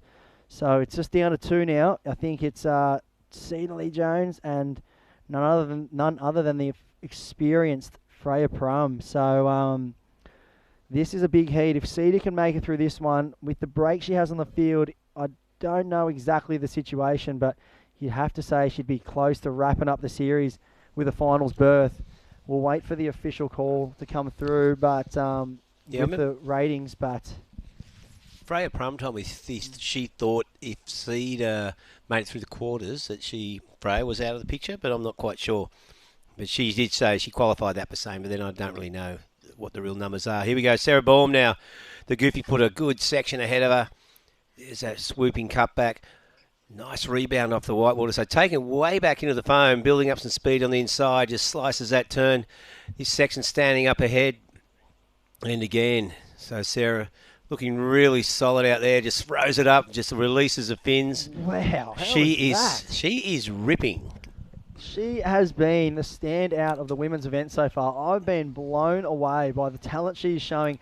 I knew she has a deadly arsenal in her repertoire, but to see her put it together, this event, I mean, her first heat, she got a 10-point ride for getting tubes. Just an instinct, like surfing instinct tube. There was no tubes we had this whole event. She got barreled and got a 10. Now look at this. Almost like Hedgie-esque. She's got that kinked back knee. She's really solid on her feet. She's got, she's just surfing like one of the guys, just going mad. So, and look, this is the flare she has just here. Boink. Bang. Bust that little air. Just ditches the fins and super controlled. But that's what she is bringing to the table all event, and that's why she finds herself in the semis. So we'll pull up this heat on the live heat scores, liveheats.com. We got in the lead, Cedar Lee Jones. She's locked in a 5.33. So that first wave Cedar was a 5.33, and Sarah Baum was that the score locked in? I don't know. You reckon? It says 4.33, unless it was a wave before. We'll wait a minute to see that. I mean, that could have been a 4.33 locked in. I thought it might have gone a little bit higher. I mean, the wave was a little bit out to sea, a little bit flat. It didn't really offer those steeper sections, but, I mean, she rallied off a couple of good manoeuvres down the line there and a few good combos with that little flare at the end. So, I mean, yeah, so that could be a tough one there for Sarah. I mean, the judges, they keep making their intentions clear throughout the event. They want to see big moves, big turns on the big waves. So, I think they have dropped the scale too, so that we did notice in the last heat with a couple of the boys. Geordie Lawler going to the air in the last heat, doing this crazy inverted air. Most people would have thought that was the best turn they've ever done in their life. Yeah. And then you've got him getting a 7.2, and you're kind of scratching your head going, how is that a 7 when half the world can't even do that, Pretty much majority of the world can't even do that. So, but that's what the judges are expecting down here. They know that the lefts are starting to turn on. We've got the best surfers in the draw left. If you get one of those big lefts from out the back, anything's possible. So they don't want to box themselves into a corner by going too high too early. So maybe that's why these scores are kept quite low. But as we roll through the draw, I think the heats at the end of the day are going to offer some crazy surfing. Yeah, for sure, these waves starting to stand up a little bit more, running through from the outside. Tide running out, I think it was about 3:30 this afternoon. But the wind's backed off as well. Here we see Elise Cooper now looking to make amends for that last wave. Nice section here, just jams that turn tight into the pocket. Good wall ahead of it, just throws it up into the whitewater. So the goofy footer from Queenscliff, pretty happy with that. That's going to be a much better wave for her, looking to get rid of that .93. Yes, that was a great wave there from Alyssa Cooper. She that was a similar wave to we saw Hanada in the last heat have, where he took off and had one big hook, but then it had that next inside kind of a whitewash coping coming at her. She was a little bit later to that one than Hanada was. He drilled that end section, but Alyssa was able to get up there and just drill it. And I think the judges are going to like that one. No stranger to these lefts down here. It doesn't work with Maddie Cattle. Here we go. Bang. First big turn, and a bit late to that one, but she got some nice extension over the foam and stayed on her feet. So that's an important wave there for the lady from down at Manly Way. She does a lot of training up here, I said, with super coach Maddie Cattle. So she's no stranger to these lefts out here at North Narrabeen. And she'd be loving to get a result here. She has had some great results in her time in some good lefts. She took out the Crewy WQS a few years ago, and it was pumping lefts. So, I mean, you transition that into these waves. I mean, she has to be one of the favourites to take out this event on the back of those results, you'd think, because I mean, she's a powerhouse goofy footer, and I mean, she's had a few injuries recently. I know she told me she did some ligament damage to around the bottom of her leg, under her knee, and the back of her knee, recently. So she's been trying to get that sorted, and I mean, it seems to be all right. Yeah, it seems to. There you go. She locks in a 6.4, and that puts Elise up to the lead. So yeah, good wave there for her. Those are two solid turns. Judges like that. I think that critical turn, the first one, is what gave her most of the points. So Celia Jones currently pushed back to second, only with one wave. So Elise is the only surfer with two waves at the moment, and she's holding out 2.5 as her second wave after that 6.4. And, 10 minutes have passed in this heat, these 25-minute semi-finals at the 15-minute mark now. And there's the overview. Fairly consistent waves coming through. And surfers just maybe that extra 5 minutes just exercising a little bit more selection. That's right. And I mean, this was the time that they were predicting on the forecast that the swell was meant to start pulsing. So I know it was from noon onwards. The last couple of days they've been forecasting the swell to start building. And I mean, if you have a look at the forecast, it is still showing a slight rise in the swell. We actually, we've probably been lucky because it was talking big, earlier in the week. It was saying around 9 to 13 feet, which would have been pretty mental out there. Would have been really hard for the competitors to manage, I think, with these heats here and the sweep. But it's held back to that 5 to 8 foot range. It's still calling by this afternoon. So, I mean, look at it out there. It's out there right now. It's about 4 foot, 5 foot on the big ones. But if it gets a little bit bigger, I think the lefts are going to be right out the back all the way down. All the way through. So, especially with the low tide here. So, as it drains out this afternoon. Well, Sarah Baum just getting that quick in and out there. Wave just shut down on her. Just a small score, 1.9, I think. So, she won't be planning on having that in a two-wave total at the end of this heat. But that puts her in the second spot. But still, only one wave ridden by Jasmine Sampson and Celia Jones. Something that I see and I'm paying close attention to is Sarah Baum doesn't have a major sponsor. It's unbelievable. She's such a strong powerhouse surfer. I mean, you saw her in a 10 the other day. She's actually one of those girls. I remember she used to ride for Roxy years ago with Laura, my sister. Yeah. She did a lot of surfing on the World Juniors back in the day. She's from South Africa originally. Yep, Durban. She's come out here. She's living up the coast. Think who she's surfing for now. She was down here at the Battle of the Board Riders. Yeah, surf for East End. She's living at Redhead Beach, just up there at Newcastle. Yep. So she's moved over to Australia, living up at East End there, and surfing for the Board Riders Club. So it's great to see her getting a part of that. She's one of those competitors that, you're on the scene when you're so young. You have such a big impact, surfing for South Africa. Then she seemed to have some time away from the water. She took the rashi off for a while. She had some time away from competing, and then she seems to have looked like she's just found a newfound sense of competitive machine inside her. Looks like she's training a lot. She's got some new boards under her feet, and she's just coming out swinging this year. You know, she's looking so strong, and I mean, her surfing has gone through the roof. And whatever she's doing, she needs to keep doing it, because it's I mean, I'm looking forward to seeing her in the QS next year, because she was looking really deadly at the end of last year, and this next year could be a big year for her. Yeah, she's had some solid results in QS events before. She was talking about down at the comp down at Kiama. We were wearing a post-heat interview. She was talking about, she's been working a lot, but she not that much. She's been, during the coronavirus lockdown, she's just been surfing 2 to 3 times a day. That's right. And that's it's kind right. of showing, isn't it? Like, she's super fit. It does. And super flexible, and has had some good scores. Hasn't been able to find that big one today.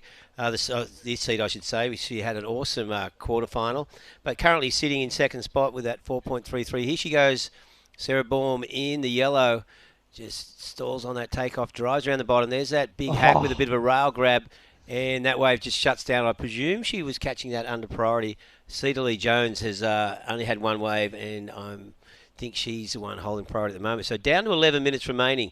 So Sarah's just going to get rid of that 1.5, I think it is, and Cedarly Jones looking at that one. So Elise Cooper still in the lead with that 6.4 and a 2.5. Elise is in a good position with that 6.4 to extend her lead. It's a good one to build from. She can get something around the 5s or 4s to match the high scores for Sarah and Cedar. And Jasmine, she's been pretty quiet surfing white. Just that one wave at the start of the heat.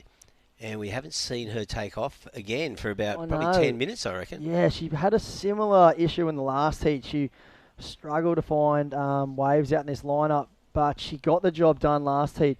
I thought she was going to be, a real deadly force once these waves picked up. She's got that a bit more upright style, relaxed upright style. But when she gets an open face, she just can tee off and throw buckets. So she's an underground, underground one that I'm kind of got my eye on for this event, because she's been really impressive. The board's looking great, but she's got some heavy hitters above her, and it must be great experience for her to come up against these girls who are just QS, veterans, you'd have to say. I mean, Cedarly Jones is, she's obviously young, up and coming, but Sarah and Alyssa Cooper, they've been doing the QE for years, and having like a young, exciting prospect like Cedar leading the ratings to surf with her, she's been on fire. So it must be great experience for Jasmine to be out there with these girls, and what better way to do it than take them down? That would be just, That's what she wants to do, for sure, but she's going to have to catch some waves to do it. So pretty quiet, but we just saw that score for Sarah, Chris, just a 3.7 on that wave. So that sort of cements a little bit at it's a 2-point increase on her total. So not much going on at the moment. We've got an 8.9 total for Elise Cooper. Sarah Baum second with 8.03. Here goes Elise. No, she can't get into that. Yeah. And she's looking to get rid of that 2.5. And you can see Jasmine there in the white just outside. So still a fair bit of water moving around. And looks like they're all... Yeah, you can see that. Look at that. She, you saw Alyssa sitting up on her board there, trying to get the situation, and she literally drifted out of screen within a millisecond. So you can see the current is deadly out there right now. There is a little bit of a local trick here, though.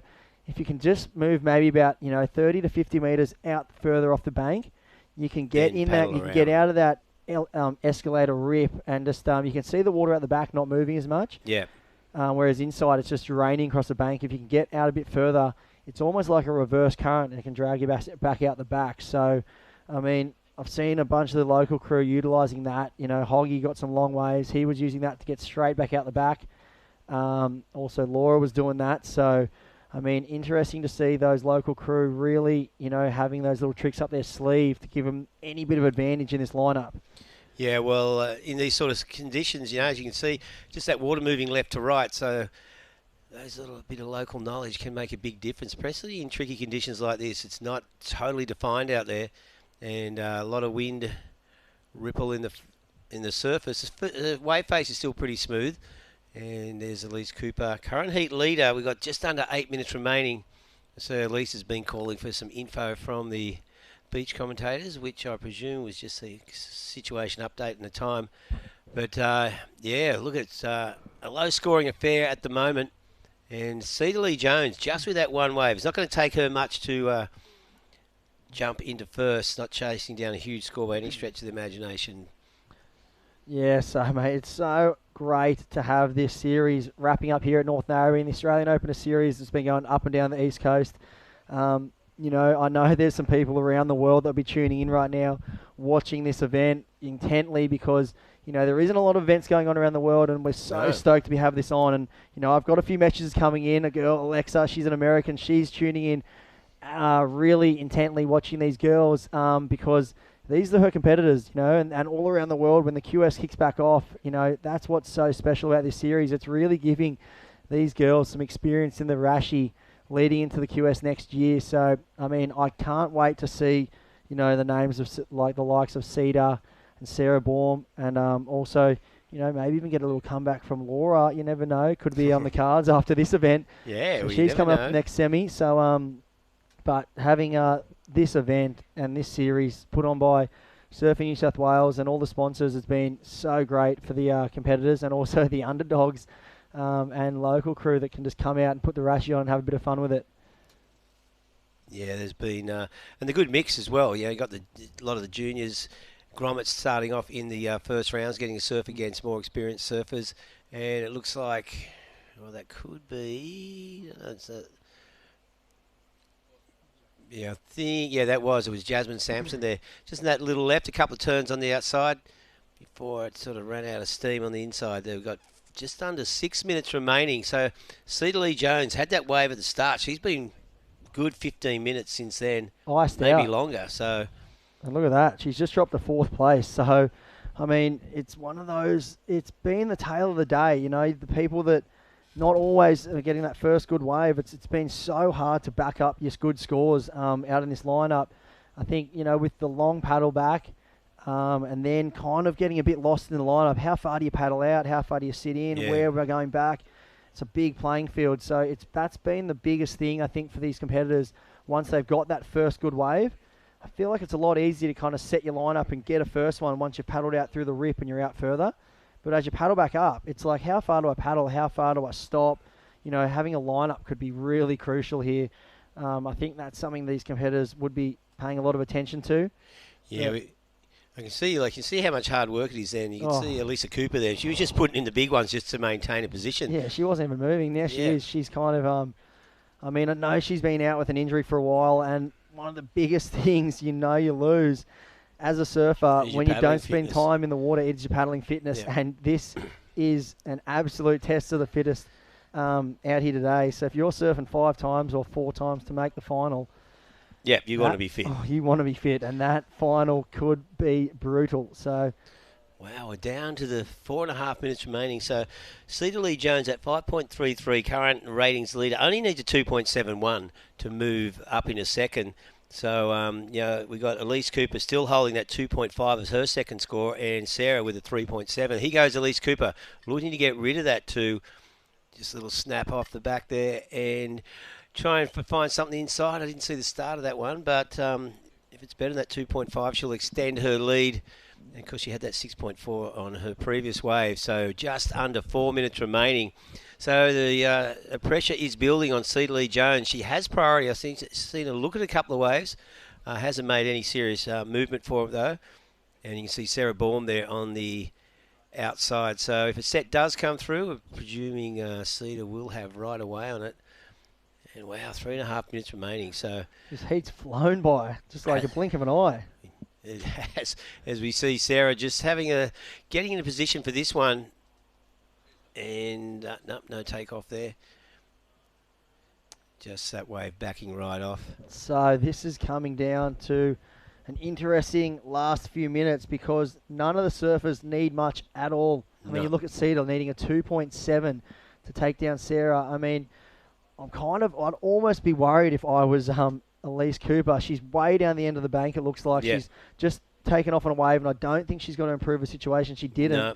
So she only got a 2.23 from that, so it could have been a bit of a mistake from her because she really would have wanted to, solidify a backup score, put a bit of a gap between her and, Sarah at least, because if Sarah locks in a 4.5, 4.58, then she's going to be jumping Elise, and then Elise will be in the hot seat. Yeah, because like I said, that 2.71 that Cedar needs is nothing. So only that one wave. We've got 2.5 minutes remaining. So Cedar Lee Jones, the number 1 seed for the event, out there just trying to find that elusive second wave, and it only needs really just a takeoff and a decent turn, and she's got it. Yeah, one turn. She got a 6.8 for a one backside turn in the last heat, so she'd get a 2.7 with her eyes closed, I think. And I mean, this. I mean, you'd hate to see this happen, but sometimes in surfing, it can be the tale where you lead the whole heat, and then the next thing you know, you end up in fourth in the blink of an eye. And like these low-scoring heats are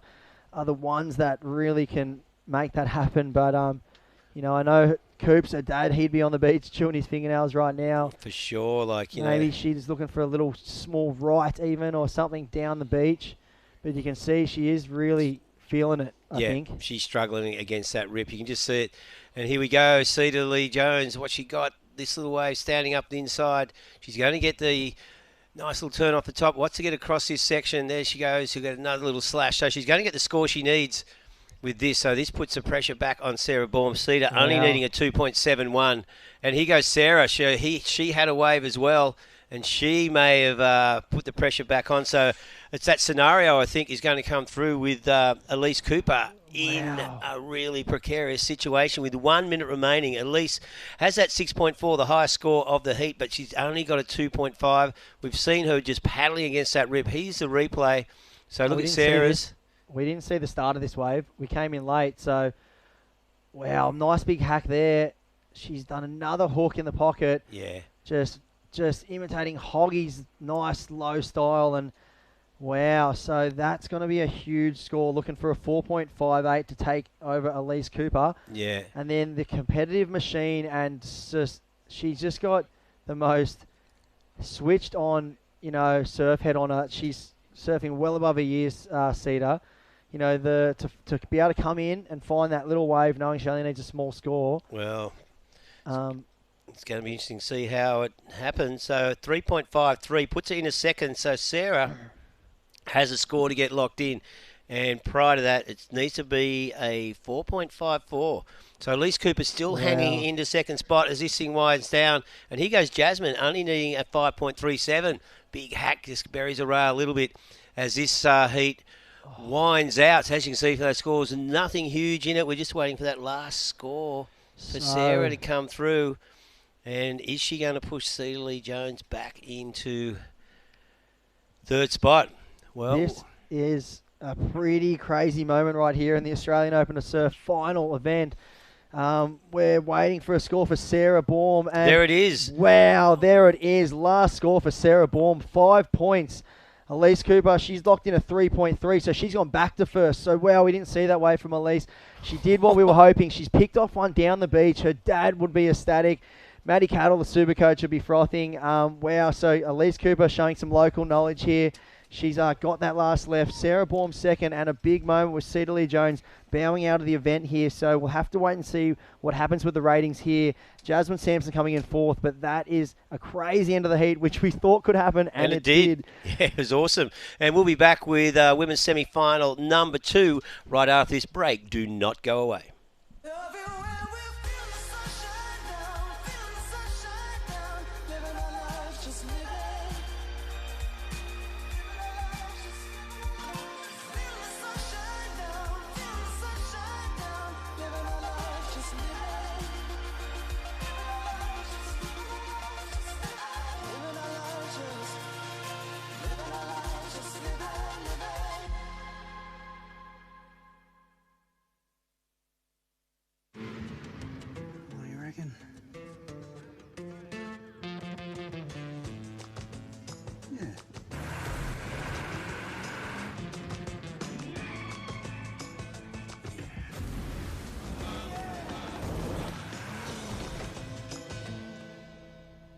Say yeah to more power with the Amarok V6.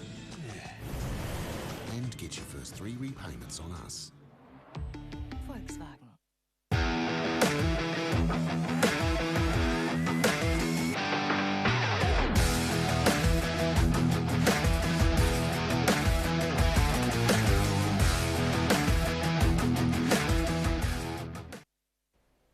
Okay, and welcome back to finals day here. Last stop of the Australian Open of Surf series down here. Beautiful North Narrabeen Beach. We can see that lineup shot. Look at that storm out the back, but some great waves on offer here. We're into semi-finals action. Semi-final number 2, that first one of the women's was a tight one, but right now we have out in the water local legend Laura Enova. She knows exactly what she's doing out here. She's won a World Junior title a couple years ago, and yeah, no stranger to finals time.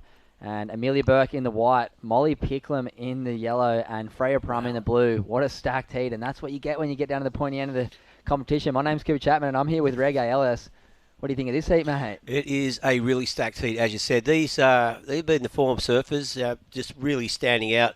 Laura and Freya and Molly in particular really surfed well in their earlier rounds, picking off the right waves and just found themselves in good rhythm. We just saw in that last heat Elise Cooper and Sarah Bourne progressing, and it was a low-scoring one. And Cedar Lee Jones had that 5.33 at the start. Then she didn't get her second wave till right to the end. So pretty difficult conditions out there.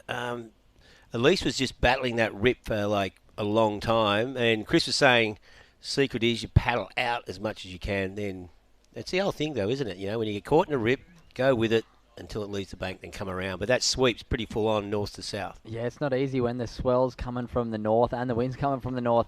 That sweep, especially along the inside, really drags you down there, and that's where the girls and guys are finishing their waves in there on the inside section, and there's a lot of turbulence in there, and they're getting dragged all the way down towards Narrabeen and mid-Narrabeen Beach. But we saw a quick in and out there by Laura Enova, sitting a little bit further out than the other girls, maybe with a local knowledge coming into play, as we saw a quick wave there by Amelia Burke. She's been impressing me this whole event, so it's great to see her up in the semi-finals with these big names like Molly, Freya and Laura. And wow, Molly in her last heat did one backhand turn that was so impressive. So yeah. I'd love to see the girls get some good waves in this one, because look at that one out the back. Doesn't look like anyone's on that, but conditions are really starting to turn on here down at the very pointy end of the competition. We've got coming up in the next heat. How about this for a men's semi-final? Dylan Moffat, Darcy Crump, Kai Warner and Jamie Thompson. If Darcy signs up for North Narrabeen, you can have a North Narrabeen heat. That's well. I don't know if he'll be allowed to sign up for North Narrabeen. But I don't think he wants to, mate. Come on. He just wants. Everyone wants to. Everyone wants to. He just wants to beat the 3 North Narrabeen. Yeah, so that's a good indication of the local knowledge coming to play here today, and we're going to see some awesome surfing. So Laura Enova out there now. Speaking of locals, she had a great heat in her quarterfinal. And yeah, Emily Burke, she's been really consistent throughout the series. She surfed last week down at Dalmini, had a couple of good heats as well. And Molly Picklum, she won the event down at Duroa, or the Kiama event where we surfed at Wary. And Freya Prum, of course, winning last week. So cream has risen to the top as you expect it to at this stage. But they're the consistent ones throughout the series. Like Freya is. I don't know, she was in the mix to win the series. I don't know how it sits now with... Yeah, with Cedar losing, it definitely opens the door. I think Sarah Baum might have an opportunity, maybe if she wins the event, to jump over Cedar. We're going to have to wait and see our numbers man send up some numbers for us, and we'll get a bit of an update on what's going on with the women's leaderboard. We saw the men's lockdown, their series champion, a little bit earlier today with Dylan Moffat coming out with the win. He's coming up in the next semi-final, as we saw second and third. Joel Vaughan and Kalani Ball bow out a little bit earlier today. So, Dylan Moffat, congratulations, mate. He's going to be freed up for the semi-finals out here at his home break. But, yeah, the big story is the women's series. So, we're going to have to wait and see what the situation is there. But right now, we've increased the time limit to 25-minute heats for these semi-finals. The girls out there right now not really making the most of that first 5 minutes. So, they're going to be back to the 20-minute heat. And, yeah, we'll see what they can do as we see a bit of a paddle here maybe for the surfer in white, Emily Burke. Great first carve there. Yeah, she's looking good. Look at that. Nice snap too. So, and a little roller coaster off the whitewater. So, Emily pretty stoked to get that one underway. It won't be a huge score, but she'll nice to have something in her account, paddling back out with 18.5 minutes remaining. Yeah, I quite like that first turn. That wave definitely cupped out on her quite nicely. So, she's got an aggressive first turn. She knows she's got to be aggressive with the other girls. The other names in this heat are really been showing that they can throw down big scores. We had Laura Enova dropping 8 in her last heat. Impressive surfing, and yeah, that local knowledge really coming through. Like you said, in the men's draw, we've got 3 Narrabeen surfers in the first semi-final and 2 in the second semi-final. So not easy to go up against the Narrabeen guys right now. But out in the water, Laura Enever's locked in a 4.83 for her first. Emily Burke, a 5.5 for that last one we saw. As we said, that cupped out little wave gave her a big first turn. And then, also Freya Prum's locked in a 6.17. We must have missed that one. Yeah, I think at the start when we came back, I saw Freya paddling out.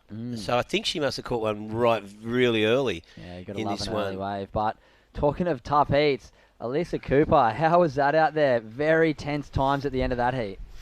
Yeah, that was intense. I was struggling. I ended up like halfway down the beach and I didn't even want to like get back to the peak. I was dying. And then I was just looking for anything just to get it back up. So Yeah, well, you had that 6.4 at least, and then, paddling against that rip seemed pretty heavy. Because you're from Queensland, so you're used to heavy stuff. But, just finding that little 3 at the end, it gave you like a fraction of breathing space. So, once you had that good score, the 6.4, which is the highest score of the heat, what was going through your mind? You knew you had to find that wave, but the rip was relentless.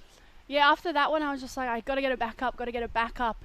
And even that was like just as much as a struggle. Like, hardest bit was getting back to the peak to get it back up. And then, so it didn't make it easy, paddling for like a good 7 minutes against the rip. No, did you think about doing the run around at all? No, I did that in my quarterfinal actually, and that ruined me. I think I'm still recovering from it, so I was like avoiding the runaround at all costs. All right, well, we'll let you relax because it's not that long till you're going to be out there again. So all the best, and it's good to see you ripping, and I hope you win. Me too, thank you.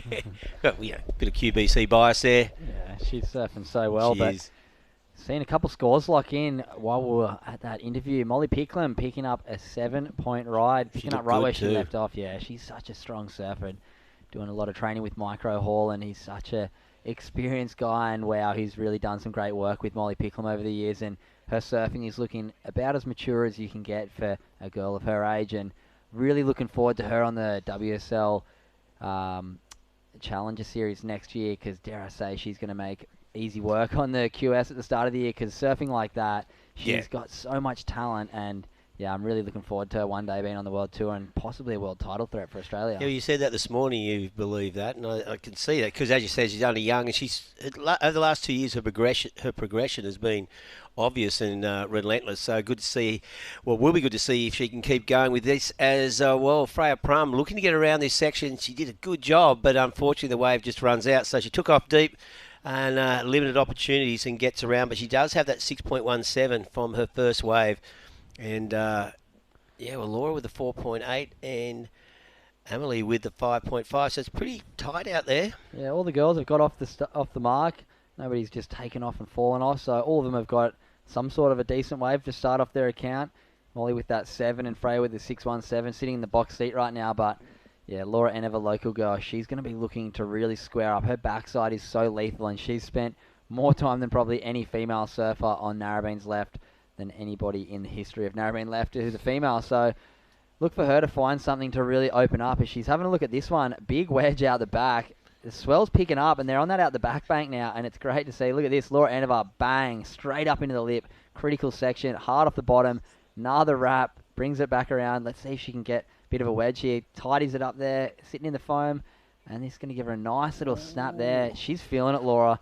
I like the momentum she had on that one, and wow, tidies that off. All the locals are going to be cheering on the beach. They want a female in the final two, and Laura's our big... Get another little section at the end there, but...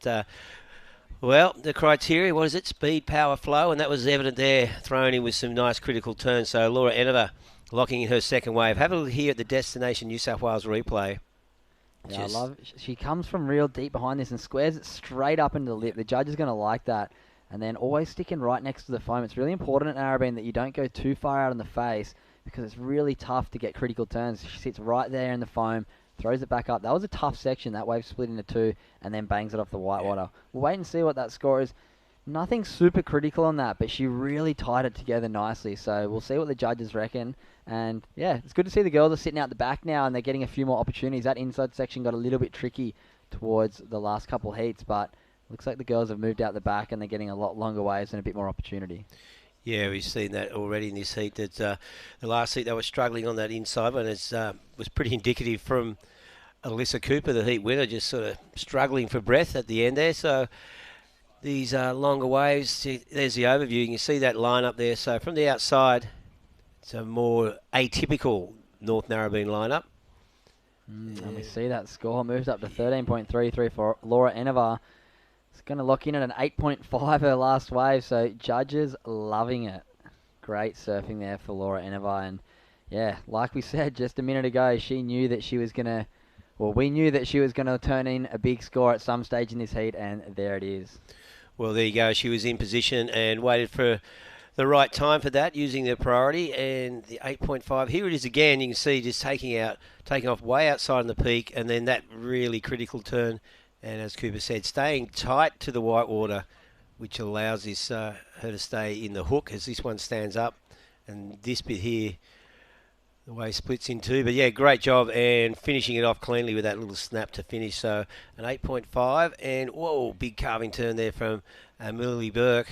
She looks great on a forehand. Oh, just Commentator curse. Commentator's curse just buried the rail there. But wow, the waves look like they're really starting to turn on. That had a really nice bowl to it, that one again for Emily. But yeah, Laura Enevar turning it up on that last one, throwing a wave up into the excellent range, backing up her 4.5 and putting a stranglehold on this heat with Freya and Molly hot on her heels though, with a couple nice scores already for both of those girls. Yeah, it won't take much for them to put some pressure back on Laura, and they're both with decent scores at the moment. Molly just waiting to see what her second one was, and well, it looks like here's Freya again. So she's taking this one from the outside. This one's starting to just fills up, and she kicks out. Wow, Molly Picklum, huge turn under the lip. Squares up again. A little bit of a catch through that one and not quite making it, but you can see the intent there. Big turns on the incredibly tricky sections that Narrabeen offers up sometimes, but that first turn there for Molly was amazing, and we might actually pick it up from a little bit earlier. There might have been something earlier. So here's the first turn. Big hook in the pocket. She heard Laura score, and she's like, you know what? 8-5, watch this. Another big turn there. Wow. That is World Tour surfing, and we're going to wait for that one to come through. She is probably going to jump up into the lead with that one. She's got a 7 already. She's looking for a 6.33 if she wants to jump to the lead. Only looking for a 0.75 to jump into second, so we'll wait and see what the judges think of that one with just 10 minutes and 30 seconds on the clock. Girls really turning it on right now. The first semi, a bit slow. The girls not really putting on any big scores, but these girls are shown up in this semi-final because, wow, the last couple of waves for Laura Enevar and Molly Picklum, big scores. We'll wait for Molly's one, but I'm going to call up in the excellent range as well. Yeah, for sure, those two turns, beautiful turns, and just so crisp and really smoothly executed. And just, well, Molly just looking tight in the pocket there. Just the flow is pretty impressive. And we're just sort of waiting on those last scores to get locked in. As we sit here with 10 minutes remaining, and Laura Enevar currently in the lead, we've got scores for Freya and Molly to get locked in. Yeah, with just 10 minutes remaining, the girls enjoying that extra 5 minutes out there right now, but because they're sitting out the back, they're not generally getting to that inside and having to cop that really bad sweep. But see Freya having to go here. Look, the waves are picking up and they're out the back. It's so nice to see. This one's a tricky one to surf, but wow, she did well to navigate that first section. Wave's got a bit of a ridge through it, but she gets a nice little wrap there. She's going to have to pull out the back of that one. Not quite the wave she was looking for right now, as the girls have really turned up the heat in this one. The two experienced competitors, Laura Enevar and Molly Picklum, really showing what they're made of right now. As we see out the back, Emily Burke, big drop to start, hard off the bottom, throws it up there, but not quite doing it. And we see the last wave for Molly Picklum coming on through. It's an 8.93, straight up to the lead, 15.93. That's what you want to see on final days. Point scores up above that 15-point range if you want to be taking out the title today. Well, as you said, during when Molly's riding that wave, she heard Laura's score, knew what she had to do, and she answers back with a massive score. Two big, beautiful turns, and Molly Picklum taking back the lead. So, yeah, look at that. That's really good scores. We've got Laura still holding down that 4, her first score, so she can improve her situation, not with a huge score. And Freya Prum just has that good opener and hasn't been able to find something solid to back it up. And, yeah, Emily Burke, 2 waves in. She had that one good section, and unfortunately that wave flattened out and she just fell, and that has been coming into 1.33. So her last still holding that 2.7 with 8 minutes and 20 seconds remaining. Yeah, here we go. Molly having another look. Look at this thing. Bottoming out on the bank right here. Big bottom turn. Are you kidding me? Oh, wow. that was... Unfortunately getting bucked off that one, but that would have been a 6-point ride in the men's. Yeah, that would make such a good still photo. Like my the God. water look, sunshine. Mate, Ethan Smith will be down there taking photos left, right, and centre of that. He loves Molly Picklum and he loves North Shelley. And look Yeah, at of this. course. A big one out the back for Laura Enever. Kind of moving off the bank a little bit, so I think she's going to have to pull out of that one. Look at that, out in the channel. Yeah, that wave just going nowhere. Yeah, I can't wait to see a replay of Molly Picklum. Incomplete turn, but throwing the kitchen sink at it, throwing the fridge at it too. That bottom turn. She made that. That would have been unbelievable. yeah. She's coming that hard off the bottom every single time and just squaring up, unlike pretty much any of the other girls. Laura's the only one I've seen really match it. Look at this. Hard off the bottom, bang, tight in the pocket. She had it. Just lost it right at the bottom there. Just bounced off, bit of foam, caught under a board. And but yeah, the first 2/3 of that turn were epic. Wow, incredible stuff. I think Molly's only about 17 or 18 years old, and that's so impressive to watch. Yeah, she's got a big future without a doubt. So as this one, this semi starts to heat up as we get under 7 minutes. So Molly Picklum currently in the lead. So Freya Prum, she needs a 7.17 to overtake Laura. She's very capable of that. And as we see, Molly looks like she's going to do a bit of a run. Run around or a broken board maybe from that airdrop. But yeah, we've got I don't know, yeah. Emily Burke in the white in 4th place right now. She's still in contention, only looking for a 7.84. Big score, but we've seen 2 scores up above that in this heat already. So they're out there, and Freya Prum, like you said, looking for that 7.17. So all the girls really turning it up right now. Laura's in 2nd, looking for a 7.44, but look for her to try and better that 4.83 and make the requirement a little bit tougher for the other girls. Having that 8.5 is really good right now. It's like having one ace in your hand. Yeah. And she needs to get that other ace and put it out of contention. Yeah, well, she's got plenty of time to do it with 6 minutes remaining. And we saw Molly Picklum coming in. We think she's doing the runaround, although Cooper said it could be a crease in the board. Just don't know. As we see Emily swinging late behind this one, but let's see if it comes around the section. There's a bit of a wedge she can ride around the section on. Just coming off the bank a little bit, but it might bend back at her. Here we go. One little turn. There's another crease in it here. Is it going to go on the other side of it? Brings it back. It wants to do it. It's trying, but it's just not giving it much. It was a frustrating wave for her, wasn't it? It just looked like it, but it just never quite did it. So Emily Burke, you can see from really stylish surfer, and you can just see, we saw her earlier in that on the first wave, she's just got that really great hook on her. If she can get a couple of turns in the pocket like that, she can get back in the mix here. But at this stage, lagging a bit, and there's Laura paddling hard for that. I'm not sure what the priority situation was. She might be back down the order. There we see, yep, she's going, Molly going for the run. Yeah. It's a pretty long run. It's not a quick run. Here we go, Laura coming from behind the section. Nice up tight in the pocket. This one's got a nice little horseshoe to it. Nice another turn. She's looking to better this 4.8, so if she sticks with this, she's on her way to making the job a little bit tougher for the other girls, but that one just disappears, so it's going to be close to the 4.8, I think. Maybe increased by just a tad, but maybe not quite what she was looking for to put it out of range for the other girls. So game on here, just gone under the 5-minute mark, and yeah, some very impressive surfing by Molly Picklum. She's doing the runaround right now. She was having a look at her board. She might have swapped over boards just then. Have to see if we can pick up a bit of replay vision of when she was running around there, but she's got a bit of a task on her hand. That runaround's good 200-300 meters, and then another really long paddle out. And with that tide being low right now, it's not easy to get back out. No, well, she's young, she's fit, she can do the job. But at least Freya Prum and Laura out there, Freya, of course, still looking for a 7.17. She got I'll tell you what is funny. If I was Molly, you could almost come in because she's got Freya needing a 9.8 or something, and Emily comboed, and Laura needs a massive score. So unless Freya and Laura both get 9s, Molly didn't really need to paddle back out. She's going to do a big paddle, and then she's going to have to paddle back out for the final in about 45 minutes' time. So that's a good point. Yeah.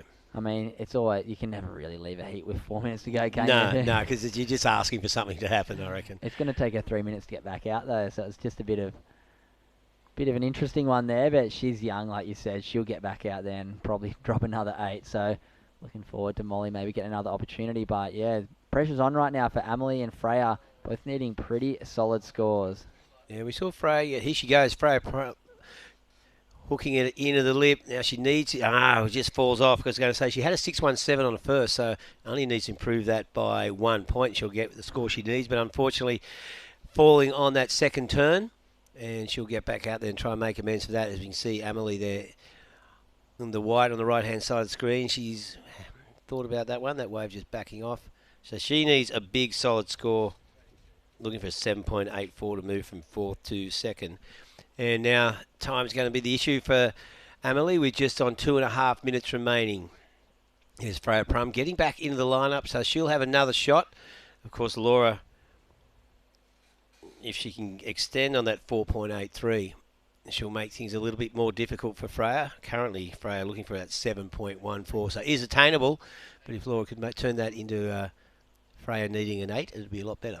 Yeah, definitely. With just over 2 minutes remaining, the Narrabeen crew will be holding their breath on the beach. Laura on the chopping block asking for a time update. She can't hear us, but dare I say, her brother might even be on the beach commentating and giving her a bit of an update on what score she needs. But yeah, tense times, but definitely upper hand right now. Molly Picklum miles out in front. Laura Enever with that 8.5, showing what she's capable of out there. Emily, and Freya on the back foot, but capable of big things. So we'll see how they can end this. Minute and 40 seconds remaining. So hopefully we'll get a little pulse. Looks like, no takeoff there. Emily having a look at that one, but just backed off. You can see Laura asking for the time. So Laura knows she is still quite vulnerable to being overtaken by Freya Prum. Freya's unloaded quite a few times during this event and it's locked in some big scores. And here's this little wedge. So Laura having a look at this, and she's into it. It just falls on the takeoff. So with 1 minute and 15 seconds remaining, has she left the door ajar for Freya Prum and Amelie Burke? Well, Amelie chasing down a big score. Freya's is at 7.14. So at the moment, Laura Enever currently in second spot behind Molly Picklum. And we can see Amelie Burke on screen now in the white. Just wondering if she's going to get another opportunity with only 45 seconds left. I want to know if Molly's back out the back. Yeah, I don't know. Well, here goes Freya. She couldn't get into it. 40 seconds to go.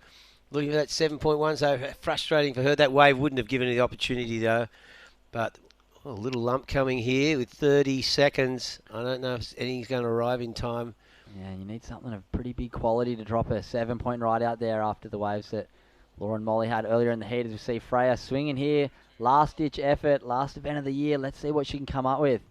She's got all the tricks in the book, but this wave is looking pretty burgery to be dropping a 7 on with just 10 seconds remaining in this one. We're going to count it down. Freya's just going to put a few little cutbacks on the board, and that's not going to be enough. So we're going to see Molly Picklum and Laura Enever joining Sarah Baum and Alyssa Cooper in the final coming up a little bit later. But next, we will have the men's semi-final, so do not go anywhere. You are watching the Australian Open of Surf Northern Beaches edition. Thanks for watching, and we'll see you right after this break.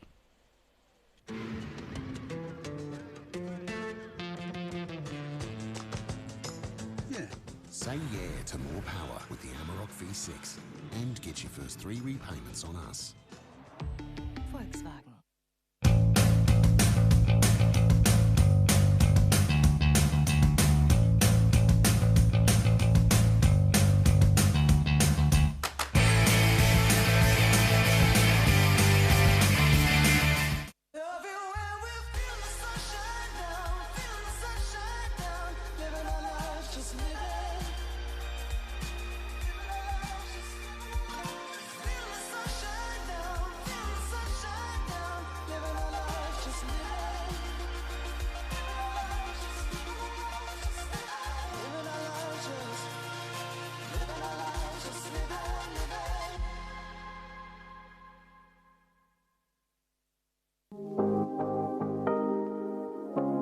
My top 3 recommendations to do on the Northern Beaches is grab a pie from Upper Crust Pies, head around and do the Narrabeen Lakes bike trail, maybe even walk it. There's heaps of good cafes and restaurants on Ocean Street, like Moonlight Social House and Zuby Cafes. They do great food and good coffee, and maybe even head into Ripco Narrabeen as a... All right, so here we are back in my the God. booth. Stoked to be here again. Chris Enver with fellow North Narrabeen surfer Cooper Chapman. And, well, look at the heat we have Are you kidding in me? front of That us. wave of Kai Warner. I didn't see the start of it, but I'm calling excellent score already. I'm too excited. But yeah, Dylan Moffat, Darcy Crump, Kai Warner, Jamie Thompson, men's semi-final action. Wow, that wave of Kai Warner was exactly what you want to see in the semi-finals. Critical upside-down surfing. Yeah, my name's Cooper Chapman. I'm here with Chris Enver, a few North Narrabeen boys, and look at this, bang. A little bit late maybe to that first one, but this turn, are you kidding? Wow. That Maybe was- not up to the excellent range, but a great start there for Kai Warner. So 3 local North Narrabeen boys in the semi-finals here. We've got Dylan Moffat, series winner. And then Jamie Thompson, under-18 Australian champ a couple years ago. Amazing young talent coming out of North Narrabeen. Kai Warner, son of Brett Warner, one of the best shapers from Sydney. And also Darcy Crump, the boy from Avalon, who is so pumped to be surfing North Narrabeen like this. Conditions like this doesn't come around that often in summer. And to get to surf it with 3 guys out, it's a dream come true for him. Mate, he must feel a bit under the pump out here though, because you look at the heat lineup here, and he's up against 3 of the local boys. So he's probably feeling like a bit of the black sheep out there, you know. But he spends a lot of time in this lineup, Das. Surfed to Bungan board riders the other day in the Battle of the Board Riders, and he loves a North Narrabeen left. So every time he gets a chance out here, he might not get as many waves out here as he does in these heats, because he'd be licking his lips to be able to be out there with no one else in the lineup but just 3 other guys. And this is a great moment for him into the semis of the final stop for the Australian Open of Surf. We saw, as you said, Dylan Moffat take the ratings, take the title for the series on his home beach. It must have been pretty special for him. He had the likes of Geordie Lawler and Hogg sealing the deal for him once they knocked out Kalani Ball. So it's been a local affair down here. This morning we touched on it. We lost the likes of Davey Cathell's in the draw. That was an upset. Yourself went down yesterday. But since then, there's been a few little mishaps with the local crew. But since then, the Narrabeen crew have a really strong showing in this event. And you look at the semi-finals, out of the 8 guys, 5 of them left are from Northie. So, I mean, I'm not going to be too biased, but I think a lot of local knowledge has come into play. It's been a tricky lineup today. There's been a big playing field. There's a lot of water moving, a building swell, but I've definitely seen some tactics come into play. We just saw then Laura Enver in the last heat progress through. She used some great tactics sitting at the back, but in saying that, Molly Picklum, she's been flying under the radar this event. She hasn't really done a lot of that excellent surfing we used to, because every time I see Molly, she's dropping 9s, 8s, like she eats those things for breakfast. So she has come into the event flying under the radar, and I think she's slowly building through the event, and it's something that I know Micro does a lot with his athletes. They just do what they need to do each event and each heat, and then when it really matters in the final, they come and blow up. And we were just talking about her, and I can see her on screen. I think it's the first time we've had her in the booth so far. So here she is, last heat's winner, Molly Picklum. Congratulations, Mol. I feel like you've struggled to find your feet throughout this event so far. The lineup's played a bit of havoc on a lot of competitors. It must be great now to really open up on a couple of North Narrabeen lefts after a few, slower heats early. Yeah, for sure. It's tough out there, and I had a tough heat earlier in the rounds, but I did what I did to get through. But I'm happy I'm starting to find the waves now and where it counts. Yeah, we just touched on that. You've been doing what you've been doing to get through those heats and keep building through these rounds, and the surfing is looking on point. I mean, one of those backside turns in that last heat was so crazy and crisp. The board's looking great. What are you riding out there? Yeah, Darren's made me a nice DNA. I ride 22 litres, so it's feeling pretty good under my arm, and hopefully it keeps looking that spicy. Yeah, exactly. I mean, you had a little bit of a different tactic to say, local girl Laura in that last heat. You sat in closer, you picked off those inside bowls. Is that what you've been looking at leading into the finals? Yeah, for sure. I was kind of knew Laura would want to go out the back because that's what she did in my previous heat. And then I scored a high score in my last heat on the inside, and I was just like, you know what, if I can do it then I'll just go and do that now. So just went there and got a couple of TPs. Yeah, well, you're one of the most exciting young surfers coming out of Australia. We're so pumped for you. We've all got your back. We're rooting for you because, next year, you must be stoked on this series because next year you got a lot of experience in this series. Moving into the QSs again next year, you must be stoked to have the Rashi on. Yeah, it's always so good, and I'm so thankful Surfing New South Wales was so proactive with COVID and made us events so we can go and practice, like you said, and then be ready for next year. It's going to help the Australians heaps for the tour. Well, good on you, Mo. You've been absolutely ripping. Me and Coop were cheering for you in the booth before. You had a great heat, so rest up. You got a final coming up, and it's looked like a solid field. So get out there, rest up, and we're looking forward to seeing you in the final. Thanks so much, guys. No problem at all. There might have been a little white lie there by you, Chris. I think you might have been cheering for your sister in that last heat, but I was cheering for Molly. Yes. Molly's, wow, what a talent she's going to be. I've been saying it all day. She's going to be a future world title threat for Australia. As we see Jamie Tomo drifting the fins. He's having one of those events where every heat it looks like he's feeling it more and more. Board's looking amazing. Another DHD, just like Molly. And yeah, he's feeling it. Look at that. Finding the bowls perfectly. He's spent plenty of time out here at North Narrabeen. So the boys turning it on right now. But like you said, I'm looking forward to watching the other boys get some opportunities out here. So we've got Darcy Crump sitting down in fourth. Kai Warner's up and riding again here.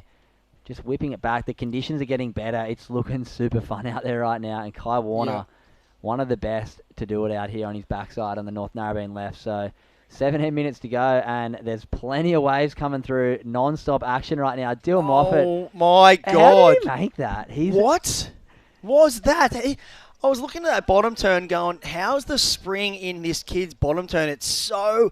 it's so recognisable. Every time he bottom turns, it's like he's jumping off a trampoline. Oh, and behind him, Jamie Thompson, a nice big hook and a rare right-hander. But he's got this unique style where he coils up and just explodes in the lip like he's almost jumping on a trampoline. And you don't even know what he's going to do. And that was a perfect example of it. He looked like he was just going for a backside turn. Then he somehow ended up whipping it into like this fin losing crazy reverse. Here we go. Let's watch this thing. I think it's going to be a massive score. It was just weird that he made it. It was like a foam climb that went wrong and went into the air, and then he's gone, I'm just going to do an air at the same time, and it ended up being magic. So that was wild surfing there by Dill Moffat. That's the X factor he has in his arsenal, and that's why he is the title holder for the Australian Open of Surf Series this year. And, mate, I can't watch. He's going to be I'm one of his number one fans moving on to the QSs for next year because this kid has something exciting to offer. And every time I see him, it just keeps getting better and better. It's like, you can't wipe the smile off his face either. He's one of the nicest guys doing it. And the progression under the radar, absolutely no ego whatsoever. That's what you like to see, and that's what's so good about Aussie athletes. As we see that score come in, the judges have quite liked it. 6.47 for that last one of Dill Moffat. We've seen a 6.67 best wave of the heat for Jamie Tomo, the young Northie surfer, jumping with the biggest wave score so far, and he's swinging around. He's picking off a few of these rights. Quite rare when the lefts are good, but his forehand carve has gotten absolutely amazing recently. Working hard with Matty Cattle. Another big layback jam. So all three of the Northie boys getting underway. Kai Warner's last wave, 5.77, paired with his first, a 5.33. He's out in the lead. 15 minutes remaining. Dylan Moffat in second right now. He's got a 3.83 and a 6.47. So he's hot on the heels of Kai Warner. He's only looking for a 4.54 to move up into the lead, and we just saw the last wave come in for Jamie Thompson. That was a 4.33. We're just picking up the replay right now. That's moved him just slightly behind Kai Warner. So Jamie Tomo is in second now. He's looking for a 4.44 if he wants to jump up into the lead. And Darcy Crump just down in fourth place, 3.5, a 2.27 and a 1.23. He'll be sitting out the back with priority, trying to get his campaign underway in this semi-final, because semi-final time right now, top four get paid. Losers in this heat do not get paid. So you want to be making that final so you get that little payday on the Monday afternoon here. That's right. And I mean, this is a crazy heat. And you look, the three local boys have just all teed off and they've locked in some great scores. So this heat is well and truly underway. I mean, you'd have to say, you look at these lefts, an underdog, Kai Warner, like he just flies under the radar. You know, he won a QS last year up at Boomerang Beach in some good lefts. it's his bread and butter, and he's just like, he's on his dad's boards. He's feeling it out here every time the lefts are on. Cruisy character, but a lethal backhand surfer. So, I mean, I'm not surprised to see him in the semi, and I would not be one bit surprised if he was standing on the podium in that number 1 spot come this afternoon, because his backside is hard to take down no matter who you are. And who we got on the inside? This is that man, Dylan Moffat. Look at this, coils up. And that's He's all surfing she so wrote. free. He's just fully freed himself up now, Dill. It looks like after kind of had a bit of a weird jitter on those first couple of waves, he looked so free that he almost didn't know what to do with himself and kind of had a few little wobbles on those first few waves.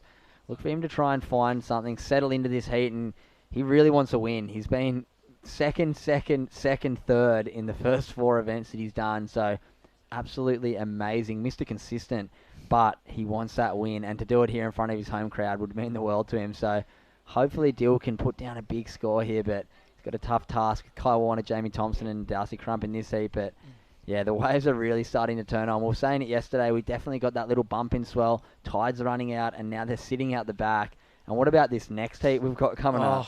This is like the big dogs versus the underdogs type thing. You know, you've got Hogg, Hedgie, coming up in the next heat in red. Then you got Jarvis Earl, the young Grom from Cronulla, who's been literally dominating this whole event. He's looked so on point and so powerful.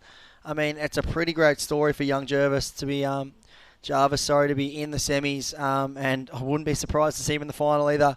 But he's got to overcome Geordie Lawler, one of the most deadly surfers to come out of Australia, local boy too. And then, the story of the event, I'd have to say, would be old Harry Musgrove. He's taken the day off work today. He's told his dad, you know what, I'm going to go win the event down in Narrabeen, hopefully. And he's into the semis, which is what this Australian Open's all about, this series. It's about, the top and up and coming, competitors in this country that really want to make a career out of surfing, getting the Rashi back on and getting some experience in the water, but also local crew like the Harry Musgrove that can come from their local beach, rock up at Northie, surf a heat with no one out, and, put yourself in the water with the best and take them down. Mate, that last heat, Harley Ross Webster and Hanata Izawa would have been kicking themselves because they both started pretty strong and they had that top score. Harry didn't have much. He only had a couple 4-point rides, but then he found the absolute Narrabeen gem on the inside, teed off 4 huge turns, locked in a 7-1-7 right near the end of his heat, jumped the boys, but like you said, tough task. Narrabeen, Nathan Hedge and Geordie Lawler, that duo doesn't get much better. The 2 best goofy footers to come out of Narrabeen in a long time. So Exactly. It's going to be tough to beat them. It's like the Master and the Apprentice in the next one with Geordie and Hogg. But, you'd have to say, imagine just like, you work your way through the draw, you're Harry Musgrove, you're just flying under the radar, you're just rocking up in heats, you get to come down here with no pressure on your back. I think he put his name in the draw a couple of days ago after a couple of beers with the boys, said, chuck your name in the hat, you'll get to surf Northie on your own. So he's done it. And I feel like every heat people would be like, who is that guy that just absolutely blitzed me out of the water? It's just this local ripper. So Harry Musgrove, that's a sick story. And I'm sure the entire Newport suburb will be tuning in down at the Bolo, maybe at the Newport up in the sports bar. Got it on KO. And I think everyone would be fired up to see Harry making a finals appearance here. So a bit of a sleepy moment in the water right now. The lineup's just trying to figure itself out. There was plenty of sets in the last heat, and it's looking like this back end of this heat is going to shape up to be a doozy. Darcy Crump's been a little bit left behind here, but still 9 minutes, so he could easily lock in 2 quick bangers on the inside, but it looks like the local boys are kind of just off and running a bit with this one. But look how tight it is up top. I feel like I'm watching a board riders final right now. It actually is, Imagine if we had Geordie, Hoggy, Dill, and Kyle. 4 of them in the final would be unbelievable. But Dill just teeing in 2 turns there. He's looking for a 4.54. You know what? He's probably going to get that. That was a nice little 2-turn combo. The judges are loving Dill's surfing. He's so springy, like you've been saying, Chris. And his ability to just turn something out of nothing is uncanny. But we're going to get a replay here. Yeah, let's have a look at this one. So there's that unmissable bottom turn of Dylan Moffat. He's so low and compressed, and then it's like he throws the kitchen sink at every turn, but has so much control at the same time. And then if for some reason the wave changes, he can just adapt to it so quick. His reflexes and like his reaction time is so quick, and he's just got this crazy, innovation. And I feel like he just looks at a wave differently to most people. You know what I mean? You've got those guys that see things that other people don't, and he kind of has that in his surfing. And you see he's just taking the lead with that one. So he's got a 5.33 for that one. And, you could just imagine if he gets on one of those good-looking waves like you saw Molly get in the last heat or Laura, Dill would absolutely blow up. But he's going to get past the other guys. Kyle Warner sitting out the back with priority. He's having a look at this one. Look at this very nice-looking northy left, but no. Getting caught behind on that one. Maybe a little bit of positioning error. It's not easy out the back there at the top of the lineup at Narrabeen to pick the right wave, and Kyle Warner just looking again here. This one looks a bit better. This is it. Wow. Coming hard off the bottom. Big turn in the pocket. Little check fade. I love that. Comes up. Carves it back. He's not looking for much. 6.04. Big opening combo. Let's see if he can pick up a bit of an inside section here. He's sticking with it, and it's going to go again. Look at this. Kyle Warner knows what he's doing out here. Wow, look at this wave. Up there again, and thanks for coming. Kyle Warner, see you in the final, maybe. Look at this, and again, are you kidding? He's still going. They're going to have to send the bus down along to pick him up from this one. Jesus, look at him. This is a leg burner if I've ever seen one. Look, he almost couldn't even stand at the end of that wave. So, wow, that's the 7 minutes. He's probably going, do I really have to paddle back out now? Like, come on, just give me the score. Let me just go to the final. No, he needs a stamp in his passport for that one. He's gone out of state. Oh, and here we go. Jamie Tomo. He's found a pockety inside one. Big upside down turn. He's looking sharp, Tomo, and a big vertical one. Is he going to get another section here? Moving around this foamy section. Will he get one more on the inside? Might need something pretty big here. Finishes off. He does have the top score of the heat, so he's only looking for a 4.44. We're going to increase that by... He's going to need a 5.1. He's probably going to get that too. So Dill Moffat, he's been in this position twice today on the back foot, but we'll wait and see what scores come in. Dare I say, Kyle Warner is going to drop the biggest score of the heat because that was very impressive. One of the best waves we've seen all day. Look at the start of this thing. Wow. Off the bottom tight. Huge under the lip hook. Nothing but ease. Straight off the bottom. Wraps it around. He's going to stick with this one. Looks like not much here, but he knows what's coming. He can see down the line. The corner of our screen now just starting to pop up. I like this little fade here. Bang, straight back down tight. He wants to square up, hard off the bottom, straight up through the lip. And then again, this thing just kept going for him. So he's done that a few times, that's for sure. This is turning into just the Northie battle showdown. It's like they're in a board riders heat down here at Northie. And where's Darcy Crump? Yeah, he's got a bit lost in this heat. Maybe he's just a bit rattled. The boys have just given it to him, the Northie boys. And Jamie Tomo. I love that first turn I'm from Tomo. so impressed with this kid surfing right now. He's got so much extension through his top turn. And he's really, really improved a lot in the past 2 years. I mean, we saw him win the Australian title, under-18 Australian title a few years ago over there at Margaret River, so he's no stranger to big waves. He loves a big open face, and he loves charging, and he's got some big waves here to play with, and he's really shown up.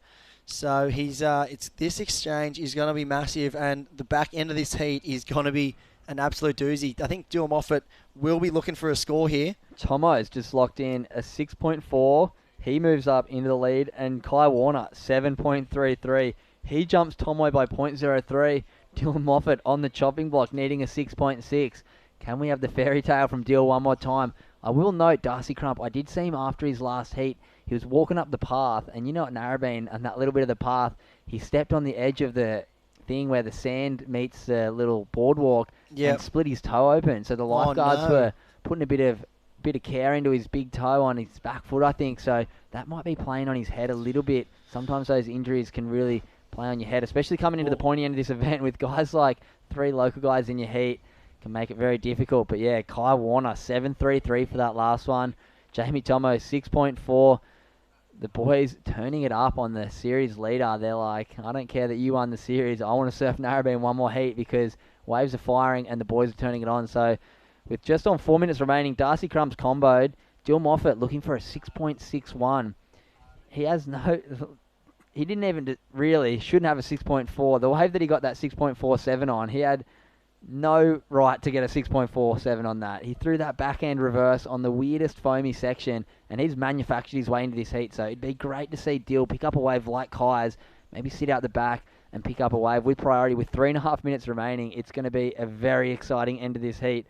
Dill's been in this position a few times today. He's got a 6.47 at the top score for him, but he really needs to turn it up here with a 6.6 or above if he wants to take a spot in this final. He actually hasn't missed out on a final this whole series, so funnily enough, this would be his worst result here in the semi-finals if he bowed out, but he's already snatched the series lead, so big congratulations to Dylan Moffat, but I'd love to see him get a spot in the final and have a chance to take one out. With 3 seconds and a third, he's really been a strong showing this whole series and a very deserved winner of the amazing prize that Surfing New South Wales have pulled together. Amazing sponsors of all the holiday parks up and down the New South Wales coast. Dill will be getting free accommodation at the Whole Vista New South Wales QS series put on for Surfing New South Wales early next year, part of the WSL QS Regional Tour. So 2.5 minutes remaining. Pressure's on. Dylan Moffat and Darcy Crump, Kai Warner and Jamie Thompson really holding down the lead here right now. Very close up top though. 13.1, 13.07. Geez, if Dill got the score, you wouldn't be happy if you were Jamie Tomo. It's so close. So let's see if he can have one more throw at it. I'd love to see all three of the boys get a shot here because the waves are super fun and, man, Narrabeen's just a great spot to be surfing an event, isn't it? Yeah, that's right. I mean, it's been so long since we've been down here at Narrabeen. It's been a long, long time between events, and I tell you what, the local crew must be so pumped to be able to throw the rashie on and get out here at home. You know, especially all the other crew from all the other beaches around here. You know, Northie is, you know, it can be a hard place to come and get waves. The crowd can get pretty strong out there, so to get the chance to come and surf Narrabeen with just 3 other guys would be pretty special, and you know it's such good experience. You know, especially to see the series wrap up in some solid swell. I mean, we haven't had a lot of great swells this summer yet. It's the first one we probably had, and they couldn't have timed it any better, these guys. So the Surfing New South Wales crew and everyone that's been involved must be super stoked, and huge hats off to them for pulling it together. And here we go, Darcy Crump. He's been a bit sleepy this heat. He's got such a good style that fits in with his lefts. So whippy. But like you said, that was super nice. He just has not been able to find the right waves. Here we go. Wow, that turn was huge. Was there something before it, though, is the big question for Dylan Moffat. He's not happy, I don't think. He's done all year. He's come home. He wanted to win, but looks like it might be a little too late for Dill, but he can hold his head extremely high. He's the champion of the series. He might not be taking home the champion of this event, but let's watch the replay. This was his last-ditch effort of the series this year. Was there 2 turns, or was it just this one? Oh, there was 2. There was 2. Wow. This is going to be very, very interesting. He needed a 6.61. I think it's going to be Sayonara Jamie Thompson. I don't know. I'm going to hold my breath because he's Jamie too. What's Jamie done? Kyle Warner might be on the chopping block. Are you kidding? Dylan's definitely got the score. Dill's moving to the lead. I don't know. I'd hate to be a judge right now because definitely there was so much extension in those 2 turns. Jamie's probably scratching his head what just happened? What did he do at the start, Tomo? It's not much of a wave. It's a bit flatter. Tomo needs a 6.44. What's he done? That's not going to be the score, and I'm going to call it right now. Look at that. 8.83. Dylan Moffat. Take a bow, mate. You are the Iceman, and wow. That is why he's the title holder of the series, Dylan Moffat. He's done it all event. He's come from behind, and he's iced it again, mate. Wow, this kid is something special. So first place moving through on that last wave, an 8.83, the wave of the heat. Dylan Moffat taking the win. Kai Warner, the local legend, he's also through. He would be pumped, and all the local crew would be fired up here. Jamie Thompson, unfortunately, he'd be scratching his head. He surfed such a good heat. He was ripping all event. He's coming third, and Darcy Crump's had a bit of a sleepy one out there, and he's coming fourth. But nonetheless, it was a great heat, and these guys are moving on to the final. So looking forward to this next semi. We'll be right back in just a moment.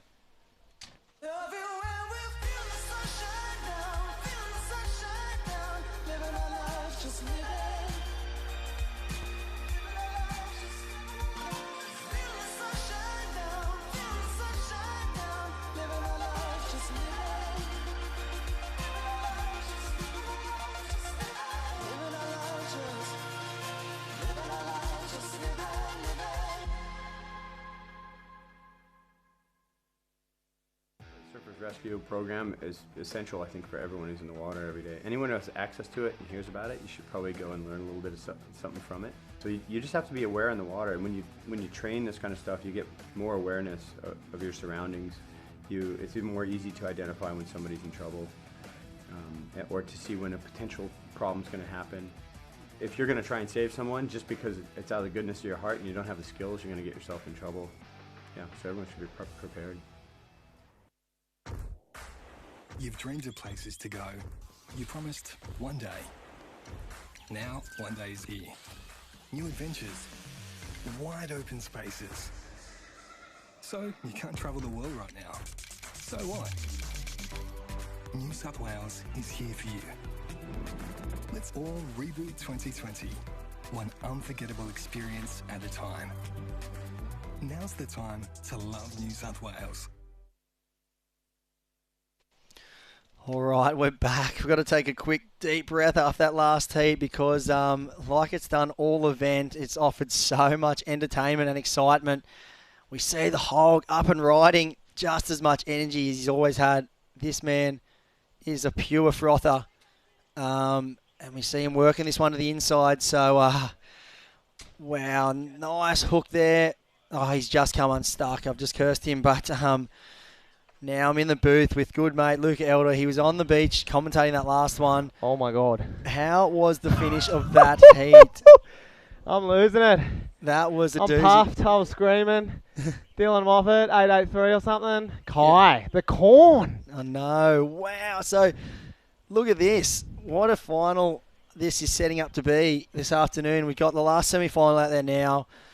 We've got in the red, Nathan Hedge. In the white, the Grom, the young guy from Cronulla, Jarvis Earl. It's been a story of the event. And then also in yellow, Geordie Lawler. And we can't forget the tradie, the local legend, Harry Musgrove. He's been the underdog of the series, but he's just been working his way through the draw. And I tell you what, you look at the surfing he's been doing, he has not looked out of place one bit. You know, taking down the likes of Harley Ross in the last heat. Mate, guy's a big-time QS, warrior. And, Harry Musgrove, mate. Newport must the underground story all the way from Newport. Are you kidding? Look at Jarvis Earl on this thing, this turn. Pwah! He's looking so quick and lively, this kid. I was saying before, he almost looks like a mini Italo. You see with his blonde hair and he's just super springy. He's got a similar style and he's got this crazy X factor about him. You kind of don't know what's going to happen. And then he releases tail and he controls it perfectly. But look at that, 6.77. So he's sent out a warning shot to two of the local crew, or three of the local crew, might I say, and just gone, mate, I'm the youngest crew in this draw. I'm the youngest man in the draw, but I'm surfing well above my age. And age is just a number here where it's an open division, so anyone can enter it. And he doesn't look one bit out of place, Jarvis Earl. I'm sure Connor O'Leary would probably be tuning in over in Hawaii, watching one of his proteges, little Cronulla protege, in the draw. So, man, this could be a fairy tale for young Jarvis Earl to take the win against some of these huge names in the draw. Yeah, well, I mean, we've just locked in two North Narrabeen local guys into the final, so it's a dream come true for those guys here at their local while it's pumping. Jarvis doesn't want another Northie guy in the final. He wants to be there. He wants to make a little upset, and Jarvis a backup already. Wow. Under priority. How is that? The comp head on this kid is unbelievable to get out there and get the first wave off. I mean, Hogg was on the first wave. He's probably the scariest guy you could match up in a heat with. The guy he looks at you and he looks straight through your soul and you don't even want to go near him in a heat. And he obviously saw Hogg in the first wave, but Jarvis has picked up a nice one. And then look at this, got Geordie Lawler and a nice looking left. Probably one of the quickest surfers out here at Northie. We wouldn't have liked picking that. No, Right. So interesting to see what happens there because he did kick out before the Hog, but I'm not sure how it works with the priority here. So here we go. This is going to be interesting. Look at this. And yeah, that's right. The Hog has priority, so he's wow. He doesn't give him some, mate. I love it. Yeah, that is it. Doesn't matter. He's from NN. It's an individual event out here. Get out of my way. Wow, the Hog playing some tactics, some defense because he must have seen something on that wave. Geordie's spinning around going, what just happened? Why did you do that, Hog? And Hog goes, mate, I just want to flog anyone that's in my path. There you go. I don't give a crap about your Grommy. Not I'm at going, mate. Exactly. He would have done the same in a free surf. Exactly. But look at that. Wow, look at this. We're 5 minutes in, 6 minutes into this heat. Look at the scoreboard. Jarvis Earl, he's just gone bang, bang, 6-7-7 and a 5-5. The other guys are probably scratching their head going, what is this Gromit just done? Like, how's he on 12.2 points and it's 5 minutes in? So, I mean... You know what, Chris? The frickin' Hog and Geordie, they might even get in each other's head a little bit. You see it all the time. The Hog's going, screw this, the up-and-coming Gromit. I want some of this. The Hog was the star back in the day. Geordie's the new star. I reckon it's going to be a battle between those two. And you watch Jarvis, he's just going to pick them off and not get caught up in it, and he'll probably walk away with this. I think that's what's happened. Maybe Hog's probably heard the first score for Jarvis come through. They probably thought, Hedgie and Geordie are probably thinking, we're going out to do local battle out here, us two boys, whether, the master and the apprentice, you would say, of Narrabeen. You're coming out in their home lineup, you're probably not even looking at Jarvis Earl or Harry Musgrove thinking, yeah, we're just going to go take 1 and 2 here. And then he's heard the scores of Jarvis and he's gone, hold the phone. Now I've got Geordie to deal with and this Gromit Jarvis. So he's probably just gone, I'm going to play whatever defense tactics I can to wig Geordie out. And I think he started doing his Haz out the back. He looks like he's taken off way out the back. So this looks like it could be a good tactic from Haz. If he can link one of these up, look at this wave he's got. 2. Oh my God. The Haz. Getting spicy. He's just, I feel like he's just come into a whole new realm of surfing on these lefts. Like, just having so, I mean, you don't really. The beer belly's helping, Chris. It's throwing that spray, mate. He's getting scores. Oh, here's the Hog. Look at this. Oh, out of the top. Big hack back into the pocket. This one's a bit soupy on the face, but no problem for the Hog. Look at him as he works his way through here. He looks so focused, doesn't he? And another one to finish. And that'll do it. Little funky kick out there. Just dance move, kick off. How you doing? But, yeah, that was a nice way from the Hog. But you look at Harry, I feel like, he's probably never done that many turns at the peak in his life on one wave. It's not as long a wave as it is out here. But he's got some opportunity to really open up on his backside. And every time he does a turn, it looks like his next one just keeps getting better and better. And you look at last wave, he got to the end, he was trying to go for a full Hail Mary reverse. Well, you know what? The whole event, he's just done what he's needed to do. Simple surfing. I actually don't want him to get caught up in that. Yeah. He's probably going to be, he's going to be hearing everyone get a little bit revved up on the beach, everyone a bit excited. He just needs to tone it down and keep doing what he's been doing, which is just kind of just whacking it. Yeah. Just heaps of extension in that backside.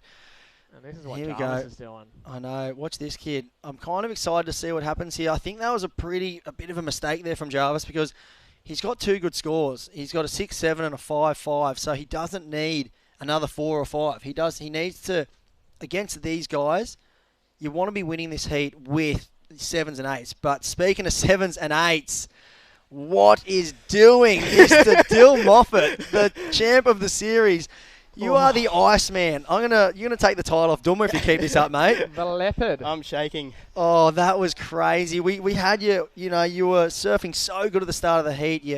It was a bit sleepy for you in the middle, and you couldn't find one. You rolled the dice a few times, and then that crazy turn at the start. Like, what was that?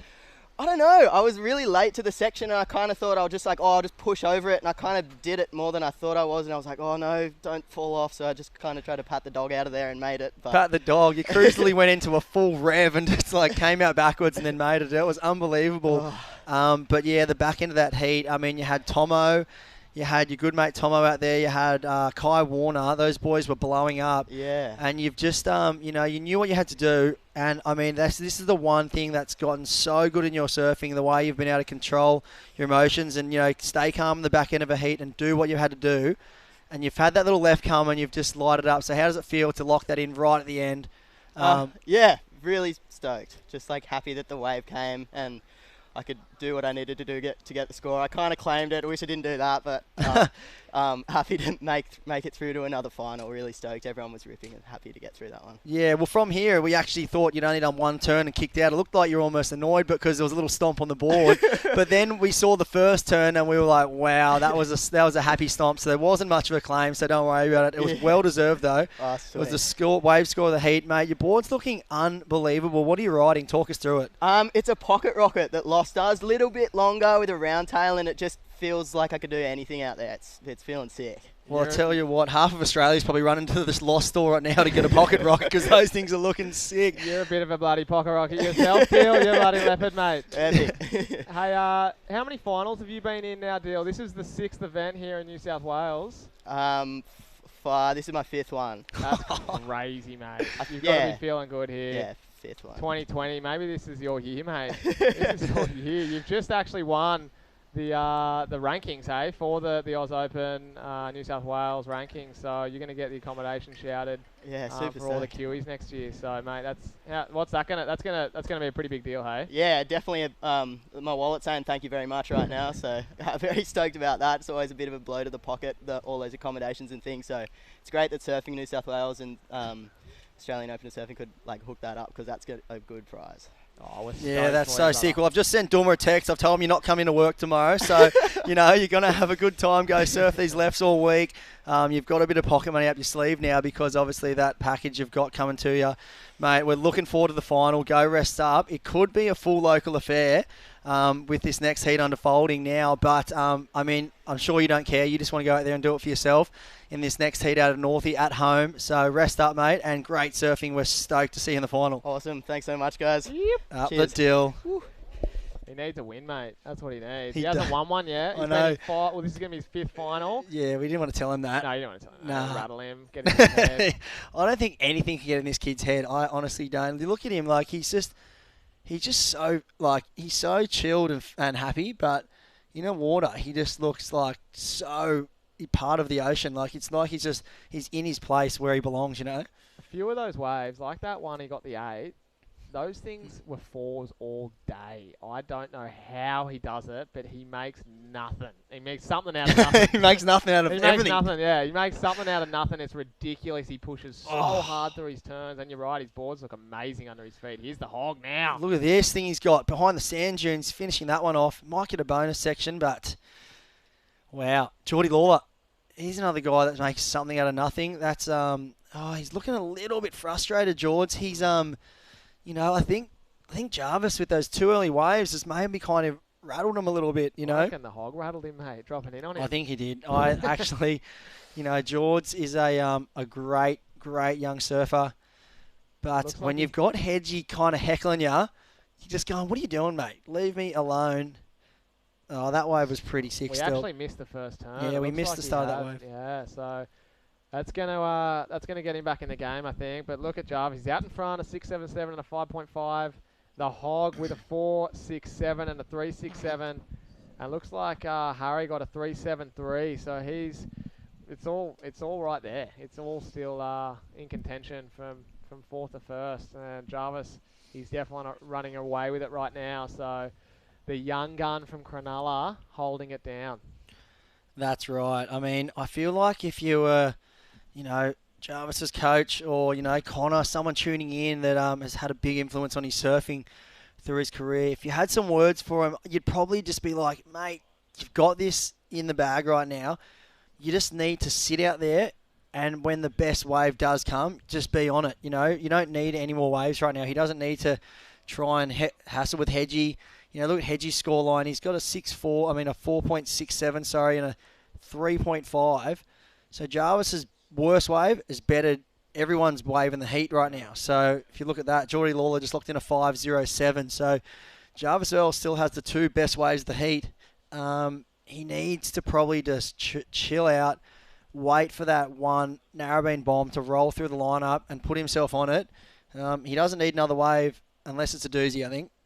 He's got to use priority smart. Yeah, this is it because, you got someone like Geordie, Hedgie behind him. If Hedgie can get a good one, leapfrog him, then you got someone like Geordie that's like, similar to Dill. He could just go mad on one wave in the very back end and you find yourself leading an entire heat, and next thing you know, you're scratching your head walking up the beach going, how did I just lose that? Like, doesn't even make sense. No, the kid's got a lot of experience for how young he is. As you said before, he spends a lot of time with Connor O'Leary, also a Cronulla boy, and I know they're in the gym together. They surf together when Connor's in town. Connor's obviously moved up the coast now to kind of the Lennox area, so whenever he is here, he's they're kind of hand in hand, and obviously they got such a tight crew down there at Cronulla. There's a bunch of them now, so they're all training together. They're sparring partners, and there's so many gnarly guys that come out of that place. So, I mean, Jarvis he just can't get rattled. Kind of looking at the names in the heat. Yeah, he's already really job done so far. So as you said, hold on to priority and pick off the good ones, and don't let the hog go on. Yeah, exactly. So I've just seen the hog lock in his best score, 5.53. So the hog is doing what he kind of likes to do. He started off with a wave. He got his foot in the wax, and he's just building from here on out. I wouldn't be surprised if you see his next score go up around the 7-point range, because he's a smart competitor. You don't spend that much time on the CT. You don't spend that much time at one of the, elite platforms of surfing without a good head on you. And here he goes. He's been a bit sleepy, but look at this thing. In the draw. Harry Musgrove hooking that thing. The Newport Piggy, he's flying. He Link is. this thing up, buddy. Where is it? Get a little low road here, maybe. He has found it, so he's hooking his way down the line. And let's see if he gets a finishing move here. Bang, little kick of the fins. And just can't hold on to it. So I'd almost be thinking right now for Haz, probably come in and do a run around and get back out the back. Look at him. It's either that or he's going to be way down the beach. So we'll see what happens. But only 7.5 minutes. This heat's flying by. 7 minutes, 35 seconds to go. And that'll be Harry's best wave. It's still going to lock in. He's got a 3.73. So what's he looking for? A 6.48. I don't think it'll get there. But we'll have to wait and see. I am not a judge. Here we go, Jarvis. Here he is. He's been picking him. It's like he surfs this place every day, but he doesn't. Big hit out of the lip there. He's found himself a really good look at Narrabeen left. 2 big turns and another one. I wonder if this is going to give him a bonus section. No, it'll run off on him, but kind of did what he had to do. He waited for that bomb, but look at the one behind it. Geordie Lawler. This is the... Wow, through the lip, George. This one is looking pretty magic. And a hook again. Oh my God. He's looking deadly. Oh my God. Geordie Lawler. Finish your dinner. Good work, buddy. I wonder if they're going to pay that last turn as a make, but the damage was done. I tell you what, there is a little kind of trick to the trade out here. Sometimes the second wave of the sets can be the ones the first one comes through, a bit whitewashy, cleans it. Like the first one can clean up the lineup. The second one stretches out longer, and look how clean the face was on this thing. And if I look at this thing grow down through the beach. lip. Through the lip there. This is just easy surfing for Geordie. This is him just getting himself back in the heat, but you watch this. Oh, does he ride out of Wow. this? Yeah, that was a make for sure. You'd have to say. Tick it off. That was crazy good surfing. How was the second turn? He had so much speed. Most people would usually drive through the rail on that thing, but he just clicked the tail and drifted did like a board slide across the lip. And just once his fins engaged, it was like nothing had happened, It was unbelievable. Like, you can't learn that stuff. That's just instinct surfing out of him, and that's raw talent from George. And that's why he's, one of the most exciting surfers we've got coming out of not just Narrabeen or the Northern Beaches, but Australia. So absolutely. I think Matty Cattle will be fist pumping under the table seeing that one go down, because it wasn't really going his way so far this heat. He's just slowly been chipping away. But I would not be surprised if that one puts him in the lead. And this is where it could get really interesting for young Jarvis, because if Geordie takes the lead here, then you've got the likes of Hoggy staring down your back end in the back end of a heat. There's no one you want. Your back end, do you? No, you definitely don't, do you?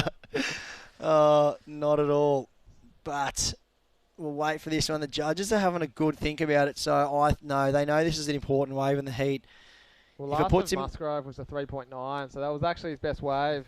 He's trying to kind of tick away at that score that he needs, which is currently a 6.31. So a 6.31 for Musgrove, which isn't It's not a big ask. I think he dropped a 7 in the last heat, Harry. He did. But, mate, I wonder how he feels. You know, he got that last one. He probably heard a 3.9 as he was paddling back out from the beach comm. And then he's paddling out and sees Geordie Lawler screaming down an absolute doozy of a Narrabeen left. And there it is, the wave of the heat. Jordan Lawler, the local Narrabeen kid, has just dropped an 8-point ride right when it matters. Him and Dill are kind of doing the same thing every heat. They're just ice manning it, waiting till the end, and pulling out these crazy scores when it really matters. So the Flying Fish Taco, mate, just went to town, an 8-point ride. Are you kidding? Oh my God, they're going to be lining up out the door to get a happy 2 when it comes out. Yeah, Tell you what, right. Here he is. Oh, doing a shove it kickflip at the same time. The Has.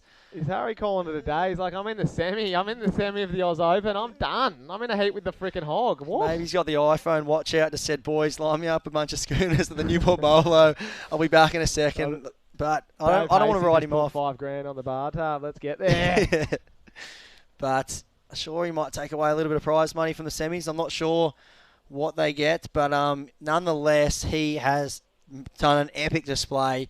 He must be leaving this event feeling over the moon, taking down some huge names, some huge QS warriors, some experienced surfers, and he's done some crazy surfing along the way. So, mate, if you're in the open division at Newport Plus, you'd be kind of scratching your head going, this kid's going to flog everyone next year if he comes back with the confidence out of this event. Well, isn't it funny? Harry was saying to us this morning that he told his dad, who's his boss, that's old Robbie Musgrove. He told his boss that his heat's at midday, even though it was at like 7 this morning. Because Harry, if he knew if he got knocked, he would have had to put the belt back on and drive into the city and dig some holes. But you know what, Harry? It's half only day. 10 past 2, mate. If you don't make this heat, I reckon the belt's going back on, mate. Yeah. Nah, I dare say that his old boy will be tuning into watching this one.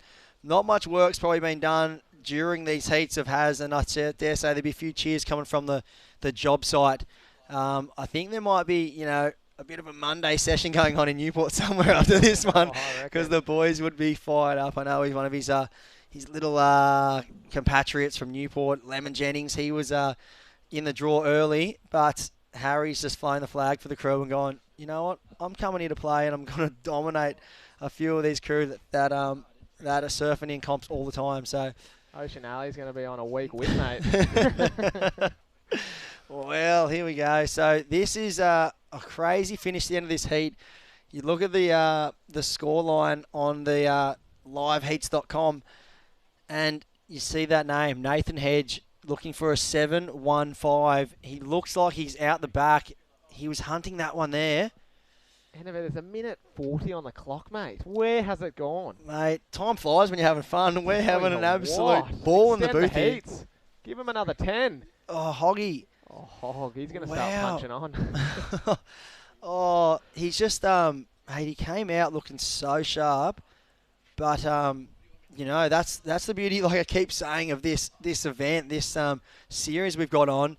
It gives guys like Jarvis Earl, the young up-and-coming crew, to match up against these veteran guys and super experienced surfers like Nathan Hedge.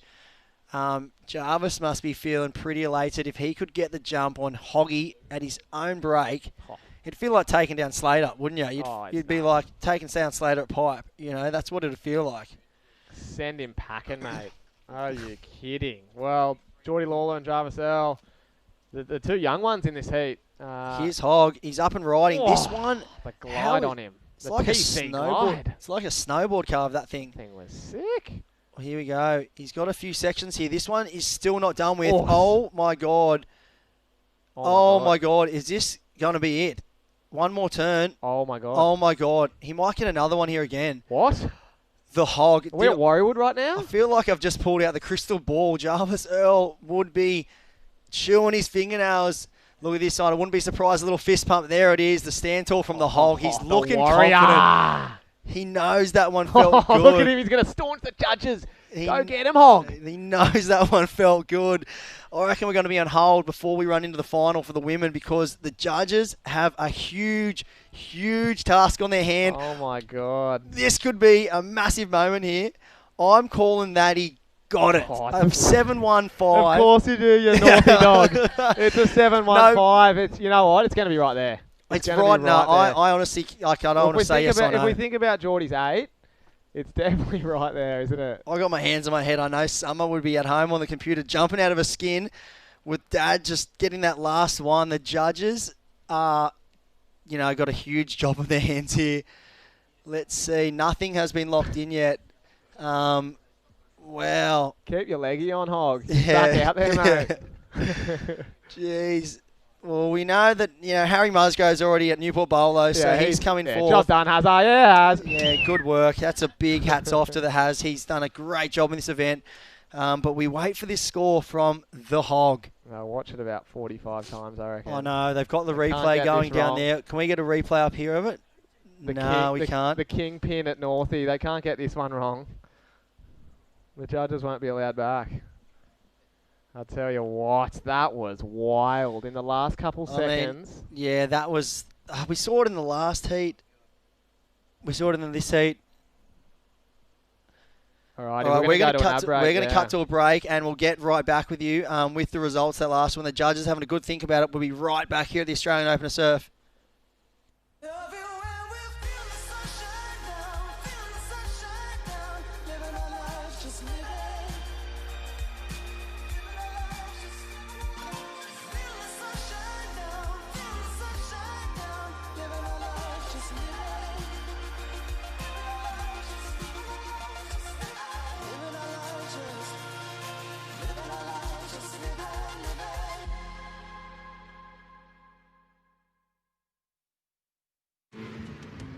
What do you reckon? Yeah.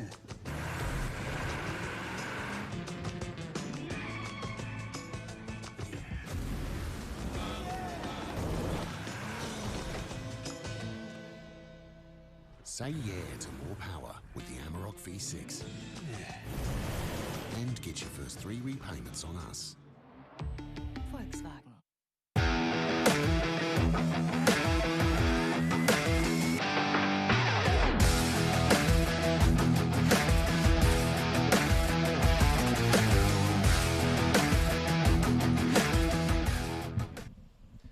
Well, welcome back to North Narrabeen, and we're into the big ones. Of course, the final of the women's out right now. And hooking straight into it in the blue from the beginning is... Oh! Laura going over the fall. Wow, Laura's just her front foot just slipped off. And that's because Chris didn't wax her board properly.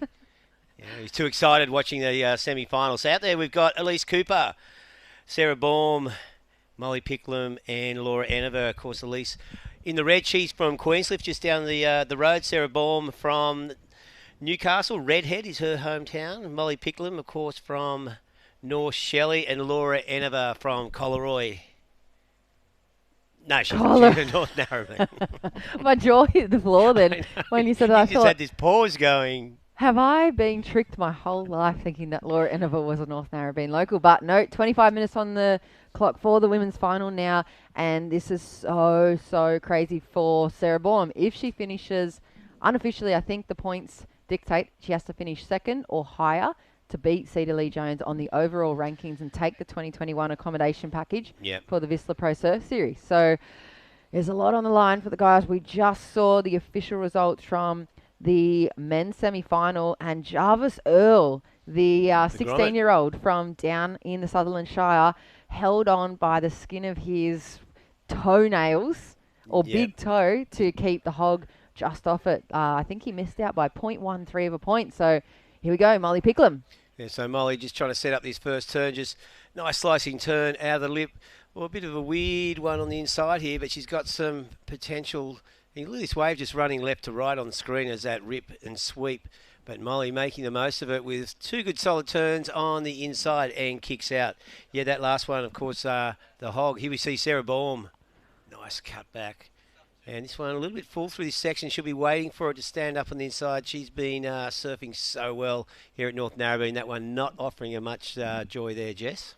No, I think it's going to be really tricky for the girls to pick the right ones. We've seen it throughout the last 4 semi-finals. There's been some absolute gems, 8s or 9s on offer, and then the rest of them are really wobbly, bobbly, and sometimes don't wall up at all. So it's going to come down to who's ever on the best wave, and obviously using that priority for the finals. And this is so solid.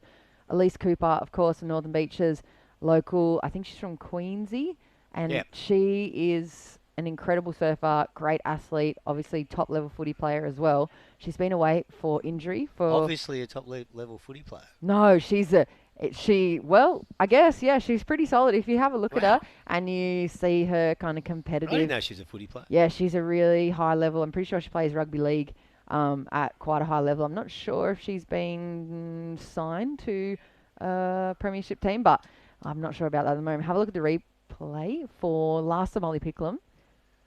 Yeah, just trying to set this one up. And yeah, you can see this sort of junky section through there. Did really well.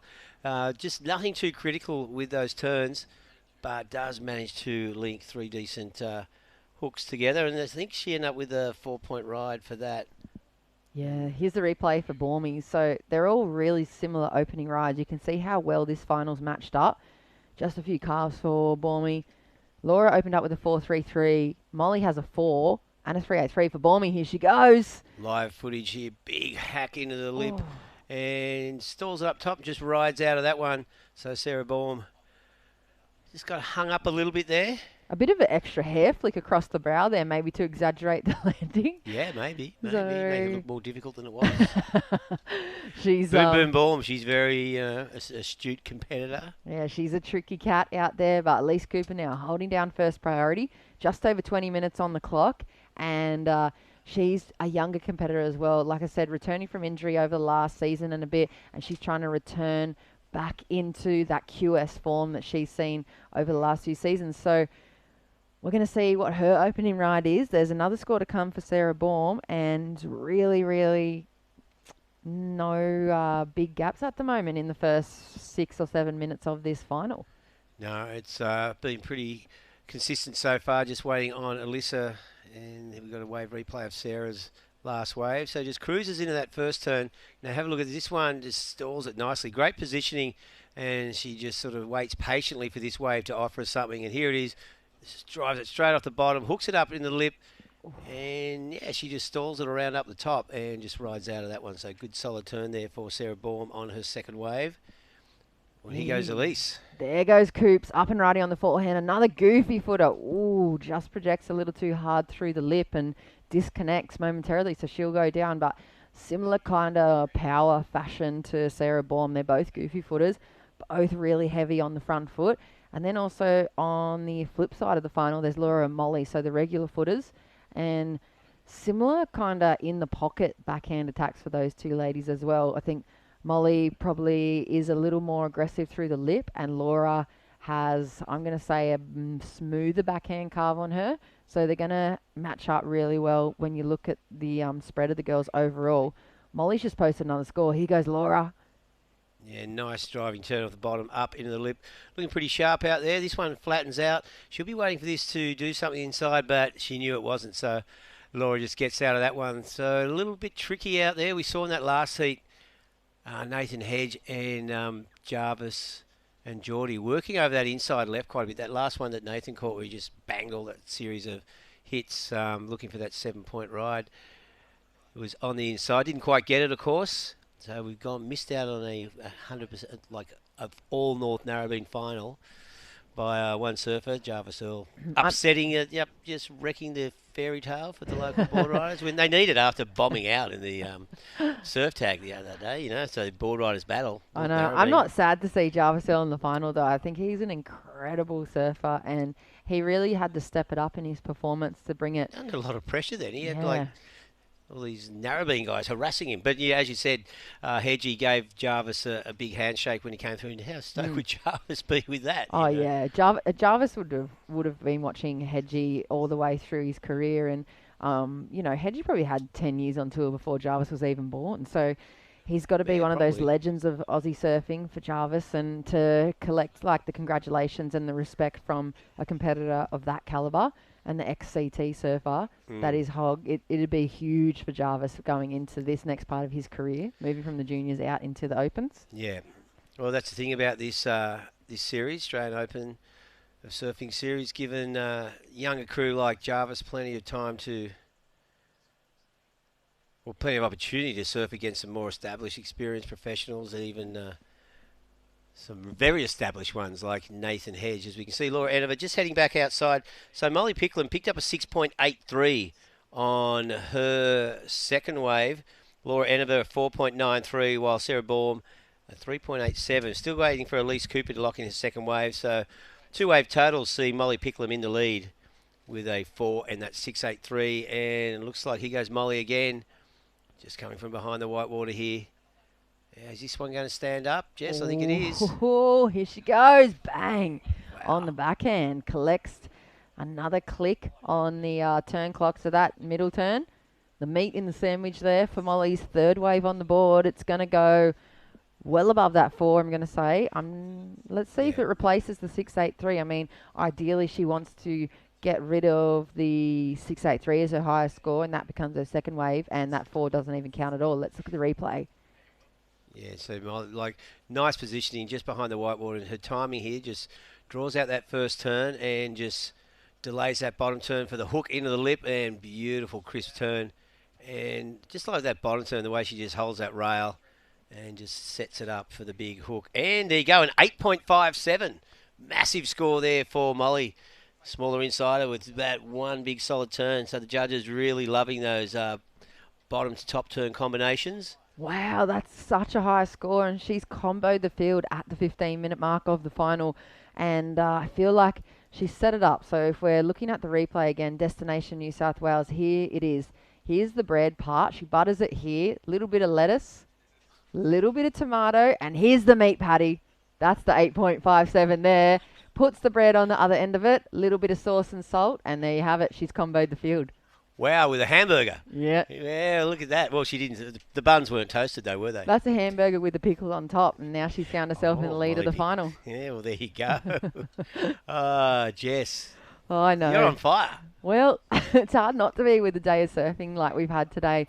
Finals day for the Oz Open has just made me jump around on the dunes and throw things over the railings and scream and have a little bit of a tear for some of the other competitors that have lost. And I love the emotion that comes into this. This is the best surfing in the world right now. It is the only surfing going on competition-wise in the world, so it's the best. Therefore the best, that's right. No, but it is actually some of the best surfing you're going to see.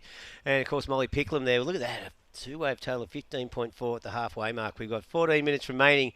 And the other surfers are going, right, we've got to reel that girl in. How are we going to do it? So, Laura, just a pair of 4s, Sarah a pair of 3s, and Elise a 3.5. They know to stay in touch with the leader here, they have to lock in a high 6 on their next wave.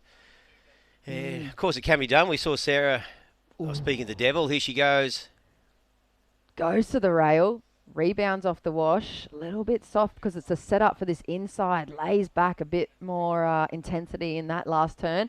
Oh, hits the wobbles and has to cut that next one short. Just a little bit of a tap to finish, and probably not what she was looking for. I feel like she might have been a little bit in two minds there, probably thinking it was going to swing way back at a horseshoe that inside of the bank and throw like she saw in her previous ride. I think she was waiting for that thing to really attack her, and she kind of got left a little bit short. I think she's going to replace it. There you go, 5.40 for that last wave of Sarah Baum, and the situation, 13 minutes.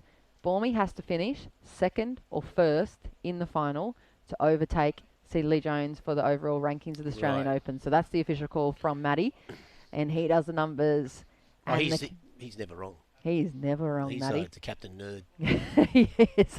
He's always across all the numbers. So, Baumie needs that finish, and she's moved into second. Still comboed, though, for first position. Let's have a look at the replay here, okay? Yeah, it showed a lot of potential at the start, and nice hook there. Then this wave got a bit junky through the middle here, and not a lot of opportunity, as you said, a bit of a wobble there for Sarah on that second turn. And, yeah, so just kicks out of that. So it didn't really come through with the potential that she's looking for. Sarah just wants one of those steep inside walls. Here we go. Molly again. Busy times. Throws it up vertically. And that wave just running away from her. Looking to get back on the face. She may or may not. I don't think it is. Racing. But no, nothing happening there. But nice vertical turn on the outside. It will not go into her top two. But she's getting busy out there. That was her fourth wave. And she's just setting those top turns. That bottom turn of Molly's is awesome. Just sort of drives that rail, has a little bit of delay as she starts, square off the bottom, always really close to the white water. So she loves surfing in the critical part of the wave. That's what it's all about. It's in the criteria. Ooh, Laura putting in the big ones. Beautiful paddle in, big looking section ahead. She's setting up the top turn, gets the rail engaged, throws plenty of spray, lines up the end section. Oh, that was a sick turn. And we're back in the game now. Laura Anova. Laura is back in the game. That is going to be a big score. That second turn was so critical. She's going to get herself well out of combination situation. If you have a look at the scales set, she threw a fair bit of tail, bigger looking wave. She did have a couple of little hops in her bottom turn though. Have a look at the Destination New South Wales wave replay. Has to put the chin to the stringer to scratch into the top of that. A little bit behind, hops and kind of batters the board a little bit, but throws so much spray, and then huge big attack of the lip there for the second manoeuvre. That second manoeuvre was fully critical, and we'll wait and see how she goes. Just looking to improve on a 4.33, which she will do. And so Molly Picklum was way out in front. I think that's going to be reeled in by Laura. And, of course, Sarah and Elise are going to have to lock in something solid. Both goofy footers, what do you reckon? Do you think the backhand surfers are a bit of any sort of advantage here at Narrabeen?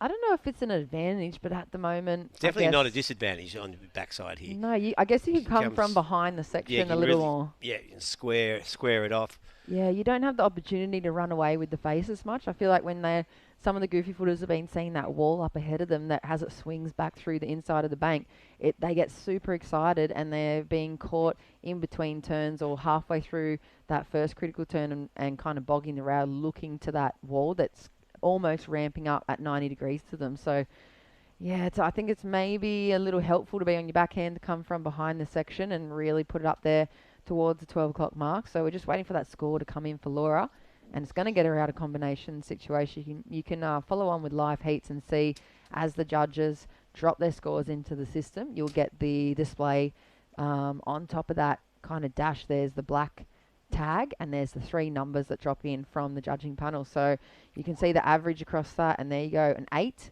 a 9 and an 8.8 brings that last wave for Laura an 8.60. 8.6, so that's bettered Molly's 8.57. So Laura now into second spot, not needing a lot. It's looking for a 6.81.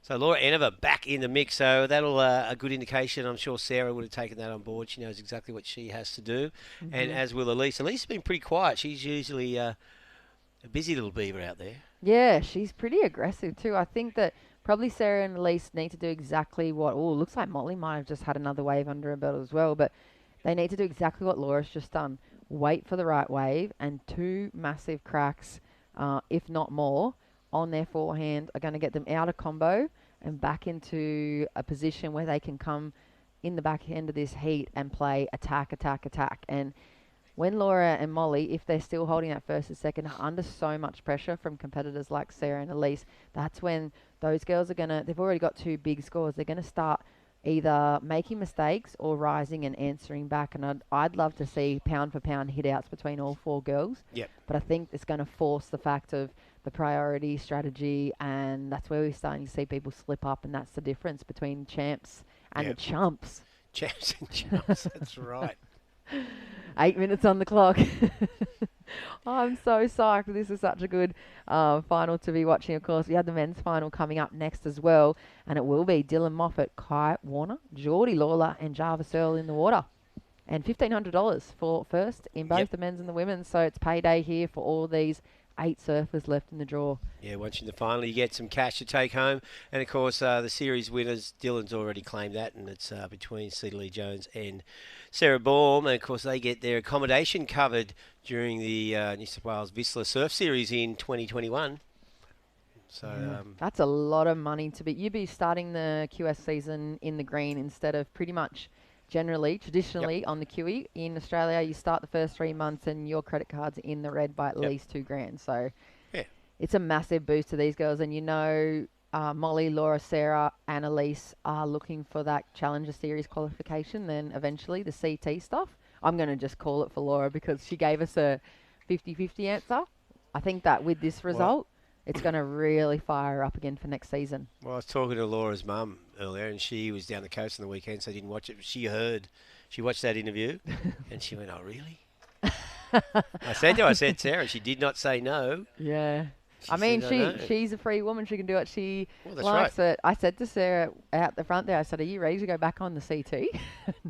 She just laughed, and I mean, it's so much work that goes behind building your professional surfing career and getting that spot on the CT. There's years and years and sweat and tears and blood, and there's so much that goes into it for these athletes. So we'll see what happens in the 2021 season. But for now, the Pickle has third and fourth comboed for first position, but Enova is chasing pretty hotly on her heels. 6-8-1 is going to get her back into the mix. Look at those waves, Reggae. Yeah, there's still some good waves coming through here. Sarah Ballman and Elise Cooper just haven't been able to find those open ones at the moment. See, Elise still only that one wave, a 3.5, and needs to get moving now because we're down to the final 6 minutes. So for Sarah and Elise, time is starting to put a lot more pressure on them. Molly Picklum has them comboed, and looks like Elise having a look at that, which is not the wave she wants to catch. She's looking for something way better than that, so I'm not quite sure. I would presume she will have priority, but I don't know where she's sitting in the lineup. We saw people drifting down to the south a few heats ago, but it has been more defined up there on the main bank here at North Narrabeen. And Elise Cooper having a little swing around now. Here she goes on her second wave. Just sets it up off the bottom. Nice jamming turn in the hook there. Looking to keep some critical turns in. Bit horizontal, that one. Just adjusting her feet, looking for an opportunity on the inside. Not a lot of action at the moment as she frantically maintains some speed. And a nice wave to finish with that re-entry, but not quite the size we've seen on those all the critical turns we saw from Molly or Laura. But she'll be happy to at least get to have a second wave on the board. Yeah, I think that was the strategy there. She lost priority paddling for the first wave that she missed, and then she would have been probably a little bit separated from the rest of the girls, so just deciding to pick off that insider. 3.10, still in combo land, so 4.5 minutes on the clock. She's going to have to get herself a bomb somewhere in the lineup. Yep. She can scoot back out through the rip pretty quickly, and you can see there's that double up section. Molly swung around under priority. Here she goes on the backhand, drops to the bottom, sets up the first section, extends all the way through the rail, throws plenty of spray, goes to the setup again for the inside Reggae, and look at the stall there. She jumps on the back foot. She has, and just hooks up another one. Molly is looking really sharp out there. I love watching her surf. Just her timing, and she just reads the wave so well. You know, just critical turns and the, sort of delayed bottom turn. She has a lot of patience as she comes off the bottom, just making sure she gets in the right position for those top turns. And have a look here on the Destination New South Wales replay. There it is, that delayed bottom turn, big swooping turn. Again, the bottom turn, little bit flat that last second turn, but now she's just playing around at the bottom with a bit of a stall, hooks it up, and then this critical turn to finish. Bang. Yeah, well read, like you said, Reggae, and it's easy to believe when you hear that her sparring partner's Tyler Wright, and we saw her in the opening day of her season for 2021 at Maui there.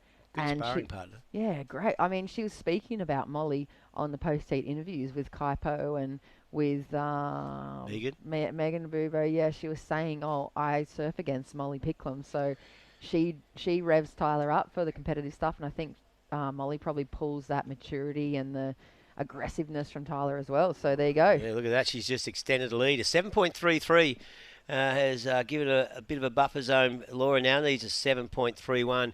Sarah Baum has been unusually quiet for the last 10 minutes. It's a big playing field out there, though. Yeah. I would feel like if you liken it to a football game, that you see Molly calling for the situation, I think it's pretty tricky for them to hear as well because of the wind. Yep. But if you chucked 2 football fields that were forever rotating, spinning, flipping, moving up and down, if you put that into the water, that is what's happening for these 4 girls here. So to try and reposition themselves in the lineup, in the right spot with such a pushing swell. That's right, because then there's no touch judges to tell them where the sideline is either. Exactly. So it gets really difficult to stay in position. Yeah. You are the queen of the metaphors today. The boys are losing their mind. Yeah, we just say we're recording this and we're going to break out the Jess Grimwood. Well, I mean, now, you know what? I'm pretty revved up. I've just thought of something. Sure. Chris, I mean, we've had Chris Enever in here. We've had Luca Elder in here. We've had Cooper Chapman in here. It's hard not to be feeling the extra energy that's pumped up around this last event of the series. And there you see Molly calling for another situation. I don't know.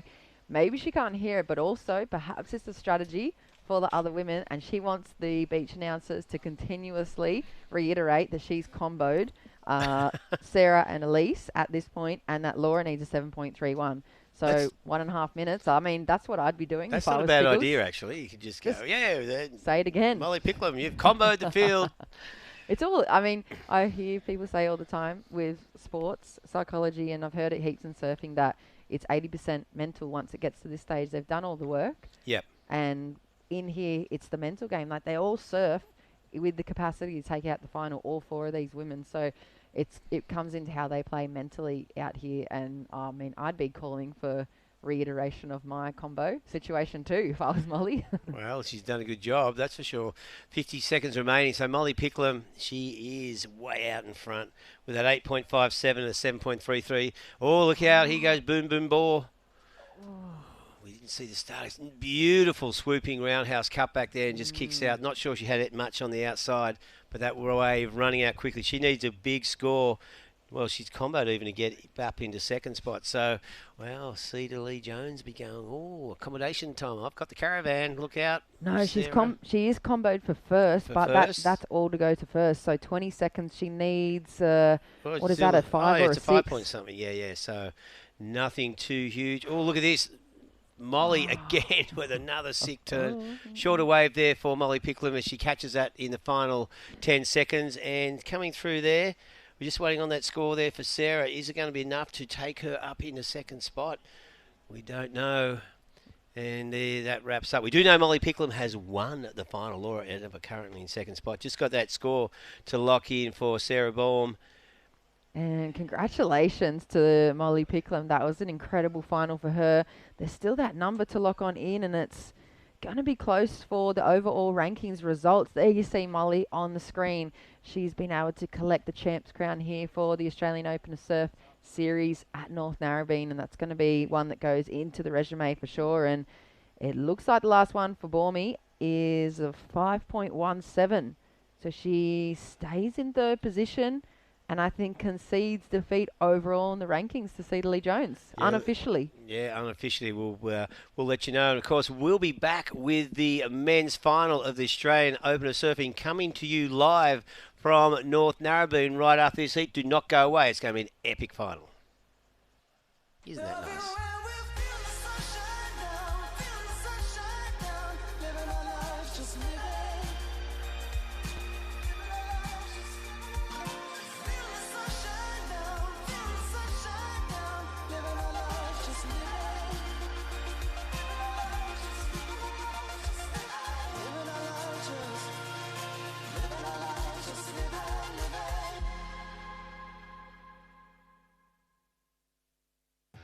Rescue program is essential, I think, for everyone who's in the water every day. Anyone who has access to it and hears about it, you should probably go and learn a little bit of something from it. So you just have to be aware in the water, and when you train this kind of stuff, you get more awareness of your surroundings.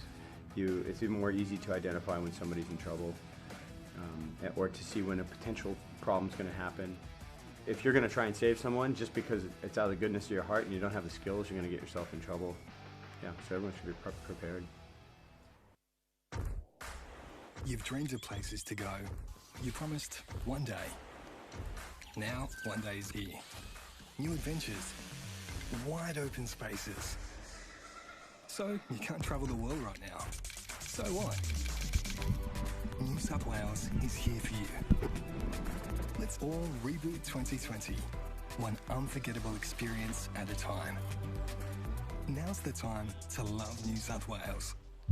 Welcome back to North Narrabeen, where the final of the Australian Open of Surfing Northern Beaches is on right now of the men's, as we see surfer in white. That is Kai Warner, local North Narrabeen surfer, up and off that wave. We've got Kai, of course, in the white, Dylan Moffat in the red, Geordie Lawler in the yellow. So all three of those guys, of course, surfers from North Narrabeen, and the lone non-Northie surfer is Jarvis Earl, young grommet in the blue. So this promises to be another great heat. We just saw Molly Picklum dominate the women's final then with a big win over Laura Enever, with Sarah Baum third and Elise Cooper in fourth spot. And this is the final heat of the Australian Open of Surfing Series for 2020. We've been everywhere, up and down the coast for the last 6 weeks. Yeah. I'll be turning to my right and left suit and not seeing your face there, Jess. I know. I'm not sure if you're going to cry or be excited. I know, it's a frightening concept for me. As we can see, here's young Jarvis, like beautiful swooping turn. Such a good little surfer as he sets up this inside section. Wow, throws the fins out. He knows what he has to do out there. He just surfs with so much maturity. He's only 16, I think, and I just slipped off. Jeez, that's the first time I've seen that happen for Jarvis. Yeah, that wave was sort of over. It's a bummer he just didn't finish that wave cleanly, but some beautiful turns on the outside. And, of course, well, Jarvis Earl looking pretty good out there.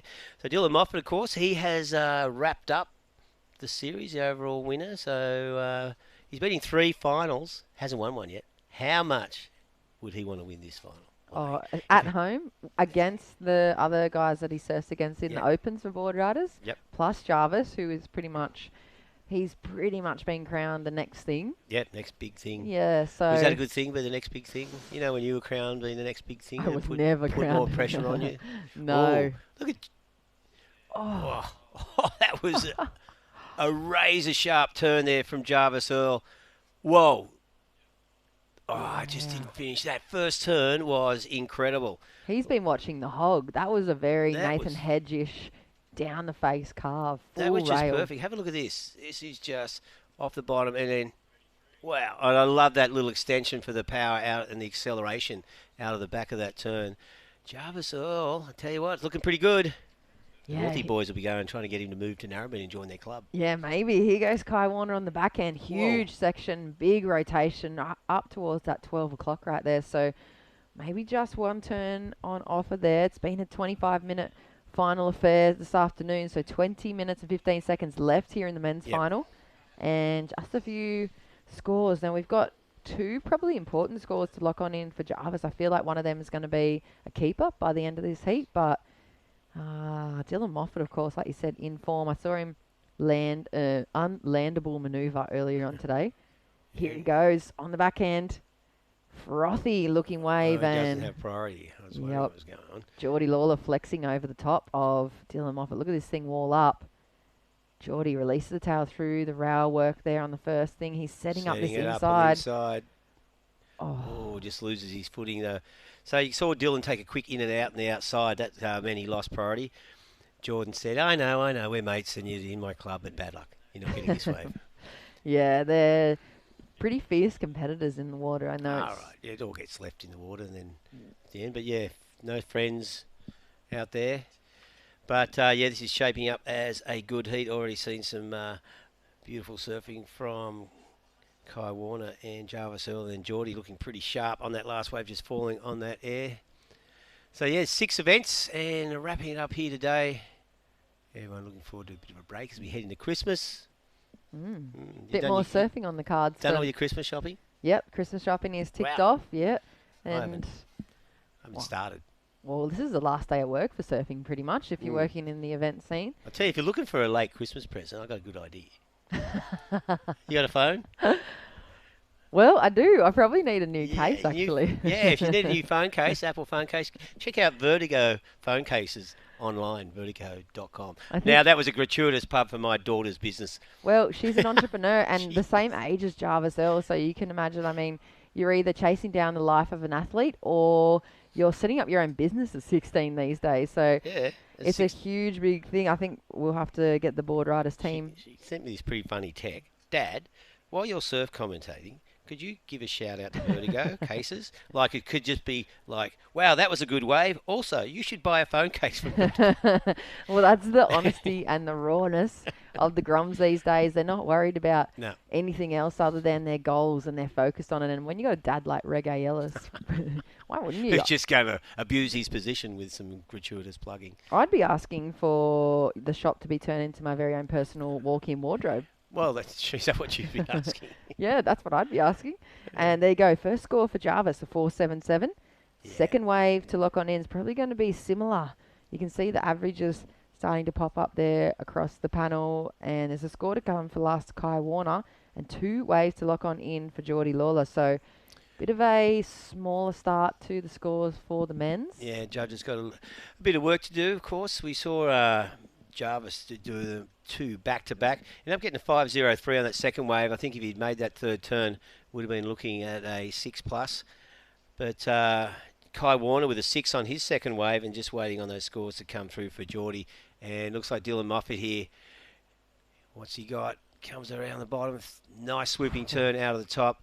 Beautiful section ahead of him there. He is. Nice little jam turn. Now, is he going to get any extra bonus points on the inside? He can see something ahead. Just setting up, just cruising through this section, waiting patiently for this wave to stand up, which it does. Look at that back foot, just throws it up. And, whoa, that was a critical turn. And, wow, and a bit of theatrics to finish with there. Like, he's going, whoa. I don't think he does that kind of stuff, does he? Well, that did look like it then from Just him. going, Yeah. He just looked like he was free surfing then, like no stress on his shoulders whatsoever.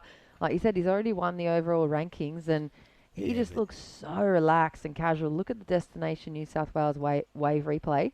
Beautiful big hack right in front of Geordie Lawler there. Little bit of a setup kind of snap on the rail and then hops over to this next section. Pretty much a whole new wave in itself. And Kaj stands tall, drops to the bottom, and big turn there, throws plenty of straight. This is the one. Oh, that's such a radical turn. Look at the face. Yeah, a bit of theatrics. Bit of theatrics. But yes, you can believe it there, Dylan. You did throw down that. And he scored an 8.17 there for Dylan Moffat. I'm not surprised. What I really liked about that wave at the start, had that sort of weird little lump in it, and he just sort of cruised around that again, delayed that bottom turn, drove around that bump, and then there was that full carve out of the top. So even though it was fairly flat, he had a lot of power out of that turn, and then on the inside just hammered it. He's got rail game. He's got the air game. He's got the quirky looking style on the beach, which is, he's got, the bleach tips, and he's like a pretty cool, creative dude.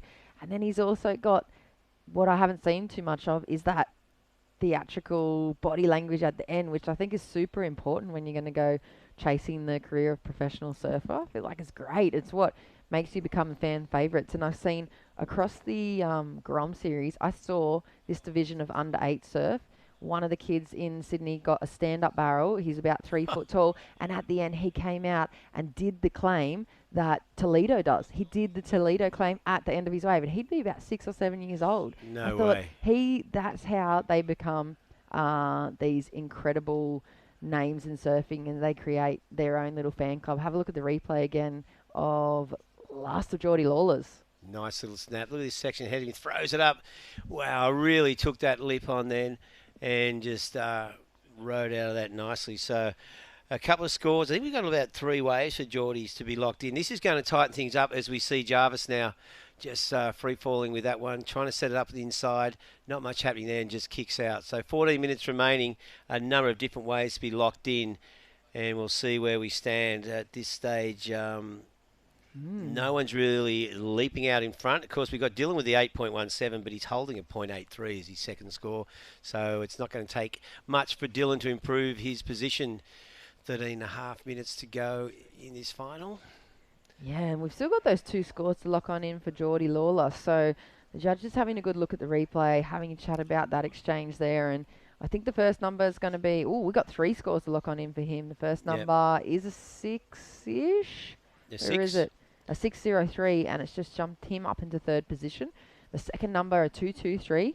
So at the moment, Jarvis Earl, the young gun from the Sutherland Shire, out in the lead. Dylan Moffat needs a 1.64. Geordie needs a 3.78. And Kai needs a 3.81, so there's plenty of time left. I mean, I feel like we're just going to see 7s and 8s being thrown down, and then they're going to have to, the other, Dylan and Jarvis are going to have to answer back again. I feel like it's going to be a really, really hot end to the final.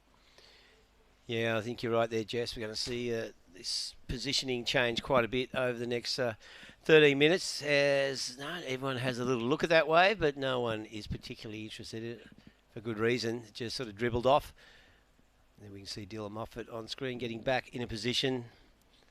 I wonder if Jarvis out there has tapped into the knowledge, and without the boys even knowing, like Dylan, Geordie and Kai obviously know the lineup back the front.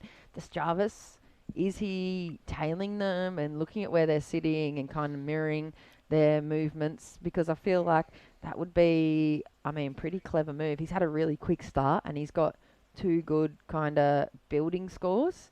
And if he can find the right positioning on a bigger wave, he's going to get those 8s and or higher that he's chasing down. So it's almost a benefit to have those local guys in the lineup when you're not from that local beach. Yeah, I think he'll be watching them really closely as we see Kai Warner just setting up this one on the inside, drives it off the bottom, nice turn out of the top, and just building speed across this section, waiting for something on the inside. It runs away from him, but he hooks it up vertically into the lip. And his third one, oh, beautiful timing there, Kai Warner. Wow, that was really good surfing. Wow, just again, it was that sort of patience through that middle section, then bang, bang at the end. Yeah, that was so smooth. Probably going to make that 6 his backup score now. I think that's going to go ahead of the 6. Have a look at here on the replay. Just so not much on the outside, just winding through. And this one drives off the bottom. Nice carving turn through that section. And here he sort of looked like on screen was going to run away from him, but then straight up into it. Critical turn. And then boom to finish. Wow, how quick he's going to make those sections. You know, any other surfer is just getting so hung up behind those sections. He seems to just do one little hop with the upper body and a little kind of shuffle or pop on the feet, and he's in front of a whole section of the wave. Well, there he goes. A 6.57 for Kai Warner on that. And it looks like here's Dylan having a look, trying to get rid of his 0.83. What's this wave going to do? As it starts to stand up on the inside, and that one just kicks out. So nothing going on there for Dylan Moffat. Elects to catch or get off that one. So I was just wondering, like these 3 North Narrabeen surfers, you can see they're catching these waves and they look a little bit flat on the outside, and they just surf with that patience because they know that it's going to hit that inside bank. So the go is, as they like to say, they chip off on the outside. Chip in, I should say. Yeah, chip in. And so then they can tee off.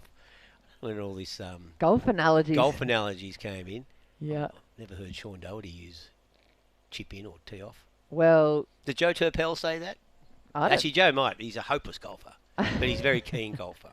I'm not sure. I feel like you can pretty much use any of those sports things across surfing. Like you can bring everything in. You could bring the cricket in. You could bring the golf in. You could bring the Formula One racing. Yeah, the footy. You've already brought the footy in. Yeah, kind of just, I guess it helps relate surfing and maneuvers and, you know, a bit more generally across the population. I think it can be very niche sometimes, so it's easier to broaden the audience with a few different kind of analogies. Well, I know you did tell me you are a sports nut. Yeah, I am. Came home the other night. You're watching the cricket. I was, yeah. I watch anything, any sport on TV. Watched the US Open of golf the other morning, and anything. So if it's on KO, I'm watching it. College football. Anything. Anything. We need to get you a job. Yeah. Yeah, maybe a sports job. A bull riding that's too. Right. But at the bull moment, riding. Yeah, 9 minutes on the clock. Kai Warner's out in the lead of the final. Oh, it looks like. Oh, that looks like it could be Geordie Lawler. Yeah, beautiful turn. Look at this section. Just trying to stand up for him. He had one big carve, high-speed carve on the outside, and here it goes. It stands up. Oh, flattened out a little bit. Yeah, this wave hasn't done on the inside what he was hoping, but managed to get 2 good turns out of it. Let's just go for 3. There you go. Well, just coming unstuck at the end, but we saw that long shot. You could see him way outside. There's a high-speed roundhouse cutty. Then he had that other full turn before he set it up on the inside. Look at that. Yeah. Full extension through that very top part of the wave as well, and nice little rebound there. Like you said, he's ready to tee off. Look at him set up this inside section. The greens don't unravel the way he thinks, though. I feel like it just goes really fluffy and bumpy and sudsy right there. But look how much spray he throws off. Pretty much a tap. He tapped the lip and it just exploded. And it just shows how much speed and technique that goes into that seemingly smaller turn but important one. Yeah, we've seen a few changes in the lineup out there and in the lead. So Kai Warner currently in the lead with a 6 and a 6.57. Geordie Lawler prior to that wave had a 6.03 and a 5.87. We've got Dylan with his 8.17 and a 2.17 in third. And Jarvis Earl came out of the blocks, but still just holding at 4.77 and 5.03. So to stay in the mix, Jarvis has to lock in a high 6. And here we see Dylan just setting this thing up on the inside. Look at this thing just bowling out. Vertical hit there. And again, just bogs that rail as that wave flattened out. That was pretty interesting at the takeoff. I thought, what's he doing? And, of course, then that wave turned into something special on the inside, but unfortunately just fell at the end. And a bit of bump for young Jarvis to deal with here. Looking pretty sharp out of those turns, but another short wave probably is not going to be the score that he was looking for. I think Dylan's going to get into the lead with that one, Rego. Yeah, well, he only got, what's he want to get rid of? Like a 2.17. Yeah, I think you're right. Those two good solid turns. Yeah, I think that'll definitely be up there around the high. Yeah, it might even be in the 5s. Yeah, they've been loving his backhand a lot. I reckon they might even go a little bit high for that one. Those two turns, that first section, that grower on the inside of the bank, it just threw so much face ahead of him, and he just attacked it. He was just sitting right on that back knee, that kind of like bendy elasto bottom hand turn he has where he could pretty much just grab the rail. Yeah, I really like the way he just sort of pushes that knee in as he extends out of it. And you'll see here, and look at this, wow, what a weird looking wave there, then bang. That was pretty vertical actually. And again, it just sort of bogged that last turn. The wave had finished, it would have been nice if he could have just rebounded off the white water and finished a little bit more cleanly. But with 6 minutes to go, Dylan Moffat, he has won the overall point score for the Australian Open of Surfing Series. And here we see current heat leader, Kai Warner, throws it up into the white water. That does a great job there. It sets it up again on the inside, hooks it into that lip. And again, beautiful timing here from Kai Warner. This is a great wave. And Kai just cruising through there. And here goes Geordie. Wow, the North Narrabeen boys are just sort of timing this set perfectly. Heap of waves coming through. Geordie going for massive frontside air, which he pulls off easily. And a little snap to finish. Oh, here we go. Here we go indeed. Jeez, the judges have so many waves to unpack and analyse there in about 30 seconds. There's going to be, numerous probably lead changes after those last 3 waves from Dylan, Geordie and Kai. 5 minutes on the clock. How do you even unpack that? Well, have a look at this replay of Geordie. So beautiful snap on the outside. Comes around this section, setting it up. You can see his timing there. A little bit of stall through there. Then it comes off the bottom. Bang! There's that frontside air. Beautiful rotation. No hiccup at all in the landing. And then just a little drop wallet to finish. And, of course, we saw Kai with that awesome wave and hit bang. And just this delayed turn here, straight up into the lip. And again, third turn, bang, the speed and flow everywhere. And then he connected it through the inside. And that one just died out. So, wow, interesting. This is going to tighten things up dramatically. And, Jarvis Earl needs to do something quickly to stay in touch with the other 3 surfers who've just all locked in something pretty big. We're waiting to see what Dylan's dot. Oh, yeah. So they're going to have to look back at Dylan's first wave where he fell on that bobbly section on the end, but he had that huge critical turn in the middle. Yeah. And then Geordie's brought this whole other thing to the mix now with that air reverse and landing cleanly and then doing more turns on either side of it. Here goes Jarvis's answer back and no way for him. And then you're going to have to look at Kai's backhand attack there, which was a foamier looking wave, a little less groomed on the face, but strong backhand surfing and 2 turns back to back. So it's going to be so hard for them to compare that. That's such a tricky job. 3.5 on the clock. Well, we've seen Dylan's score come in at a 6.93 that has put him in the lead. Kai Warner with a 6.07 improves his position marginally and just waiting on this last score to come through for Geordie Lawler. But wow, the three Narrabeen surfers going psycho. Tookie will be going berserk out there. The whole Narrabeen. I saw Damien Hardman down here. He would be. Tookie was back to his fine form too. He did the run down to the beach in the semis, and he telling Kai to get moving. Yeah, he was offering encouragement along the shoreline like the old days of the tag team. So all of the Narrabeen community here, and of course, imagine the bragging rights, whichever open Narrabeen boy finishes on top of those three. So there's a heat within the final. Obviously, Jarvis is the outsider, but he's looking to get himself into the mix. Well, look at that. A 6.57 for Geordie Lawler on that last wave. And so Dylan Moffat, that 6.93, getting the best of that. I think the 6.57 for Geordie. That air was sensational. First good turn out the back, and then there wasn't much in between. He had that. He had to stall through that section. And here we go. What's the grommet from Cronulla got? He's got a good bottom turn. Throws it up into the lip. Nice section ahead of him. Just you can see him looking down the line. Swooping Cuddy. Looking for something a bit more critical on the inside. Throws it up into a beautiful air reverse. Wow, and just doesn't quite ride out of it. But his air time was just sensational. Has that little adjustment he made? Wow. Like halfway through that rotation just to make sure those fins landed smoothly. Yeah, that was just technically so sound, but I feel like he's just a little bit behind that wash there. Yeah, he's got such a good style. God, that's a serious answer back from Jarvis Earl too. Yeah, he's not going to die wondering. No. I mean, he's comboed at the moment 15.11 for first, but 1 minute 45 seconds on the clock. That's going to be a better score than what he's got in his bank at the moment. Maybe it's around about those scores. So his lowest wave is, what was it, a 4.77.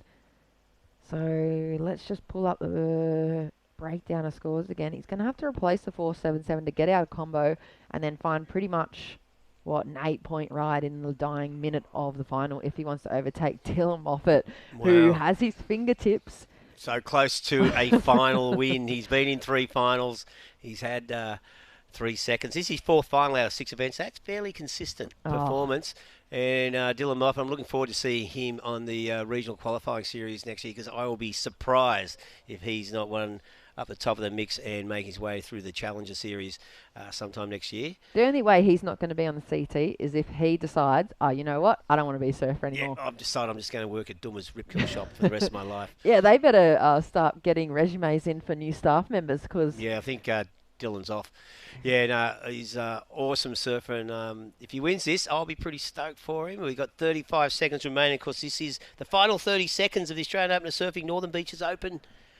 Oh, I'm so nervous for Dylan. I know, you're just waiting for something to go wrong for him. And 28 seconds to go. Look, there's Tookie out the back. And I think it is. It probably is Tookie, isn't it? I think it is. So Craig Steffen, of course, Narrabeen stalwart. All the Northie boys getting ready to paddle out. Hey, there's 15 seconds to go. Clear the area. I'm sure they won't have a problem. Here we go, Geordie Lawler. What's he looking for? Can't get into it. 8 seconds remaining.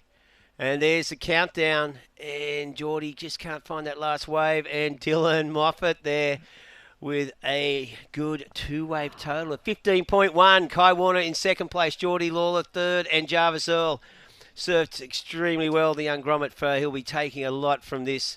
And Dylan Moffat's out the back going, I have won. I've got... Oh, look, everyone's giving a big hug. All the old cranky old Northie blokes are out there. I've got tears in my eyes. I go, oh, you have? You're very emotional, aren't you? I bet you he cries at the presentation. I hope so. I'm going to make him cry. Yeah, because he's been working so hard throughout the off-season. He has to work a normal job now, and now he's won the accommodation package for taking out the overall rank. He's finally gotten out the bridesmaid's dress and got a wedding gown for himself. Yep. And he's going to get the crown today. So $1,500 extra. He's got the tiara on with his wedding dress. He's got it on today, and it's just a well-deserved win. He is the people's champ, Dylan Moffat. He is indeed, of course. Well, there you go. That wraps up the Australian Open of Surfing Northern Beaches Open, presented by the Creative Kids Program.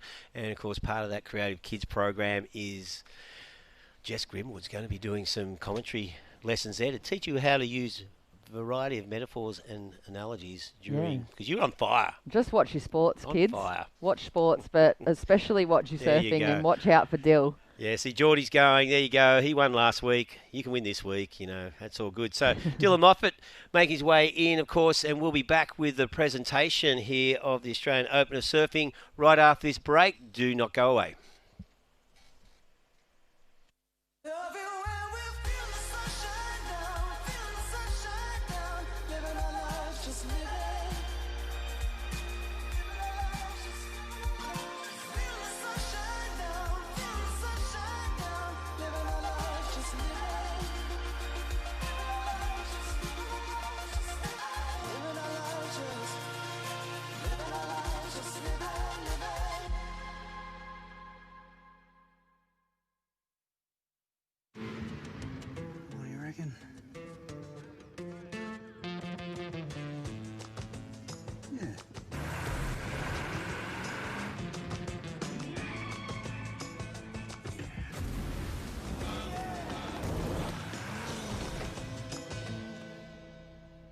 Say yeah to more power with the Amarok V6. And get your first 3 repayments on us. Volkswagen.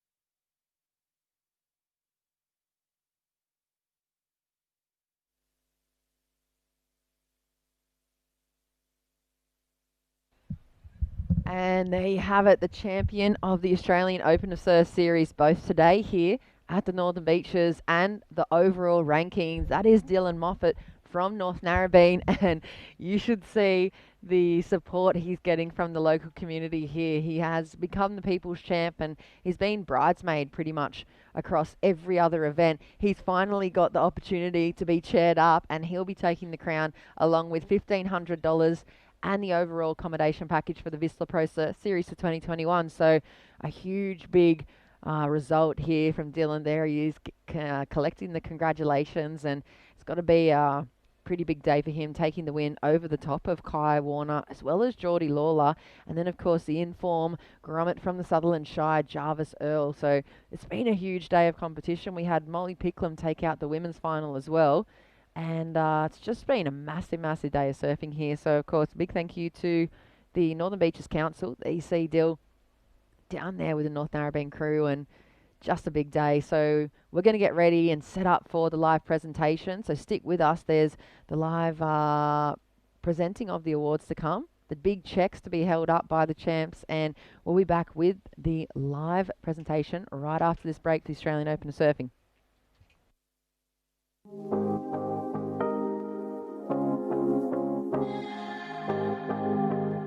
Hi, I'm True Starling and welcome to the Northern Beaches of Sydney.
top 3 recommendations to do on the northern beaches is grab a pie from Upper Crust Pies, head around and do the Narrabeen Lakes bike trail, maybe even walk it. There's heaps of good cafes and restaurants on Ocean Street, like Moonlight Social House and Zuby Cafes. They do great food and good coffee, and maybe even head into Rip Curl Narrabeen as a little bonus tip. They've got so many boards on hand.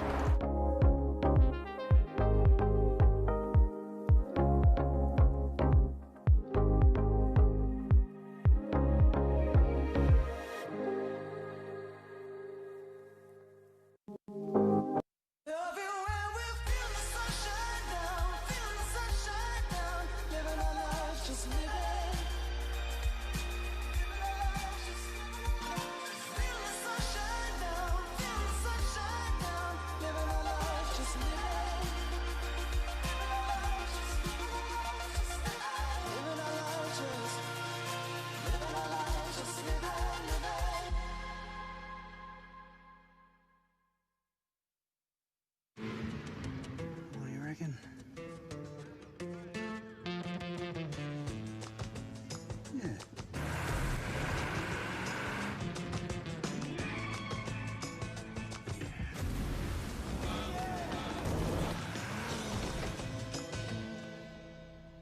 Say yeah to more power with the Amarok V6.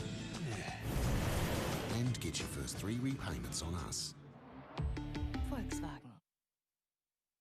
The Australian Open Surfing Series from the Northern Beaches, the last instalment. We're getting set up for the presentation, so we're just waiting to hear the thumbs up. Chris, Enova in the booth. How was it down there on the sand? Was it insane soaking up that action down there? It was unbelievable. I mean, you couldn't really script it any better if you tried. I mean, you have the ratings leader of the series, the champion Dylan Moffat. He's been the bridesmaid 3 times this season, this series. He's had a 5 finals out of 6 events. Unbelievable. And then he comes out at his home beach in his backyard in a final against some of his best mates and takes the win. I mean, it was a fairy tale ending, and I mean, I'm so stoked for Dylan. He's such a rad character.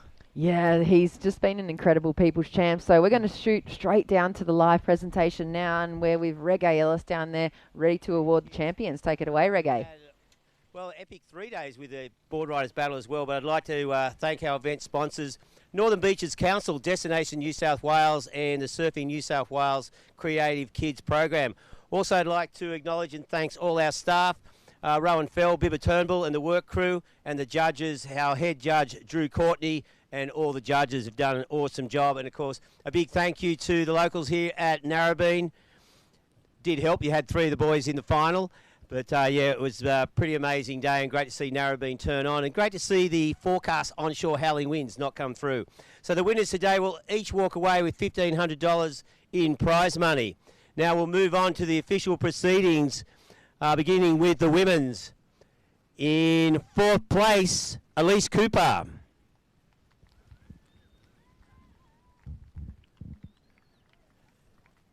And Elise, of course, all the way from Manly. Doing a good job. Congratulations, Elise. In 3rd place, Sarah Baum. Sarah, one of the standout surfers, of course, the first surfer in the event, went to grab a 10, which she did yesterday, and here she's showing she can also do a soft sand run. In 2nd place, on the comeback trail, apparently, Laura Enova. And great to see Laura, of course, back in the vest, a great place to make it back with her at her local beach. And winning an awesome display from Molly Picklin. Big round of applause for Molly. And Molly, you can say a few words. Few words? No. I just really like to thank the girls for such a good final. We were out there pretty much talking. And I'd like to thank Surfing New South Wales for running the series, because it's given us the advantage for next year on the QE. So, yeah, thanks so much. Yeah, well done, Molly. And a $1,500 first prize and a bottle of champagne. She's not 18. Laura's chomping at the bit, though. Yeah, she's 18. Okay, so big round of applause for our finalists while we get a photo, too.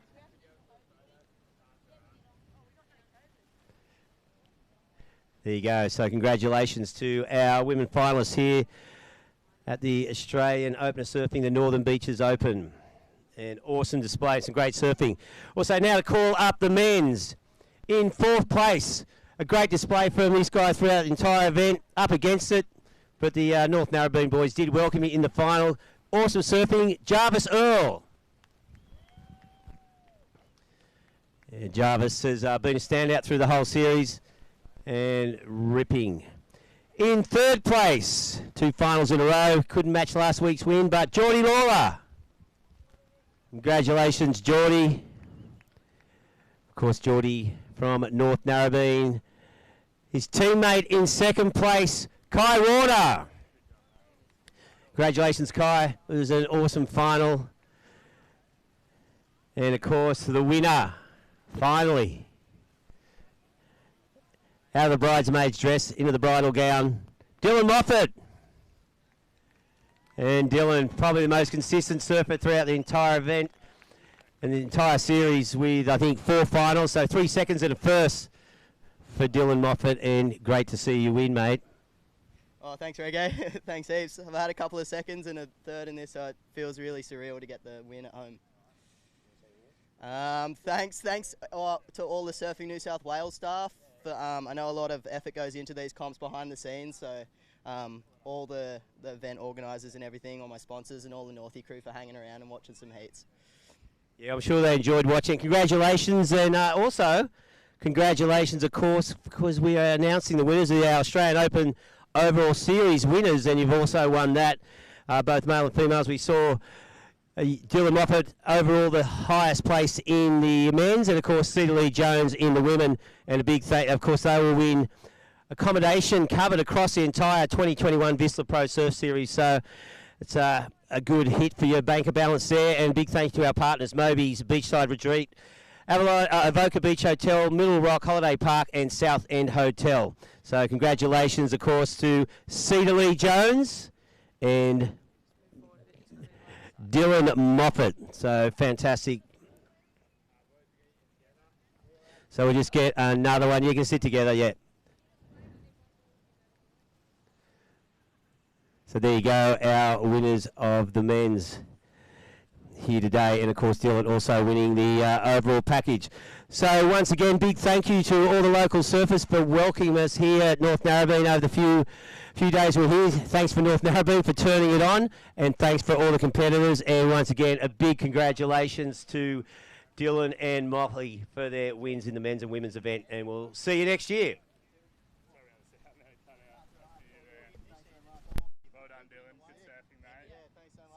Sorry, mate. She was cutting. Yeah, no worries. Not a problem. Yeah, thanks for that. Thanks, mate. Yeah, no worries. Is Molly still here?